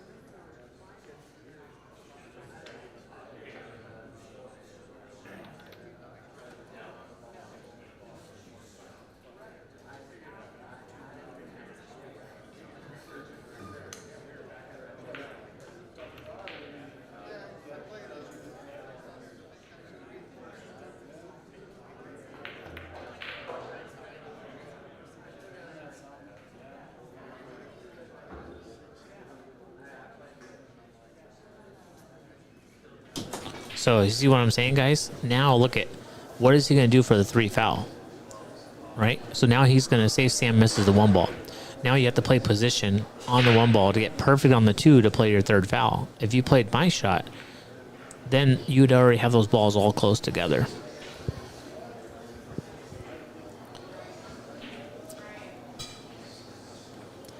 But this is why you stream matches, so you can go back and you can listen and you can watch and see what you guys could have done differently and what could have been better.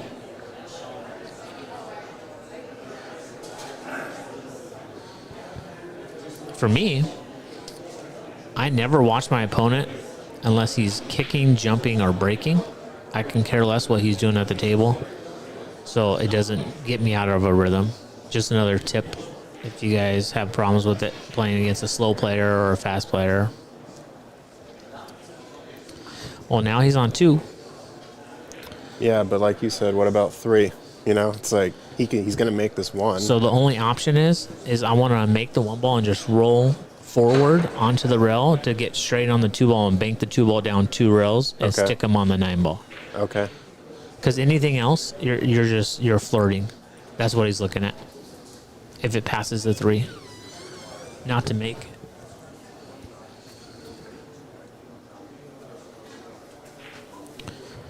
Sorry, guys. Sometimes matches are like this, and there's nothing you can do about it.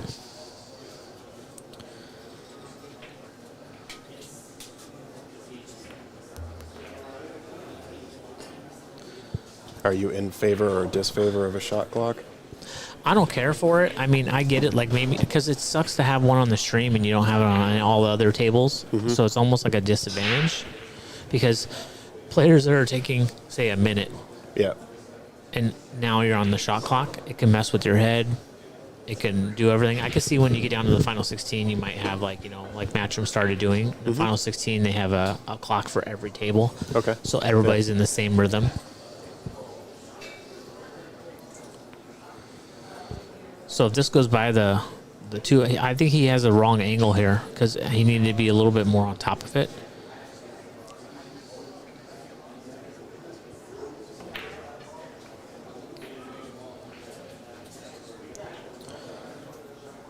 That's not bad. He played it into the 3 ball, which is risky.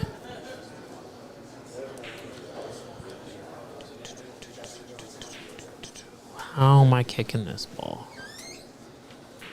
How am I kicking this ball? You can Z bank, right? You can Z kick. you can possibly go 3 rails, but your best option is probably to go on the bottom long rail to the right side rail into the 2-ball. Is probably your best option here.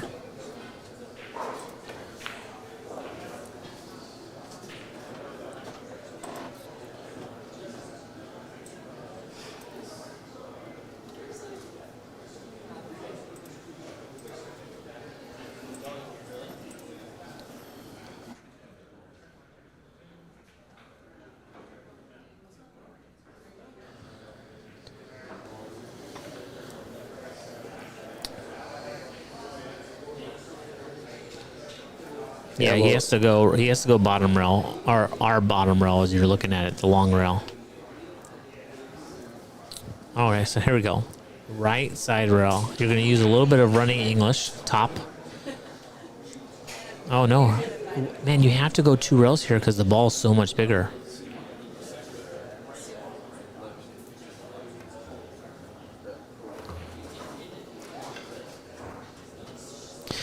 Two rails was a better option because the ball is a lot bigger than going 1 rail. Well, I think that might have been the first 3-foul win we've seen today.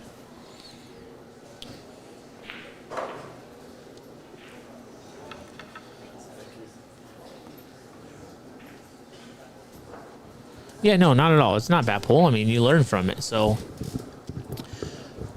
pool is good in everything.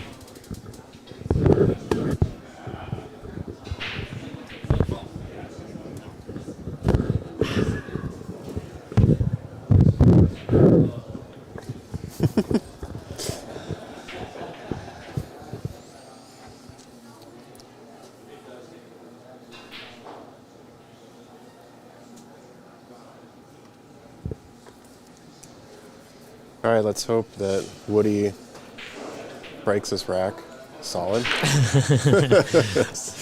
So we can have some kind of Some action for the viewers here. Right. Yeah. No, I agree.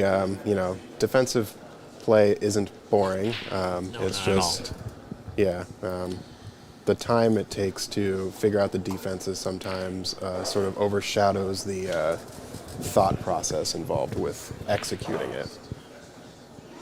No, of course, I understand it makes it horrible to watch, guys, but when you foul, your opponent's in a disadvantage instead of you breaking. Like, why would you break instead of trying to 3-foul? Ooh, that could have been dangerous. That could have been real dangerous. Andy Davis, is there a bracket posted anywhere? Yes, if you are currently on the Ox Billiards YouTube page, if you check the description of the video, you should be able to pull up the digital pool bracket.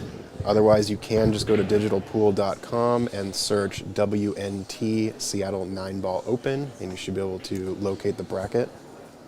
Yeah, I think he's going to be pushing.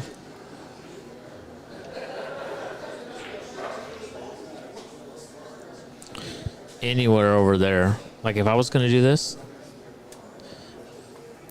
I would push the 8-ball into the 9-ball. Like, tie up something. Like, you're giving him a chance to make the 2-ball from there with the open table. Like, tie something up and make him work for it. Yeah.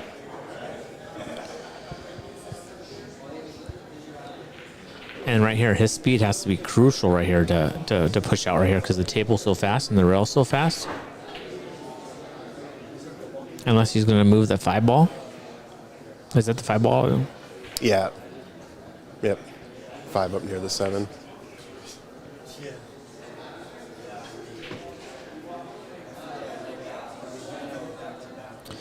It's all part of learning, Josh. You know, just if you're never in that scenario, you know, you're going to take longer than normal to do something because you don't know exactly what the right shot is.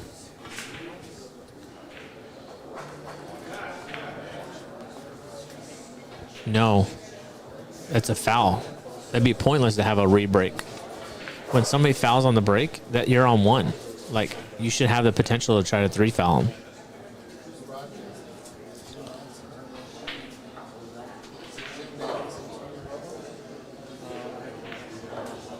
Well, I think Sam takes his 2 on. Oh, 100% he takes the 2 on. Yeah. He's down. He has to. Yeah. Not really sure why. There's no reason for a re-break when you foul. A lot of players don't do it though. They rather break, and you're at a disadvantage going and breaking. Anytime my opponent breaks, scratches, or miscues off the break, you're on 1. So I mean, why would I not try to 3 foul you and end the game in like 4 moves?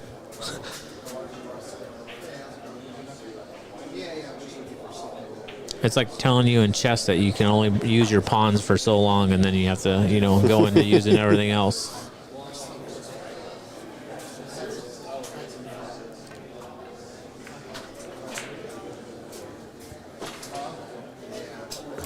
That was an unfortunate kiss.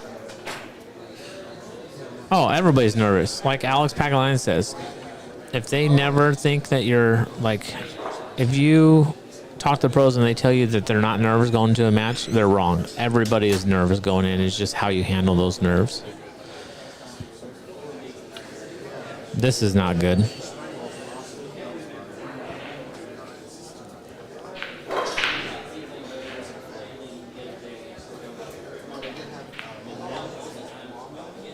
Somebody's about to get on the hill. Oh. Oh my goodness. Didn't see that coming.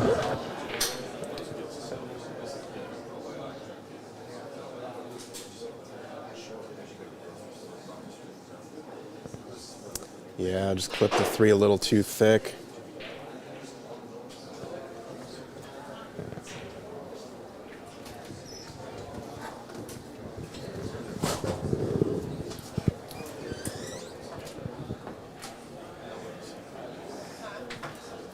Think he has enough angle to go for the 2 on the side, or is it too risky?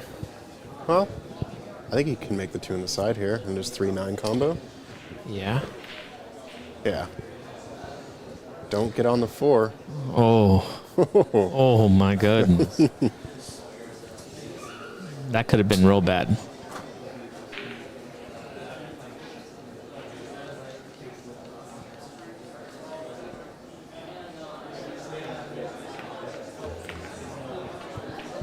There you go, kid. Just good job. Yeah, narrowly escaping that hill for Woody. Yeah. That's a huge game right there, because you go up 8-6 breaking and now it's 7-7. That's a huge game, especially mentally, right? Yeah. You're like, oh man, I should have won that game. I should have been on the hill, right?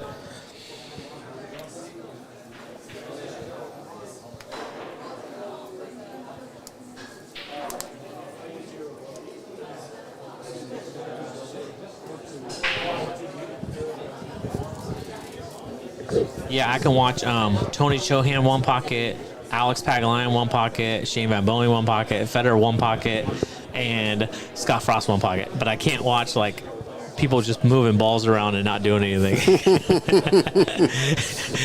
I know that's what the game is. I get it, but I'm just saying, like, I like to see the crazy stuff. You think you have somebody in a jam and they come out of nowhere, you're like, what? Just how'd you think about that? Yeah, I love seeing the creative play in pool.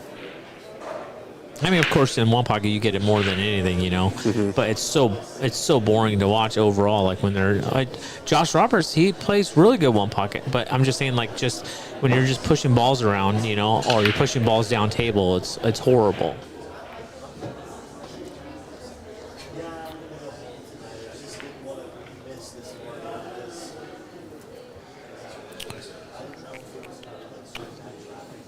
Probably going to be pushing out here. Mm-hmm.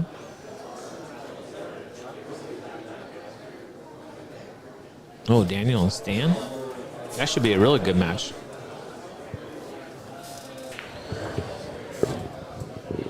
Let's see, what's the score with Daniel and Stan?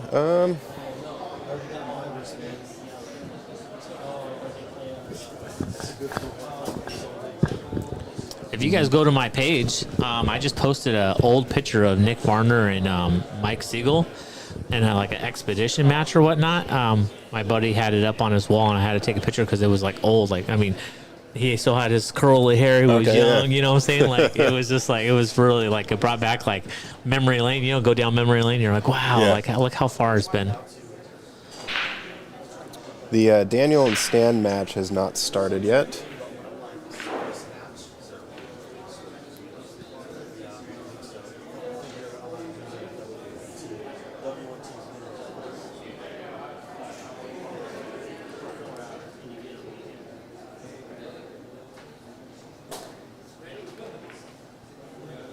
Okay, looks like he's pushing into a potential jump situation. Well, no, that's too far for a jump, so I think it's just going to be a kick.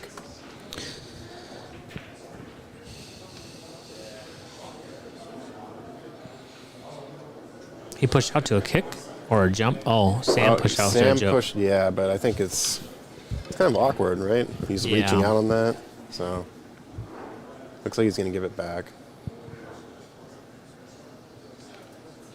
Interested to see if Sam will go for the jump here. Yes, the match for Daniel and Stan, it did say 7 p.m.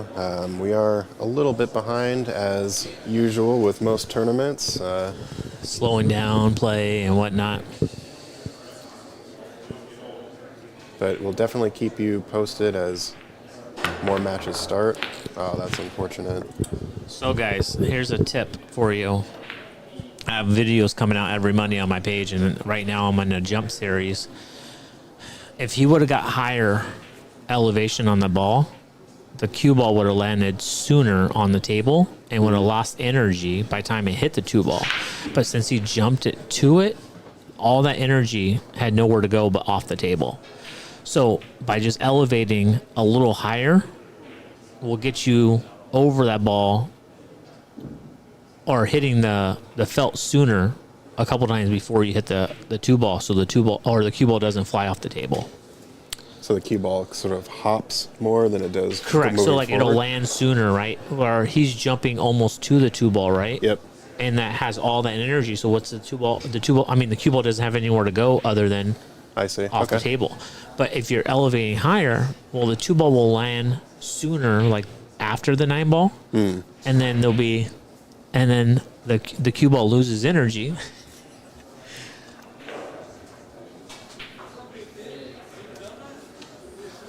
You know, sorry guys, somebody was talking to me, but it loses energy, so the cue ball won't take off the table. But I'm in that jump series right now because I was teaching my wife how to jump a while back, and I was like, hey, you know, I think this would be good to go through because a lot of people are like, hey, why is my ball flying off the table? And why does it do this? Like, so now you can get some explanation on it.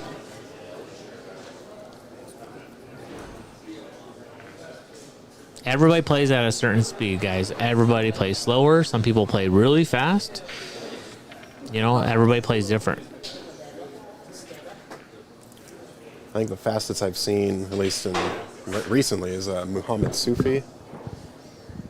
Have you seen him shoot? Yeah. He's a quick shooter. It is, but I mean, do you see the top 10 players in the world? Sure. You know what I'm saying? Like, yeah. It's great to watch, just like Johan said, right? On the stream. It's great to watch him play because just like it's nothing like it out there, right? But also, by being that quick, yeah, you lose execution, you lose ball pocketing, shape, all that stuff. Yeah.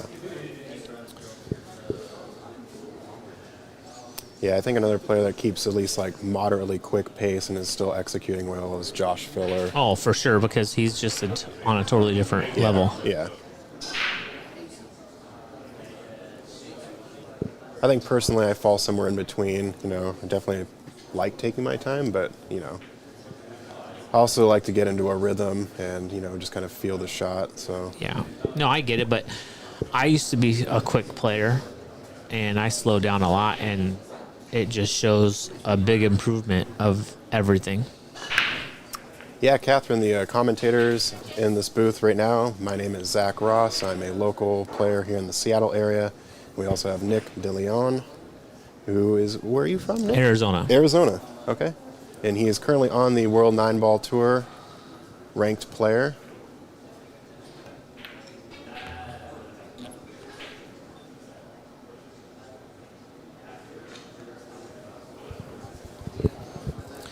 Yeah, I just like it that we're getting more events in the U.S., something that we struggled with for the last, 5-10 years of getting events here. Did you go to the Texas Open? Unfortunately, no, I did not. It's my first one missing in the last 5 years. And it's so hard because it's so close to everything. And I'm not a person, like I have a family back home, my wife, my kids, a business and everything. So I have to kind of like just pick and choose where I go.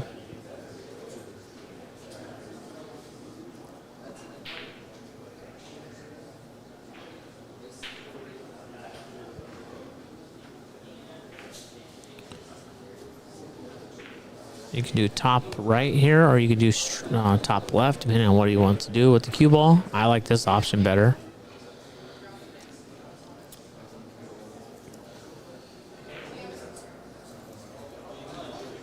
Now he might roll forward a little bit so he can draw past the 9 on the right side of the table and play the 8 instead of rolling forward to the short side. Chris Melling is very fast, and that blows my mind how great he plays when he plays that fast. Like, it's just a different talent.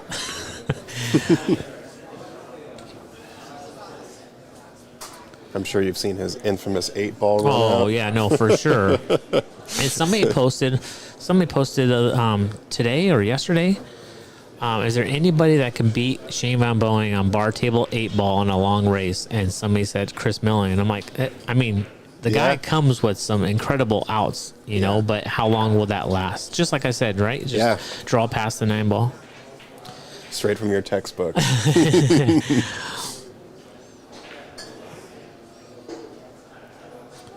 I think the whole United States needs to get rid of bar tables. Get rid of bar tables and ever these big tables, then USA for the next 10, 15 years has a really good chance of doing a lot better in big events and all over the world. Yeah. Because 80% of our tournaments are bar tables. And when in each state, when you get past a certain rating, you have two options: to not play, right, or to travel, because you got better in your state and they penalize you for it.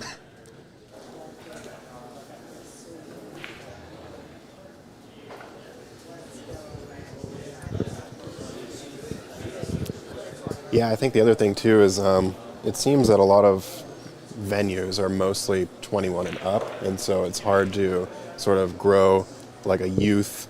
Oh, it is a youth. Yeah.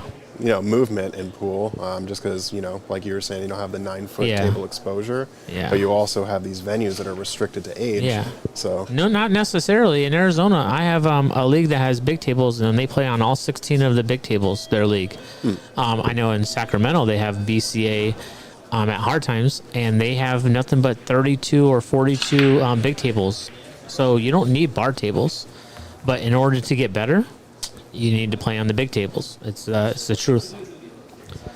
I was just talking to somebody about, they said that like a 600 Fargo bar table player is the same as a 600 Fargo big table player. I'm like, if you tell me right now that if I have somebody that played 5 years and he's a 600 player on a bar table, and I took my 600 for 5 years on big table and I did a match on the bar table, my big table player would run over your bar table player. It's different when you're over 650, 675, 700, because you're able to switch back and forth. Yeah. But when you're at that 600 range or lower, you're not. It's hard to go from bar table to big table, but it's so much easier to go from big table to bar table. Oh, absolutely. If you practice and you do all your time on big table, then your bar table game is going to be 3 times better because you practice and you play more on the big table. Every time I play here and I go play on a 7-foot diamond, it's like easy. Yes. It's incredibly easy. Yes. And the only game that's really hard to play on bar table is bar table 8-ball. Like that's the only hardest game. Other than a lot more 9-ball, 10-ball. clusters for sure. Yeah. But overall, pocketing balls wise, right? Like my 600 player that I've trained for, whatever, let's just say 5 years, to your bar table player, my big table player will play so much better than your bar table player. Yep. Because your 7-foot shot is nothing to us when it comes to a 7-foot shot, because we're normally shooting 9 feet. Yep. Yeah. Yeah. Besides BCA or these sorts of tournaments, when I'm playing an APA, and so we have they say the algorithm has some sort of when you designate a table as a 9-footer versus a 7-foot, it's supposed to affect your skill level. But I swear every time that 9-foot players go and play a tournament on a 7-footer in APA, Oh, they skyrocket. yeah, they move them skyrocket, up skill. 100%. After like 2 matches, you're moved to a new skill level. Yeah, no. So yeah, It's I'm telling you, like, if there's nothing you guys get from this commentating, but practice on a big table, you will hate it for a little bit because you're not used to it. But when you go to that bar table, you're going to be like, oh my God, this shot is so easy. Like, and it's just everything is totally different. We might have a hill match here. But I'm just saying, like, if they want US to get better at pool, like, you just have to, like, I'm right there with Shane Mamon. You have to get rid of the bar tables. Like, I understand that's all majority of the players play on, but if you switch them with big tables, then everybody, you know, like, it's just like Oklahoma, you know, they used to have handicap tournaments, so all the higher rated players couldn't play. Well, they got rid of the handicaps. It says it's an open, but you get handicap race and you get handicap entry. So your $5 to my $25 that I'm paying, and then your 7-3 race or whatever it is, 6-3 race or whatever it is, you get handicapped twice. Like, how do you not show up for $5? yeah. Or $10 to his 25 or 30? I mean, I remember when I was playing, when I was younger, I had every tournament to play in. When I got raised from a 6 to a 7, I had nothing but 7s and 8s and unders and 9 and unders to play in. And when I was a 9, I had nothing but 9s and opens to play in. And now it's like you could barely find an open to play in my town.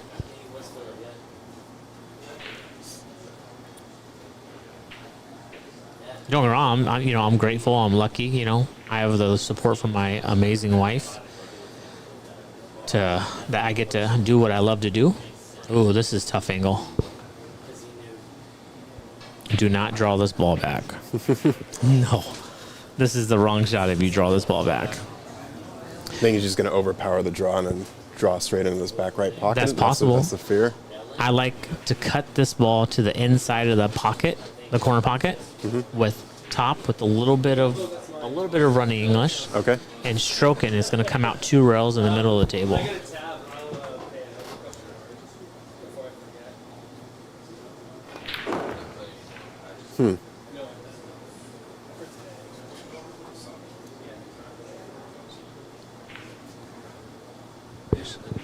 I just turned off the gun.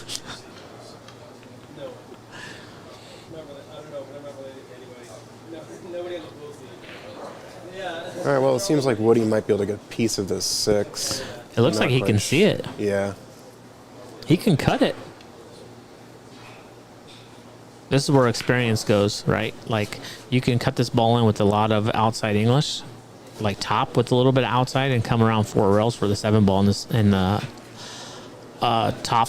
Now it's top left corner pocket, but it would be top right if you're from the head of the table. Oh. But it looks like he's playing safe. Oh, he tried it. Sam has an opportunity here. Yeah, Blake's playing good.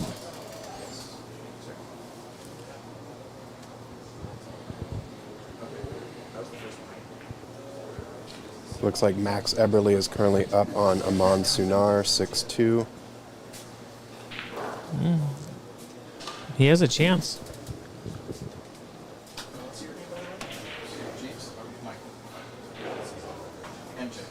All right, so yeah, it looks like Sam has a look on cutting this 6 into the bottom right corner. Just take his time here. He's going to use draw. You could use top and run into the 9, but then you're like, if I hit it too thin or if I hit it too thick.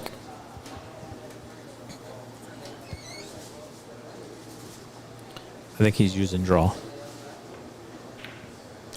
Oh, he went forward. Good shot. Yeah, really good outcome with that bump on the 7. Yeah, really good shots. Sam, the Rhino. This should be a game over.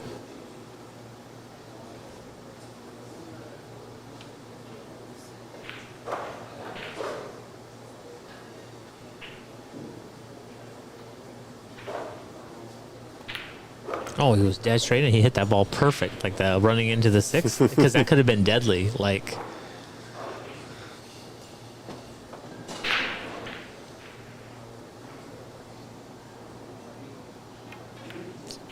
well, I'm glad I jumped in here, guys. It was great chatting with you all.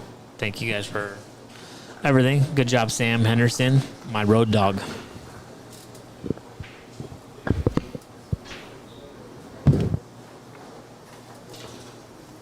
I know I'm going to be up here shortly. So I appreciate it.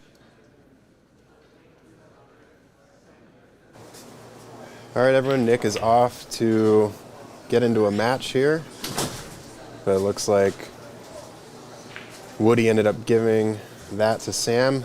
Really hard-fought match there. Sam proving victorious.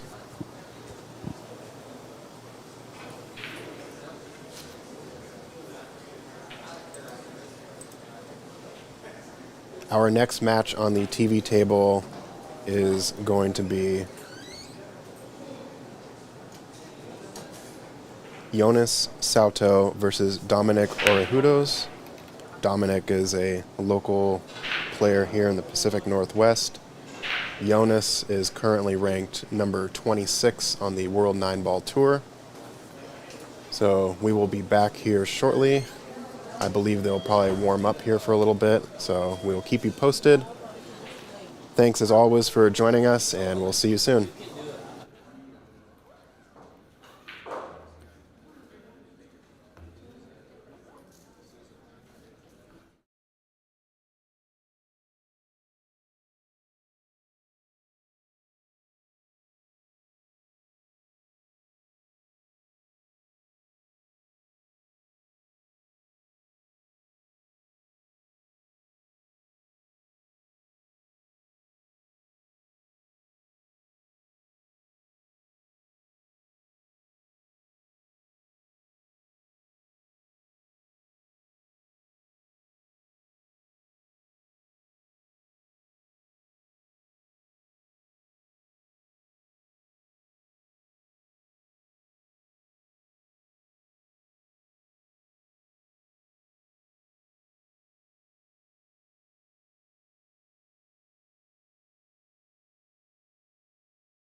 All right, welcome back, everybody. We have another match here for you. It's Jonas Sauto versus Dominic Orejudos. And in the booth with me is local pool player and DJ phenom, DJ Hyro, a.k.a. Lyric Salonga. What's up, Lyric? How you doing, Zach? I'm doing good. Glad you could join us. Come on down to sweat some action. Yeah, this is exciting. Having something like this here in Seattle, finally. Did you ever dream of this day happening in Seattle? Actually, I didn't. Well, Hawks is fairly new, right? So I never thought we'd even have a location to host something like this. So cheers to the Hawks team.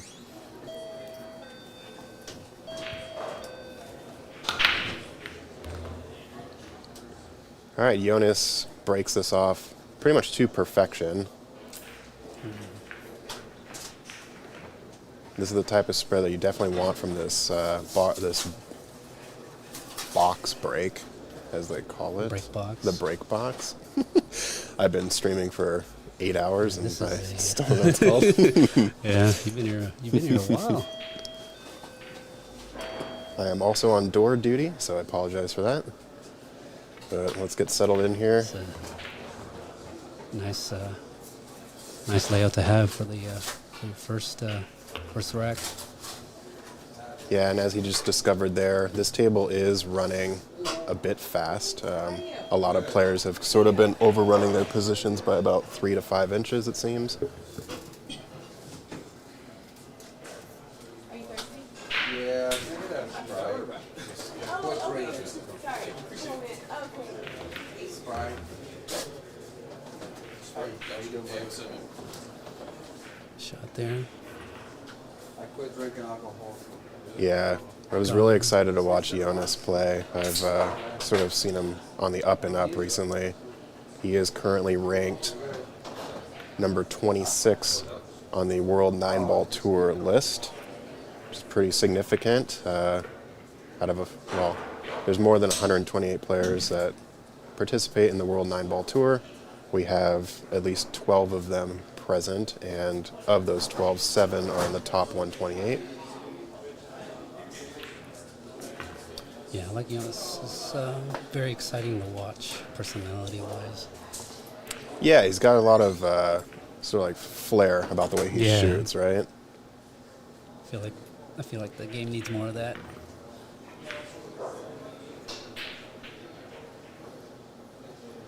Yeah, we were talking about styles earlier in the booth, and obviously everyone's style is a little different. I feel a lot of people are sort of adopting Fedor Gorst's sort of rigid approach to shot making, but obviously, it works wonders for Fedor. But like Dan Louie's style is very like particular, and it works great for him. And I think you as a player should do whatever is comfortable for you, as long as your fundamentals are good. All right, so Jonas making quick work of that, going into 1-0 here.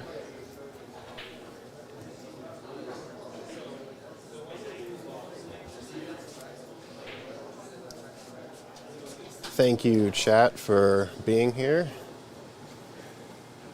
It makes commentating a lot more fun to have you all around.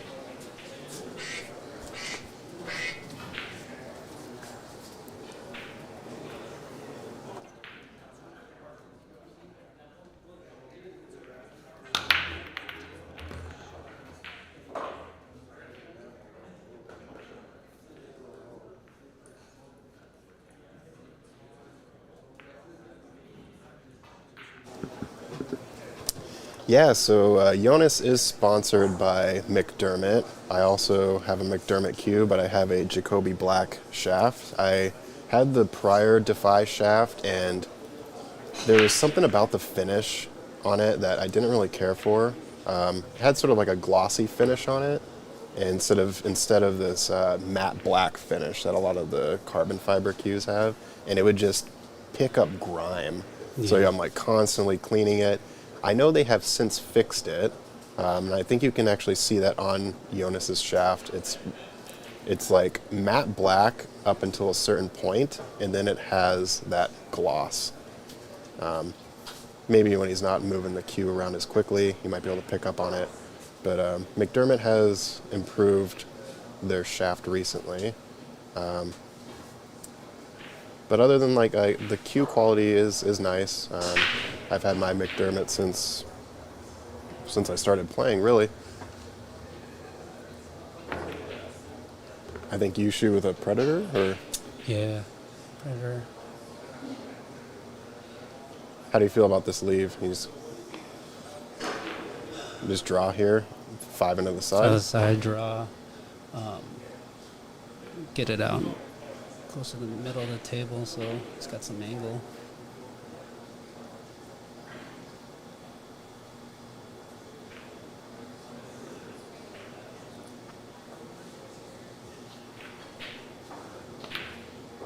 Oh, decided to go for the corner.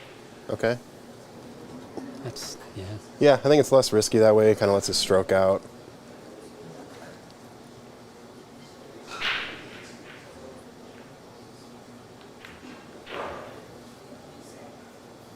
Blue Buddy on the WNT chat. Good to see you. Hope you're doing well. So Zach, you've been here pretty much most of the day. How do you feel like these players have adjusted to the table conditions? Well, it's interesting because this is technically the second round. So I think obviously Jonas is very in tune with this table. He hasn't really overran any position except, I guess, that one shot where he nudged, I think it was the 4 or 5 ball into the side. Yeah. But other than that, he looks like he's dialed in. You know, he's not really needing to take too much time to set up. Yeah, he's a fairly quick player in general.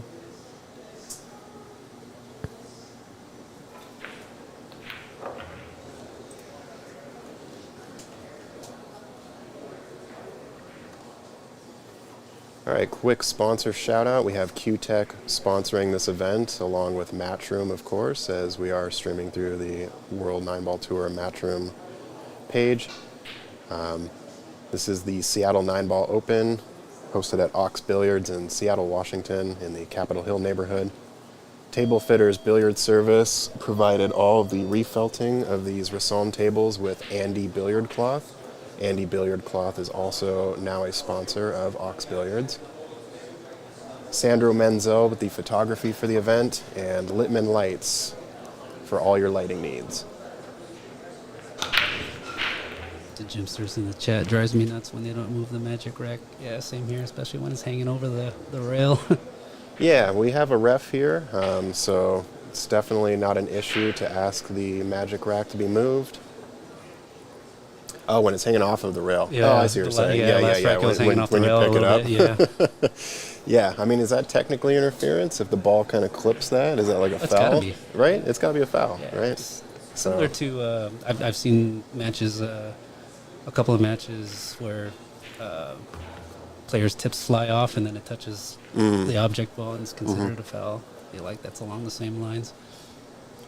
So I think he plays forward on this, and he still has a look on the plays up on the 3 to get position for the 4 in the bottom right corner.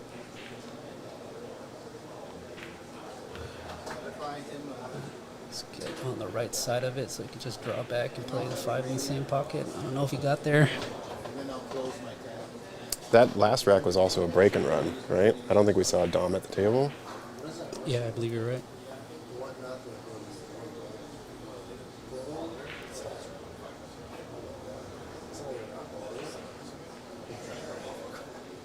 CTQ man asking, did Lucas win? Yes, that was a heck of a match. Lucas Fracasso Werner was up on Shu Chang Chow 5-1. And Shu Chang came back and made it 8-5. And then Lucas ended up winning 9-5 or 9-8. So it was It was a really crazy match. Shu Chang and Lucas had a 100-point Fargo difference, and Shu Chang very much held his own in that particular match. But Jonas again making quick work of this rack. Might be hampered. Nope. That was hampered over the 9, but so he's got to clear a bridge. Looks like Lucas's next match will be at 8:30 p.m.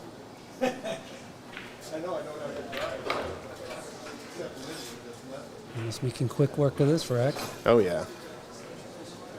I mean, his break is so good that there's no problems, you know.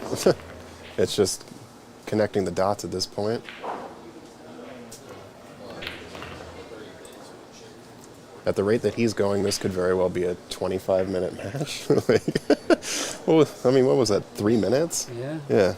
He's got his break dialed in. This guy's shooting like it's practice. Practice? Y'all talking about practice? Shout out to Allen Iverson, one of my favorite players of all time.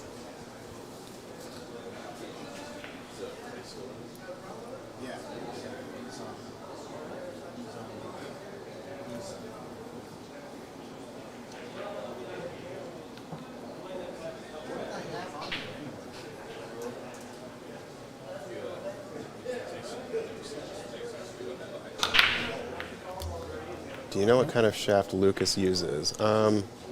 Lucas, I know he is sponsored by McDermott, so it might be one of their maple shafts.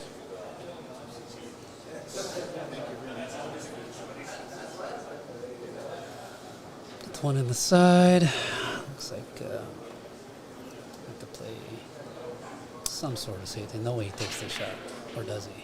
I don't know. Yeah, I mean, I think taking the cut on this is a bit aggressive. I think he can actually just send the 2 sort of up behind the 7 while giving distance on the cue ball because he's got this pile. He's got a wall of balls here to hide behind. Oh, he went for it. And, ooh. Well, this is going to be Dom's, I guess, real first opportunity. Had a look here. Yeah.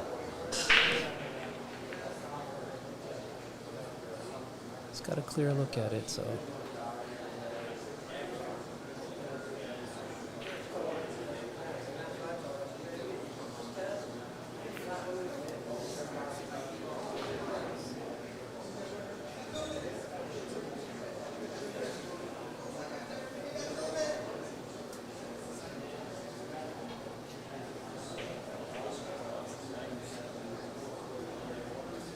I played Dom in a tournament here. I think it was a 10-ball tournament. I got absolutely railroaded.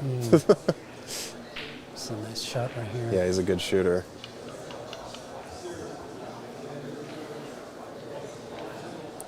Really good safety play. He definitely needs to try to slow down Jonas's momentum.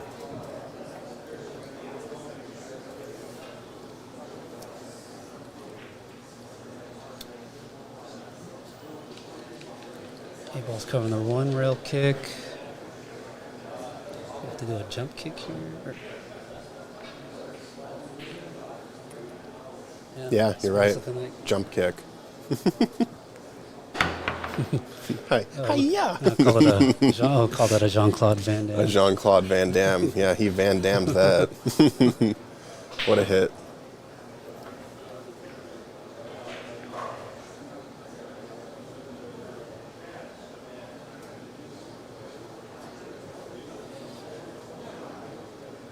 Few pool players coming through the scene with the 3 names, you know. You got Shane Van Boning, Francisco Sanchez Ruiz, Lucas Picasso Werner. You have Jonas Sauto Camino.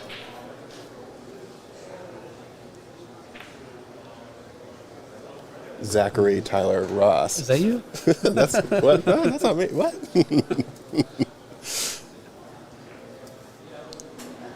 It's a nice bank on the 2 there.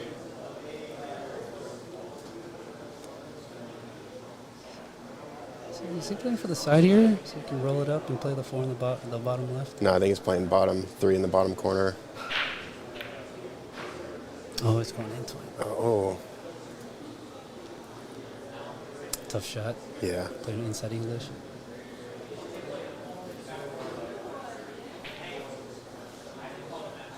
Doesn't really look like the 5 goes. Maybe it does, past the 8 in that side, that top side pocket. Looks like it. So I think he'll probably just draw back a little bit here. Yeah. If he get stun out.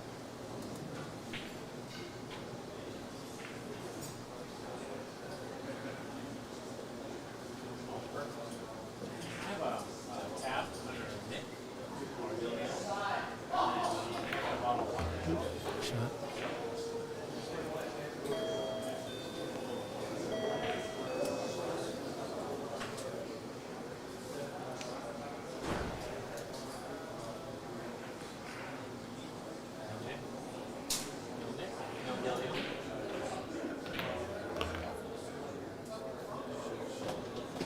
Man, I like how this guy just attacks these shots, you know. He just sees the sight line, just like, you know, what, goes into it, immediately executes. It's from the don't think too hard school there. You know what they sometimes say, think long, think wrong. Yeah. Well, this, he overran this one, so, Go around you know, the world here. maybe.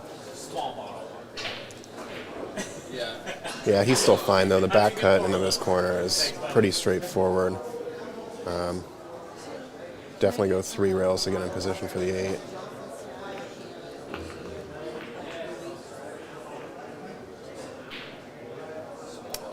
Kind of missed the line. 50-50 here. Yeah.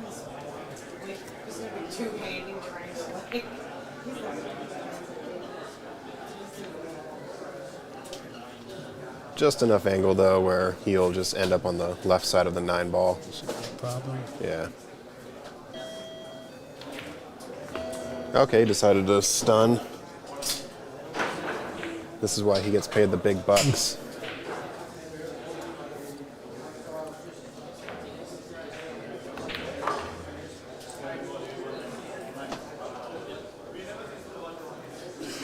Off to a quick 4-0 lead. Let's update y'all on some other matches we have going on here. We have Jesse Johnson and Leo Ott on table 2. Jesse is ahead 3-2. Peter Michinov versus Melina Ortiz, tied 2-2 on table 4. Table 5, we have Christian Youngers, the commentator y'all heard earlier, and the co-owner of Ox Billiards. He is currently up on Ryan Carden 4-1. Let's see what other matches are starting here. We have Keith Yip versus Nick DeLeon. Mason Koch versus Dan Louie. Mason is up 2-1 on Dan Louie. Daniel Sardoncilio versus Stan Tarango, tied 2-2 currently. They are on table 7, which I don't have visual access to at the moment, but we can perhaps look into that once we watch this one a little bit more. So,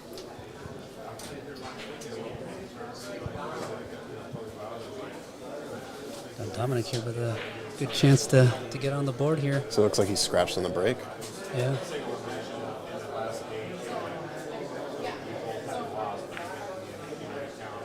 Yeah, pretty good opportunity. I don't really see any problem balls. He fell a little straight on this 4, but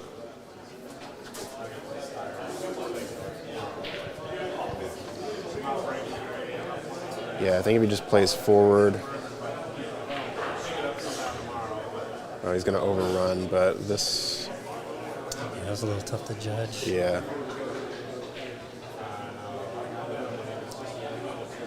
I don't necessarily like it, but I think I take the 5 in the bottom right corner here and just kind of roll up in position for the 6. Stun over, play the 6 in the same pocket.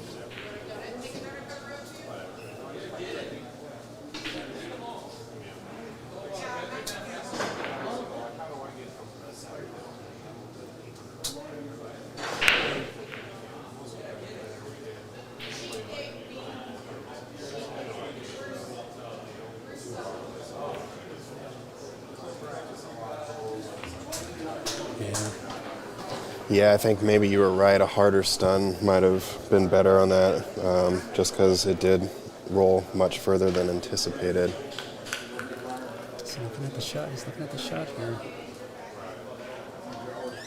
It definitely cuts, but then, you know, you have basically no position for the 8.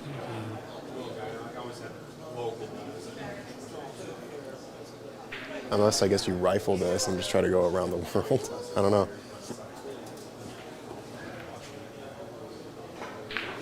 Safe. Okay, that's a good Get save. beyond there. That's a good save. Good shot. Yeah. Jonas acknowledges the save with a tap on the table. A little kick and stick here.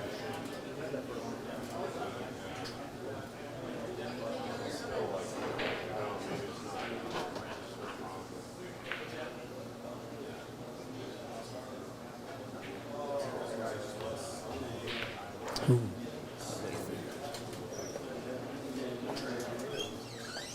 Caught it thin, but yeah, that would end up being a pretty valuable defense for Dom.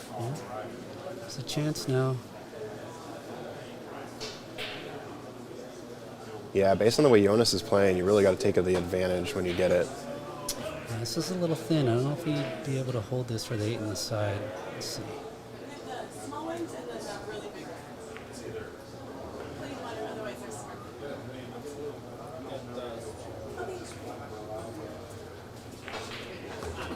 Got it. Used all the pocket on that one. Wiped its feet. Wiped its shoes off before it came inside. Yeah.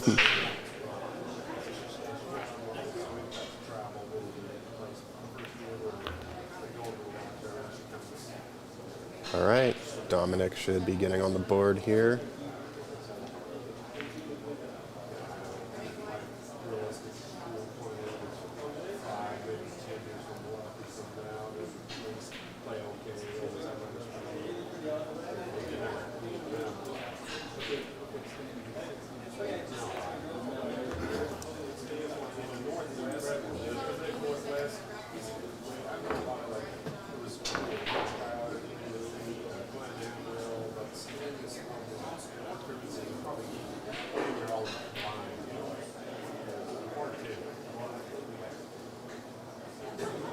All right, chat.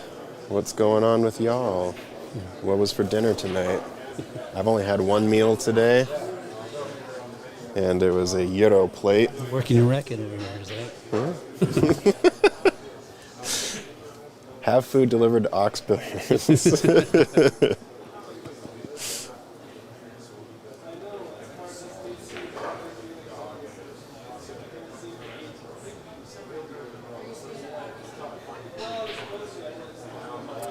All right, we only had one close match on the TV table all day today, and that was the Sam Henderson Woody Neelson match that just finished. So let's see if Dominic can get this close. Goes for a cut. Interesting.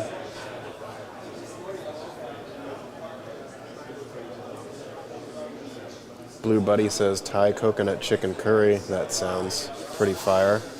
Face Man had Chipotle. I was going to get Chipotle, but garlic crush was right there, so I decided to switch it up a little bit. That emoji is making me hungry.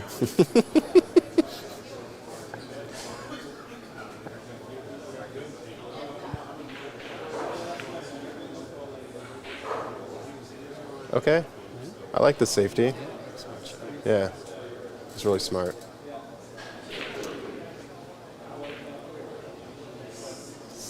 So I think Jonas comes around the 5.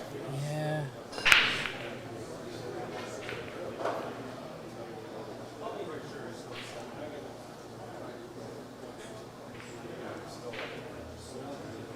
Oh, Face Man. Yeah, you're talking about 8-ounce burger. 8-ounce burger. Yes, Yeah, that 8-ounce place is burger really good. is indeed fire. Yeah, for folks who Pork adobo and lumpia. God, I'm so hungry. for folks who haven't been in Seattle, I shouldn't have asked. Y'all are having some great meals for dinner. yeah, for folks who haven't been to Seattle, you should definitely come out to Ox Billiards here. It's a great club. Mike and Christian done a great job. This place, and it's in this area of Seattle called Capitol Hill. It's a lot of great food options around here as well. And there's a club called Havana.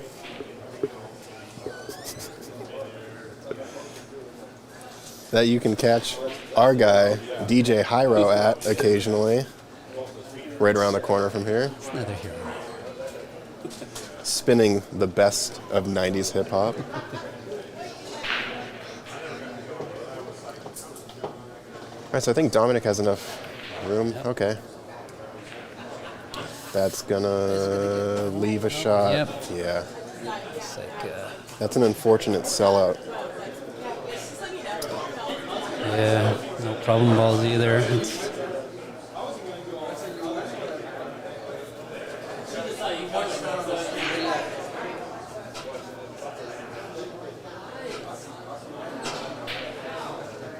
I think just draws back a little bit here. Doesn't need to do too much. Same with this shot, little drawback. Might roll up on the rail there, but you can definitely tell the slide of the new cloth here. It's the object balls hitting. favorite almost place like in two- Seattle for me is Salumi Sandwich Shop. Yes, Oh, that's, absolutely. Down in Pioneer I believe Square. that's owned by Mario Batali Yes. Or it's his mom? or brother. Oh. It's in the family. It's in the family. Yeah, the place is amazing. We're not big on specifics here. Yeah. We're just generalizing. All right, so yeah, I don't really see an issue of Jonas getting out here. The 6 to the 7, he's kind of measuring that up right now. I think he can draw back almost to where he's at currently. Or, Yeah, I don't know if he wants to play like a top ball to get to the 7 or draw back even more and kind of draw into the rail and come back for the 7. mm-hmm.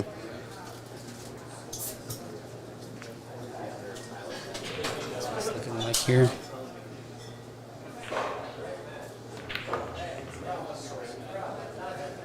Move that 9-ball rack. Yeah, see? It's sticking out. Maybe it helps him.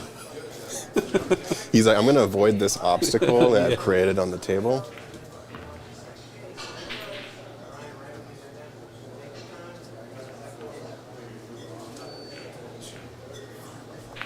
Yes, Tacos Chuki's is a good spot too. A lot of good places around here. Yeah, I like to hit up Tacos Chuki's on my way home, like from Temple, if it's the right time. I'm like, if I'm like leaving early, I'm like, oh, 10:30. Yeah, it's like one of the only places that's open that late too. Yeah. All right, so Jonas capitalizes on Dominic's mistake, making this a 5-1 match. Out of the players I've seen so far today, it's definitely Tyler, Styer, Jonas Salto, and Oscar Dominguez have really been playing very strong. Obviously, I haven't been able to watch every match since I am behind the booth, but just those specific matches.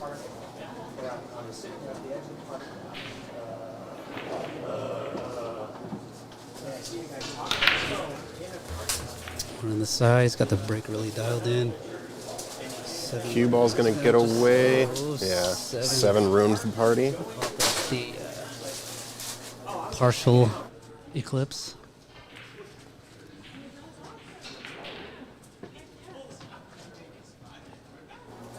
Yeah, Blake Baker. Let's see, what was Blake Baker's matches earlier?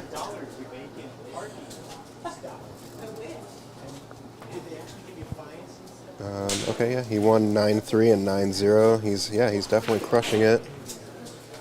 Okay, we got a push out by Jonas here, letting Dom completely see the 2-ball here. I'm not giving this back.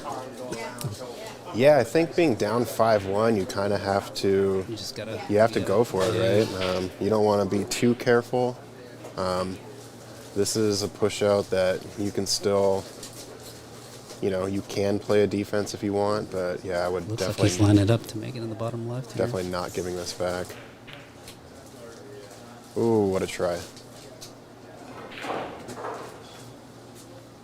Rolled out a little bit more than he wanted, but it does look like the 2 goes by the 7 in the top right if he chooses. Yeah, getting on the 3 is a little bit tough if he goes up there. Looks like he's Can going he to draw try and- past the side pocket? here? Maybe. Incredible. Shot.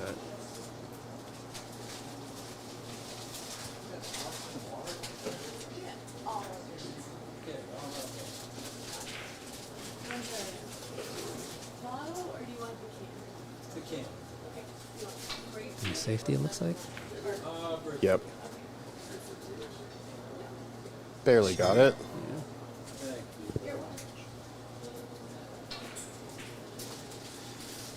I think the 1 rail kick is here, but I would actually prefer to do 2 rails, just so you catch the 3 on the other side. Yeah. Looks like somebody in the chat is wondering how Simon Pickering is doing. Sure, yeah. Simon Pickering is still on the A side. Simon's first match, he won 9-6 against Masahiro Nakahara. And then he defeated Robert Niemeyer 9-4. And his next scheduled match is against Georgiev of Bulgaria. Georgie is also a World Nineball Tour ranked player, and he's currently ranked 79. So that match will be coming up at 1 p.m. tomorrow. So it looks like Georgie and Simon are done for the day. Dom made a nice hit on the 3 here. Tyler Styer and James DeVee are actually going to be playing at 1 p.m. tomorrow as well. That'll probably be streamed. Seems like it would be a great match to watch. Looks like Jonas from Airborne. It's a good chance here for Dom to get another game on the board here.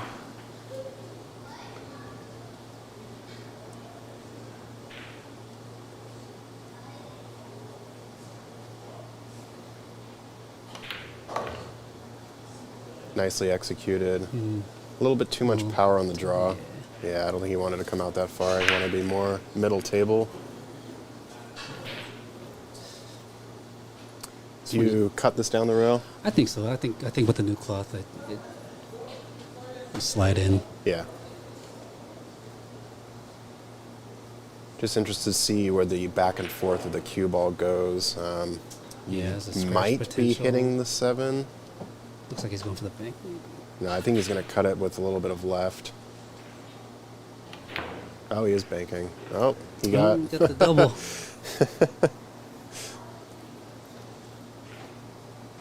If not once, try again. Yeah. First bank was close, so he went across the street.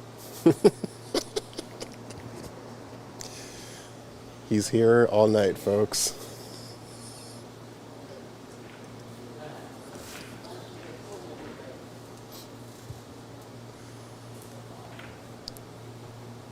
Oh, no. That's unfortunate. Yeah. That's the problem with that shot being so close to the rail, is that the cue ball doesn't have time to react to any English that you're throwing on it.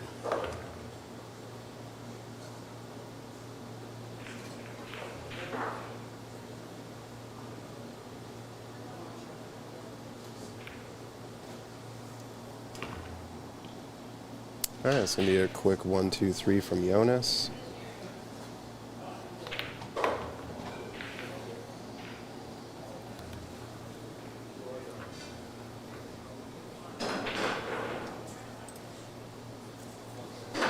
Want to give a quick shout out to our referees for the event here.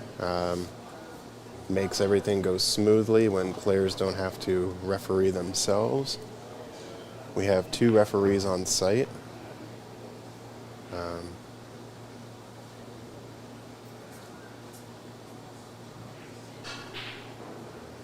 Sam Rabito is one of the refs, and I actually need to...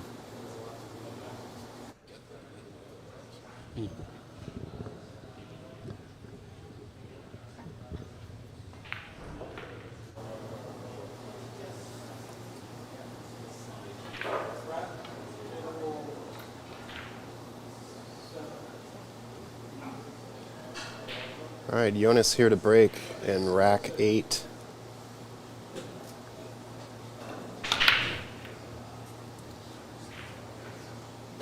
This is the first dry break. Yeah, didn't get the one in the side that time.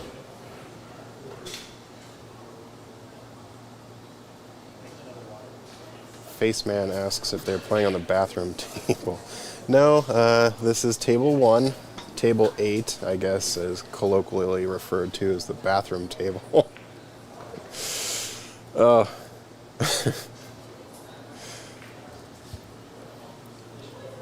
Hello, Dane the Main Mounts. Welcome to the stream. This is an A-side match. It is a second round match on the A-side. Looks like Dom is going to decide to push here.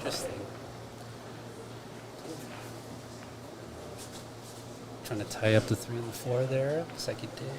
Yeah, did an okay job of tying it up.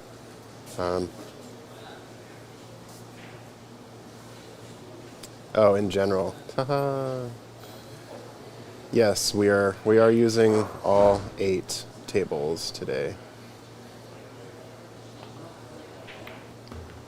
In fact, we'll be using all 8 tables until Sunday. There will be a final 16 starting on Sunday, and I'm sure after the first match we'll be down to 8 players, so we'll only need 4 tables.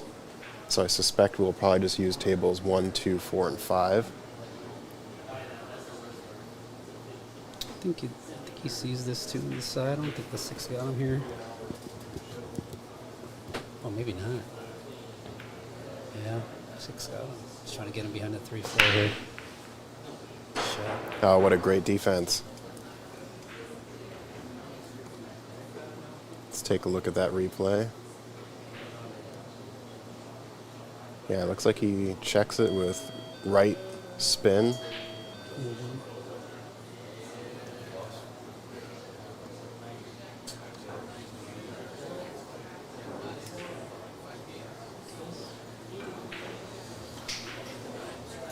He's got to go airborne here, right? I think so. It looks like there's a lefty though, so it's a being bit on more that. awkward. Yeah, being on that side of the table, it might be a little bit more awkward.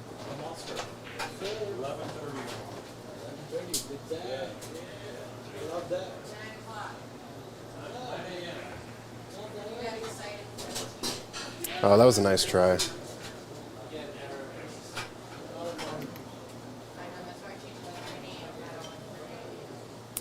Yeah, Jonas isn't ranked number 26 in the world for no reason. This guy is really incredible.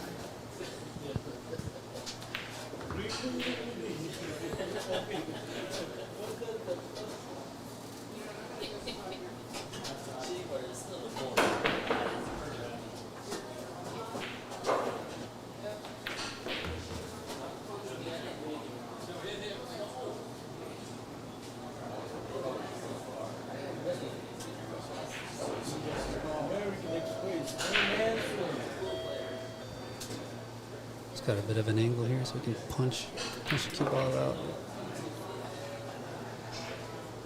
Ooh, getting a little too close to that 9. Yeah. Yeah. I think he's going to have to kick at this. No, he's jumping.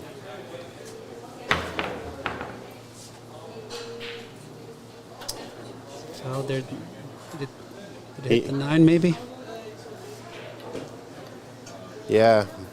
All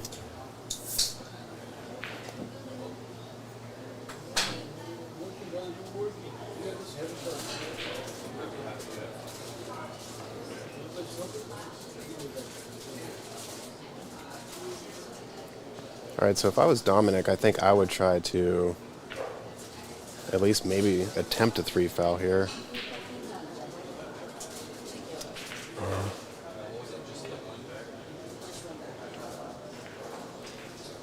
Let's get him stuck right on the 6 here.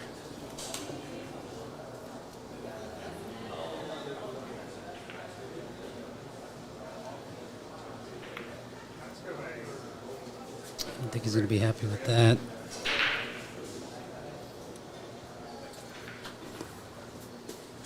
I think he wanted to get it like literally touching the 6. Mm-hmm.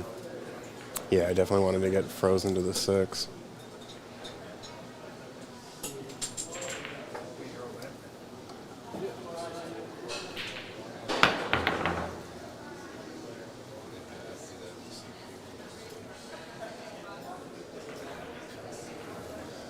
It's not a terrible outcome. I think he Chance is for able to pot it. Well, maybe not. It's going to be close.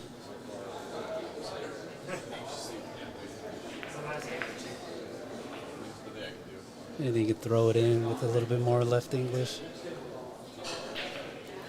Yes, Dane says, isn't Jonas from Spain and the American flag is next to his name? Yes, I guess on this day he's American.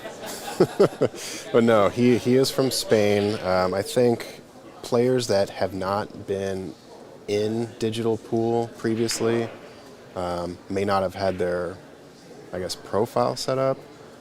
This is also, yeah, it's a digital pool account related thing. So I think some of the TDs here just wanted, names in so we could get the tournament started. Weren't able to choose all the appropriate flags. But yes, he is from Spain. That's cool. He's repping it with his uniform. Yeah. Oh, totally. Yeah.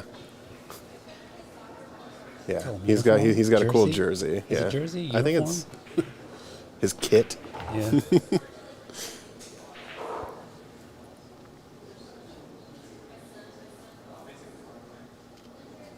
It's a good chance, another good chance here for Dom to get a game in.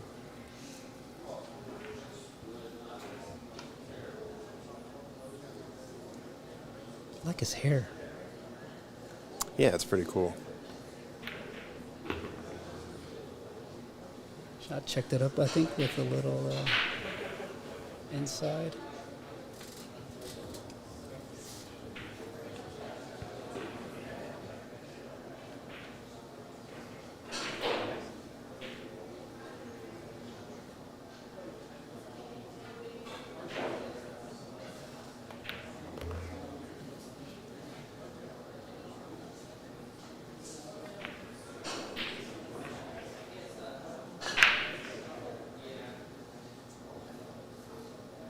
Load out. Some Call of Duty fans up here in the chat. Mm-hmm.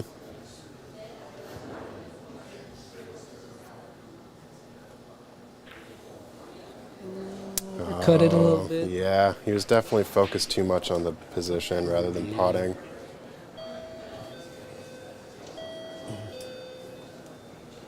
Looked at the cut here. Yep, I think he cuts this. Shot. Overran. The yard line again here. Yeah, Should be this too- is too much of a problem pretty here, straightforward yeah. for these WNT guys. This is,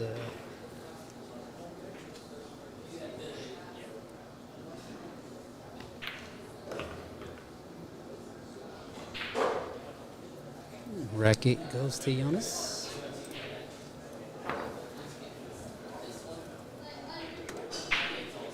Quick sponsor shout out. We've got Q-Tech as the major sponsor here for this event.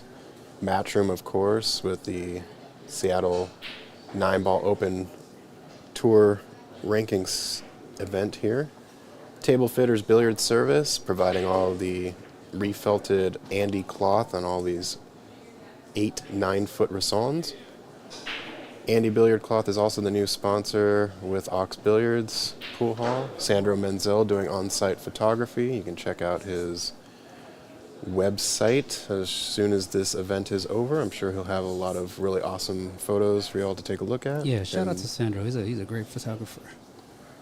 And of course, Littman Lights. The thing I like about the Littman Lights is if you happen to look up at them, you're not blinded by light because the light is sort of diffused, So every time I roll my eyes at the table, good for vampires, then? Yeah. All right, another great break from Jonas.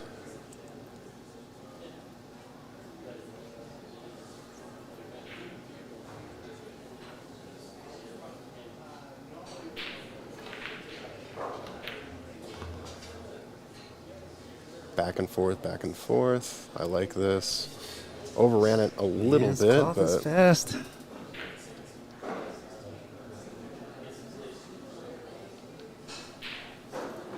think he goes at this 3. He might bump into the 7 a little bit.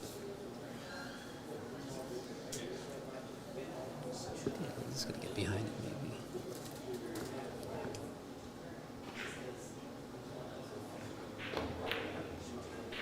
maybe.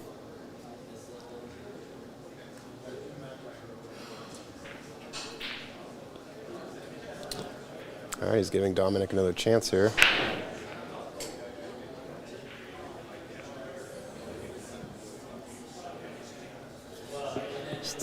These shots are always tough to judge how the cue ball's gonna come off the rail here.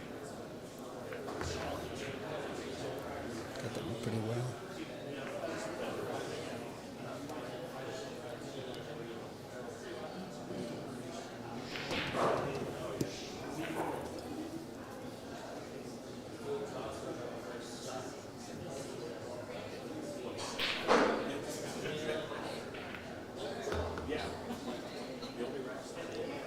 I think he was trying to hold it for the side, maybe. I think so.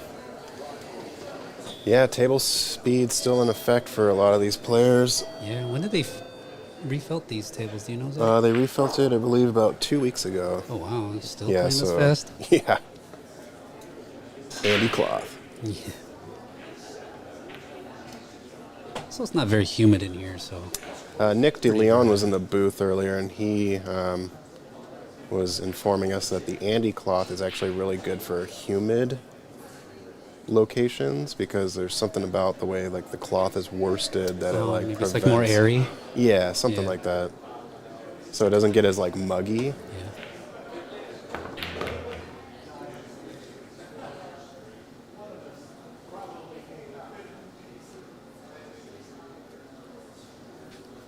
All right, well, I think Jonas can do a stop shot here.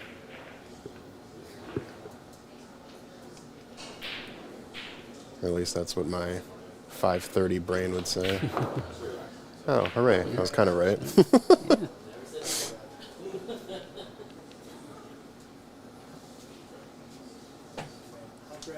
Come around. He's going to stun out. I was thinking 2 rails. Yeah. Thought it would maybe. I think he even wanted take a little 9. bit more, maybe. Yeah. Because I think he wanted to make the 8 in the bottom right.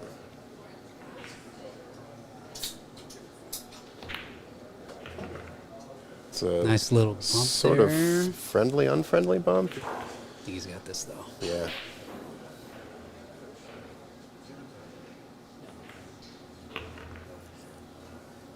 All right, Jonas is on the hill.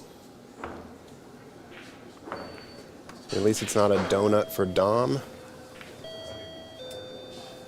Was able to get 1 rack on Jonas earlier. This is the last match on this. We do have more matches coming up. Oscar Dominguez is scheduled for 8:30 p.m. tonight versus Rick Glenn. We have Raymond Linares versus Jeremy Long, Sean Lewis versus Jack Kiske, and Daniel Lieback versus Lucas Fracasso-Werner. I believe this will be my last match of the night commentating, since I do need to take off and be well rested to be back here tomorrow. But I'm sure we'll have someone to take over the booth here in a bit. But thank you all for joining.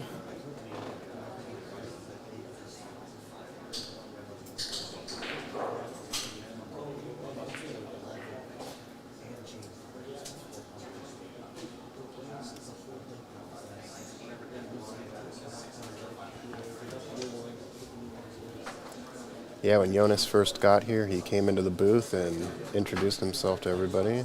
Seems like a really nice dude.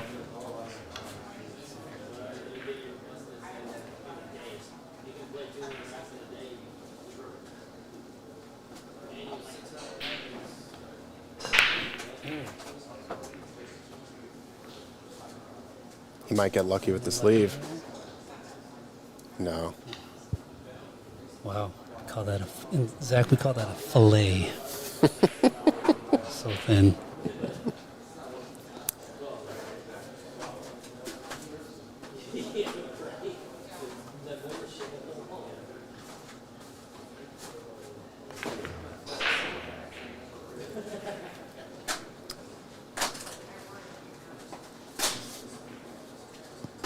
Cue ball doesn't want to stop. No, yeah, came down again. Maybe 3 to 5 inches, a little bit too far, but still makeable shot here. You can just go back and forth, get position for the 6 in the same pocket, unless.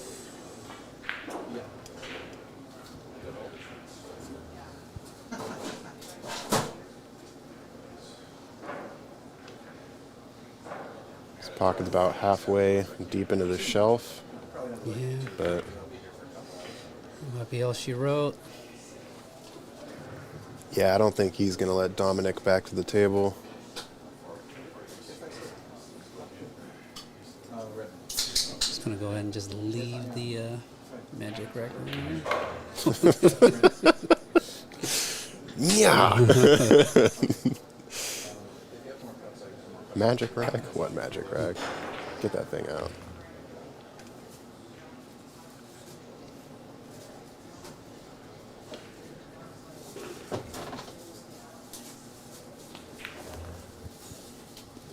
All right, yes, and this will be all she wrote as Jonas gets down for the 9. A 9-1 solid victory for Jonas. He'll be moving into tomorrow. We have plenty of matches to go, folks. Thank you all for tuning in. And someone will be right back, but this will be my send-off. Again, my name is Zach Ross, and I'll be back here tomorrow. Thank you, Lyric, for joining me in the booth. Thanks for having me. Yeah. Shout out to Zach for devoting a lot of his time today to be out here. All right, folks. See y'all in a bit.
Test. Yeah. I can hear, but I can't hear myself. So cool. That's interesting. Yeah.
All right, looks like we're getting started. Got some new commentators in. This is Patrick Nix and Shucheng Chow. Getting his microphone ready. Is that? Oh. What's up? What's up? There you go. Glad to have our PNW, one of the best commentators in the area. No. I need you for the knowledge, Shucheng.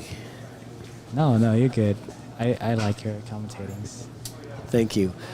This is all about these players, though. Colin Sue from Evo Sports getting to step up and play Clay Belvoir. It's going to be a big challenge for him. I know he's excited to be here. That's Joe. Hey, Joe. Oh, Joe Tawny. Oh, yeah. Joe Town. Yeah. How you doing, Joe? So, what we're playing is a B-side match.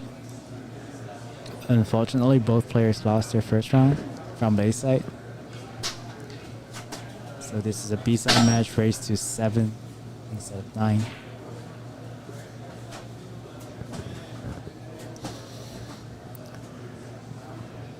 And for those of you just joining, this is the Seattle Nineball Open at Ox Billiards in Seattle. WNT event, the first one of its kind. Matchroom sponsored event in Seattle. And get a little feedback there. We'll work on that mic.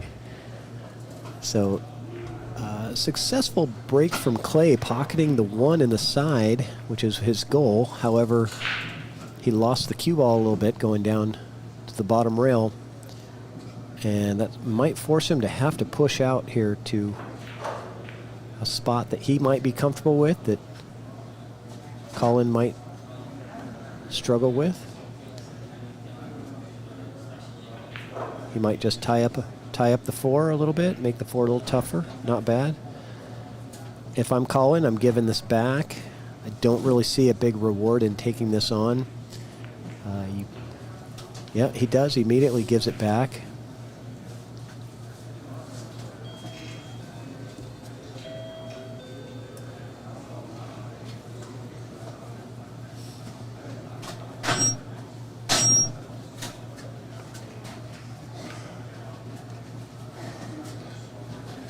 Almost scratches.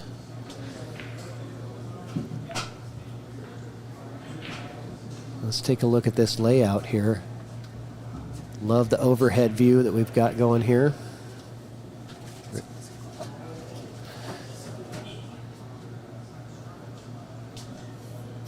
And so Colin with an opportunity at the 2, a difficult cut. That cuts it right into the side, goes 3 rails with the cue ball, and that's pretty darn good. And he might have a little bit of a 2-way here. I don't know how invested he would want to be at moving the 9 here. You think you just want to focus on pocketing the 3 and drawing back for... Oh, no, it's the pink 4. Sorry. I'm looking at the purple. Good stroke from Colin.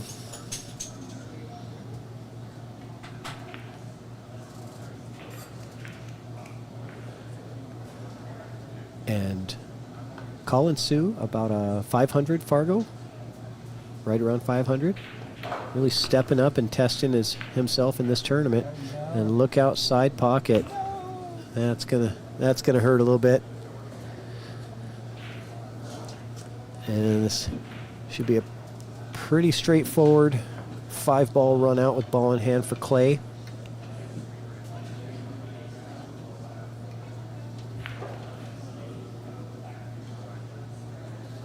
And Clay's got some experience in matchroom events. He played in the UK Open last year. I believe it was last year, maybe it was the year before. He's wearing that jersey. I was talking to him about it earlier. Great experience.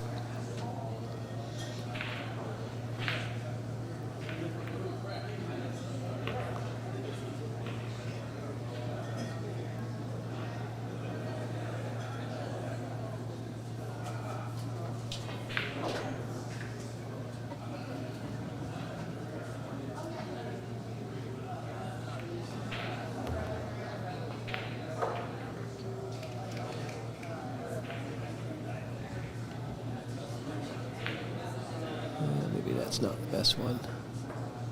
That's not the right one. Sorry, guys. Still getting used to the camera angles. It's perfect. That's pretty good. He likes being on top of it rather than being down a little lower.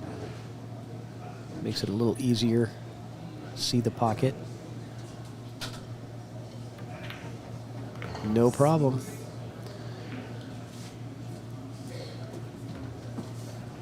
And are we keeping score? Unless they are doing it. Let's see if Colin does it. Because I saw Colin showing the live score, so Okay. maybe he'll do. Maybe they'll do. Do you have your mic on? No, it's okay.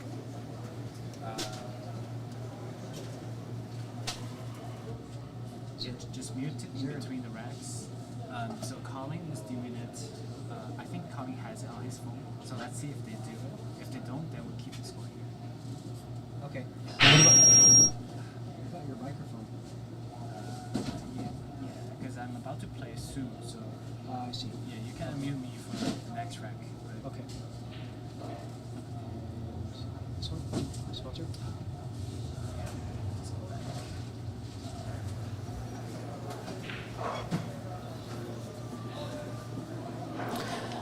Josh Anderson, I am not playing in this. I didn't have the whole weekend available.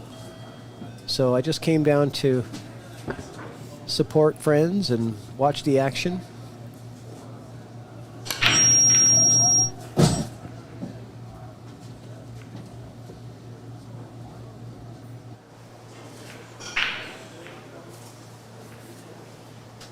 Might be that one. I'm going to put yours back on.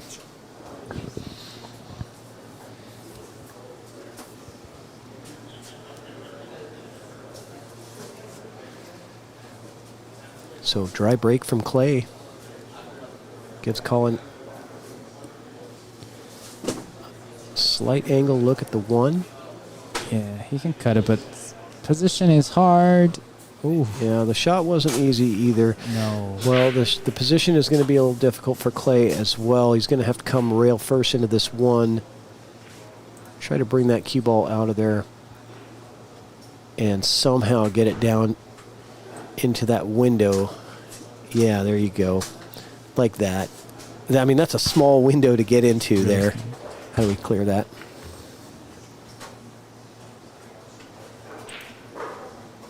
Okay.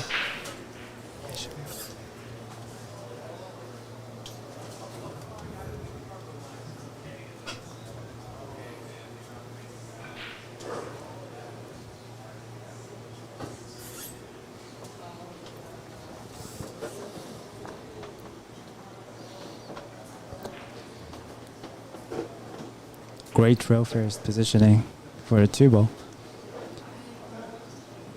Now, still not easy. Probably hold it downstairs. I mean, downside for the three ball in the side pocket.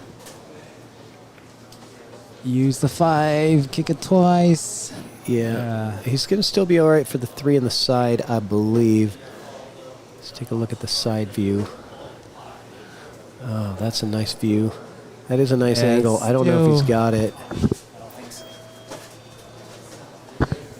Yeah, this is taking a look at the top view here. I think he's pulling out the short stick. Yeah, because he only has to really jump over just a slight edge of that purple ball. So as far as jump shots go, he doesn't have to elevate too much. Yeah, great jump. Not an easy task to make it. I think he missed on the pro side to keep the cue ball down for like a two-way in mind probably.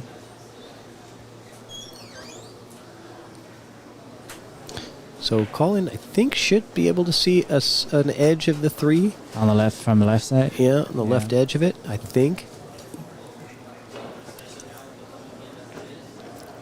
Yeah, and he may be able to combo the 8. Okay. If there's enough speed.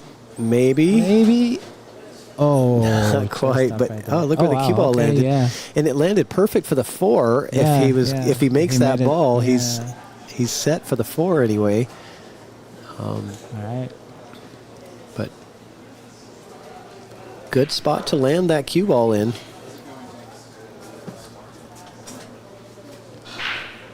Yeah, it was more than an edge that he had. Nice kick. Yeah, I like how he kicked at the edge of the ball too. That was very precise. I kind of thought he was going to try to come into the side rail first before the 3, but then he would have kind of ran into that traffic over there. But that's pretty precise to kick that much distance and hit the side of the ball like that. Oh. Took some gamble. Not too bad. He can see the 5. Probably even the... Oh, sounds like you're up, Shu Chang. Yeah, I'm up. Good luck in your match. Thank you, Patrick. All right, see if you can go get a win. All right, we're going to try to find a co-commentator for me here out there.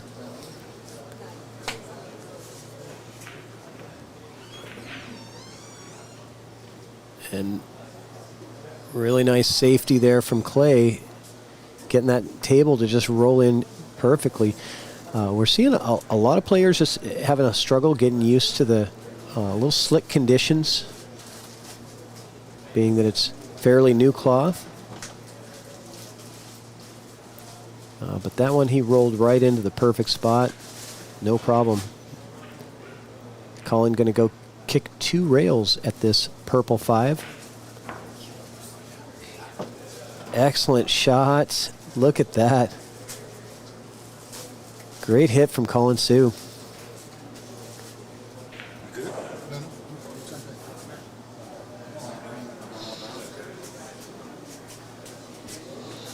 All right.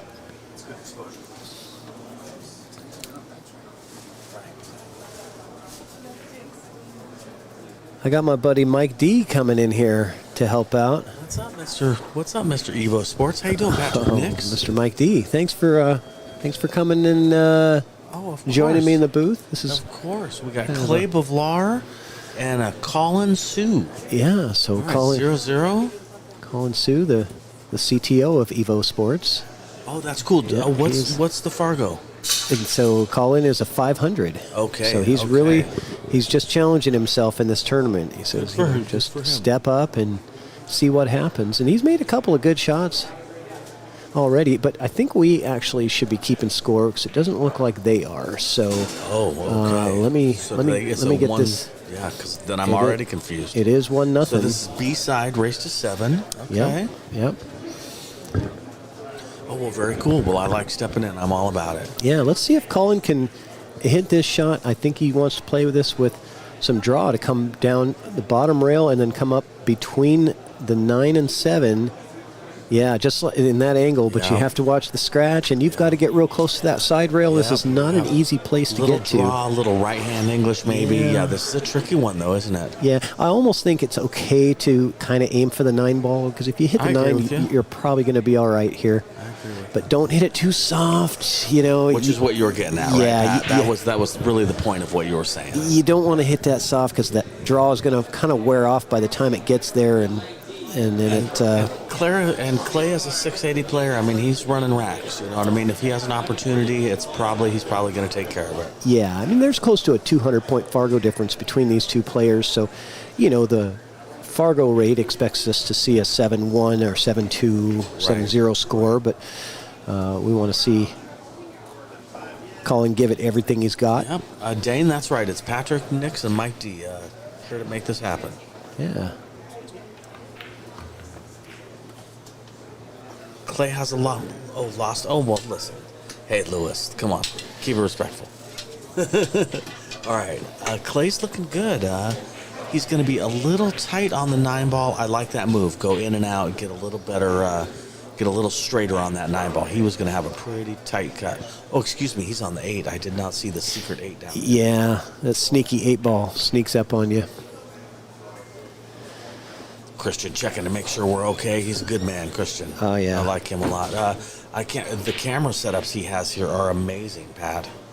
Oh, yeah. There's, these guys do it up when it comes to, when it comes to everything. Ox Billiards is the leader in, everything when it comes to our pool community. Look at how close that cue ball came to scratching. My goodness. Ouch. Oh, my gosh. I mean, and it looked like it was going to stop by, the head string there. And it just kept going and kept going. These tables are rolling. They're not. I've played a couple matches on them. They're not crazy, stupid fast. Don't get me wrong, but they do roll. You got to pay attention to what you're doing, or you can end up in a world of hurt. Yeah.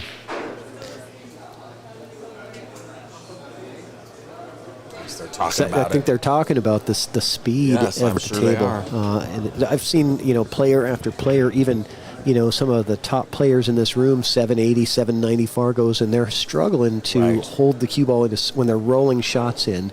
They're struggling to hold for position. It's a whole thing, isn't it? Dane, yes. Christian, well, back in town. Here's what I know. I just saw Christian.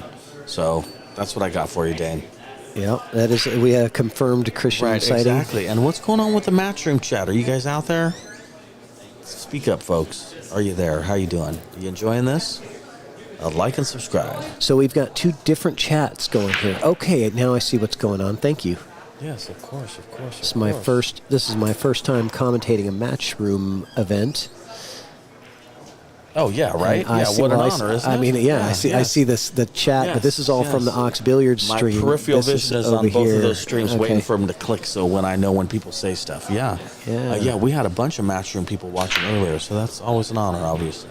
Yeah, Clay lost that cue ball on his last break as well, so he's trying to get it to go through the rack again, right? But he's getting a little low is basically what's happening, correct? Yeah, exactly.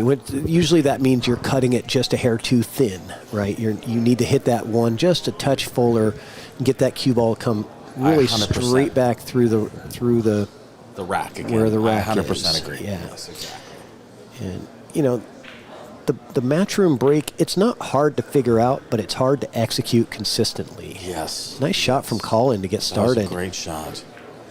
I just played Greg. No, oh God. Yeah, I played a guy who was a 780 Fargo, and his break was amazing. He broke and ran, I think, 6 on me. Oh, he played so good. Yeah. Georgie, and then his last name is very Georgie-ish, too. Georgie, Yeah, guy plays great. Trust me. Georgie. There's a guy named Georgie here, and he plays great. Just trust me on that. And anyway, I guess that I'm just kind of confirming what you're saying. It's not an impossible break, but boy, you got to figure it out. Yeah, just so people know it's 9 on the spot. Yeah. And you got to break cue ball from the break box. Yeah, so Colin overran his position on the 3, which is why he had to play that shot there. He tried to kill it with inside, and it almost worked, but it just kept going. He left Clay tough, though, right? Yeah. Yes. Yeah, he sure did. I don't know if the cut to the side is on here. I don't know what else there is to shoot other than a safety, but I got to say, I mean, it seems like he might as well go for it. Yeah. Where's the safe? Where's your safe, Mike? Off of the 3 and then send the cue ball in between the 8 and the 5 and hope for the best. Yeah. Which is not much of a safety. Oh, look, he's like, I'll just make 2 balls at once. Yeah, it's like, he could do that too, Pat. He goes, if this was a hard shot, I would have made 3. Right, exactly, exactly. 8 Dunk says, let's go, Clay. That's nice. Matchroom, are you there? Columbus, Ohio there. That's what's up, miss. How you doing? Thanks for joining us. Texas here. What's up, Texas?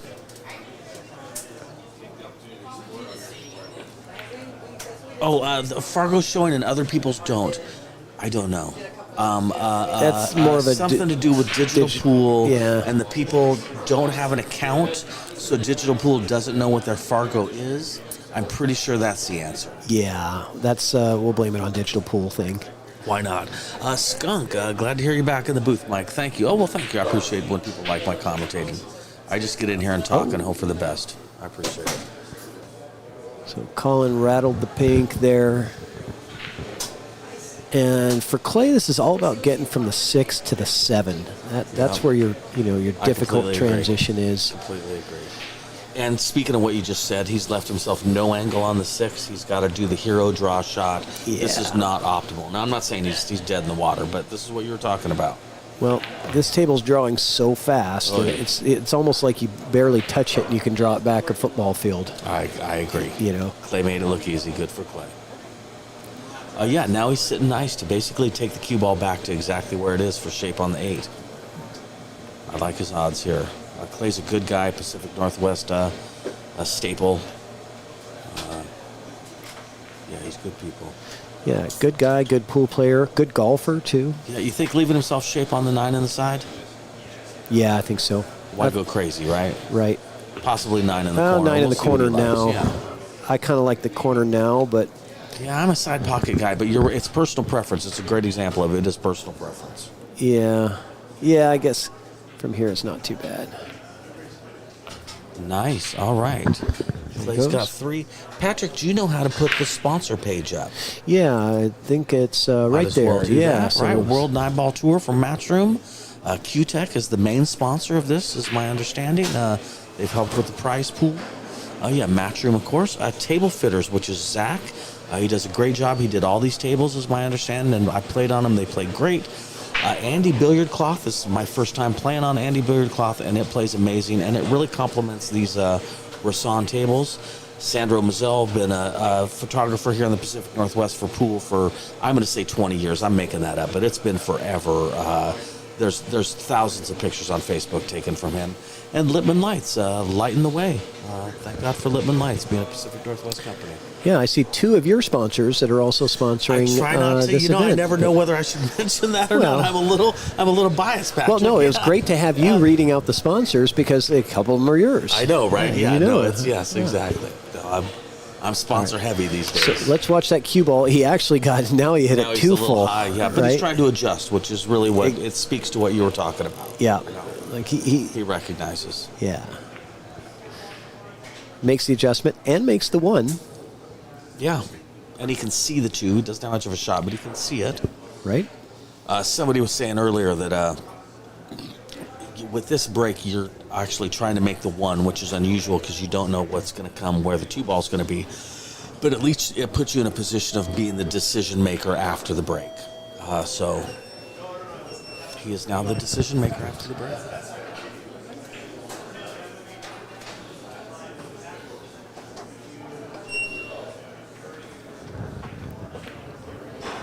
Yeah, and making the most out of it. Almost actually boy, slid he it in almost there. got a nice safety. Let's see if Colin can get something going here. Maybe cut that 2 in. Yeah, or take it all the way. It's a little scratchy for taking all the way up to the top left, isn't it? That's what I think too. It could be scratchy taking it to the side as well, because it's pretty thin to the side. Yeah. What are the other options? You've got those 2 options, and then you've got the defensive options, Yeah, I which think is you could play defense and 3 rails and have it stop between the 7 or past the 7 and the 6, huh? Yeah, send the 2 ball 3 rails down table, leave the cue on the bottom rail. Yep, right. I like that. Yeah, And even if it doesn't work out great, you've left him distance, and that's really your main goal. I 100% agree. And your odds with the 6, 7, 9 there, you might get a hook. You might get a lucky hook. You know what I mean? Yep, you could. No, I agree with you. I don't know if that's the right shot. I'd have to be at the table to really kind of see how that side pocket or corner pocket shot looks. But from here, when that cue ball on the rail, I just don't like it. Either one looks kind of... He did do the 3 rail and cue ball max distance, right? I give Colin credit for seeing that shot. You know, a lot of 500s, they just think I gotta pocket balls, I right? agree. Oh, right. And, Yes. It's a big mistake lower Fargo players make sometimes. Trying to do something doesn't always mean make a ball. Right. You know what I mean? And that's hard to get through. Yeah, just the fact that he saw that and knew what he wanted to do. It didn't work out great, but good for him. Yeah, give him credit. Now I wonder if Clay's going to bank this cue ball up table and draw the cue ball underneath the. I guess it's the 4 ball. Is that right? The pink 4. The pink 4. Okay. Yeah, I think that's the move here. Yeah. He didn't get there, but he did get coverage by the 6. Okay. That was the plan B, backdoor coverage. And Ego says he's rooting for Oscar in this match. Well, I don't think Oscar's playing, but okay. I think he means the tournament, maybe. Oh, the tournament, yes. I think a lot of people are rooting for Oscar. He's a West Coast guy. I would put Oscar as my favorite in this tournament to win it. If I was to pick, one player, if someone forced me to pick one, yeah. But I got it's kind of a coin flip between the top 4 guys that are here. It is. Suto and Tyler and that Gregory, Oscar. that guy I was talking about earlier, Georgie, yeah, he's a 7-8 Fargo, and like I say, broken ran 6 racks on me. Yeah, my money's on him at this point just because he beat the crud out of me. So any one of those agree. guys can pop this off. Believe it. Oh, this is a tough one to hit right here, folks. Sure is. Yeah. Oh my gosh! Heck of a try. He was a half inch from making that hit, Pat. Yeah, he was. That was a great shot, man. That was a great effort for Colin. Yeah, I got to tell you, even though he's got the 0 on the scoreboard, I like the shot selection. I like the pre-shot routine he's putting in. I agree. You can tell that, Colin puts in the work and he's really doing the things to try to get better. It's a long process and you have to be patient with it. You're a new player. And there's some painful moments. There's times where you end up on the live stream at the World Nineball Tour Matchroom event when you might be over your head a little bit, but you do your best, and that's how you get seasoning. Well, there's something to be said about expectations, right? And definitely. If your expectation is to have an experience and to get seasoning, 100%. It's not to win. Yes. Then you're not going to be disappointed unless you just completely 100%. don't put any effort in. And in my opinion, it's about the effort, right? I agree. I'm only mad when I lose and I didn't give it my best effort. If I gave it my best effort and I still lose, I'm fine with that. Yes. My most frustrating losses are always when I make bad decisions. Yeah. When I played a silly safety that I should have gone for it, or I went for it and I should have played a smart safety. It's not even about execution as much as the mental side of things, making bad decisions. That's when I'm frustrated. And it's always with me. It's never with my opponent, basically. That's what I mean about effort. Yeah. You didn't take the time to really work through it and figure out what the right thing to do was. That's effort, and exactly. If you're not giving it 100%, then that's when I get mad at myself. Yep, exactly. Yeah. So Clay, speaking of effort, he's making this rack look effortless. Yeah, and a race to 7, it's going quickly his way too. Yep. There's less time to come back when it's a short race like that. Oh boy, he's feeling good. You can tell when a guy pops it like that, he's feeling pretty good. That's right. With that stroke, you're in trouble. So does he draw back with bottom left for 9 in the side, or leave himself a shot at the bottom left? I like 9 in the side. Especially as much as this table moves the cue ball. Right. I was going to say underhit it until it rolled that last 6 inches. Right. Great shooting, Clay. And quickly, 4-0. Hey, I've been there. Colin, we've all been there. You're doing a great job. Just being here is a win, man. Seriously. Yeah, it's tough action. Just is what it is. We are at Ox Billiards in downtown Seattle. Premier pool room in Washington. One of the nicest pool room I have ever been into in my life. It's got an industrial feel. It's very hip. In the middle of the heart of downtown Seattle. Yeah. Your audio's fading kind of in and out, so you just have to have that microphone right close because you have the handheld one. Just letting you know, because I can hear it kind of fading out. I appreciate it. No, I appreciate it. I'll take all the advice I can get, man. But I don't want to interrupt you because I think you're right. And Ox Billiards, one of my favorite places to play, and the reason is part of it is the ambiance and the atmosphere. It's down in the basement of this building. And so it reminds me of the old school pool hall, where it's in the basement, it's dark, Without it's the smoke, smoky. yes. Yeah, but Without the smoke, it's but yes, modern I agree. and clean I agree. and clinical, Yes, but it yes. still has that feel. Yes, That huge beams on the ceiling. Yeah. It's an amazing room. Yeah, it's got a good vibe. It definitely does. Okay, now he again is missing coming through the rack. Mm-hmm.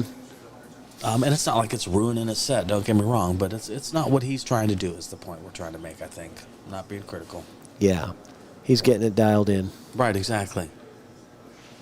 And this is B-side match, so he's getting ready for the tougher the opponents are going to get as he goes. So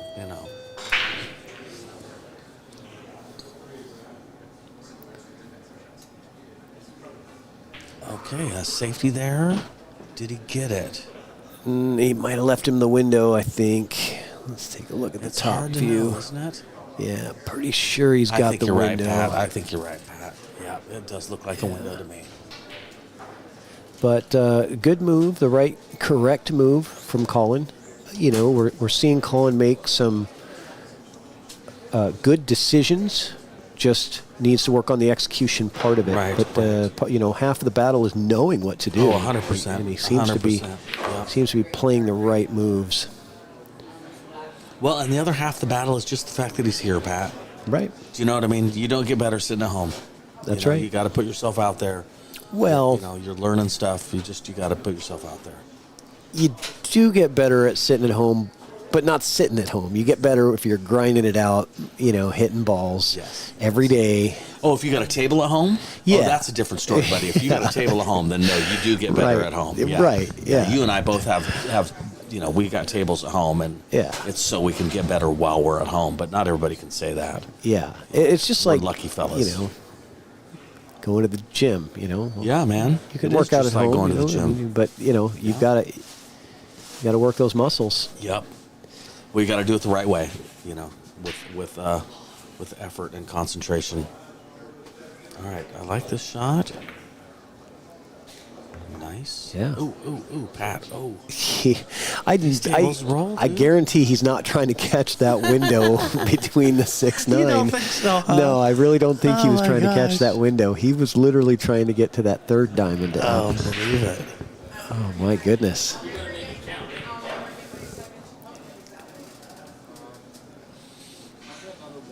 Nice. Coming back for 4, on the bottom left-hand corner pocket, or 5, bottom left-hand corner pocket. Joe says could use some carpeting. Well, yeah, it wouldn't have that industrial feel, though, if it had carpet. It would totally change this room if there was carpet. I don't know. As soon as you get carpet, it gets ugly, dirty, stained, and then the next thing that happens is it starts getting frayed and worn and stringy. Carpet's tough action. Yeah. Oh, there's- wow. Come on, Colin. Let's see it happen. Here we go. Get on the board right here. That could have laid easier for Colin. Yeah. It did not lay in a I'm not saying this is impossible, don't get me wrong, but Yep. So Colin going to be stretched out here. Yes. Probably might even put the extension I on was going to the say, end of does his he have cue. an extension? He does, I'm pretty sure, because he has a 9-foot Rawson at home. Oh, does he really? Yeah. That might make it. That might have enough to Oh, my go. gosh. Wait for it. Oh, Colin. It's so close. Oh, my gosh. Gosh, on the Dude, camera, on the on the overhead, doesn't it camera, look right? like... Oh, 100%. Doesn't it look like it's like it looks 90% it's- over yes, the pocket? It definitely looks like it's over 50%, that's for sure. Oh, and he got good on the 7, too. This is a tough position for Clay to be in. He's got to dig it He's got to out. dig it out of there and then come around 2 rails, I think, for the 7. Oh, he went. Okay, Rail so he first. went rail first on that. So I've noticed on the Rawson table, it doesn't seem to be as deep of a shelf, as like our diamond tables are. I think we just haven't saw proof measured of it. that too, right? I've seen it a couple of times tonight. Yeah. I'm seeing players not have to get their shovel and draw those out of there. They can go rail first, whereas on a diamond, you wouldn't really take that rail first because you might miss the ball for one. Right. And for 2, you might, Yep, that come was a into the great play. 7-ball shot for Clay, pulling it back like that. This shot can rattle a little bit because you got to pop it so hard. That was a great shot. Boy, he's heading for 5, Pat. Yeah, it's going to be a quick one. Colin had an opportunity there. If he pockets that 6, he might have gotten on the It board was there. close too, wasn't it? Uh-oh. Okay. Thought that was going to swing over to the side. Glenn, I agree. I'm a fan of epoxy flooring. That's beautiful. What they've been able to do these last 10 years or so with epoxy flooring is pretty classy, pretty nice. Yeah, I mean, there are some pros and cons, right, to, I think, the concrete. I think one of the things is the loudness of it, right? Yes, yes. But yeah. are we really wanting to be in a quiet environment when we're in a pool hall? Yeah, Not yeah. really, you know. I like the sound of the balls, Yeah. you know. I do think of it as the difference between wood floor and carpet. One is way cleaner than the other. You can clean this cement. Cleaning carpet's tough. Yeah, to it's true. actually have carpet be clean with this many people walking on it every day it's just carpet's hard. Yeah, but the only thing that I really don't like about the concrete is the sound that the cue makes when it hits the floor. Yes, well, also when the ball gets knocked off the table, Yes. that's a problem. I agree. All right, Clay, we'll see how's he doing on this break. Watch his break again. That was much better. I like how he got that cue ball back and forth. Did come a little high with the 1. Yep. So a little bit of correction to be made there. And that turned up dry, giving Colin a very easy starter with the 1 in the side. It's just a matter of he looks so straight on this that I don't think that he can get around that pink 4 to get on the 2. Plus he's a little table-topped, is that right? Or tree-topped, excuse me. Yeah, but he's got his work cut out here. Is he looking to get low on this cue ball? I'm not sure. Is he playing a safety? So, I think he was trying to draw back behind the 9-ball for well, safe. whatever, that works. It works out. Because Here it actually goes. now he's got a path from the 1 to the 2. Yes, he does. Make the most of it, Colin. Yeah. You got it, buddy.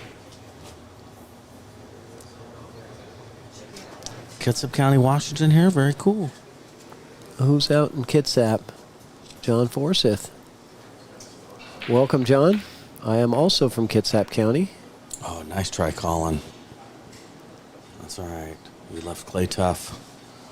Clay's got his work cut out for him. He's 1 away from getting on the hill. Clay would like to make this happen. Yeah, and just so you guys are clear, it's not that I'm rooting for or against any of the players. I just would love to see Colin get on the board here.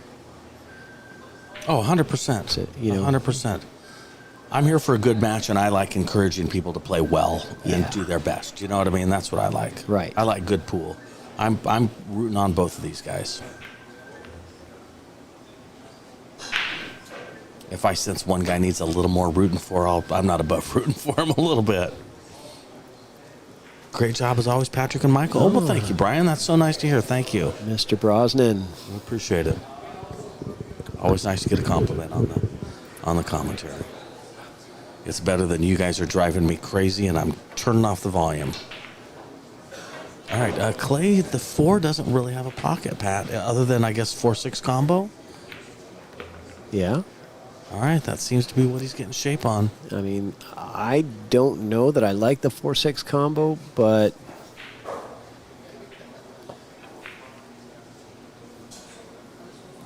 I don't either, but Clay's a 680 Fargo. Maybe he likes it.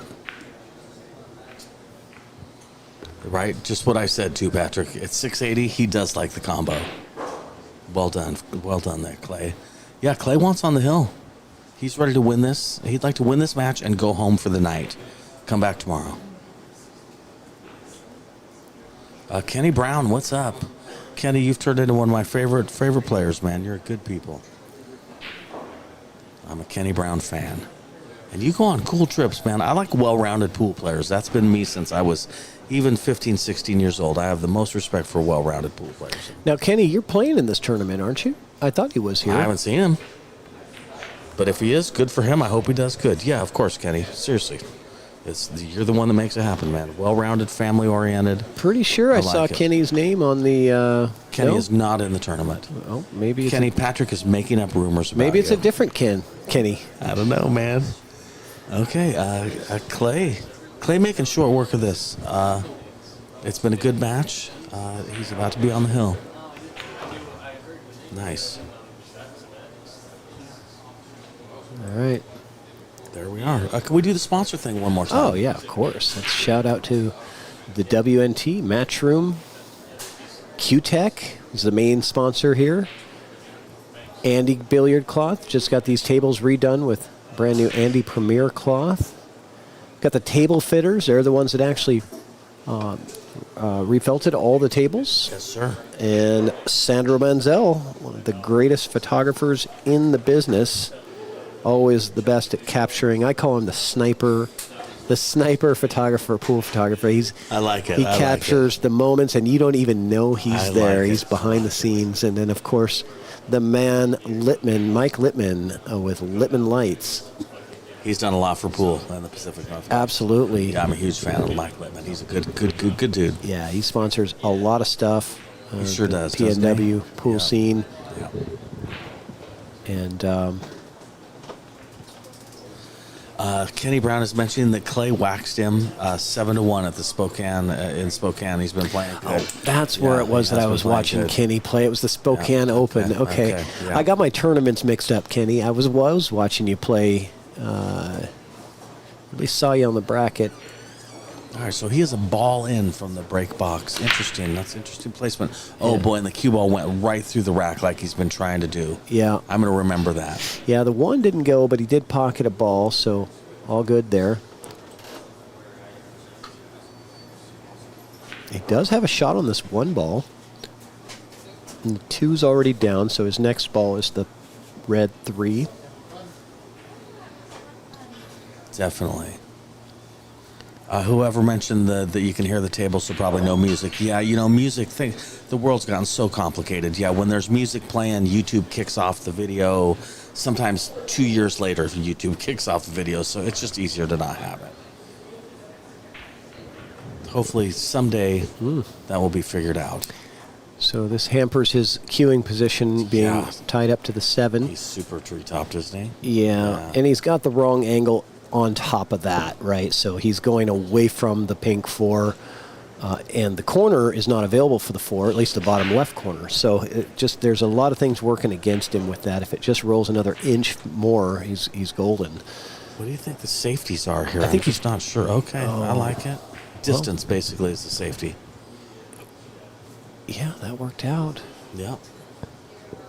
I was thinking that he might have taken on that bank, but tough shot no matter what, just because being queuing over at the top of that 7. Nobody likes those. I know Si Cheng was commenting with you before I stepped in. Did he talk about the match where he went hill with the amazing player here? Did he talk about that at all? No. Okay. I didn't want to bring it up. Did you give him a hug? We all went out to dinner, so we talked about it a little bit. Okay. Well, he played great. Nothing to be embarrassed about. Nothing to be ashamed about. That's how you get better. All right, yeah, not a lot of shots here. Colin has not had a lot of opportunities, Patrick. All right.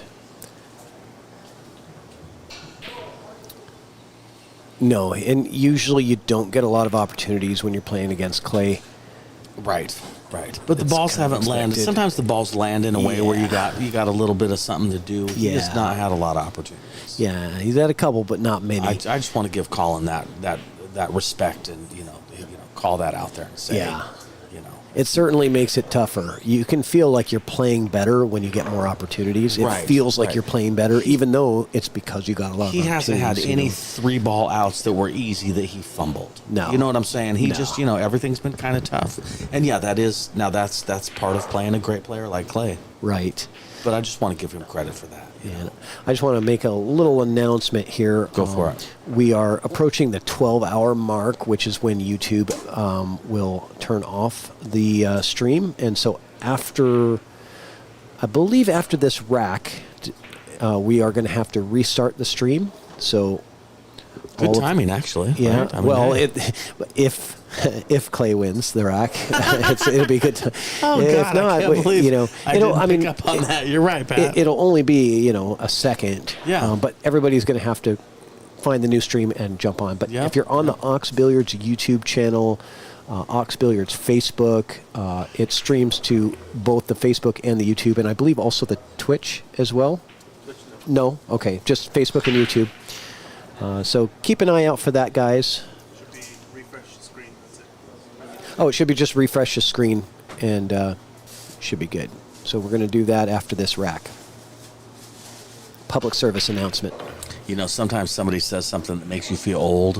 When you just said Twitch, I just turned into a 94-year-old man. All right, Clay, straight in on the 9. Here we go I for like the it. match. Oh, great Clay match, Belfour Clay. defeats Colin Sue, and that ends Colin's tournament, unfortunately, with a goose egg on that one. But good effort from Colin. I love to see the spirit. I love the competitiveness of just jumping in to the fire. Definitely. And, he did play smart. Like, he Right, played the did. right shots. Yep, Just exactly. needs that execution. Exactly. Thanks to all our sponsors for everything they're doing. We sure appreciate it, man. Andy Cloth, Littman Lights, Sandro Mazel, Table Fitters, Match Room for doing the World Nineball Tour, and Q-Tech, our main sponsor. They've really helped out with the prize pool. We sure appreciate it. And we do have another match coming up. Excellent. Well, So- check it out. Refresh your screen, guys. That was Mike D and Patrick Nix. All right. See you Ox guys. Billiards. See you soon.